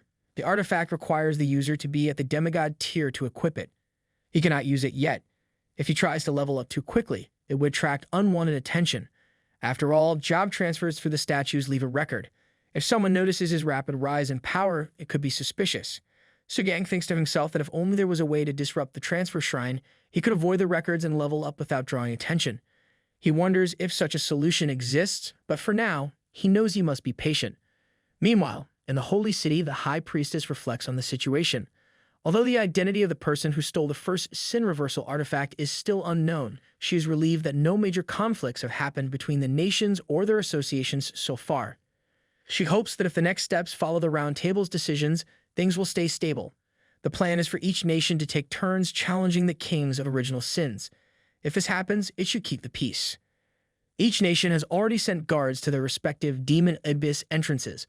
Only authorized expedition teams are allowed to enter. This should help prevent any incidents like the one that happened last time. The High Priestess hopes that these measures will be enough to maintain order and avoid chaos. The High Priestess then raises her hands toward the divine statue, preparing to make her plea. She begins to speak, asking for help, but before she can finish, a notification suddenly appears on her system. It informs her that the current Red Moon corruption rate has reached 14%. She reflects on this new development with concern. The corruption rate is already at 14%, and she knows that it's a dangerous sign. To make things worse, no one has managed to complete a 5-star class change beyond the 8th tier so far. If the corruption rate reaches 50% and no significant advancements are made in the temple, then when the new expansion pack arrives, the main theme of this world will remain unchanged. It will continue to suffer under this stagnation. Feeling a deep sense of despair, the High Priestess wishes for someone to break this deadlock. She believes that this world needs a true hero, someone who can bring about real change and restore balance before it's too late. Just then, another notification surprises the High Priestess. It informs her that another piece of the Reverse Sin series has been received and that Beelzebub, the King of Gluttony, has been defeated. She is shocked by this news. Quickly, she telepathically reaches out to others, ordering them to alert all squads stationed at the Demon Abyss.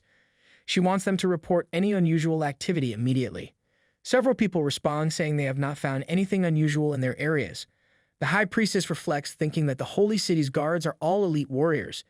Even an 8th-tier assassin should not be able to slip past them unnoticed.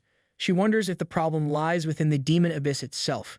She starts to worry, wondering could it be connected to that mysterious figure she saw last time. Suddenly, her chat starts flooding with messages. Takugawa asks what is going on, worried that another artifact has been stolen. He wonders if the United Federal States, led by Augustron, might have made an early move. Augustron quickly responds, denying any involvement. He says he is leaving tomorrow and has been drinking just now. Poker then asks the High Priestess what is happening. He is confused, saying that with the temple guards in place, how could there still be a problem? Carolina speaks up, voicing her suspicions. She says that while she doesn't want to challenge the High Priestess's authority, everything seems too suspicious. Finally, Tangzan comments. He says that it's not unreasonable for people to suspect some kind of collusion within the temple. He hopes the High Priestess can provide an explanation that will satisfy everyone. The High Priestess feels the pressure mounting. It seems that many people are starting to doubt what's happening, and she needs to act fast to keep control of the situation. The High Priestess responds calmly, telling everyone that while they are free to have their doubts, they should maintain basic reasoning. She reminds them that the Transfer Temple has never interfered in any competition since it was created, and that she herself has never left the Holy City. She continues, asking if the Transfer Temple really wanted to interfere, why would it do so secretly? She believes that everyone should already understand this. A few voices murmur in agreement, saying that it's true, but one person speaks up, admitting that while they trust the High Priestess, they just can't make sense of the situation. Another voice questions if, after ruling out all other possibilities, it's possible that they are missing something important. The High Priestess raises her staff, and with a serious expression, she declares that the truth can only be found by venturing into the deepest parts of the Demon Abyss. At this point, she proposes a change of plan. She suggests abandoning the initial decision made during the meeting and forming a united raid team made up of the strongest members from each guild to begin the Abyss raid immediately. She then asks if anyone objects to this new course of action. There are no objections, and everyone agrees with the High Priestess's plan. Seeing this, the High Priestess makes her decision. She declares that the team will be assembled immediately. She emphasizes that they must not allow another Reverse Sin artifact to fall into the hands of thieves. Meanwhile, deep within the shadows, Suyang watches, his crimson eyes glowing ominously through the void. His thoughts slither through his mind, cold and calculating. He knows that another world announcement will be made soon, especially after the second artifact has been stolen. This will make the Abyss Raiders take the situation even more seriously. A wicked grin appears on his face, sharp and foreboding. He anticipates that they will charge in as early as tomorrow. Su Yang reflects on the situation. The Demon Abyss has a total of 700 floors. Every 100 floors, a king of sin appears. Right now, gluttony and wrath have already been dealt with by him, but lust and greed have not yet revived. This means that the raiders can push straight to the 500th floor. But Su Yang knows that all of this follows the established system of the Abyss. His very existence, however, is the greatest disruption to that system. He wonders to himself what would happen if he were to place the strongest, Pride, Lucifer, directly in gluttony's domain. He knows that with such a powerful force, no one could possibly clear the 100th floor. Soon, inside the Abyss, Augustin steps forward with confidence, declaring that he has finally returned. He raises his staff, and a burst of crimson thunder cracks through the air. The energy strikes down hidden demons, clearing the area around him. He turns to his team and checks if they are ready for the challenge ahead. Tang Zhen, calm and prepared, says he is ready to set out any time. Poker, with a serious tone, reminds everyone that the first 200 floors have already been cleared. This time, they cannot let the third reverse sin weapon fall into the wrong hands. It turns out hundreds of raiders have gathered under the leadership of Augustin, Tang Zhen, Carolina, and Poker. Their goal is to sweep through the Abyss and collect as many reverse sin series artifacts as possible. Carolina looks around at her team and says everyone here is top tier, so she won't waste words. She asks who wants to take the lead against the floor 300 boss. Mike, a young knight ranked 8, steps forward, eager for the challenge. He says he has always been beaten to the punch by stronger members before, so now he wants a chance to fight the abyssal bosses himself. Carolina, excited to see his determination, agrees. Tang Zhen, calm and focused, tells everyone to get ready and push forward without hesitation. The group moves quickly, attacking as they go, and soon they reach the 100th floor. Poker, seeing no remaining guard bosses, suggests charging through the floor quickly. But unknown to them, Lucifer, the Queen of Pride, is already waiting for them at the 100th floor. One of the raiders reports that enemy units have been detected ahead. Carolina is shocked and asks if there are more enemies. She wonders if the King of Gluttony is still alive. Tang Zhen, also surprised, looks ahead and quickly realizes that the enemy is not the King of Gluttony, but someone else entirely. A dark aura surrounds Lucifer. Her presence is overwhelming and suffocating. Mike, feeling bold, grins defiantly. He steps forward, ready to attack, thinking Lucifer is simply a new version of the once feared King of Gluttony. Without warning, he charges forward, his sword glowing with radiant energy. But Carolina shouts at him to stop. It's too late. Mike rushes toward Lucifer. Then, in one terrifying instant, everything freezes. The lightning strike cuts through the air, and the battlefield goes silent. The system's notification flashes, announcing that Mike, their teammate, has been killed by Lucifer. The group stands frozen in shock, realizing they are facing a far more powerful enemy than they could ever imagine. Lucifer's crimson gaze sharpens, and her presence radiates malice. The remnants of her latest attack still crackle through the air, and the team stands frozen in disbelief. One strike from her has instantly killed Mike, the 8th-ranked Templar Knight. Carolina's voice trembles as she tries to comprehend what just happened. She wonders how such a powerful attack is even possible. She grits her teeth, hiding the fear that creeps into her expression. Frustration builds in the group as they realize their best efforts are ineffective. Despite using high-level insight, nothing works. Those with weaker power are fainting simply from the pressure of Lucifer's aura. The truth sinks in. They are facing a threat unlike anything they've ever encountered before. Carolina, determined, steps forward. Her eyes shine with resolve as she activates the forbidden spell Record of True Delight. A radiant burst of light surrounds her, lighting up the battlefield in blinding colors. The spell allows the user to inspect the detailed information of a target, no matter the level difference, but as a long cooldown. And as the light fades, the spell locks onto Lucifer, revealing the monstrous truth behind her power. The system's description shows that she is the queen of original sin, pride. Lucifer's power rivals that of gods, and even the other kings of original sin hold her in awe. Her level is 400, and her attributes are terrifying. Strength of 452,121, Spirit of 231,123, and Speed of 213,432. The team is left stunned by the sheer scale of her abilities.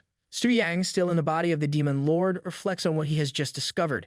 He realizes that during the punishment battle earlier, he forgot to check Lucifer's information. Now, after seeing her stats, he is shocked. Her power is almost on par with his, a Sin Lord. Even in her weakened state, Lucifer is a Sin monarch, and Su Yang can't imagine how powerful she would be if she were at full strength. Curious, he decides to look at her talents next. He remembers how broken the talents of Gluttony and Wrath were. He wonders if Pride's talents will be just as strong. However, when he sees the details, his disbelief grows. Lucifer's talents are incredibly overpowered. According to her abilities, anyone below her level is considered a weaker being. Even those with lower stats cannot harm her at all. Su Yang realizes that this makes Lucifer nearly invincible against most opponents. Su Yang is in disbelief as he thinks about what he has just seen.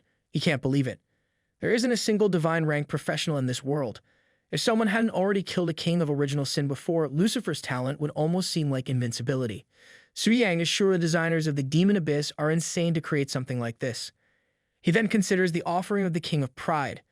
Lucifer's power becomes even more ridiculous when he thinks about it.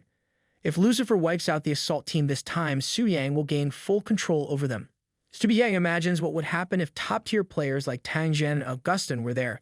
He smiles, thinking about how glorious the scene would be. He can't wait for it to happen. Su Yang recalls giving Lucifer the order. He told her that he has decided that Lucifer would take Beelzebub's place and guard the 100th floor of the Abyss. He wanted those arrogant enemies to learn what true strength is. Lucifer, excited by the task, immediately accepted his command. She told him that she is his loyal servant and will always obey his orders. In present, Carolina calls forth her spirit beasts, Frost Howl and Elemental Chimera, ordering them to protect Poker. Poker moves forward into full attack mode, raising his shield and sword, ready for battle. Tang Zhen activates his ultimate tyrant mode and commands everyone to attack with full force.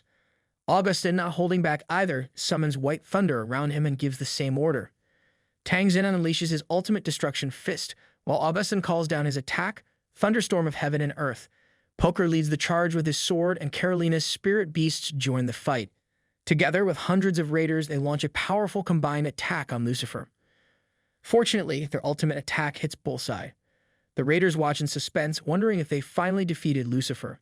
However, they are shocked when they see Carolina and Poker falling from the sky. Lucifer emerges from the smoke, completely unharmed, her health still at 100%. She holds a demonic sword, and her right eye glows an eagle crimson. She looks at them coldly, mocking them, questioning why the weak would even bother to fight. With a deadly smile, she declares that death is their inevitable fate. The attack from Lucifer leaves the raiders in disbelief. Poker, barely standing, curses in frustration. The team had put all their strength into their attack, but it did nothing to Lucifer. Carolina, shocked, questions how such a powerful entity can exist on the 100th floor. She wonders if the boss's mechanics are somehow different from what they expected. As Lucifer prepares for her next move, Tang Zhen realizes that they are in serious danger. He orders everyone to activate all their defensive skills and hold their ground.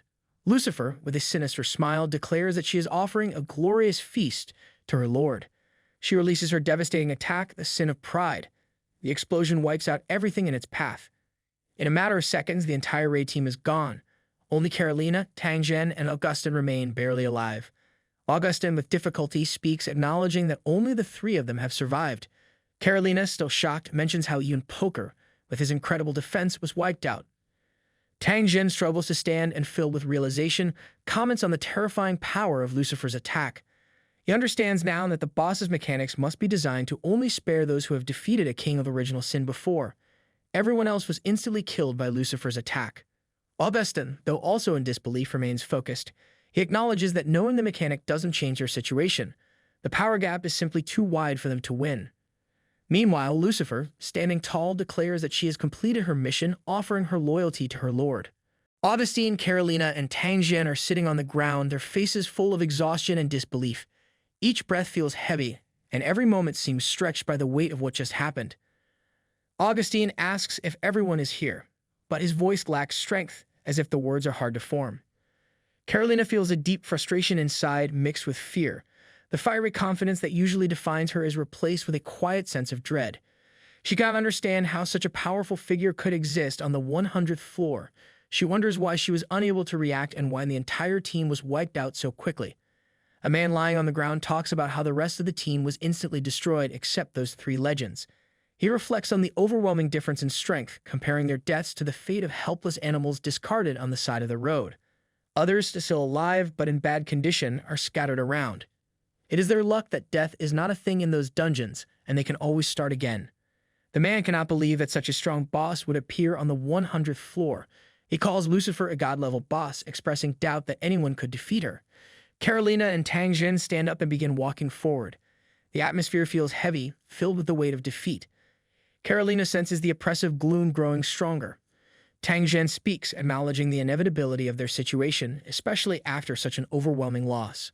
Poker, noticing them, asks if they have come back from the fight. He explains that when Lucifer swung her sword, he knew victory was impossible with their current strength. He believes they cannot win this dungeon. Carolina lowers her gaze, her voice barely a whisper. She says that without defeating Lucifer, they will never obtain the weapon of rebellion. Worse, they will never face the original Sin Lord or access the expansion pack steps of Ascension to divinity. Tang Jin's brow furrows, frustration boiling inside him. He adds that if they fail to ascend, they will never break through to face the Queen of Arrogance. His words cut through the air, sharp and filled with meaning. The vicious cycle they are trapped in becomes clearer. Augustine slumps, his shoulders heavy with exhaustion.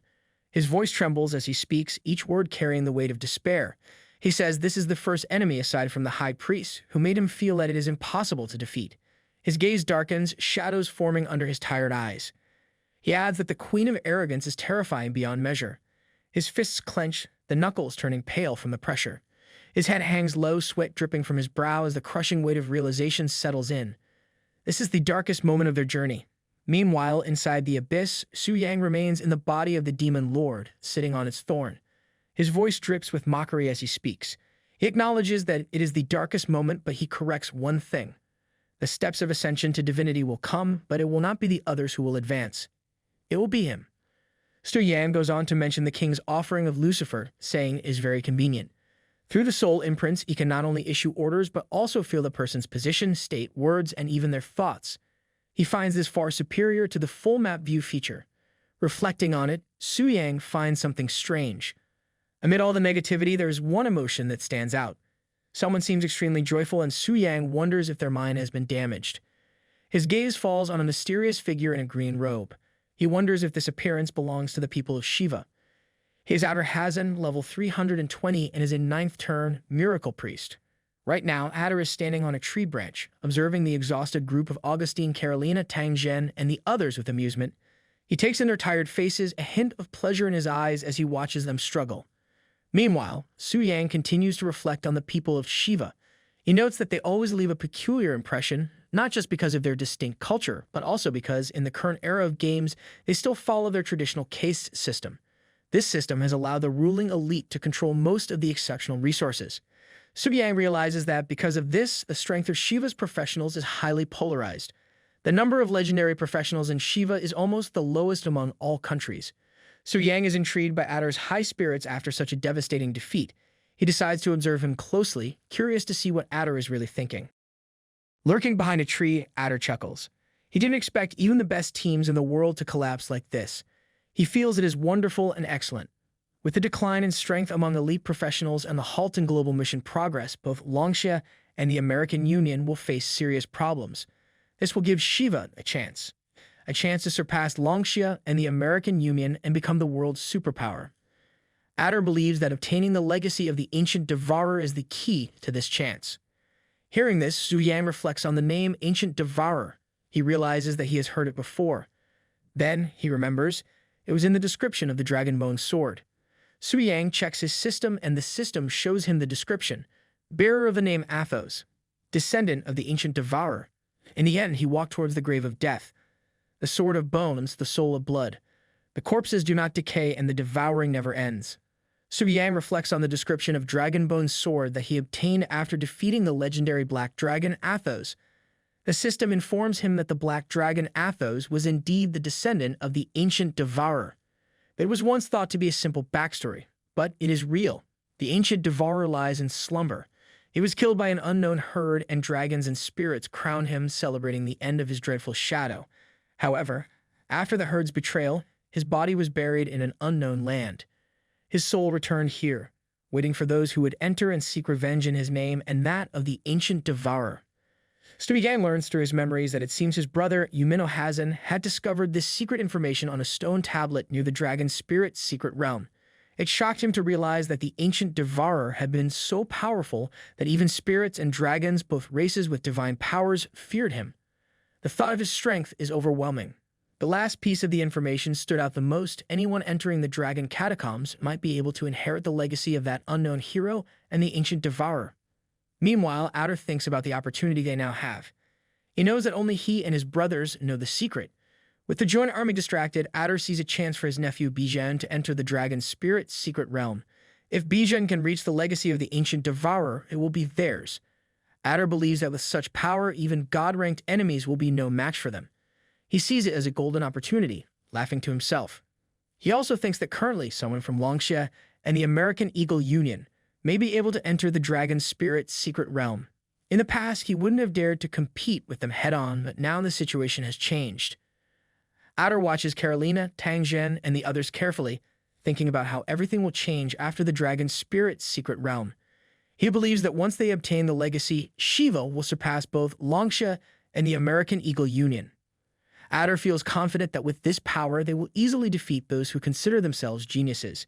He knows the dragon's spirit secret realm is a different dimension, where death cannot be reversed, and he is certain that killing a few more times will lead to real death for them. Meanwhile, Su Yang closes the screen he was using to observe Athos. He mocks Athos for having his thoughts overheard and contemplates the information Athos shared. He wonders how to thank Athos for revealing so much. He thinks about Bijan, a 7th-ranked beast trainer, and with his current power, Su Yang feels it won't be difficult to kill him. Su Yang suddenly remembers Lucifer. He asks her what she is doing now. It turns out she is still kneeling before him. Su Yang thinks to himself, wondering if she has been in that position for 50 long minutes and if she must be tired. But then he realizes that since she is now at the god level, maybe she no longer feels tired in the way others do. Lucifer, her cheeks slightly red, is secretly thinking. She wonders if her lord enjoys watching her act calm and silent. She laughs to herself, feeling the excitement building up inside, thinking that perhaps her lord believes she is being too modest. Su Yang then calls her to come to him. Lucifer's eyes brighten with happiness, and she eagerly asks if her actions have pleased him. Su Yang tells her that she has done an excellent job wiping out all the enemies. He says he has decided to reward her. Lucifer, humbled by his praise, responds that as long as she has pleased him, she is satisfied. She adds that she cannot accept his grace too easily. Su Yang moves his finger in the air, saying that the gift he gives Lucifer cannot be refused. He sends a bit of his main essence to her. Lucifer feels an overwhelming out-of-this-world sensation. She finds it incredibly refreshing and feels like her body is about to overflow with the power of her lord. She is embarrassed by her words and tells herself that these are not phrases she should be using. Still, she asks for more, wanting to feel the power again. Su Yang tells her to go and achieve more feats to deserve more. She vanishes, saying she will obey. Su Yang thinks to himself that it is tiring to role-play in front of a god-level boss. Lucifer is a difficult character to manage, but he is more focused on the power of the Lord of Original Sin. Just a small amount of dark power can make someone like Lucifer obsessed. He wonders how strong he will be once he is no longer in the weak state. Suddenly, a golden light appears in front of him, startling him. From the light, the High Priestess steps out. Su Yang immediately recognizes her and reflects that it is Euphemia, the High Priestess of the Holy Temple. Earlier, Euphemia is startled to witness the Resistance army, made up of the strongest warriors, has been completely destroyed. She cannot understand how this happened. The situation is strange, and she knows she must act now. She stands in front of the Holy Light statue, deep in thought. She realizes that she cannot stay a bystander anymore. She needs to do something about this. Euphemia prays, calling out to the statue. She asks for its blessing and pleads for the power to see what is hidden from the world. She hopes to gain the ability to understand the darkness that has fallen over them and to guide others with the holy light. Suddenly, bright golden light pours from the holy statue. The light surrounds Euphemia, lifting her into the air. Golden and purple lights shine around her, creating a powerful glow. Her Eye of Insight changes. It transforms into the Eye of Truth. This new ability is much stronger. It is now filled with the power of the holy stars and can see everything in the world. Euphemia floats higher into the air, and in the next moment she appears before Su Yang, who is still in the form of the Lord of the Abyss. Euphemia raises her staff, pointing it at Su Yang. She wonders about the dark powers surrounding him and asks if he is the Lord of the Abyss. Su Yang, calmly sitting on the throne, responds by asking what brings the High Priestess of the temple to this dark place.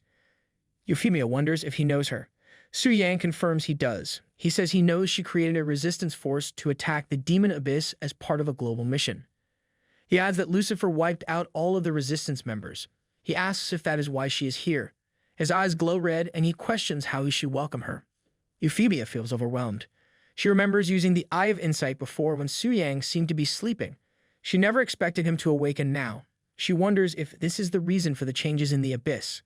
The feeling is completely different this time. It's deeper, darker. Even with the Eye of Truth, she cannot see through it. She realizes Su Yang is stronger than any god. She decides that retreating and regrouping with the resistance is her best option. She must plan carefully before confronting him again. Euphemia tries to use the space-time rift, but just before she can escape, Su Yang stops her. He warns that she cannot come and go freely. Suddenly, a hand made of dark energy reaches out from behind her and grabs her tightly.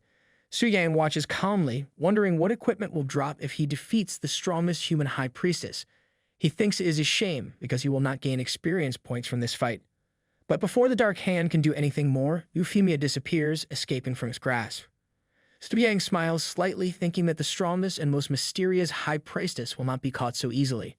Meanwhile, Euphemia reappears in her high temple. She kneels down, exhausted and still breathing heavily. The fear she felt during the encounter stays with her.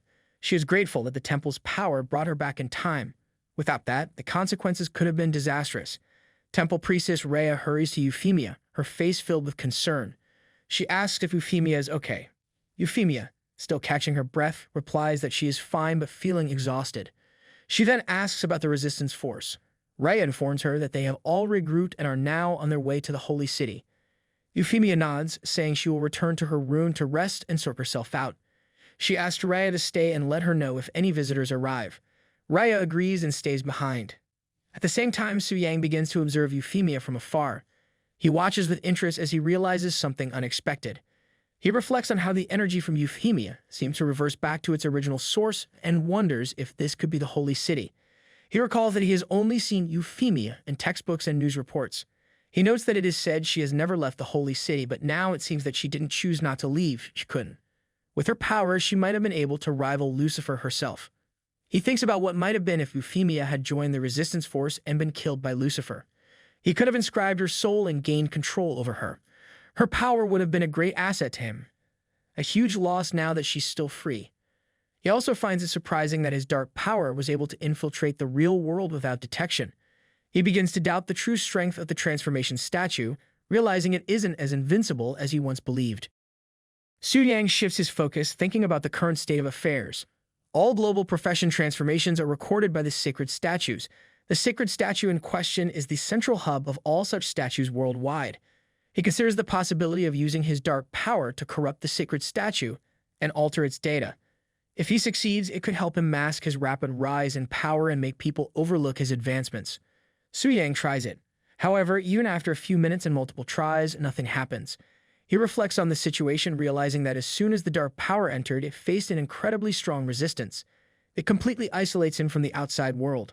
Fortunately, no alarms were triggered, which saves him from further trouble. He then decides to try controlling someone else. His gaze falls on Rhea, and he thinks that she will do. Without hesitation, he unleashes his dark power. A purple aura surrounds her, slowly invading her body and mind. Rhea cries out in pain, feeling something invade her. Desperately, she pleads for it to stop. In a matter of minutes, Rhea's body undergoes a drastic change. She transforms into a level 130 demon priestess, a succubus demon. With a seductive tone, she calls out for her master, completely changed. Su Yang watches, surprised and somewhat intrigued. He reflects on what just happened. He can understand the power boost, but the fact that her race has changed completely confuses him. He ponders if his dark power truly causes people to fall and transform into demons. He wonders whether she is now considered a monster or still a profession holder, unsure of the boundaries of his power. Just then, Su Yang notices the transformation statue reacting. The beam of holy golden light shoots up from the statue, rising toward the sky. At the same time, similar beams of golden light begin to rise from holy temples around the world, all pointing toward the heavens. A global announcement follows, notifying all profession holders of a major update. The message reveals that the Lord of Sin has influenced profession holders with his original power. As a result, the first demon priestess has emerged and the demon faction has been unlocked. The announcement continues, explaining that from now on, when entering the demon abyss, profession holders who are fully affected by demonic power will not lose their minds. Instead, they will transform into members of the demon faction. Profession holders of the demon faction will be able to rank up through the demon priestess class. The maximum rank for the demon faction is now the royal rank. The announcement also clarifies that hostility between different factions, including mutual killings, will no longer be interfered with by the system. A new area, the Demon Abyss, is unlocked. Within this area lies the Demon City, a dark and ominous place. Alongside it, a new statue. The demon statue is revealed. The demon race is now unlocked, bringing with it new powers and possibilities. A new global mission, Dominion, also appears. The objective of this mission is clear: prevent humans from killing the Lord of Sin before he recovers from his weakened state. The completion of this global mission by either the human or demon faction will lead to different outcomes for the world. If the human faction succeeds, the Stairway of the Gods will be created, with humans killing the Lord of Sin, the embodiment of sin, and building the stairway to the gods through their own strength. On the other hand, if the demon faction prevails, the Eternal Night Dominion will begin. The Lord of Sin will descend into the world, merging the demon abyss with reality and plunging the world into an era of eternal night. The announcement declares fully opening the pathway between the human world and the demon kingdom. It calls upon the Alliance to make its choice. People exchange nervous glances, muttering their disbelief. The announcement about the demon camp creates confusion and worry.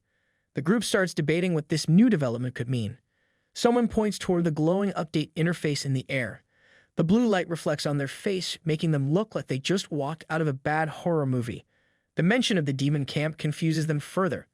The girls from the Union Guild are locked in a discussion about the announcement. One of them points out that the quest seems cruel, clearly designed to push humans into fighting and killing each other. Another girl grimaces, visibly disgusted at the thought of anyone wanting to join the demon camp. Union, ever the realist, shares her opinion. She mentions that many people in this world, especially those at the top of their professions, would do anything for more power. Her words make it clear she's not surprised by human greed. The pink-haired girl chimes in, looking unimpressed by the idea of switching sides. She reminds the group that the strongest already hold 2 of the sin weapons. With that much firepower, the human world's quest should be manageable. She insists there's no reason to consider joining the demon camp. Another girl tries to soften the mood, suggesting that maybe the demon camp offers a way to help those fully corrupted by demonic power.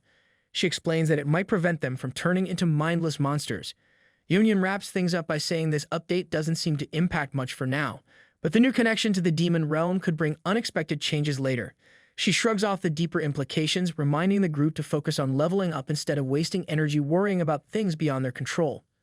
Director Jia and the young lord watch the Union Guild girls from above, their discussion carrying a serious tone. The young lord looks concerned, calling the situation unprecedented. He turns to Jia, clearly hoping for some wisdom, though Jia doesn't look too confident. Jia responds bluntly, admitting that this is far beyond anything they can control. His focus now is on calming people down until the Holy City decides what to do. It's a diplomatic answer, but not exactly reassuring. The young lord, not one to hide his worries, wonders aloud if the so-called half-gods might falter under these circumstances. He mentions an informant who claims the sin weapons have landed in different hands. The comment seems to unsettle Jia, whose expression darkens. Jia warns that if such a scenario unfolds, it would be disastrous. He stresses that it could make the update quest impossible to complete. His tone carries the weight of someone who knows exactly how bad things can get but hopes he'll never have to see it. Meanwhile, Su Yang continues observing everything through his dark eye, focusing on the Holy City. His thoughts are sharp and calculating as he analyzes the unfolding events. He didn't expect his casual adventure to spark such chaos, but now things are spiraling in ways even he couldn't predict. He considers the global quest, where no one has managed to break through the 100th layer of the abyss under Lucifer's control. Negotiating to kill the Lord of Original Sin feels impossible. The difficulty is off the charts, leaving many to believe success is out of reach. Su Yang sees how this frustration makes the demon camp an attractive option for some. The new rules allow people to join the demon camp without losing their sanity. It's a shortcut that skips the grind of the global quest and even offers a god-level profession change. Su Yang guesses that few would resist such an offer, especially under this kind of pressure. Through his soul seal, he detects that even 6 or 7 of the world's strongest warriors are tempted by Lucifer's influence. He finds the situation amusing, although he hadn't seen this twist coming. It excites him because it opens a new path for his own plans. By using the demon statue to change professions, he can bypass the watchful eyes of the career change temple and speed up his progress. This strategy aligns perfectly with his goals.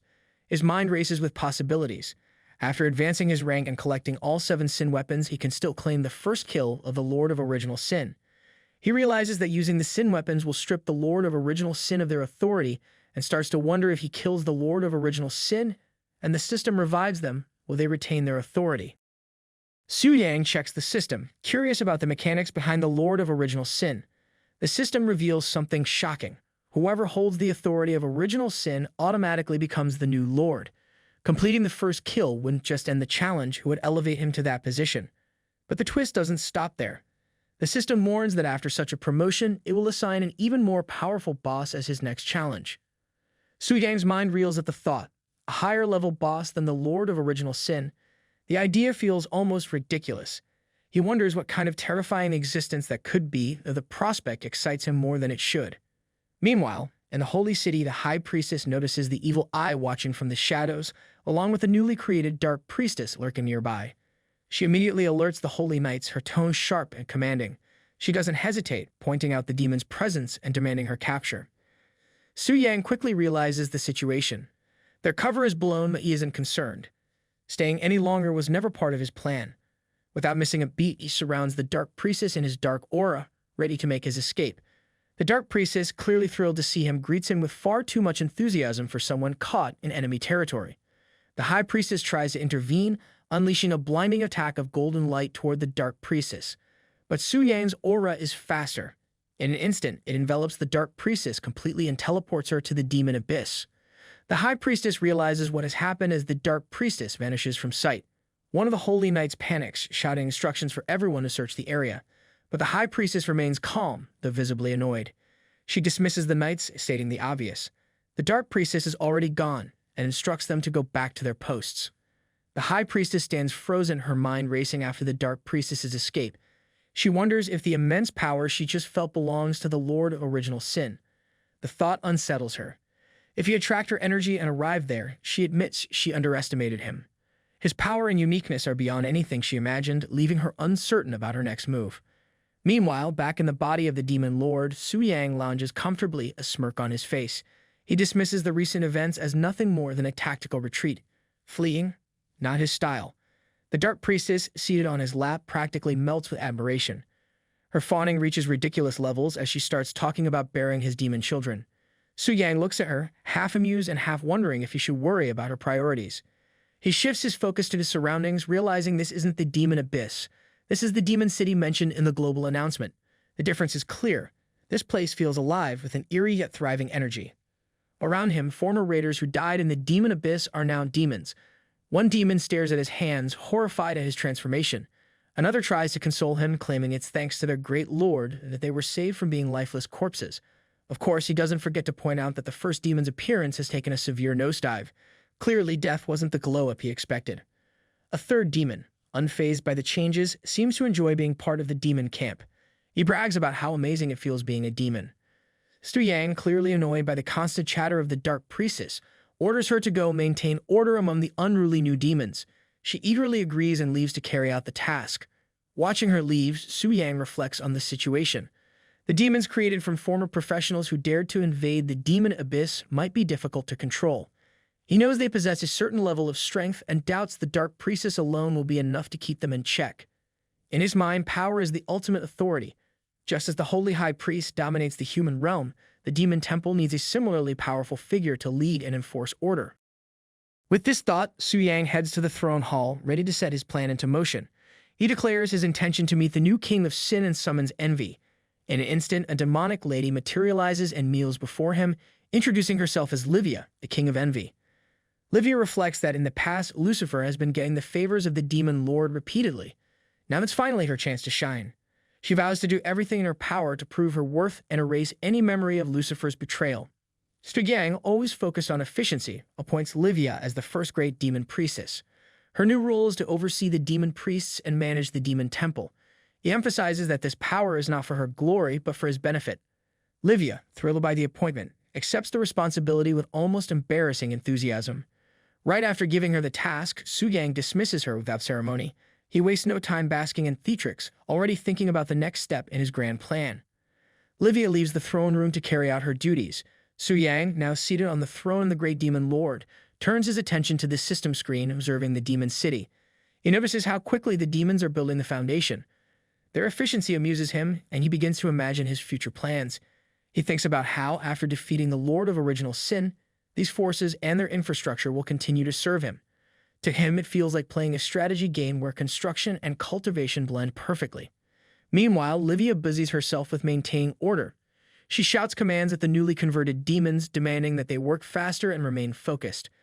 She reminds them that their lives are gifts from the great Lord, and that they must dedicate themselves to serving him. Her stern tone leaves no room for disobedience. The Dark Priestess watches her in awe, impressed by how quickly Livia commands respect. She praises the great demon priestess, pointing out how Livia's presence alone brings immediate discipline. Livia, not one to miss a chance to assert her superiority, replies with a smug tone. She emphasizes the importance of proper care for the newly converted demons, adding a pointed remark that the Dark Priestess should learn from her example.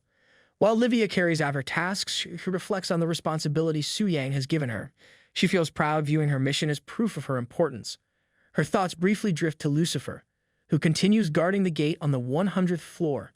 She feels a sense of satisfaction, knowing she now has a vital role while she remains stuck in her place.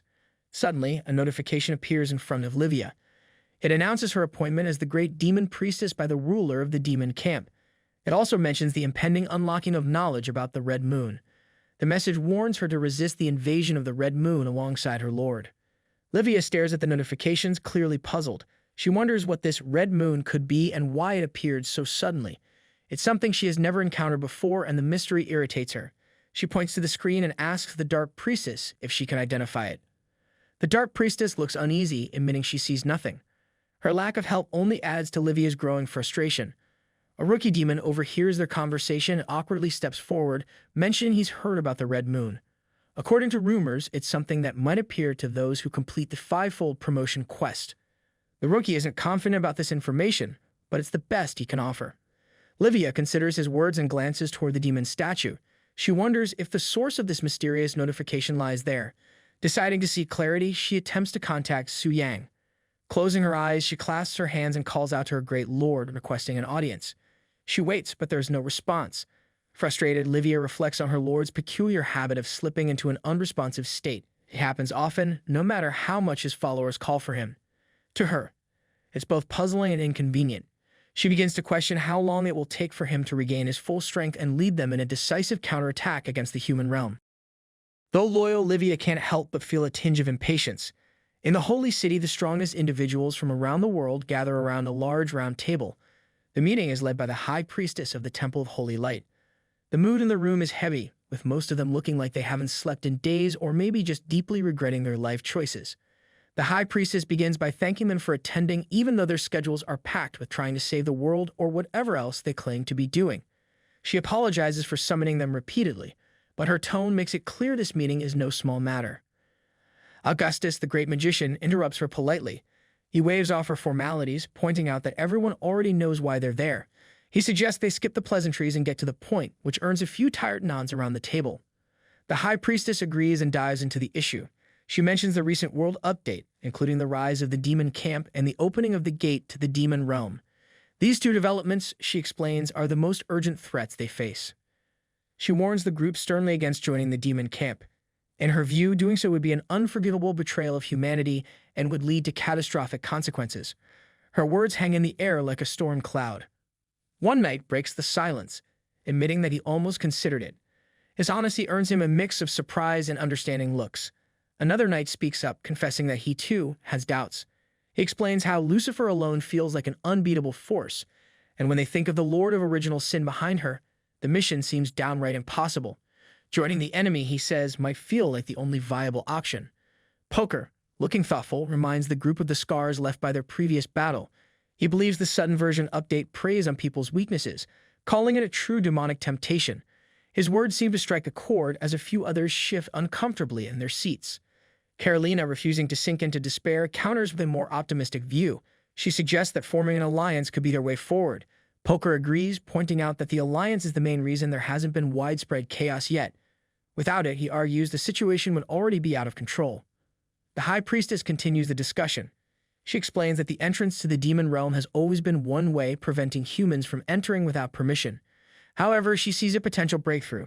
If it can complete the Alliance quest and open a proper entrance to the demon realm, it could give humanity a significant advantage. Tang Zhen, always the realist, cuts in with a harsh truth. To complete the mission, they would have to face Lucifer, a god-level enemy. He admits their current group isn't strong enough to handle her, but suggests seeking help from the Kingdom of Elves. He points out that the elves have powerful god-level warriors who might tip the scales in their favor. Tang Zhen clenches his teeth as he continues. He declares that Lucifer, as the strongest of the kings of sin, is their biggest hurdle. Defeating her would prove they could handle the remaining kings. His determination is almost contagious, though his plan sounds as risky as it is bold. He shifts focus to the anti-sin weapons, mentioning the mysterious figure who possesses 2 of them. Tang Zhen argues that this person won't refuse to cooperate since their ultimate goal must also be the defeat of the Lord of Original Sin. Augustus, Carolina, and Poker all express their agreement with the plan. Poker adds a warning, urging them to contact the Kingdom of Elves immediately. He points out that while most people are still undecided, it's only a matter of time before someone switches to the demon camp. The High Priestess reassures the group, revealing she had already anticipated this need and arranged a meeting with the Kingdom of Elves in advance. As if on cue, a hologram appears, displaying an elf named Alan Lawrence. His title and stats flash alongside his image, level 160, 6th turn, court magician. Alan introduces himself with the confidence of someone who expects applause just for existing. He makes a point of emphasizing his noble lineage, urging the humans to remember his name. His introduction rubs at least one young warrior the wrong way. The warrior mutters about Alan's arrogance, mocking him for boasting about being level 160. A girl sitting nearby immediately hushes him, warning him not to offend Alan. She whispers about the Lawrence family's powerful status in the Kingdom of Elves, suggesting that crossing them would be a very bad idea. The High Priestess greets Alan with formality, acknowledging his noble status and thanking the elves for their swift response. She asks for the Queen's opinion on their request for help. Alan, however, takes the opportunity to switch from diplomacy to flirtation, making an overly flowery remark about the High Priestess's beauty. Her expression tightens with visible annoyance, but she holds her composure. Augustus, on the other hand, looks like he's about to explode. His eyes flash white as he prepares to unleash his lightning magic, clearly furious at Alan's behavior. Carolina and Poker quickly step in, pleading with Augustus to stay calm. Alan announces the decree from the Queen of the Kingdom of Elves, reading it with the pride of someone who clearly enjoys being the center of attention.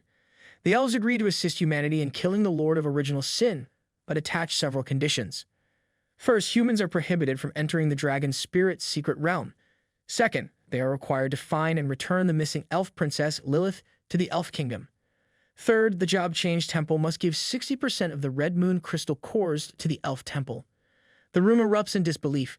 Murmurs and complaints ripple through the warriors gathered at the table. Many find the conditions outrageous. Some mock the idea of being banned from the dragon spirit's secret realm, questioning why the elves believe they can monopolize such a treasure.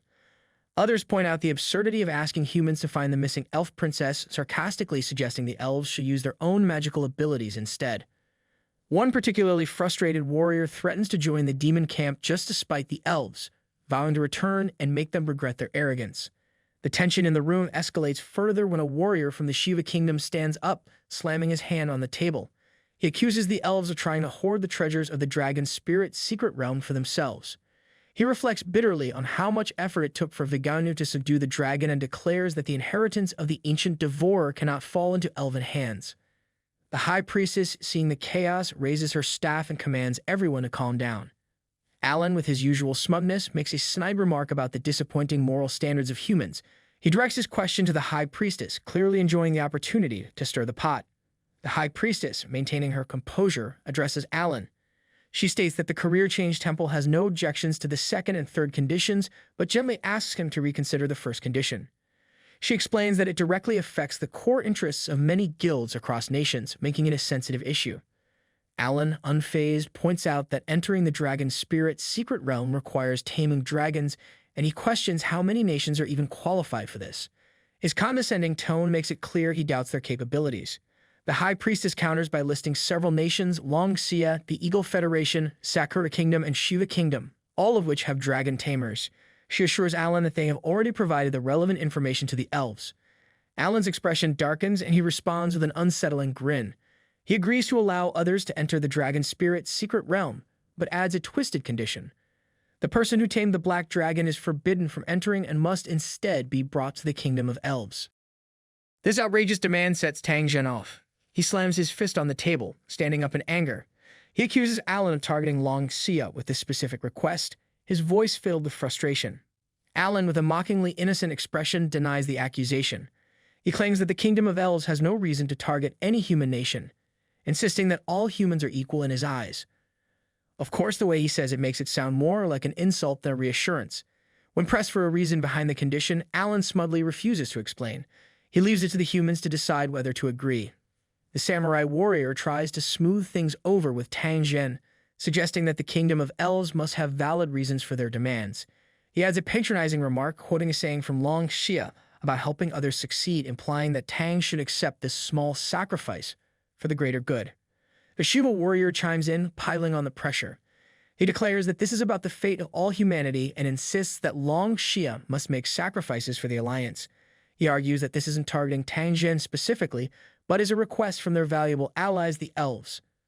His tone carries an obvious edge, as if daring Tang to disagree.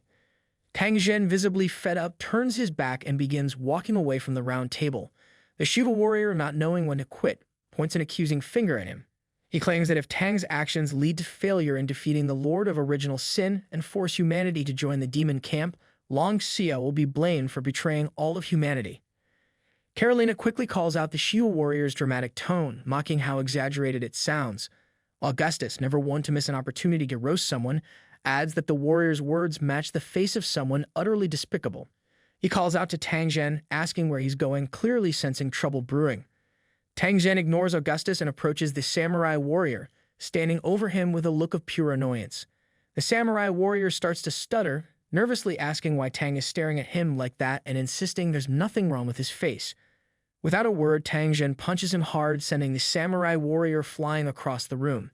The impact leaves everyone in shock, the room falling silent as they process what just happened.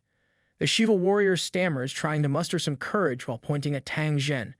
His words barely come out before Tang moves with lightning speed. In an instant, Tang punches him straight into the ground, silencing him completely. Tang Zhen, standing tall and seething with anger, declares that Long Xia doesn't need lessons from people like them. Tang Zhen approaches the high priestess, showing respect with a warrior's gesture. He speaks with determination, acknowledging the Kingdom of Elves' decision.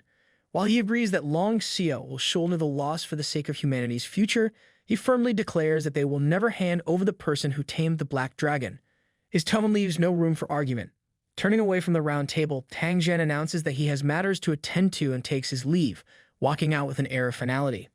The samurai warrior, still reeling from the punch, manages to stand. He groans in pain, complaining about the sheer strength of Tang Zhen's blow. Nearby, the Shiva warrior struggles back to his feet, seething with anger. He vows to avenge his humiliation and mutters a specific threat, aiming his frustration at the genius from Long Xia. Meanwhile, Su Yang watches everything unfold through his dark eye skill. As he observes the drama, he quickly connects the dots, realizing that the Kingdom of Elves, Sakura Kingdom, and Shiva Kingdom are all indirectly targeting him. Instead of being worried, he finds their audacity laughable. Su Yang has returned to his body and is standing in a towel after a bath. His excitement is palpable, but the maids nearby seem more shocked than anything, unsure whether to avert their eyes or faint. He muses about the arrogance of those who think they can challenge the king. To him, the punches by Tang Zhen weren't nearly strong enough. Su Yang vows that anyone daring to overstep their boundaries will face far harsher punishment. Su Yang stands in the room, his body wrapped in a towel, his upper half completely bare. A powerful aura surrounds him, pressing down on everything around him. The air feels heavier, as if the entire space is struggling to contain his presence. The maids, who were calmly doing their work just moments ago, suddenly freeze in place. One of them stares at him, clearly confused, her voice shaky as she tries to figure out what is happening. He glances at them, his expression as relaxed as ever. Nothing is wrong. The only thing that matters right now is the tension in his shoulders. He tells them to continue the massage without paying attention to anything else. The maid hesitates for a moment before nodding. There is no point in questioning him, and she knows it. Their hands return to his shoulders, but his mind drifts elsewhere. The sudden burst of energy was a mistake. He usually keeps his aura under control, but for some reason, he let it slip this time. If he is not careful, others might start noticing. It would be a hassle, but at the same time, most of them wouldn't survive long enough to do anything about it. He leans back against the couch, letting the maids work, but his thoughts remain unsettled. The hostility from Sakura and Shiva kingdoms makes sense. Their arrogance and constant need to prove themselves always lead them to foolish decisions. But the Kingdom of Elves, Their actions seem strange. His mind works through the possibilities. If they knew about Lilith, they wouldn't be moving like this. Maybe they're trying to avenge a care. That idea seems weak. No one should know about his connection to the Black Dragon. Holding a grudge over something they barely understand would be idiotic, though expecting intelligence from his enemies might be asking for too much. The questions pile up, but one thing becomes clear. He needs answers. Lilith is the only one who might know the truth, and he decides to ask her directly. Later, he steps into Lilith's room and brings up the matter. Lilith listens before shaking her head, completely dismissing the idea. The elves have no interest in avenging a care. In fact, his death is more of a relief to them than anything else.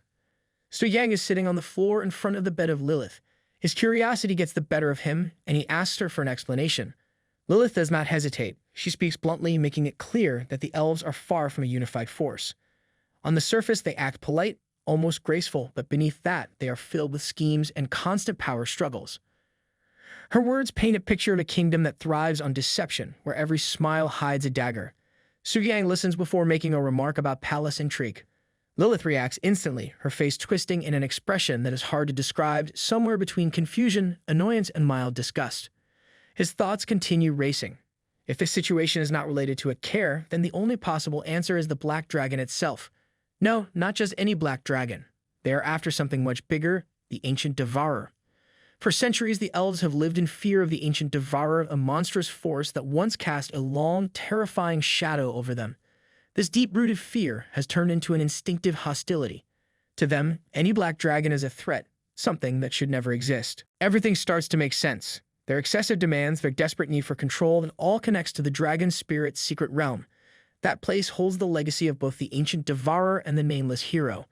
The elves, paranoid as always, want to make sure no one else gets their hands on it.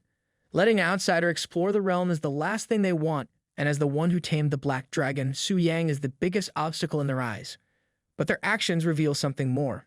At first, they refuse to let anyone else near the realm, but then they suddenly change their stance. This can only mean one thing: they are confident that they will obtain the legacy no matter what. A grin slowly spreads across his face.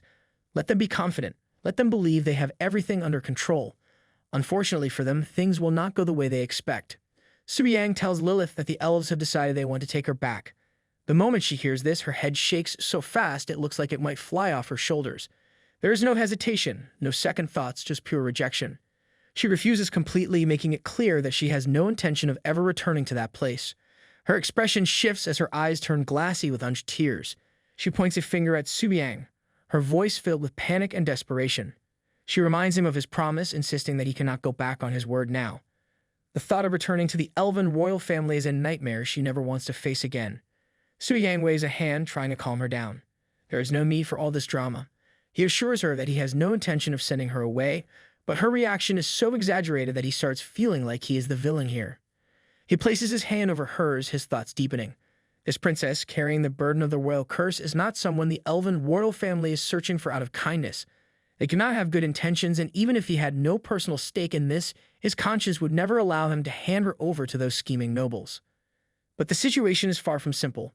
When he tamed the Black Dragon, Lilith had already revealed her face in front of a crowd. If the elven royal family decides to spread her image, someone will recognize her sooner or later. He needs to figure out a solution before that happens. Either he must find a way to settle her safely or prepare countermeasures to deal with the inevitable. Before he can think any further, a notification suddenly appears on his screen. It is a message from Tang Jian asking if he wants to read it. A flicker of surprise crosses his face, but he quickly regains his composure. Before dealing with that, there is something more important. He needs to make sure his performance here is flawless. After about an hour, Su-Yang opens the front gate of his villa. Standing outside is Tang Jian. His presence is commanding as ever. Su-Yang waves casually, greeting him with a grand title, acting as if they are long-lost brothers meeting after ages. Tang Jian steps inside, his expression calm and serious. Without wasting any time, he delivers the news. He warns Su-Yang to stay composed before revealing that he might not be able to participate in this time's Dragon Spirit's secret realm. Su-Yang's reaction is anything but calm. His face twists into a dramatic display of shock, as if someone just announced the end of the world. He demands an explanation, questioning why he is being denied entry after successfully taming the Black Dragon. The overacting is so strong that if there were an audience, they might have thrown tomatoes by now. Tang Jian does not seem amused and answers directly. The Elven Kingdom has made this demand. Not only do they want to exclude Su-Yang from the secret realm, but they even have the audacity to demand that he be handed over to them. Su Yang's exaggerated performance continues as he gasps in disbelief, acting like someone just accused him of a crime he did not commit. He throws the question back at Tang Zhen, asking if they actually agreed to such nonsense. Tang Zhen responds firmly, even though the Abyss conquest has reached a stalemate and compromises must be made for the greater good, there are limits to what can be accepted. Handing Su Yang over is out of the question. Neither Tang Zhen nor the homeland of Long Xia would ever allow such a thing. Even though Su Yang already expected this outcome, hearing Tang Zhen's words still tugs at his emotions. He feels touched as if he is watching the final scene of a dramatic war movie where the general declares his loyalty to the very end. To match the moment, he stands before Tang Zhen wearing an expression of pure heartbreak, as if he has been betrayed by the world. Tang Zhen, who clearly has no time for this nonsense, simply taps his shoulder and reassures him. Although we cannot enter the dragon spirit's secret realm, the country will make sure he is properly compensated. Long Xia does not abandon its geniuses. Su Yang gives a response that sounds trustworthy enough, pretending to be convinced. With that, Tang Zhen turns and begins walking away. Before disappearing, Su Yang calls out, telling him to take care. A flash of light follows, and Tang Zhen vanishes into the distance. The moment he is gone, Su Yang's act completely drops. A wide grin spreads across his face, his excitement barely contained. He counts the time in his head. Tomorrow marks the opening of the dragon spirit's secret realm. His thoughts shift toward the so-called 9th-rank powerhouses from Sakura and Shiva kingdoms. He wonders if they are prepared for the surprise he has in store for them. If they think this will go as planned, they are in for a very rude awakening. In Sakura country, inside the grand villa of the Tomorrow family, an enormous red dragon rests in the middle of the vast garden. Its massive body sprawls across the ground, completely at ease, enjoying its nap like a lazy beast with no worries. On top of the dragon, a small figure sits, her mood anything but peaceful. The little lady of Sakura country sulks, her arms crossed, clearly unhappy. She voices her frustration, complaining about how she had hoped to interact more with the boy who tamed the black dragon, only to hear that he would not be participating in the upcoming Secret Realm event. To her, this is a wasted opportunity, something she finds deeply disappointing. The red dragon, still resting, responds in its own language, though its tone carries no regret. If anything, it seems relieved. The thought of fighting that lunatic does not appeal to the creature at all. It has no interest in dealing with someone who tames black dragons like it's a casual hobby. Meanwhile, in Shiva country, a different scene unfolds. In front of a massive towering statue, a young man in a red robe sits on the ground in a meditative posture. His name is Vijanu, and standing beside him is his uncle, Atal. Atal speaks with authority, emphasizing the importance of what is about to happen. This secret realm is not just an opportunity for Vijanu, it is an opportunity for the entire Shiva country. He reminds Vijanu of their hidden weapon, the stone tablet which can suppress other people's dragons. If things do not go according to plan, there is always a simpler solution: eliminate the competition entirely. Vijanu listens, his lips curling into a slight smile. His enthusiasm is clear. The idea of fighting strong opponents excites him, but the thought of facing the boy who tamed the black dragon excites him even more. There is a certain thrill in imagining that encounter. The next day arrives and the atmosphere is electric. Every dragon tamer chosen to enter the secret realm gathers, their dragons standing tall and proud beside them. The energy in the air is thick with anticipation. The portal to the dragon spirit's secret realm is on the verge of opening, and those present know that whatever happens inside could change their futures forever. Then another group arrives, one that immediately draws attention. The elves make their entrance, the presence sending ripples through the human participants. Whispers spread through the crowd like wildfire. Some people mutter in disbelief. The elven dragon knights have actually come, and not just a few of them, there are 6 in total. Their lineup looks terrifying, a force that seems almost unfair. Despite their graceful appearances, these elves are anything but harmless. A growing sense of unease settles among the humans. Their instincts warn them that this competition is about to become far more dangerous than expected. High above the gathering, a blue dragon soars through the sky, carrying Eric, the 3rd prince of the Elven Kingdom. His level is 220, a 7th-rank fairy dragon knight. His sharp eyes scan the battlefield below, taking note of the new dragon tamers among the humans. This development is slightly beyond his expectations. The number of human dragon knights has grown faster than anticipated. Sitting on the head of a white dragon, another elf named Alan dismisses the thought. He does not care how these humans manage to tame dragons. To him, it makes no difference. Once the dragon spirit's secret realm event is over, there will be no more human dragon knights left to worry about. Eric, unlike Alan, is in no rush. He reminds Alan to be patient. Once the elves conquer the human world, the Lauren family will be rewarded with vast territories. The human race breeds rapidly, like animals, and there will be no shortage of women to use for their entertainment. The two continue flying overhead, their presence casting a shadow on those below. Standing below them, Carolina is watching with a serious expression. Next to her, the red-haired lady from Sakura Country and the young green-eyed lady on her red dragon take notice of the elves above. Eric grins widely when he sees them. His excitement grows and he makes a crude remark, his laughter filled with arrogance. The red-haired lady frowns, her previous impression of elves beginning to crumble. The young lady beside her has an uneasy look, her instincts telling her to stay as far away from these elves as possible. The samurai warrior standing behind the young lady senses her discomfort and tells her to stay calm, not to let nerves take over. Carolina, standing beside them, speaks in a steady voice, reminding them that survival is the most important thing. No matter how strong they are, they must not take unnecessary risks. Meanwhile, in another part of the battlefield, a mysterious dark circle appears, pulsing with energy. Vigeniu observes the growing crowd and notes that the Elven Kingdom is putting on quite a show by bringing so many people.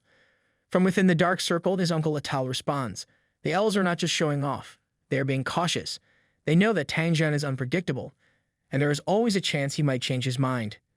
Sitting atop his green dragon, Vigeniu prepares himself. The time has come. With a smirk, he declares that he is heading in. Atal, his voice filled with pride, tells him to do well. This is their moment. The Shiva Kingdom will show everyone their true strength.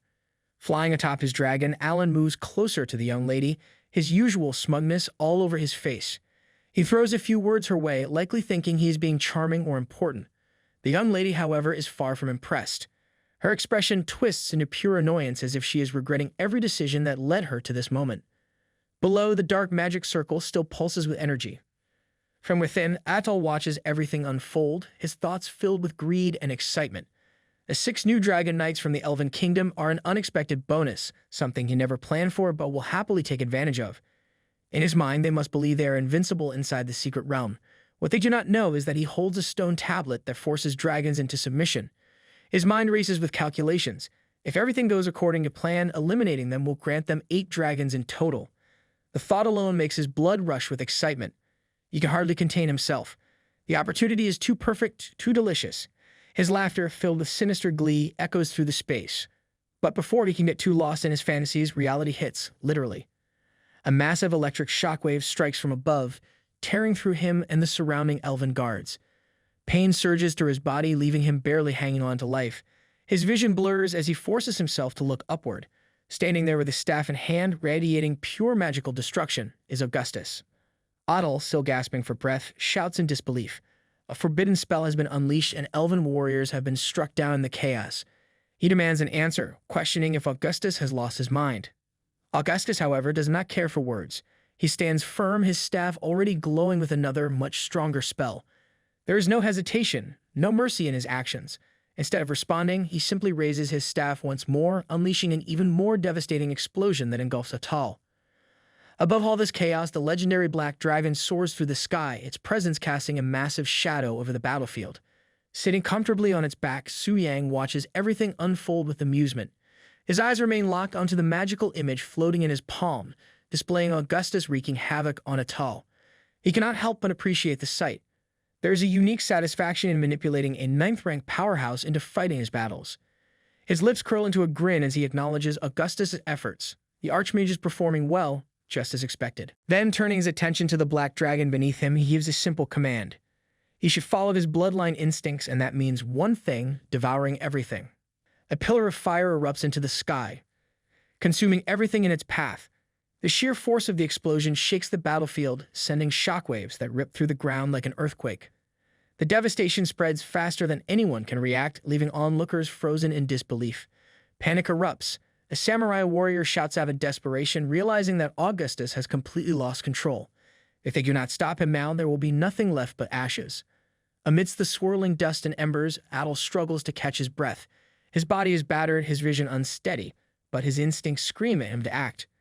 He moves with unnatural speed, lunging forward like a shadow in chaos. His blade cuts through the air, aimed directly at the samurai warrior. The attack comes without warning, sharp and precise. Samurai warrior barely has time to react, raising his own weapon to block. The impact sends tremors up his arms, his hands shaking under the sheer force. His eyes widen in shock. Something is wrong. Atal is not just attacking wildly, he's going berserk. Then, before anyone can process what is happening, the same eerie force overtakes Samurai Warrior himself. His movements turn unnatural, no longer his own. His eyes burn with a sinister red glow, and half of his face darkens, twisted by some unknown power. Command takes hold, one that cannot be resisted. The battlefield quivers under his roar, his blade now crackling with an eerie energy. When his strike comes down, it carries the weight of divine judgment itself. But Atal does not even flinch. Above it all, watching with amusement, stands the true mastermind behind the chaos, Su Yang. His eyes gleam with satisfaction, fully aware of the mayhem unfolding below. The force command only lasts a minute, but in that short time is more than enough to turn the battlefield into complete disorder. His smirk widens as he steps back. No need to stick around, his part is done. Let them destroy each other for now. With that thought, he takes his leave, disappearing before anyone can even notice. A strange ripple spreads through the battlefield, cutting through the lingering chaos. The invisible force that had taken control lifts. Archmage Augustus blinks, his senses returning, but his hands still crackle, the fading energy of a spell he does not remember casting. His breath catches as he scans the battlefield. What he sees sends a chill down his spine. The once fierce battleground is now nothing more than smoldering ruins. The ground is littered with lifeless bodies, the air thick with smoke and the overwhelming scent of destruction. A single horrifying truth becomes clear: no one survived. His stomach tightens as he tries to comprehend what just happened. Questions flood his mind. Why did their bodies and minds suddenly fall out of their control? His confusion is mirrored in the stunned silence of those still standing. Smoke curls around them, the taste of ash heavy in the air. Nearby, a samurai warrior clenches his fists, his frustration obvious. They were definitely controlled by an external force. There is no other explanation for the madness that took place. Adel, his robes still flickering with the remnants of spiritual energy, narrows his eyes. His spiritual sense does not lie. Someone was pulling the strings from the shadows. Even Augustus, powerful as he is, must have been caught in it as well. The realization sends a chill through the samurai warrior. Whoever did this was strong, far beyond what any of them could have imagined. Controlling this many high-ranking warriors without them even noticing that level of power should not exist. Meanwhile, in a distance, a golden light suddenly bursts through the scene. Ancient doors creak open, revealing the long-awaited entrance to the dragon's spirit realm. The gateway hums with an eerie energy, standing wide as if inviting dragon riders in. All the dragon riders enter, and then in an instant the gateway closes. For now, there is no time to dwell on the chaos that just unfolded. Augustus finally breaks the silence, his voice steady but laced with suspicion. While the battle raged, he saw something high above. A black dragon flew into the realm. His words send ripples through the remaining warriors. Others quickly confirm the sighting, their voices filled with urgency. The samurai warrior's eyes narrow as a new suspicion takes root in his mind. He wonders aloud if this entire incident has been orchestrated by Long Xia. The tiny mind of Augustus races as he tries to make sense of everything. The chaos, the sudden mind control, the black dragon. There are too many coincidences, and he does not believe in coincidences. His brows furrow as he mutters his thoughts, uncertain but unwilling to dismiss the possibility. One thing is clear: this was not Tang Zhen's doing. Tang Zhen is a warrior through and through. He has never broken his word, nor would he ever resort to such underhanded methods. The others exchange uneasy glances. The situation is far worse than they initially thought. Augustus continues, his voice firm. Tang Zhen has always fought with strength, never deception. The ability to forcefully control multiple high-ranking warriors at once requires an absurdly high level of spiritual energy. Only someone with overwhelming spiritual dominance could have achieved this. Atal, still recovering from the shock, hesitates before speaking. His voice wavers slightly, betraying his unease. If this was not Tang Zhen, then who could possibly wield that kind of power? The idea is unsettling. A thought crosses the samurai warrior's mind, and after a brief hesitation, he voices it. The name he suggests makes the entire room fall silent. Atal scoffs almost immediately, though there is a flicker of doubt in his expression. The idea seems ridiculous. Su Yang is barely a fourth transition professional. The thought of him controlling ninth transition demigods is laughable, on paper, at least. The samurai warrior huffs, trying to brush it off, but there is the slightest trace of unease in his voice. He claims he was just guessing, but no one seems convinced, not even himself. The tension in the room lingers, heavy like a storm cloud. Augustus takes a deep breath, his expression dark. Ever since the crusade against the Abyss demons began, strange events have been unfolding one after another. None of it makes sense. This battle should have been straightforward, yet they ended up turning on each other, losing control of their own bodies like puppets on strings. For now, though, there are more immediate concerns. Augustus shifts his tone, focusing on the bigger problem at hand. Because they were controlled, they unintentionally killed the royal court guards of the Elven Kingdom. A heavy silence follows. By now, the fallen elves should have revived inside the temple, but it will not be long before the Elven royal court hears about what happened. If that happens, the consequences could be disastrous. Relations with the elves are already fragile. This could push them over the edge. Since capturing Su Yang is out of the question, Augustus makes a decision. Instead of waiting for the elves to retaliate, they need to act first. The Elven royal court will hear about the incident soon. There is no avoiding it. Augustus makes it clear they need to act first before the situation spirals further out of control. Adel immediately agrees, his tone unusually serious for once. The samurai warrior, arms crossed, offers no objections. No one wants to be on the receiving end of the elves' wrath. Meanwhile, deep within the dragon spirit realm, far beyond anyone's reach, something stirs. The sky splits open with shimmering energy, cracks of raw power rippling across the vast floating islands. The entire realm shudders, jagged rocks hovering midair, suspended by forces unknown. A heavy silence spreads, unnatural and oppressive. Something ancient is awakening. Among the dragon riders, tension runs high. One of them hesitates before asking the other if fear has settled in. Above them, dragons circle in unease, their massive forms blocking out the sun. Even the very ground feels unstable, as if the realm itself is bracing for what is to come. Alan, sitting atop his white dragon, speaks with uncertainty. The dragons are not acting normally. It feels as if they are responding to something unseen, something primal. If even dragons are showing signs of fear, then whatever is within this realm must be beyond anything they have encountered before. Vijayanyu, exuding his usual overconfidence, speaks without hesitation. To him, there is only one explanation. The lingering presence of the ancient devourer remains strong, buried deep within the blood and souls of dragons. No matter how much time has passed, the fear has never truly left them. With a casual flick of his wrist, he guides his dragon through the turbulent winds, his arrogance unwavering. As if the moment could not get any worse, Alan shifts his attention elsewhere. His eyes land on the young lady, and with a smirk, he makes an offer. Instead of struggling with her mount, she could simply ride with him. The young lady does not hesitate. Her head shakes frantically, rejecting the offer without a second thought. Eric, unable to hold back, lets out a mocking remark, amusement dripping from his voice. He makes it painfully obvious that Alan's attempt is far from subtle. Alan, however, remains unfazed. His grin only widens, but despite the humor, the air remains thick with unease. The truth is, only the ancient artifact Dragon Fang has the power to suppress the fear within dragon bloodlines toward the ancient devourer. Humans do not possess such relics, which means that without their dragons under control, this entire situation could collapse instantly. Before any response can come, Vijayanyu steps forward. His confidence is overwhelming, his arrogance practically radiating off him. He makes it clear, celebrating now is a mistake. He has no intention of fighting fairly. Lifting his palm, a sudden surge of energy erupts from his hand, crackling like lightning. The battlefield trembles under the sheer force. The stone tablet is ready to be used. His plan is simple: control their dragons and capture them all in one move. Just then, a deep, thunderous roar rolls across the battlefield, shaking the very air. The sound is not just loud, it carries a weight that presses down on everyone who hears it, sinking into their bones. The young lady stiffens, instinctively bracing herself. Her face pales as realization sets in. This roar is different. It is not just any dragon, it is him. A massive shadow looms over them, growing larger by the second. Then, descending from the sky, Su Yang appears, sitting lazily atop the legendary black dragon. Its wings stretch wide, casting an overwhelming darkness over the battlefield, its presence suffocating. Su Yang takes his time, casually counting with his fingers. There are 6 of them. His voice carries amusement, but there is no mistaking the intent behind his words. This will be a grand feast. Below, panic spreads like wildfire.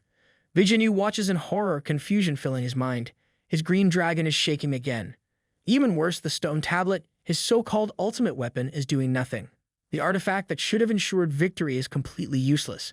The black dragon defies all logic. Eric, face twisted with rage, clenches his fists. This was not supposed to happen. The agreement was clear: black dragons were forbidden from entering the realm. His anger burns even hotter as he watches Su Yang descend like a king surveying his soon-to-be-conquered land.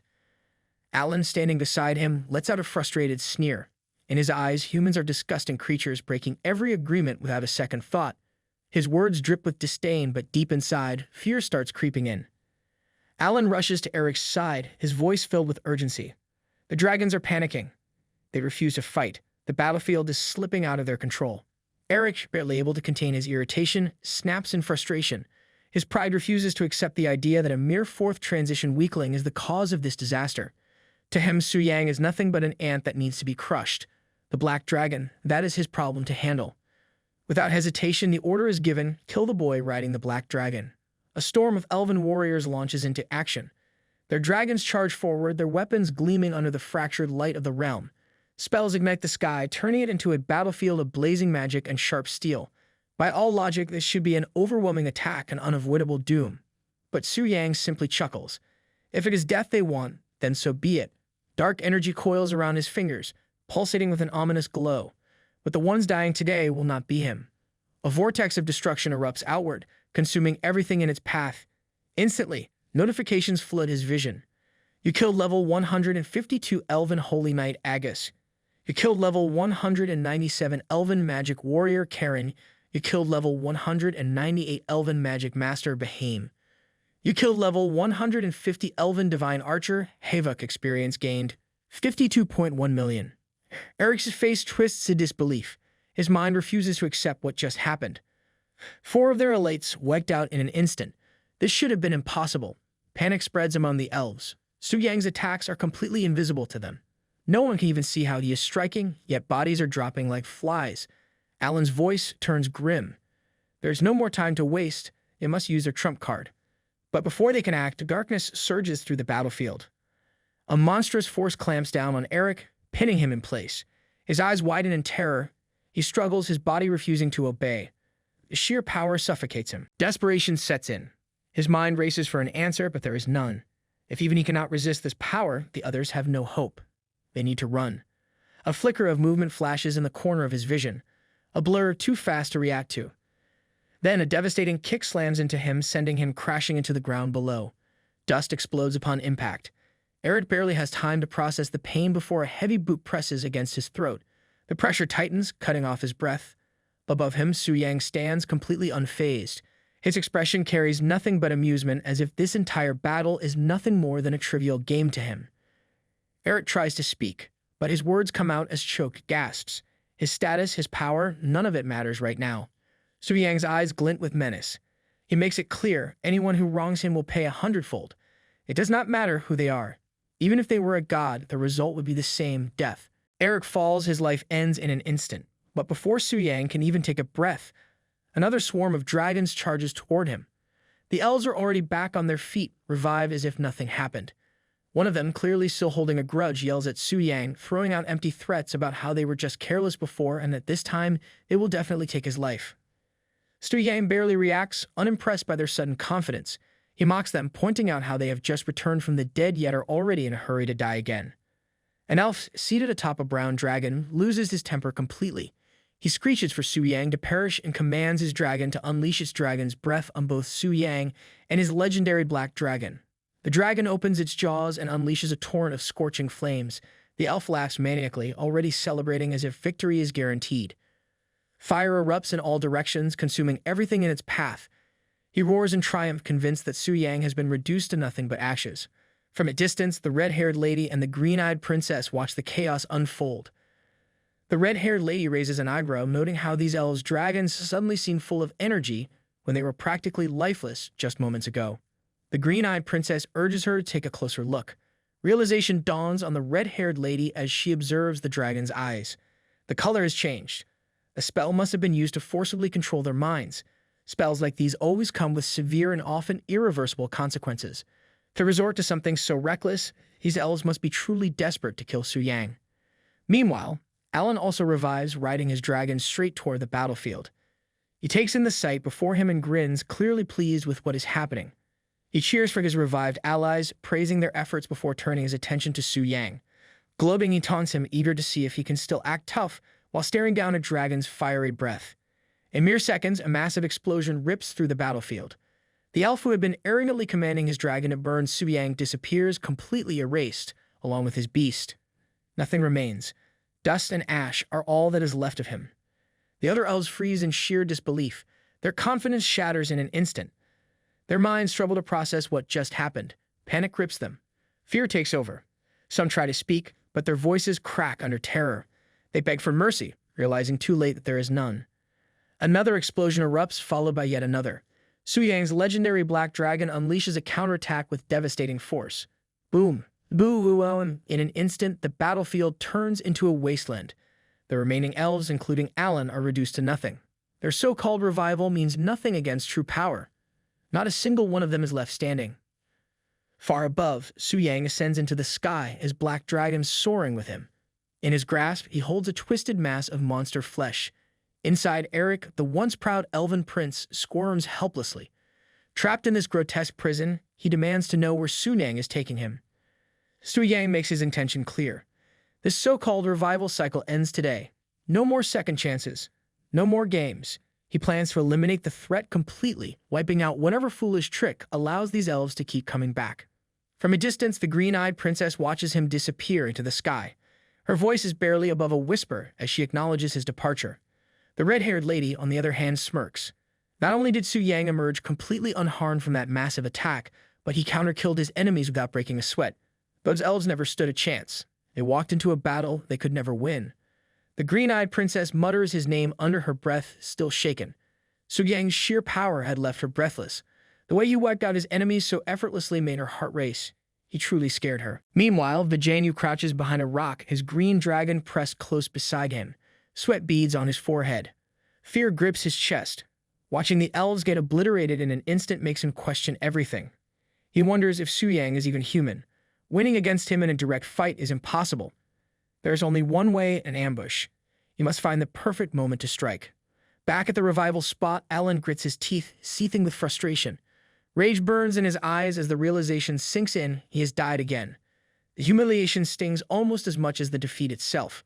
Su Yang is practically inhuman. 2 deaths in a row have cost them too many levels. Fighting back is no longer an option. Desperation kicks in. He pulls out a scroll, his last resort. The dungeon entrance is already sealed, so there is no choice left. He orders his remaining allies to use the town portal scroll. Before he can even activate it, a sharp sound slices through the air. A whoosh, then nothing. The scroll is torn apart in an instant. His breath catches in his throat. His mind refuses to process what just happened. Su Yang stands before him as calm as ever. Escape, that was never an option. Alan never even asked for permission. Without another word, Su Yang hurls a mass of twisted monster flesh onto the ground. The grotesque form writhes before the remaining elves. A familiar voice cries out from inside, Eric, trapped and helpless. He screams at them, ordering them to get him out immediately. None of them move. Fear paralyzes them. Before the thought of rescuing Eric even crosses their minds, Su Yang makes it clear if so-called 7th tier like Eric cannot break free, then what hope do they have? Their efforts would be nothing but a waste of energy. Alan stumbles back, his confidence shattered. His voice wavers as he demands to know what Su Yang wants. Desperation bleeds into his words. He tries to negotiate, promising to offer anything in exchange for their lives. Su Yang barely reacts. Anything interesting. What if the only thing he wants is his life? Without waiting for an answer, he swings his hand. A flash of destruction follows. The elf's dragon drops lifelessly before them, his body hitting the ground with a heavy thud. Alan's face drains of color. Fear twists his features. Su Yang tilts his head, his tone dripping with amusement. Scared? But just moments ago, Alan and his pathetic army were so confident, demanding Longjia to hand him over. Where did all that arrogance go? Why the sudden change of heart? Alan's pride crumbles instantly. He falls to his knees, voice shaking. Blind, that is what they were. They were blind before, but now they see. The mistake has been admitted. The begging begins. He pleads for mercy, calling Su Yang sir, hoping that a little humility will save him. But the problem is, Su Yang does not forgive. His expression remains cold. Too late. He's already seen the true nature of these elves through Ekare. Letting them go back alive was never an option. Alan's eyes widen in shock. The pieces finally click in his head. Disbelief washes over him as he stammers for confirmation. Su Yang was the one who killed Akare. Su Yang does not even bother to acknowledge his reaction. The plan is simple. Keep killing them over and over until their levels hit 0. No more revivals. No more second chances. Without hesitation, he dashes forward. Enough time has been wasted. This endless cycle of revival ends now. One by one, the elves fall. Panic spreads among them, but there is nowhere to run. Death follows them like a shadow, and no amount of pleading will stop it. Alan, barely able to process the massacre happening before him, screams in desperation. Humans and elves were supposed to be allies. Was Su Yang truly this insane? He tries to use logic, spitting out warnings about world-level bosses, divine-tier classes, and how humanity will be doomed without an alliance.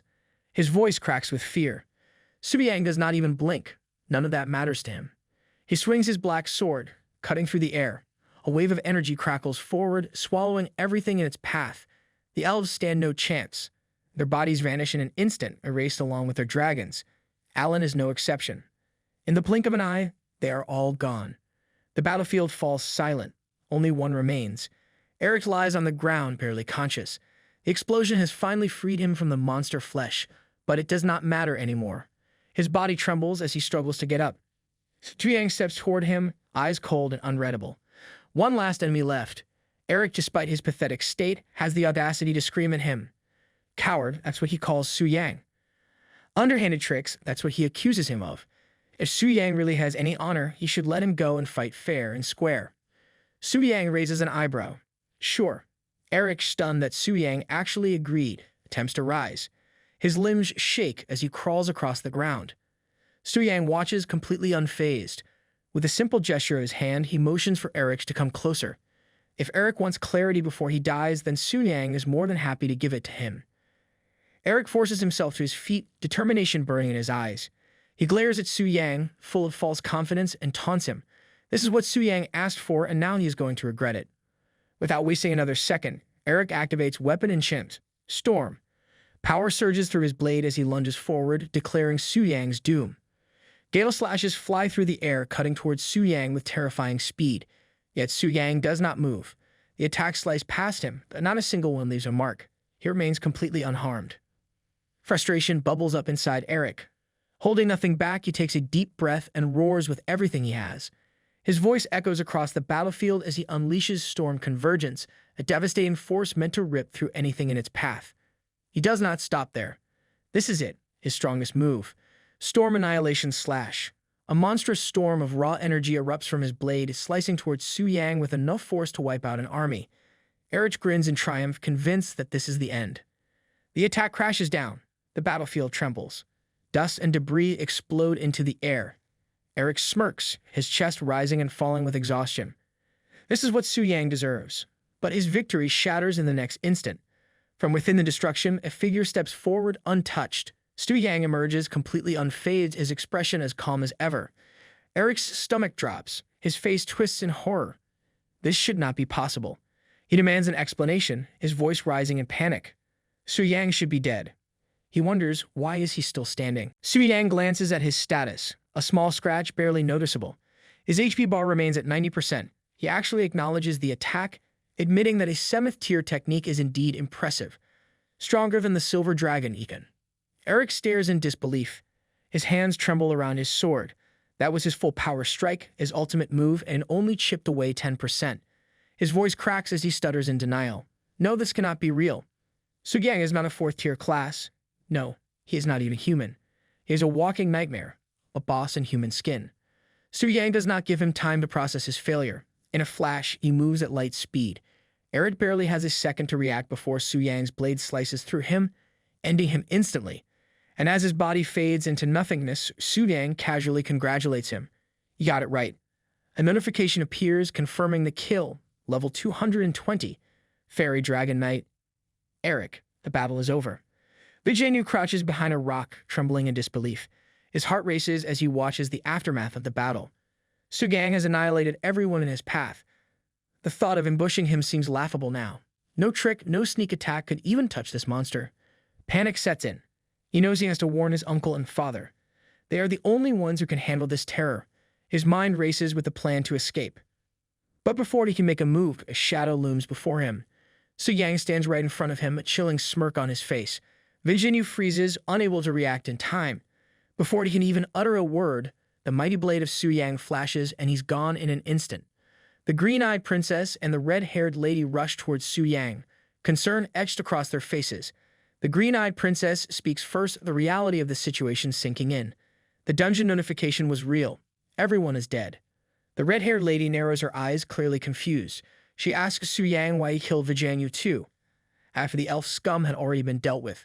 Suyang responds casually, almost dismissively. The Shiva Kingdom had already plotted to kill them all here, and he simply preempted their move. pure self-defense in his words. Then, without missing a beat, he turns his back to the girls, a serious tone creeping into his voice. He warns them of the dragon spirit dungeon's dangers. It's not some paradise to level up in, there are threats beyond their imagination. He tells them they better stay put and not wander around if they want to live. The girls, stunned by his words, watch as Su Yang takes flight with his legendary black dragon, vanishing into the sky. He calls over his shoulder, leaving them in the dust. See you later. Su Yang thinks about his recent battle. He has just defeated 6 elves, 1 at the Starlight tier, 1 at the Moonlight tier, and 4 at the 9 tier. Including the Moonlight tier Baham and the 7 dragons, he has earned over 30 million experience points. In the past, this amount would have excited him. However, compared to his current experience pool, it feels insignificant. The items, tools, and equipment that drop from the fight have some value, but he has no use for them right now. He decides to store them away. He holds his dragon remains greatsword and examines its growth. The weapon has become stronger, but something feels strange. The numerical values appear to meet. Devouring 7 dragons should have provided a much greater boost.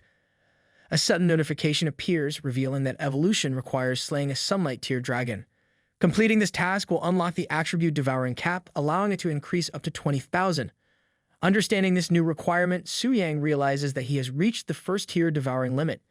The upcoming mission will not be easy, but there is no need to rush. His thoughts drift toward a mystery. He wonders if the nameless warrior buried in this place was once the original owner of his Dragon Slayer's heart. He takes out a locket containing the Dragon Slayer's heart. A golden light radiates from it, and suddenly a golden beam appears in the distance. This confirms his suspicions. The direction of the guiding light might lead to the location of the ancient devourer.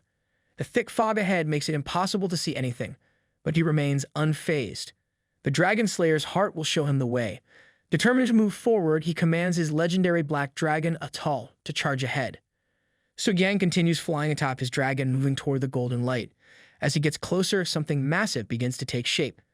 A colossal skeleton of a dragon emerges from the thick mist ahead. A realization strikes him. This could be the true form of the ancient devourer. The sheer size of the remains is beyond anything he has ever seen. Even his mighty black dragon of Athos appears tiny in comparison. The sight is overwhelming. The creature's size alone is enough to shake anyone's resolve. His thoughts drift to the past. The nameless warrior who once defeated such a terrifying beast must have been unimaginably strong, a being at the divine tier, or perhaps something beyond even that. The idea leaves him in awe. He glances at Athos and senses the dragon's excitement. Even a legendary creature like Athos can feel the weight of this moment. Together, they are about to witness the continuation of an ancient legend. Suddenly, something unexpected happens. A mysterious force prevents him from flying any further. It seems as if there is a rule that restricts flight in this airspace. The mist thickens once again, swirling around him. A strange path reveals itself. It is the massive arm of the ancient devourer, stretching upward like a staircase leading to the peak. It looks like a ritual, a test of some kind. The only way forward is to Su Yang begins his climb, finding the situation both strange and intriguing. As he moves forward, something unexpected happens. The dragons he previously killed start appearing once again. Every single one has returned, standing before him as if they had never fallen. A thought crosses his mind. This might not be a simple resurrection. A necromancer could be nearby, controlling them. However, another possibility exists. This could be part of the ancient devourer's and the nameless warrior's trial. If so, he must overcome it to proceed. He remains unfazed. These undead dragons may have returned, but it makes no difference. He has slain bone dragons before, and no matter how many times they revive, he'll cut them down again. One by one, he defeats them, reducing them to nothing but piles of bones. The last one falls, and towering heaps of dragon remains surround him. The battle required considerable effort, but he still does not fully understand the meaning behind this trial. At least it has finally ended. Without hesitation, he sets his sights on the peak, ready to reach it in a single decisive move. Su Yang rushes toward the peak, determined to reach his goal. However, the ground suddenly shakes beneath him, and a thick white fog appears in his path. Confusion sets in for a moment, but before he can react, the fog begins swirling violently. It transforms into a powerful whirlwind and slams into him. The force nearly throws him off the mountain. He barely manages to grab onto the edge with one hand. That was close. Before he can regain his footing, something even more alarming catches his attention. His dragon Athos is glowing white. A mysterious force is affecting the legendary black dragon, causing it to howl in pain. He cannot understand what is happening. Just as he begins to process the situation, an unfamiliar presence appears before him. A mysterious figure, shrouded in shadow and holding a sword, stands at the cliff's edge. The surprises are endless. Before he can react, a shadowy figure launches an attack. Su Yang barely dodges in time, grabbing onto another part of the cliff to keep himself from falling. The enemy does not stop. Strike after strike, the figure targets every part of the cliff, clearly trying to knock him off. Despite the dangerous situation, Su Yang dodges with ease. He moves swiftly, spinning and leaping to avoid the relentless attacks. Instead of feeling pressure, he finds himself enjoying the rhythm of his movements as if this has turned into some kind of game. Finally, an opening appears. Without hesitation, he seizes the opportunity and launches his counterattack. A thought crosses his mind. Could this be the work of the ancient devourer? The overwhelming force of the blast, the restriction on flight, and now an assassin appearing at the perfect moment, it all feels like a cruelly designed death trap. The situation reminds him of something familiar. It feels just like the work of a certain legendary game designer from Sakura Country, known for creating impossibly difficult challenges. Su Yang raises his sword high, frustration boiling inside him. After everything he went through to tame the legendary Black Dragon, losing it like this feels unbearable. The anger surges through him. He does not care if the ancient devourer or the nameless warrior is behind this. He will not leave empty-handed. If nothing else, he will take some of their bones as a souvenir. The shadowy man finally speaks. He points toward Athos, who remains trapped within the blazing flames. His words reveal that this is not just ordinary fire, it is a qualification appraisal. Athos is undergoing a test. Su Yang turns his attention to his dragon. Something strange is happening. Athos's body is slowly regenerating. This does not seem like an attack, but rather a bloodline assessment. A realization dawns on him. If Athos cannot endure this process, he might perish completely. He tightens his grip on his sword. His dragon must survive. There is no other option. The shadowy man then shifts his focus to Su Yang and asks a strange question. He wants to know if Su Yang is the nameless warrior. Su Yang responds by stating his name and origin. He is Su Yang from Long Xia. However, the shadowy man does not seem satisfied. He repeats the question as if the first answer was not enough. Something feels off. 2 consecutive questions about his identity. This cannot be a coincidence. A sense of unease creeps into the mind of Su Yang. Could it be that this figure has seen through his true nature? Has he somehow sensed his role as the sovereign of original sin? That should be impossible. Before he can think any further, the shadowy man makes his move. He attacks without warning, his sword slicing through the air at an unbelievable speed. Su Yang barely has time to react. The blade moves so fast that his instincts scream in alarm. This is dangerous. The attack lands and Su Yang crashes to the ground. Something feels off. This should be painful, yet there is no pain at all. His health points remain untouched. None of this makes any sense. This is not how a normal attack works. The shadowy figure remains standing, his sword still aimed at Su Yang. His voice carries an unusual hesitation. It seems like he expected a different outcome, one that did not happen. Confusion flickers across his face as if something in his calculations has gone terribly wrong. Su Yang does not waste a second. Without waiting for answers, he grabs his sword and launches a counterattack. Understanding the situation can come later. Right now, taking down this mysterious opponent is the priority. However, the shadowy man effortlessly parries the strike, barely needing to move. It is almost insulting how easy it is for him. Both fighters continue clashing, their swords colliding in rapid succession. Sparks fly, metal rings through the air, and neither of them backs down. The battle intensifies with every strike. The shadowy man suddenly leaps high into the air, gathering his strength for a powerful finishing move. His sword cuts through the air like a falling comet, carrying enough force to shatter mountains. But Su Yang does the impossible. Instead of dodging, blocking, or even countering with his sword, he does something no sane warrior would ever think of. He catches the incoming blade with his teeth. The sheer absurdity of it stuns the shadowy man. For a moment, the battlefield falls silent, as if even the universe is trying to process what just happened. A smirk spreads across Su Yang's face as he retaliates, striking back with his own sword. The shadowy man, still reeling from the unexpected turn of events, finds himself completely unarmed. His weapon is now in Su Yang's grasp. The once mighty warrior now stands empty-handed, his legendary status looking a lot less impressive without a blade to back it up. Su Yang glances at the stolen sword, analyzing its weight and craftsmanship. A legendary hero without a weapon is nothing more than a guy with fancy armor and a reputation. Victory is now just a matter of time. The fight is far from over, but the odds have shifted. Now it is only a question of how long this so-called hero can hold out before he falls. The battle takes an unexpected turn when the shadowy man suddenly sits down in a meditative posture. Instead of looking frustrated or desperate, He wears a calm smile. A strange pink flame-like aura emerges from his chest, slowly drifting toward the sword that is now in Su Yang's hand. This is not the reaction of someone who just lost their weapon. This is something else entirely. The shadowy man speaks in a cryptic manner, as if he has come to some great realization. He acknowledges Su Yang and, to his surprise, entrusts the sword to him willingly. There is no attempt to reclaim it, no last-ditch effort to continue the fight. Instead, he issues a command. He orders Su Yang to go and eliminate someone named Chloris. Confusion sets in. The name Chloris is unfamiliar. Who could this be? If the person is linked to the legend of the Nameless Warrior, then this might be a bigger deal than it seems.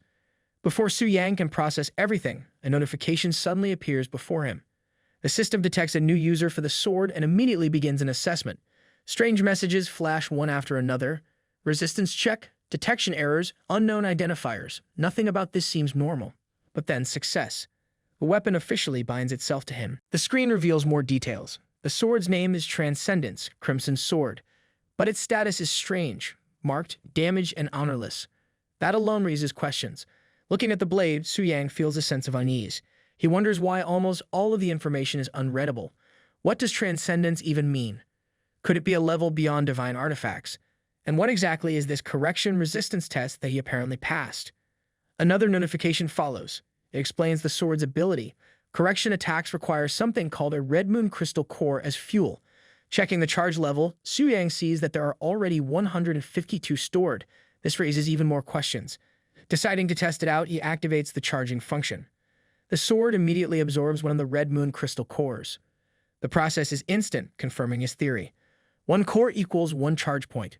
This sword is not just powerful, it is something beyond his understanding. And if it was left behind by that shadowy man, then this mission to eliminate Chloris might be far more dangerous than he expected. Just then, a mighty roar echoes across the battlefield. Su Yang's lips curl into a knowing smile. There is only one being who could produce such a powerful sound. His gaze shifts upward, and there it is, Athos, the legendary black dragon, returning in all his glory. The enormous beast materializes before him, his presence alone exuding overwhelming strength. Su Yang observes him closely. Athos has completed his inheritance. The transformation is undeniable. The power radiating from him is far beyond what it was before. A flicker of curiosity sparks in Su Yang's mind. The pale flames from before, what happened to them? Before he can even finish his thought, Athos's crimson eyes burn with intensity. With another deafening roar, his breath releases flames, but these are no ordinary flames. A system notification appears, revealing the truth. Athos has devoured the necroflame. Any creature burned to death by these flames will not simply perish. Instead, they will be reborn as undead beings, bound to Athos's power, and unless Athos runs out of energy, these creatures will remain immortal. Su Yang's eyes narrow as realization dawns on him. This ability, this is no ordinary transformation. It reminds him of necromancers, those who control the dead. But Athos is not just a necromancer. No, this goes beyond simple reanimation. This is domination over death itself. A more fitting title comes to Su Yang's mind, Deathlord Dragon.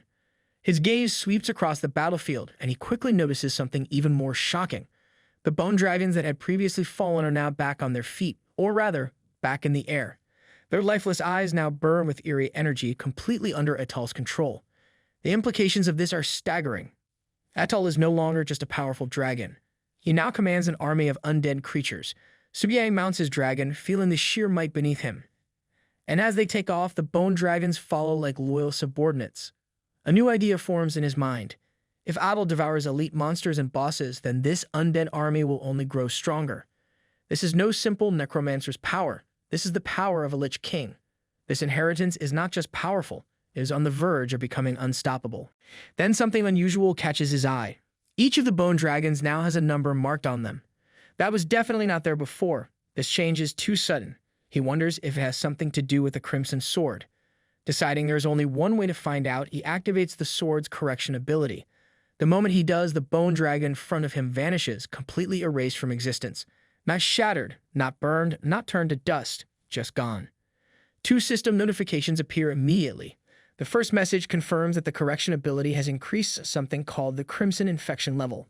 The second message is identical but shows an increase of 0%. That detail stands out. A realization strikes him. This correction ability does not just kill, it eliminates things at the fundamental level, bypassing all revival mechanisms. Even undead creatures which should be immortal under Athos' control are erased instantly. This level of power is absurd. It does not just destroy, it rewrites reality itself. However, the second notification is a mystery. He wonders why one shows an increase, while the other remains at 0. Does this mean there was no energy cost for the correction? If so, that would make this ability even more broken than he thought. His mind drifts back to his battle with the nameless warrior. That man had attempted to use correction on him, yet it failed. There must be something unique about him, something that allows him to resist a power that can erase even undead beings. He wonders if it could be tied to the system itself. Su-Yang calls out to the system, hoping for answers, but as expected, there is no response. It looks like this mystery is not going to be solved so easily. No matter. There is plenty of time to figure it out later. For now, he focuses on the bigger picture. Athos has completed his inheritance and he has gained a weapon with ridiculous power. The Dragon Spirit's secret realm may not have given him direct experience points, but the rewards he obtained here far surpass anything he could have imagined. However, there is one issue. The Red Moon crystal cores are far too rare. Right now, the only known source is the Red Moon invasion event. If he wants to fully utilize this weapon's potential, he needs a steady supply. The Job Change Temple might have more information on where to find them. With that thought in mind, he makes his decision. It is time to leave this place and move on to the next step. Meanwhile, the two ladies are in the same spot where Su-Yang left them, their red and white dragons standing close by. Nothing has changed since his departure, and they continue waiting, uncertain about what comes next. Out of nowhere, a shimmering portal appears before them, its swirling light signaling an exit. The green-eyed princess's eyes widen in surprise. This exit was not supposed to open yet. Something unusual is happening. Verlia shares her confusion, questioning how the portal could have appeared so suddenly. This timing feels too convenient to be a coincidence. The green-eyed princess, after a brief moment of thought, makes a decision. She tells Verlia to go through the portal first. There is something she needs to do before leaving. Verlia hesitates for a moment before asking if she is waiting for Su-Yang. Before an answer can come, the ground trembles violently. The shaking is strong enough to make even the dragons take a step back. Verlia looks around in alarm. Something massive is approaching. The green-eyed princess, however, does not look worried at all. She knows exactly what this means. Only one person could cause such an overwhelming presence. Su-Yang is back. A powerful roar fills the air, shaking the very foundation of the land. Su-Yang appears, standing proudly atop the massive head of his legendary black dragon Athol. The beast's mighty presence alone is enough to make the earth tremble. The moment Athol arrives, both the red and white dragons begin sweating. Compared to him, they look like tiny pets. The sheer difference in size and power is overwhelming. Su-Yang gives a simple command instructing Athol to calm the area. With one final roar, Athol releases an authoritative wave of power, instantly silencing the surroundings. The red and white dragons freeze in place, looking like they have just been scolded by the king of all dragons. The green-eyed princess watches everything unfold in disbelief. Athol has grown even larger than before. This is not just a minor transformation, he has clearly gained incredible new power from the secret realm. Su-Yang dismounts from his dragon, landing smoothly on the ground. He walks for the two ladies, his expression calm but serious. They had waited patiently, and now it is time to leave. He acknowledges their effort and informs them that now that the secret realm has been unlocked, they are free to go. However, he makes one thing clear. It is in their best interest not to speak of what happened here. The weight of his words hangs in the air. The truth of what took place in the secret realm is not something that should be casually shared. Not only would it cause problems for him, but for them as well. Both ladies stand frozen for a moment, absorbing the meaning behind his words. The green-eyed princess is the first to respond. She quickly reassures him that they will keep everything a secret. There is no hesitation in her voice. A faint blush creeps onto her face as she looks at Su-Yang. She admits that from the way he carries himself, she can tell he is not a bad person. There is something about his presence that reassures her. A part of her wants to talk to him more, but it seems fate has other plans. This is not the right time. Su-Yang stands there, momentarily caught off guard. The unexpected farewell leaves him both surprised and slightly amused. Before he can fully process the situation, Verlia, along with her dragon, vanishes into the swirling portal. Her exit is swift and without hesitation. The green-eyed princess, however, lingers for a brief moment. Instead of leaving immediately, she turns back, gives him a small wave, and cheerfully promises to see him again. With that final gesture, she steps through the portal and disappears from sight. A strange thought crosses Su-Yang's mind. In her eyes, he is actually considered a good person. That is unexpected. Most people either fear him, admire his power, or want to kill him. But to be seen as a genuinely good person? Maybe she really is an interesting girl. His moment of reflection is short-lived. The situation outside is still uncertain. Walking out without a plan could lead to unnecessary trouble. Careful thinking is required before making a move. Based on his analysis of the current events, the world is now shifting. Faction missions have been introduced, and humans have found a way to turn into demons. If the transformation works one way, then logically, it should work the other way as well. If humans can become demons, there must be a way for demons to join the human faction. This theory needs to be tested. If demons can freely integrate into the human world, it will change the balance of power completely. He activates the system's multi-faction compatibility function. Almost instantly, his consciousness shifts and he finds himself inside the body of the demon lord, deep within the abyss of demons. A smirk forms on his face. The abyss is becoming more active. The once restricted world of demons is no longer locked away. A system notification confirms his suspicions. The one-way restriction on the abyss of demons has been lifted. Demons can now freely enter and leave the outside world. Everything is falling into place just as he expected. Ordinary demons leaving the abyss would be nothing more than walking experience points for human warriors. Those weaklings would be slaughtered the moment they stepped outside. But things are different when it comes to him, the sovereign of original sin. It is time to test something even greater. He speaks a name, summoning one of the strongest beings under his command. Without delay, Lady Lucifer appears before him. She kneels, her piercing gaze filled with devotion. She can already sense his power returning. In her eyes, this marks the beginning of his true resurgence. His past glory is within reach. Without wasting any time, he asks her if she can cross through the abyss gate in her current state. This will determine whether high-ranking demons can truly step into the human world without restriction. Lucifer, ever loyal, does not hesitate. She acknowledges the challenge but insists that she must at least try. Without further delay, he gives the order. She is to step forward and attempt to cross the boundary. In the icy wasteland of the Siberian northern plains, the abyss gate stands ominously against the frozen landscape. The temperature has plunged to a bone-chilling -30 degrees, where even the air itself seems to freeze. Two guards wrapped in thick layers of fur stand at their posts in front of an ancient ice castle, their breath turning into white mist. One of them groans in frustration.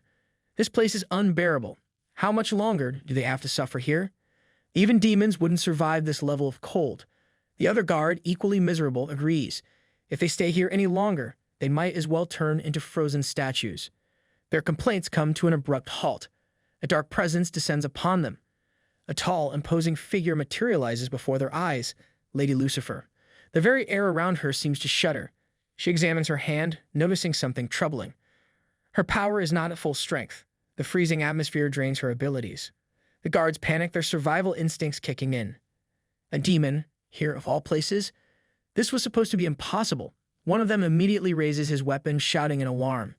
If demons can now step into the mortal world, the consequences could be catastrophic. His partner does not hesitate. He turns on his heels, ready to alert the high priest before things spiral out of control. But they never get the chance. A flicker of annoyance crosses Lucifer's face. They are too loud. This is a sacred moment, one that does not require their voices. A dark aura explodes around her, sending waves of dread across the frozen plains. In an instant, she moves, now standing atop their heads like a shadow of death itself. A flash of red light. Laser-like beams tear through the air, slicing through the guards effortlessly. Their bodies are torn apart before they can even register what happened. Limbs scatter, weapons fall, and the ice absorbs the remnants of their existence. Lucifer steps forward without a second glance. The experiment is complete. The demons can now cross through the abyss gate. The only downside, power suppression. No matter. This is enough for now. Her mission is clear. She must return and deliver this information to her king. Back in the abyss of demons, she kneels before Su Yang, relaying the details of her successful passage. He listens carefully, processing the implications. It is now confirmed. The demons can freely enter and exit the abyss gate. However, there is a limit. Their strength is forcibly suppressed to the demigod tier. This discovery sparks a realization. The world has yet to unlock the path to godhood expansion. If that is the case, then true god tier beings cannot fully manifest in this realm. The current world is simply not ready to withstand such power. Even so, this restriction is hardly a concern. Even with her power limited, Lucifer's attributes and abilities still surpass those of any ninth-turn demigod tier warriors. Outside of the dragon spirit's secret realm, only 6 or 7 ninth-turn demigods exist. Against someone like Lucifer, they would crumble like brittle glass. Taking them down would not even be a challenge, it would be a formality. With this in mind, Su Yang gives Lucifer her next command. She must descend into the mortal world. In his name, those who dare defy him shall face the consequences. Lucifer accepts the order without hesitation. She lives to serve. No one who stands against her king will escape punishment. Before she departs, Su Yang presents an image to her. This time, her mission is not just about punishment. It requires someone to be brought to him. This person will serve as his proxy while he remains in the shadows. To see this person will be the same as seeing him. Lucifer takes a careful look at the image. For a moment, a flicker of surprise crosses her face. The one she must retrieve is human. Outside the secret realm, powerful figures from every country and empire have gathered not long ago. The air is tense and everyone looks like they are ready to rip each other apart. In the middle of it all, the great magician Augustus glares at Tang Zhan, his expression full of anger. He accuses Tang Zhan of breaking their agreement and demands an explanation for Su Yang's sudden entry into the dragon's spirit secret realm. To make things worse, ever since Su Yang appeared, chaos has erupted. Instead of working together, they ended up attacking each other, even their supposed allies from the Elven Kingdom. Tang Zhan, showing his usual lack of concern, turns his back on Augustus and refuses to explain anything. He acts as if he has no idea why everything went wrong. His attitude only fuels Augustus' rage, and it looks like things are about to get ugly. The elf prince, who has been silently observing, finally speaks up. He refuses to let this matter slide and declares that Su Yang will be taken back to the Elven court for interrogation. He has no patience for nonsense. His sharp gaze lands on Tang Zhan, making it clear that he is next. Tang Zhan is ordered to come along and give a proper explanation. There is still time to come up with a convincing excuse, but the prince warns that it better be a good one. Tang Zhan, however, has no interest in being talked down to. He scoffs at the idea of being interrogated and makes it clear that he isn't going anywhere unless someone has the strength to make him. His arrogance knows no bounds, and he seems to have no fear of the consequences. The elf prince, unwilling to back down, gives one last warning. If Tang Zhan insists on being this stubborn, then he shouldn't blame them for what happens next. The situation is seconds away from turning into a full-blown fight when the tension is suddenly erupted. A portal flickers, and from it the green-eyed princess and Verlia step out. Verlia, noticing the strange atmosphere, greets everyone but quickly realizes something is off. The princess, looking around, questions why everyone appears so serious, as if someone just stole their lunch. Before they can get answers, Augustus and the samurai warrior step forward. The samurai wastes no time and demands to know why only the two of them have returned. Su Yang is nowhere to be seen, and that is a problem. Augustus, still on edge, also questions them about the others from the Elven Kingdom. If they are not here, then where did they go? Verlia finds herself at a loss for words, but the green-eyed princess steps in without hesitation. She explains the situation with a completely serious face, despite the fact that she is making things up as she goes. From the moment they entered the secret realm, everyone got separated. Only she and Verlia ended up in the same place, but they quickly lost their way. Instead of finding any treasures, they barely escaped with their lives. Just moments ago, a sudden flash of light transported them back to the entrance. Upon arrival, they noticed that the entrance had already been unsealed, so they simply walked out. She confidently assumes that the others will probably return soon as well. Inside, she silently praises herself for delivering absolute nonsense with such a straight face. The samurai warrior listens and reacts with disappointment. The whole situation seems like a waste of time to him. Meanwhile, the elf prince narrows his eyes, thinking through the details. If her words are true, then someone must have successfully claimed the inheritance of the secret realm. That should mean that everyone else has also been teleported back, just like the princess and Verlia. However, the absence of the others raises a troubling question. If they should have returned, then why are they still missing? Something doesn't add up, and he can't ignore the possibility that something might have gone terribly wrong. Without hesitation, the elf prince grabs both of them by the wrists and declares that they must come with him to the Elven Kingdom for questioning. Clearly, he has no plans to take no for an answer. Before he can drive them away, Augustus and the samurai warrior step in to block him. Augustus refuses to let the elf prince take them away and firmly reminds him that they belong to their side. This is not a matter for him to interfere in. The elf prince, unfazed, glares back and issues a warning. If Augustus continues to stand in his way, then he can forget about forming an alliance with the elves. The stakes are high, and if anything happens to the third prince and the heir of the Lawrence family, Augustus will have no choice but to regret it. Before the argument can escalate further, the leader of the Shiva Kingdom decides to jump in, acting like the voice of reason. With a tone that drips with fake wisdom, he urges Augustus and the samurai warrior to think about the bigger picture. Compared to these so-called young talents who have yet to prove their worth, the real priority should be completing the world mission and unlocking God-tier class advancements. The future of their world depends on them, not on a few inexperienced individuals. He paints a grim scenario, reminding everyone that if they lose the Elven Kingdom as an ally, the consequences will be disastrous. When the sovereign original sin finally descends upon the world, none of them will be strong enough to face it alone. The elf prince, clearly amused by this sudden shift in tone, lets out a small cough before responding.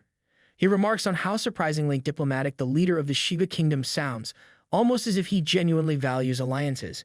With a smirk, he promises to report this so-called sincerity to the Elven Queen. He also makes a point to confirm the name of the leader's country, Shiva, just to make sure he doesn't forget who is suddenly trying to act like a peacemaker. The leader of Shiva Kingdom, eager to stay in the elf prince's good graces, quickly confirms it. His eagerness is almost embarrassing. Meanwhile, Augustus watches the entire exchange with barely hidden disgust. He immediately sees through the act and labels the man for what he truly is, a cunning bastard with a ridiculously thick skin. However, just then, a dark crack forms in the sky, splitting it open. A powerful presence fills the air, making everyone feel weak. Their legs shake as if the ground itself rejects them. A loud explosion echoes as a terrifying figure steps out. Augustus immediately recognizes her, the sovereign of pride, Lady Lucifer. That arrogant, overpowered demoness has returned, and judging by everyone's faces, nobody is happy about it. The green-eyed princess looks at her, horrified. That smug monster has crawled out from the abyss of demons again, bringing nothing but bad news. Lucifer, clearly unimpressed, scans the weaklings before her. A bored expression sits on her face as if she expected someone stronger but got stuck with this bunch instead. Augustus, however, notices something strange. That overwhelming aura she usually carries feels weaker. A grin spreads across his face. He quickly casts a forbidden spell, level detection. The results confirm it. Lady Lucifer is currently at demigod level, but the spell refuses to reveal her exact stats, as if even the system itself is afraid to peek into her data. Even without precise numbers, one thing is clear. Her power has dropped. This is the moment they have been waiting for. The elf prince wastes no time. Whatever petty disputes they had before, none of that matters now. Taking down this demoness is the only thing that should be on their minds. This is a rare chance, maybe even the only one they will ever get. Lucifer, of course, finds their little alliance laughable. She stands there, completely unbothered, like someone watching ants try to push a boulder. Instead of looking worried, she challenges them all at once. If they think this is their lucky day, they might want to think again. Lady Lucifer charges in without warning. Augustus stands firm and quickly tells Tang Zhan to lead the charge. His voice carries strength and clarity. The rest of the team gets clear orders to support both of them from behind. Augustus then shares a very important detail about this battle. This arrogant boss cannot be damaged unless the attacker has already beaten one of the kings of original sin. The samurai warrior hears this and doesn't waste time. He understands that the real fight is in the hands of Augustus and Tang Zhan. The Shield warrior standing nearby keeps his thoughts to himself. He plans to assist for now, but in his heart he already thinks about escaping if things go badly. That kind of half-hearted bravery wouldn't impress a squirrel. The samurai activates a special skill called the Samurai's Benevolence. A soft glow spreads around him. Nearby allies feel stronger with their physical attack power boosted by 20%. Their wounds begin to close slowly thanks to a healing effect that restores a bit of health every second. Next to him, the Shield warrior calls upon a different power, Spirit Beast's encouragement. The energy in the air shifts again. Magical strength and defense rise for all allies nearby. Their maximum health increases too. At least now he's being useful. Augustus lifts his staff and summons a great force of thunder and lightning with his heaven and earth thunder transformation. At the same time, Tang Zhan puts his full strength into the Extreme Annihilation Fist. Both attacks strike perfectly. The explosion is massive. Smoke and dust cover the area like a thick fog. When everything clears, Lady Lucifer stands still, and for the first time, her eyes widen. She finally realizes she's been hurt. For someone who acts like a goddess, her surprise is almost funny. Even the smallest wound on her ego hurts more than the blast itself. Augustus sees the moment and rallies the group. His voice is confident. This enemy isn't untouchable. She bleeds. That means she can fall. Lucifer, of course, doesn't take that lightly. Her pride gets poked harder than her body. She lashes out with empty insults, calling them weak and pretending like the damage didn't matter. She's the kind of villain who talks more than she fights. Now she fights back for real. Her power flares and she activates Dark Domain, an exclusive skill that traps enemies inside a giant barrier, one that covers a huge area nearly 500 meters across. Inside the barrier, everyone becomes weaker. Their strength, speed, and defense all drop by half. That's her big move. Hide inside a cheap trick and hope no one notices she's sweating. Everyone starts getting pulled into the barrier. The force is strong and there's no escape. But in that moment, Augustus looks down and notices something strange. Tang Zhan and the two ladies are not moving.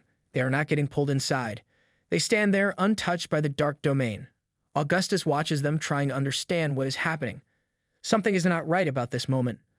A glowing portal forms behind Tang Zhan and the two ladies. The light hums with energy, and from it steps out Su Yang. His presence changes the mood instantly. His calm expression hides something deeper. He activates soul engraving without needing to move a muscle. Power flows through the air like a silent wave. Tang Zhan reacts fast, but his soul is now engraved. He is now under the influence of Su Yang. He grabs both the ladies by the hand and leaps forward with them. His movements are sharp and focused. He rushes somewhere, clearly knowing what must be done. The barrier behind them keeps shrinking, closing in on the others still trapped inside. Su Yang looks across the battlefield. His eyes lock onto the closing barrier. He knows this moment only buys a little time. He trusts Tang Zhan to make use of it. No panic, no noise, just quiet control. Then Su Yang glances back at Lucifer. The rest of the enemies are gone, wiped out like dust in the wind.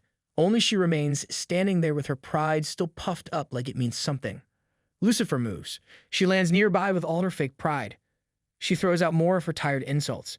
She still believes she's above everyone else. She cannot believe this is the one her master spoke of. She looks at him with disbelief. In her shallow mind, he does not look strong enough to even stand on the same ground. Su Yang lets out a small laugh. He doesn't take her words seriously. He starts walking toward her. He carries himself with a kind of confidence that doesn't need to be loud. He looks at Lucifer and tells her to stop acting so full of herself. He gives her a task without asking. He tells her to go and retrieve someone for him. His voice is firm. He doesn't explain. He expects her to obey. Lucifer stands there, completely shocked. The words hit her harder than she expected.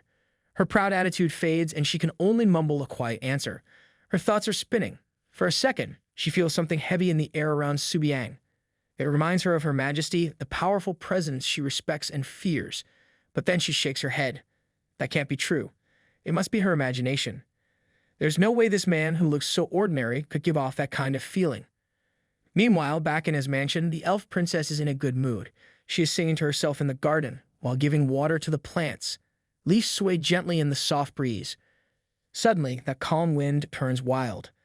The air becomes heavy, and a loud whoosh breaks the silence. A dark portal bursts open in the middle of the garden. The ground shakes slightly. The elf princess gasps and falls to her knees, frightened. The warmth in the garden is swallowed by a cold shadow. Something dark has come, and it brings fear with it. The elf princess looks up, confused and frightened. Her eyes lock onto the dark portal, and her body is frozen in fear. She wonders what's happening. Something feels very wrong. Then the figure of Lucifer steps out from the swirling shadows, cold and full of pride. Behind her stands Su Yang, silent and still, watching everything. Lucifer doesn't waste time. She speaks to the elf princess and demands her to come. There is no kindness in her voice. A massive hand made of glowing purple energy forms in the air. Without any care, she stretches it toward the elf princess and grabs her like a toy. The poor girl screams and struggles. Her voice rises, full of fear and confusion. She keeps shouting and asking why she's being taken, who they are, and to let her go. The portal begins to shrink quickly, closing like a hungry mouth. In just a moment, the swirling darkness pulls Lucifer and the elf princess inside. Then it vanishes without a trace. The garden falls silent once more, as if none of it ever happened. Far away at the resurrection point, Augustus and the others return, their bodies still aching and broken. Their faces are full of defeat.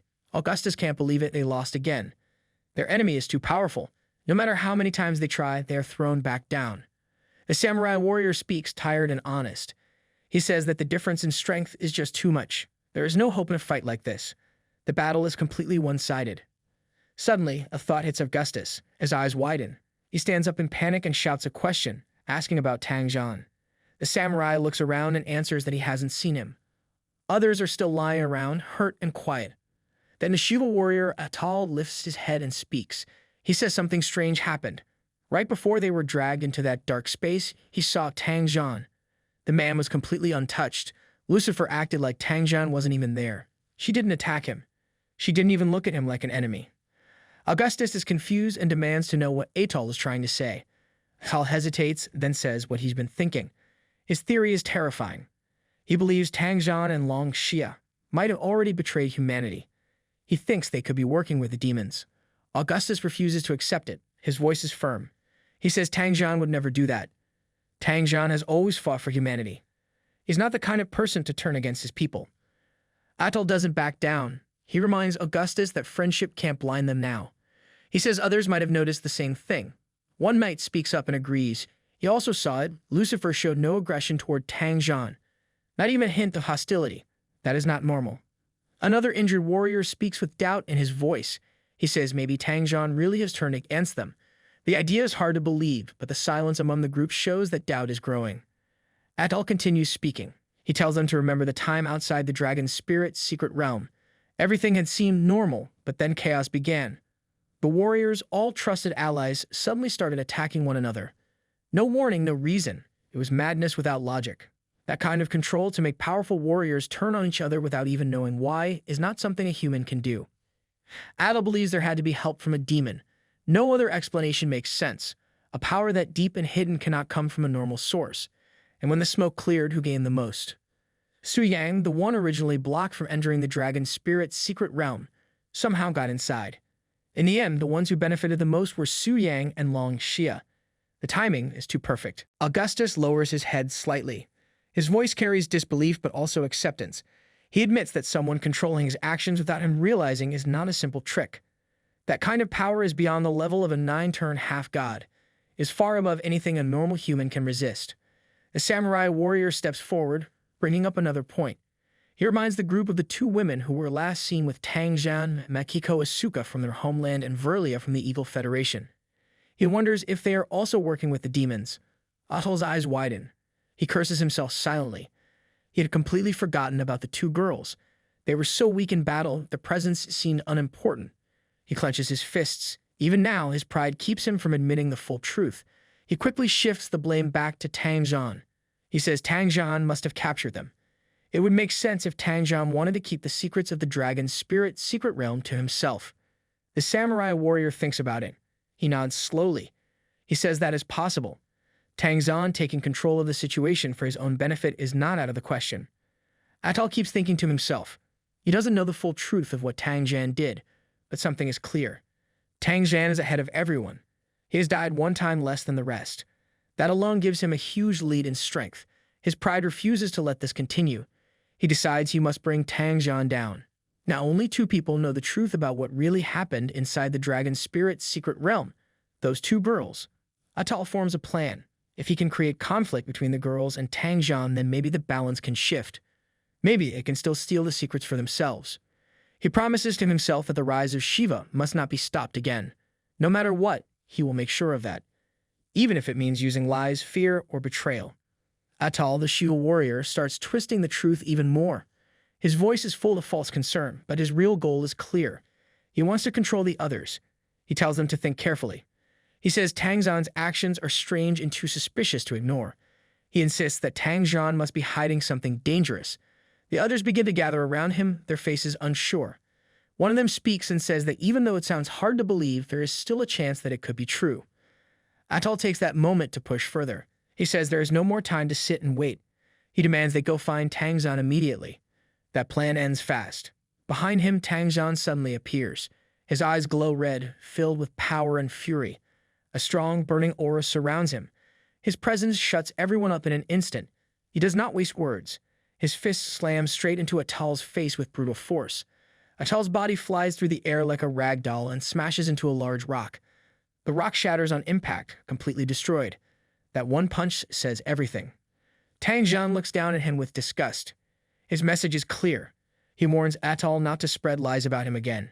If he does, there will be no mercy next time. Athos lies on the ground, barely able to move. His pride is crushed harder than the rock he hit. Augustus steps forward. His hand points at Tang Jian. His voice is serious. He says Tang Jian must explain himself.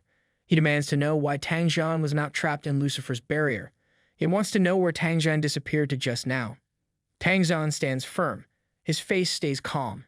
He says he owes no one any explanations. If they really have doubts, they can take the matter to the holy city and let the high priest confirm everything. That is his answer. He refuses to bow down to suspicion. Behind him, two figures step forward, Verlia and Makiko. Both of them look tired but determined. Verlia speaks first. She explains that Tang Jian had rushed with them all the way to the border of Longxia. His actions were fast and full of purpose. He only stopped for a brief moment before heading straight back. Makiko nods and adds more. She says that at that time, Tang Jian looked very strange. His expression and movements made him seem like someone under control, like something had taken over him for a short while. Their words fall over the crowd like heavy stones. The truth starts to form. Tang Jian is not the villain. Atal's plan begins to crack. The real story is much deeper than anyone knew. Augustus stands silent for a moment. His thoughts begin to settle. If Tang Jian really dares to suggest taking things to the holy city, then his innocence becomes more likely. Everyone knows the high priest can detect lies. No one, not even a half-god, can hide falsehoods under that sacred power. The samurai warrior reflects quietly. A different thought comes to his mind. He wonders if maybe the true enemy is not Tang Jian but someone else. Perhaps the young man from Longxia is the one connected to the abyssal demons. Augustus has the same idea running through his head, but it sounds too strange. Su Yang has only just reached his 4th-class advancement. He has no strong status, no big title, no power that should allow him to do something so large. The idea feels almost silly. Still, doubt is a dangerous thing. Augustus then makes a decision. His voice is calm but clear. Since Tang Jian is willing to face the judgment of the high priest, they must go to the holy city. There, the truth can be confirmed. At the same time, they will settle matters related to the elf kingdom. The others agree without argument. The tension in the group begins to lift slightly, and they start walking together toward the holy city. At their back on the ground, Athos still lies bruised and broken. His body hurts, but his pride burns hotter. His eyes are full of rage. He clenches his fist tightly. His heart is poisoned with revenge. He swears silently that Tang Jian will pay for this shame. He no longer cares about the truth. His goal is only to see Tang Jian fall. Later, everyone arrives at the holy temple in the center of the holy city. The temple stands tall and full of light. Inside, the high priestess stands before the great statue of light. Her presence is calm and sacred. She addresses the group with a steady tone. She asks if anyone among them has ever worked with the abyssal demons or if they were ever controlled without their knowledge. Everyone answers together with firm voices. A golden light begins to glow above each person's head. The temple reacts to the truth. This sacred glow is the proof of honesty. No tricks, no lies. Tang Jian stands among them with the same calm expression. His confidence is finally understood. He knew he was innocent. He knew the temple would show it. The golden light shining above his head proves him right. The doubt others had now looks foolish. The high priestess turns to Verlia and Makiko. Her eyes remain soft, but her words carry weight. She asks if their previous statements about the events inside the dragon spirit's secret realm are completely true. The question is meant to bring full clarity. Verlia and Makiko stay quiet, frozen in place. They hesitate. The golden light above their heads starts to dim slowly. Everyone notices it. The light that was once glowing strong now flickers and fades. That sacred glow only fades when the heart holds something back. Verlia feels panic rise inside. She never expected the high priestess to carry such a terrifying skill. Her heart beats faster. She knows the truth is slipping out whether she speaks or not. Makiko keeps her eyes low. Her thoughts go to Su Yang. She does not want to betray him. She wants to protect him. But the power of the high priestess is too much. It is not fair. The moment they hesitate, the temple itself begins to turn against them. The others in the hall start reacting. Fingers rise and point at the two girls. The mood turns sharp and accusing. Augustus raises his voice in anger. His trust feels shattered. The samurai warrior shouts next. His tone is filled with rage and threat. He speaks without care. He does not want to hear excuses. Makiko stands in silence, her lips pressed together. Verlia clenches her hands. The crowd around them becomes a wall of judgment. Tang Jian watches the scene unfold. His thoughts grow heavy. He begins to wonder if this truly connects back to Su Yang. His mind recalls all the information he had gathered before. Every report, every source, every opinion painted Su Yang the same way: talented, kind, strong, loyal. He was never described as ruthless or evil.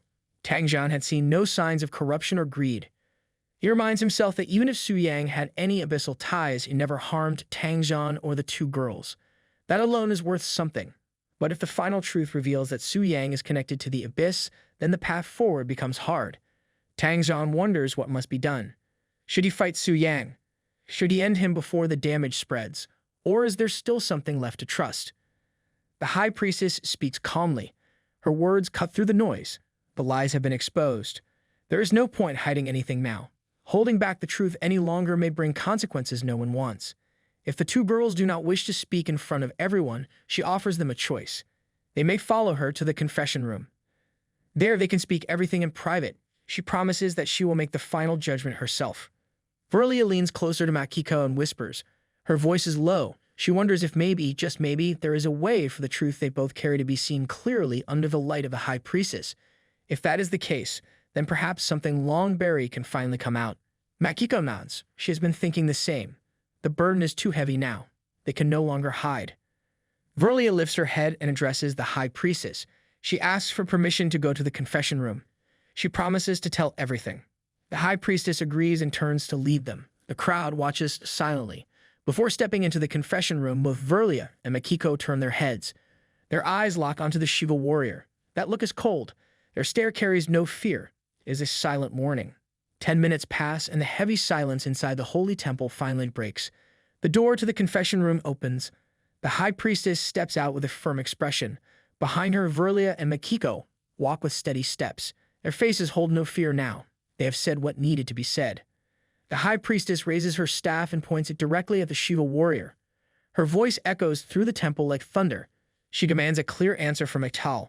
She asks if he had ever worked together with his nation's shadow agent Vijanu and gave him orders to eliminate all participants inside the dragon spirit's secret realm. Her question is direct, yes or no. Atol's face twists in shock. His lips tremble. He cannot form a straight answer. His thoughts are a mess. He never expected this. He wonders how the high priestess knows. His eyes dart toward Verlia and Makiko. In his mind, they must be the ones who ruined everything. But then he quickly shakes the thought off. That cannot be. He knows they never captured Vijanu. He was sure he had covered his tracks. The high priestess continues speaking. She states that both Makiko Asuka and Verlia gave their full testimonies.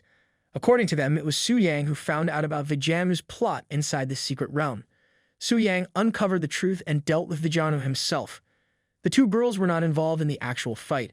Now everything rests on this final question. If Su Yang is not guilty and the only one left is Vijanu, and if Vijanu took orders from someone, that person must be Athos. The high priestess repeats her demand.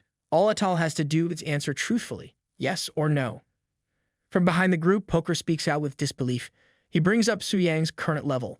A 4th-class advancement should never be able to defeat a 6th-class warrior like Vijanu. That part confuses him. But Carolina cuts through the noise.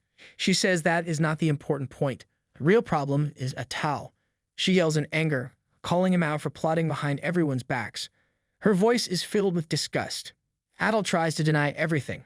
He says he did not do it. Then the golden light above his head fades and disappears completely. The crowd gasps. That light only vanishes when someone lies. The truth is finally out. The high priestess lifts her staff again. Her voice is calm but firm. She declares that by the sacred authority of the Holy Light Priesthood, she temporarily grants Tangzon the right of execution. She declares the full judgment. Athos of the Shiva nation is guilty. He is sentenced to 3 death penalties. His crimes are heavy and his lies unforgivable. He will also be imprisoned in the Holy City, and the length of his punishment will be decided in time. Athos drops to his knees. His eyes are wide with disbelief. He cannot accept this. All this planning, all his schemes, all his lies shattered in front of everyone. Now he is nothing but a disgraced traitor. Tangzon steps forward. His aura blazes like fire full of fury. His presence burns through the temple. His words hit Athos like another blow. He makes it clear. None of them, neither he nor the girls from Sakura Nation or the Eagle Federation, had anything to do with this betrayal. It was all Athos. It was Athos who wanted to frame Su Yang to cover his own tracks. It was Athos who nearly turned the entire alliance against the wrong person. All because of his greed, fear, and jealousy. Now he will pay the price. Athos begins to panic. His voice trembles and he tries to defend himself. He yells out that this is slander. He admits he may have made such a plan, but he insists that he never worked with the abyssal demons. Then he throws another accusation. He claims Su Yang is not innocent either. He brings up the elves, saying Su Yang killed many of them, even a prince. His voice grows louder and more desperate. He tries to shift the blame. He says if he is guilty, then Su Yang must be guilty too. He points fingers at Long Xia, accusing the nation of blocking the Elf Alliance. In his twisted view, their crimes are worse than his own. He calls them the real traitors. The moment he speaks too far, Tangzhen ends the nonsense. A blazing fist crashes into Atal's body with explosive force. The punch is not just strong, it releases a beam of pure energy that carries Atal with it. The impact is so powerful that Atal's entire body is disintegrated, completely erased from existence in that instant. Seconds later, his soul reforms at the resurrection point. But before he can even breathe, Tangzhen is already there again, standing above him like a storm waiting to fall. His voice cuts through the air. He makes it clear, this is not finished. Another punch lands. Another energy beam follows. Atal is shattered again, body and soul torn apart for the second time. Once more, Atal is reborn, but the fire in Tangzhen's eyes is no longer blazing. It has become cold, controlled. Tangzhen turns his back and gives his final words to Atal. He tells him to walk to the dungeon and wait there for the judgment to come. Atal spits out bitter words. His pride is already broken, but he tries to act like he still holds power. His words are empty now. The Lady Knights of the Holy Temple step forward. They surround him and take him into custody. There is no struggle. Atal has nothing left. And as they drag him away, Atal's thoughts twist into darkness. He reflects on everything. The truth is out. His lies are broken. Shiva Nation will not escape this mess. He believes retribution will fall on them too. Inside his mind, he sends a final message to his brother. A dark command. He tells him to spread the word to the Elf Kingdom about the death of their prince. He says Su Yang must be blamed. He tells him to flip the table. If the game cannot be won, then break the board. He gives his last instruction, join the abyss. Stand with the demons, seek revenge. Far away, seated on a quiet grassy land, Su Yang is watching it all unfold through a magical projection. To him, the choice of Shiva Nation is clear. They are not joining the abyss for strength or power. They are running into it out of fear and weakness. That kind of move is not a strategy. It is just walking straight into a trap. I hope that you liked today's video, and if you did, hit that like button as today's goal is 1,500 likes. Comment next part down below for the next part. Also, consider subscribing with the notification bell on to get notified as soon as a new video drops onto the channel. You can also join the channel to support me financially and watch videos before public release. I'll meet you in the next video. Until then, thanks for watching.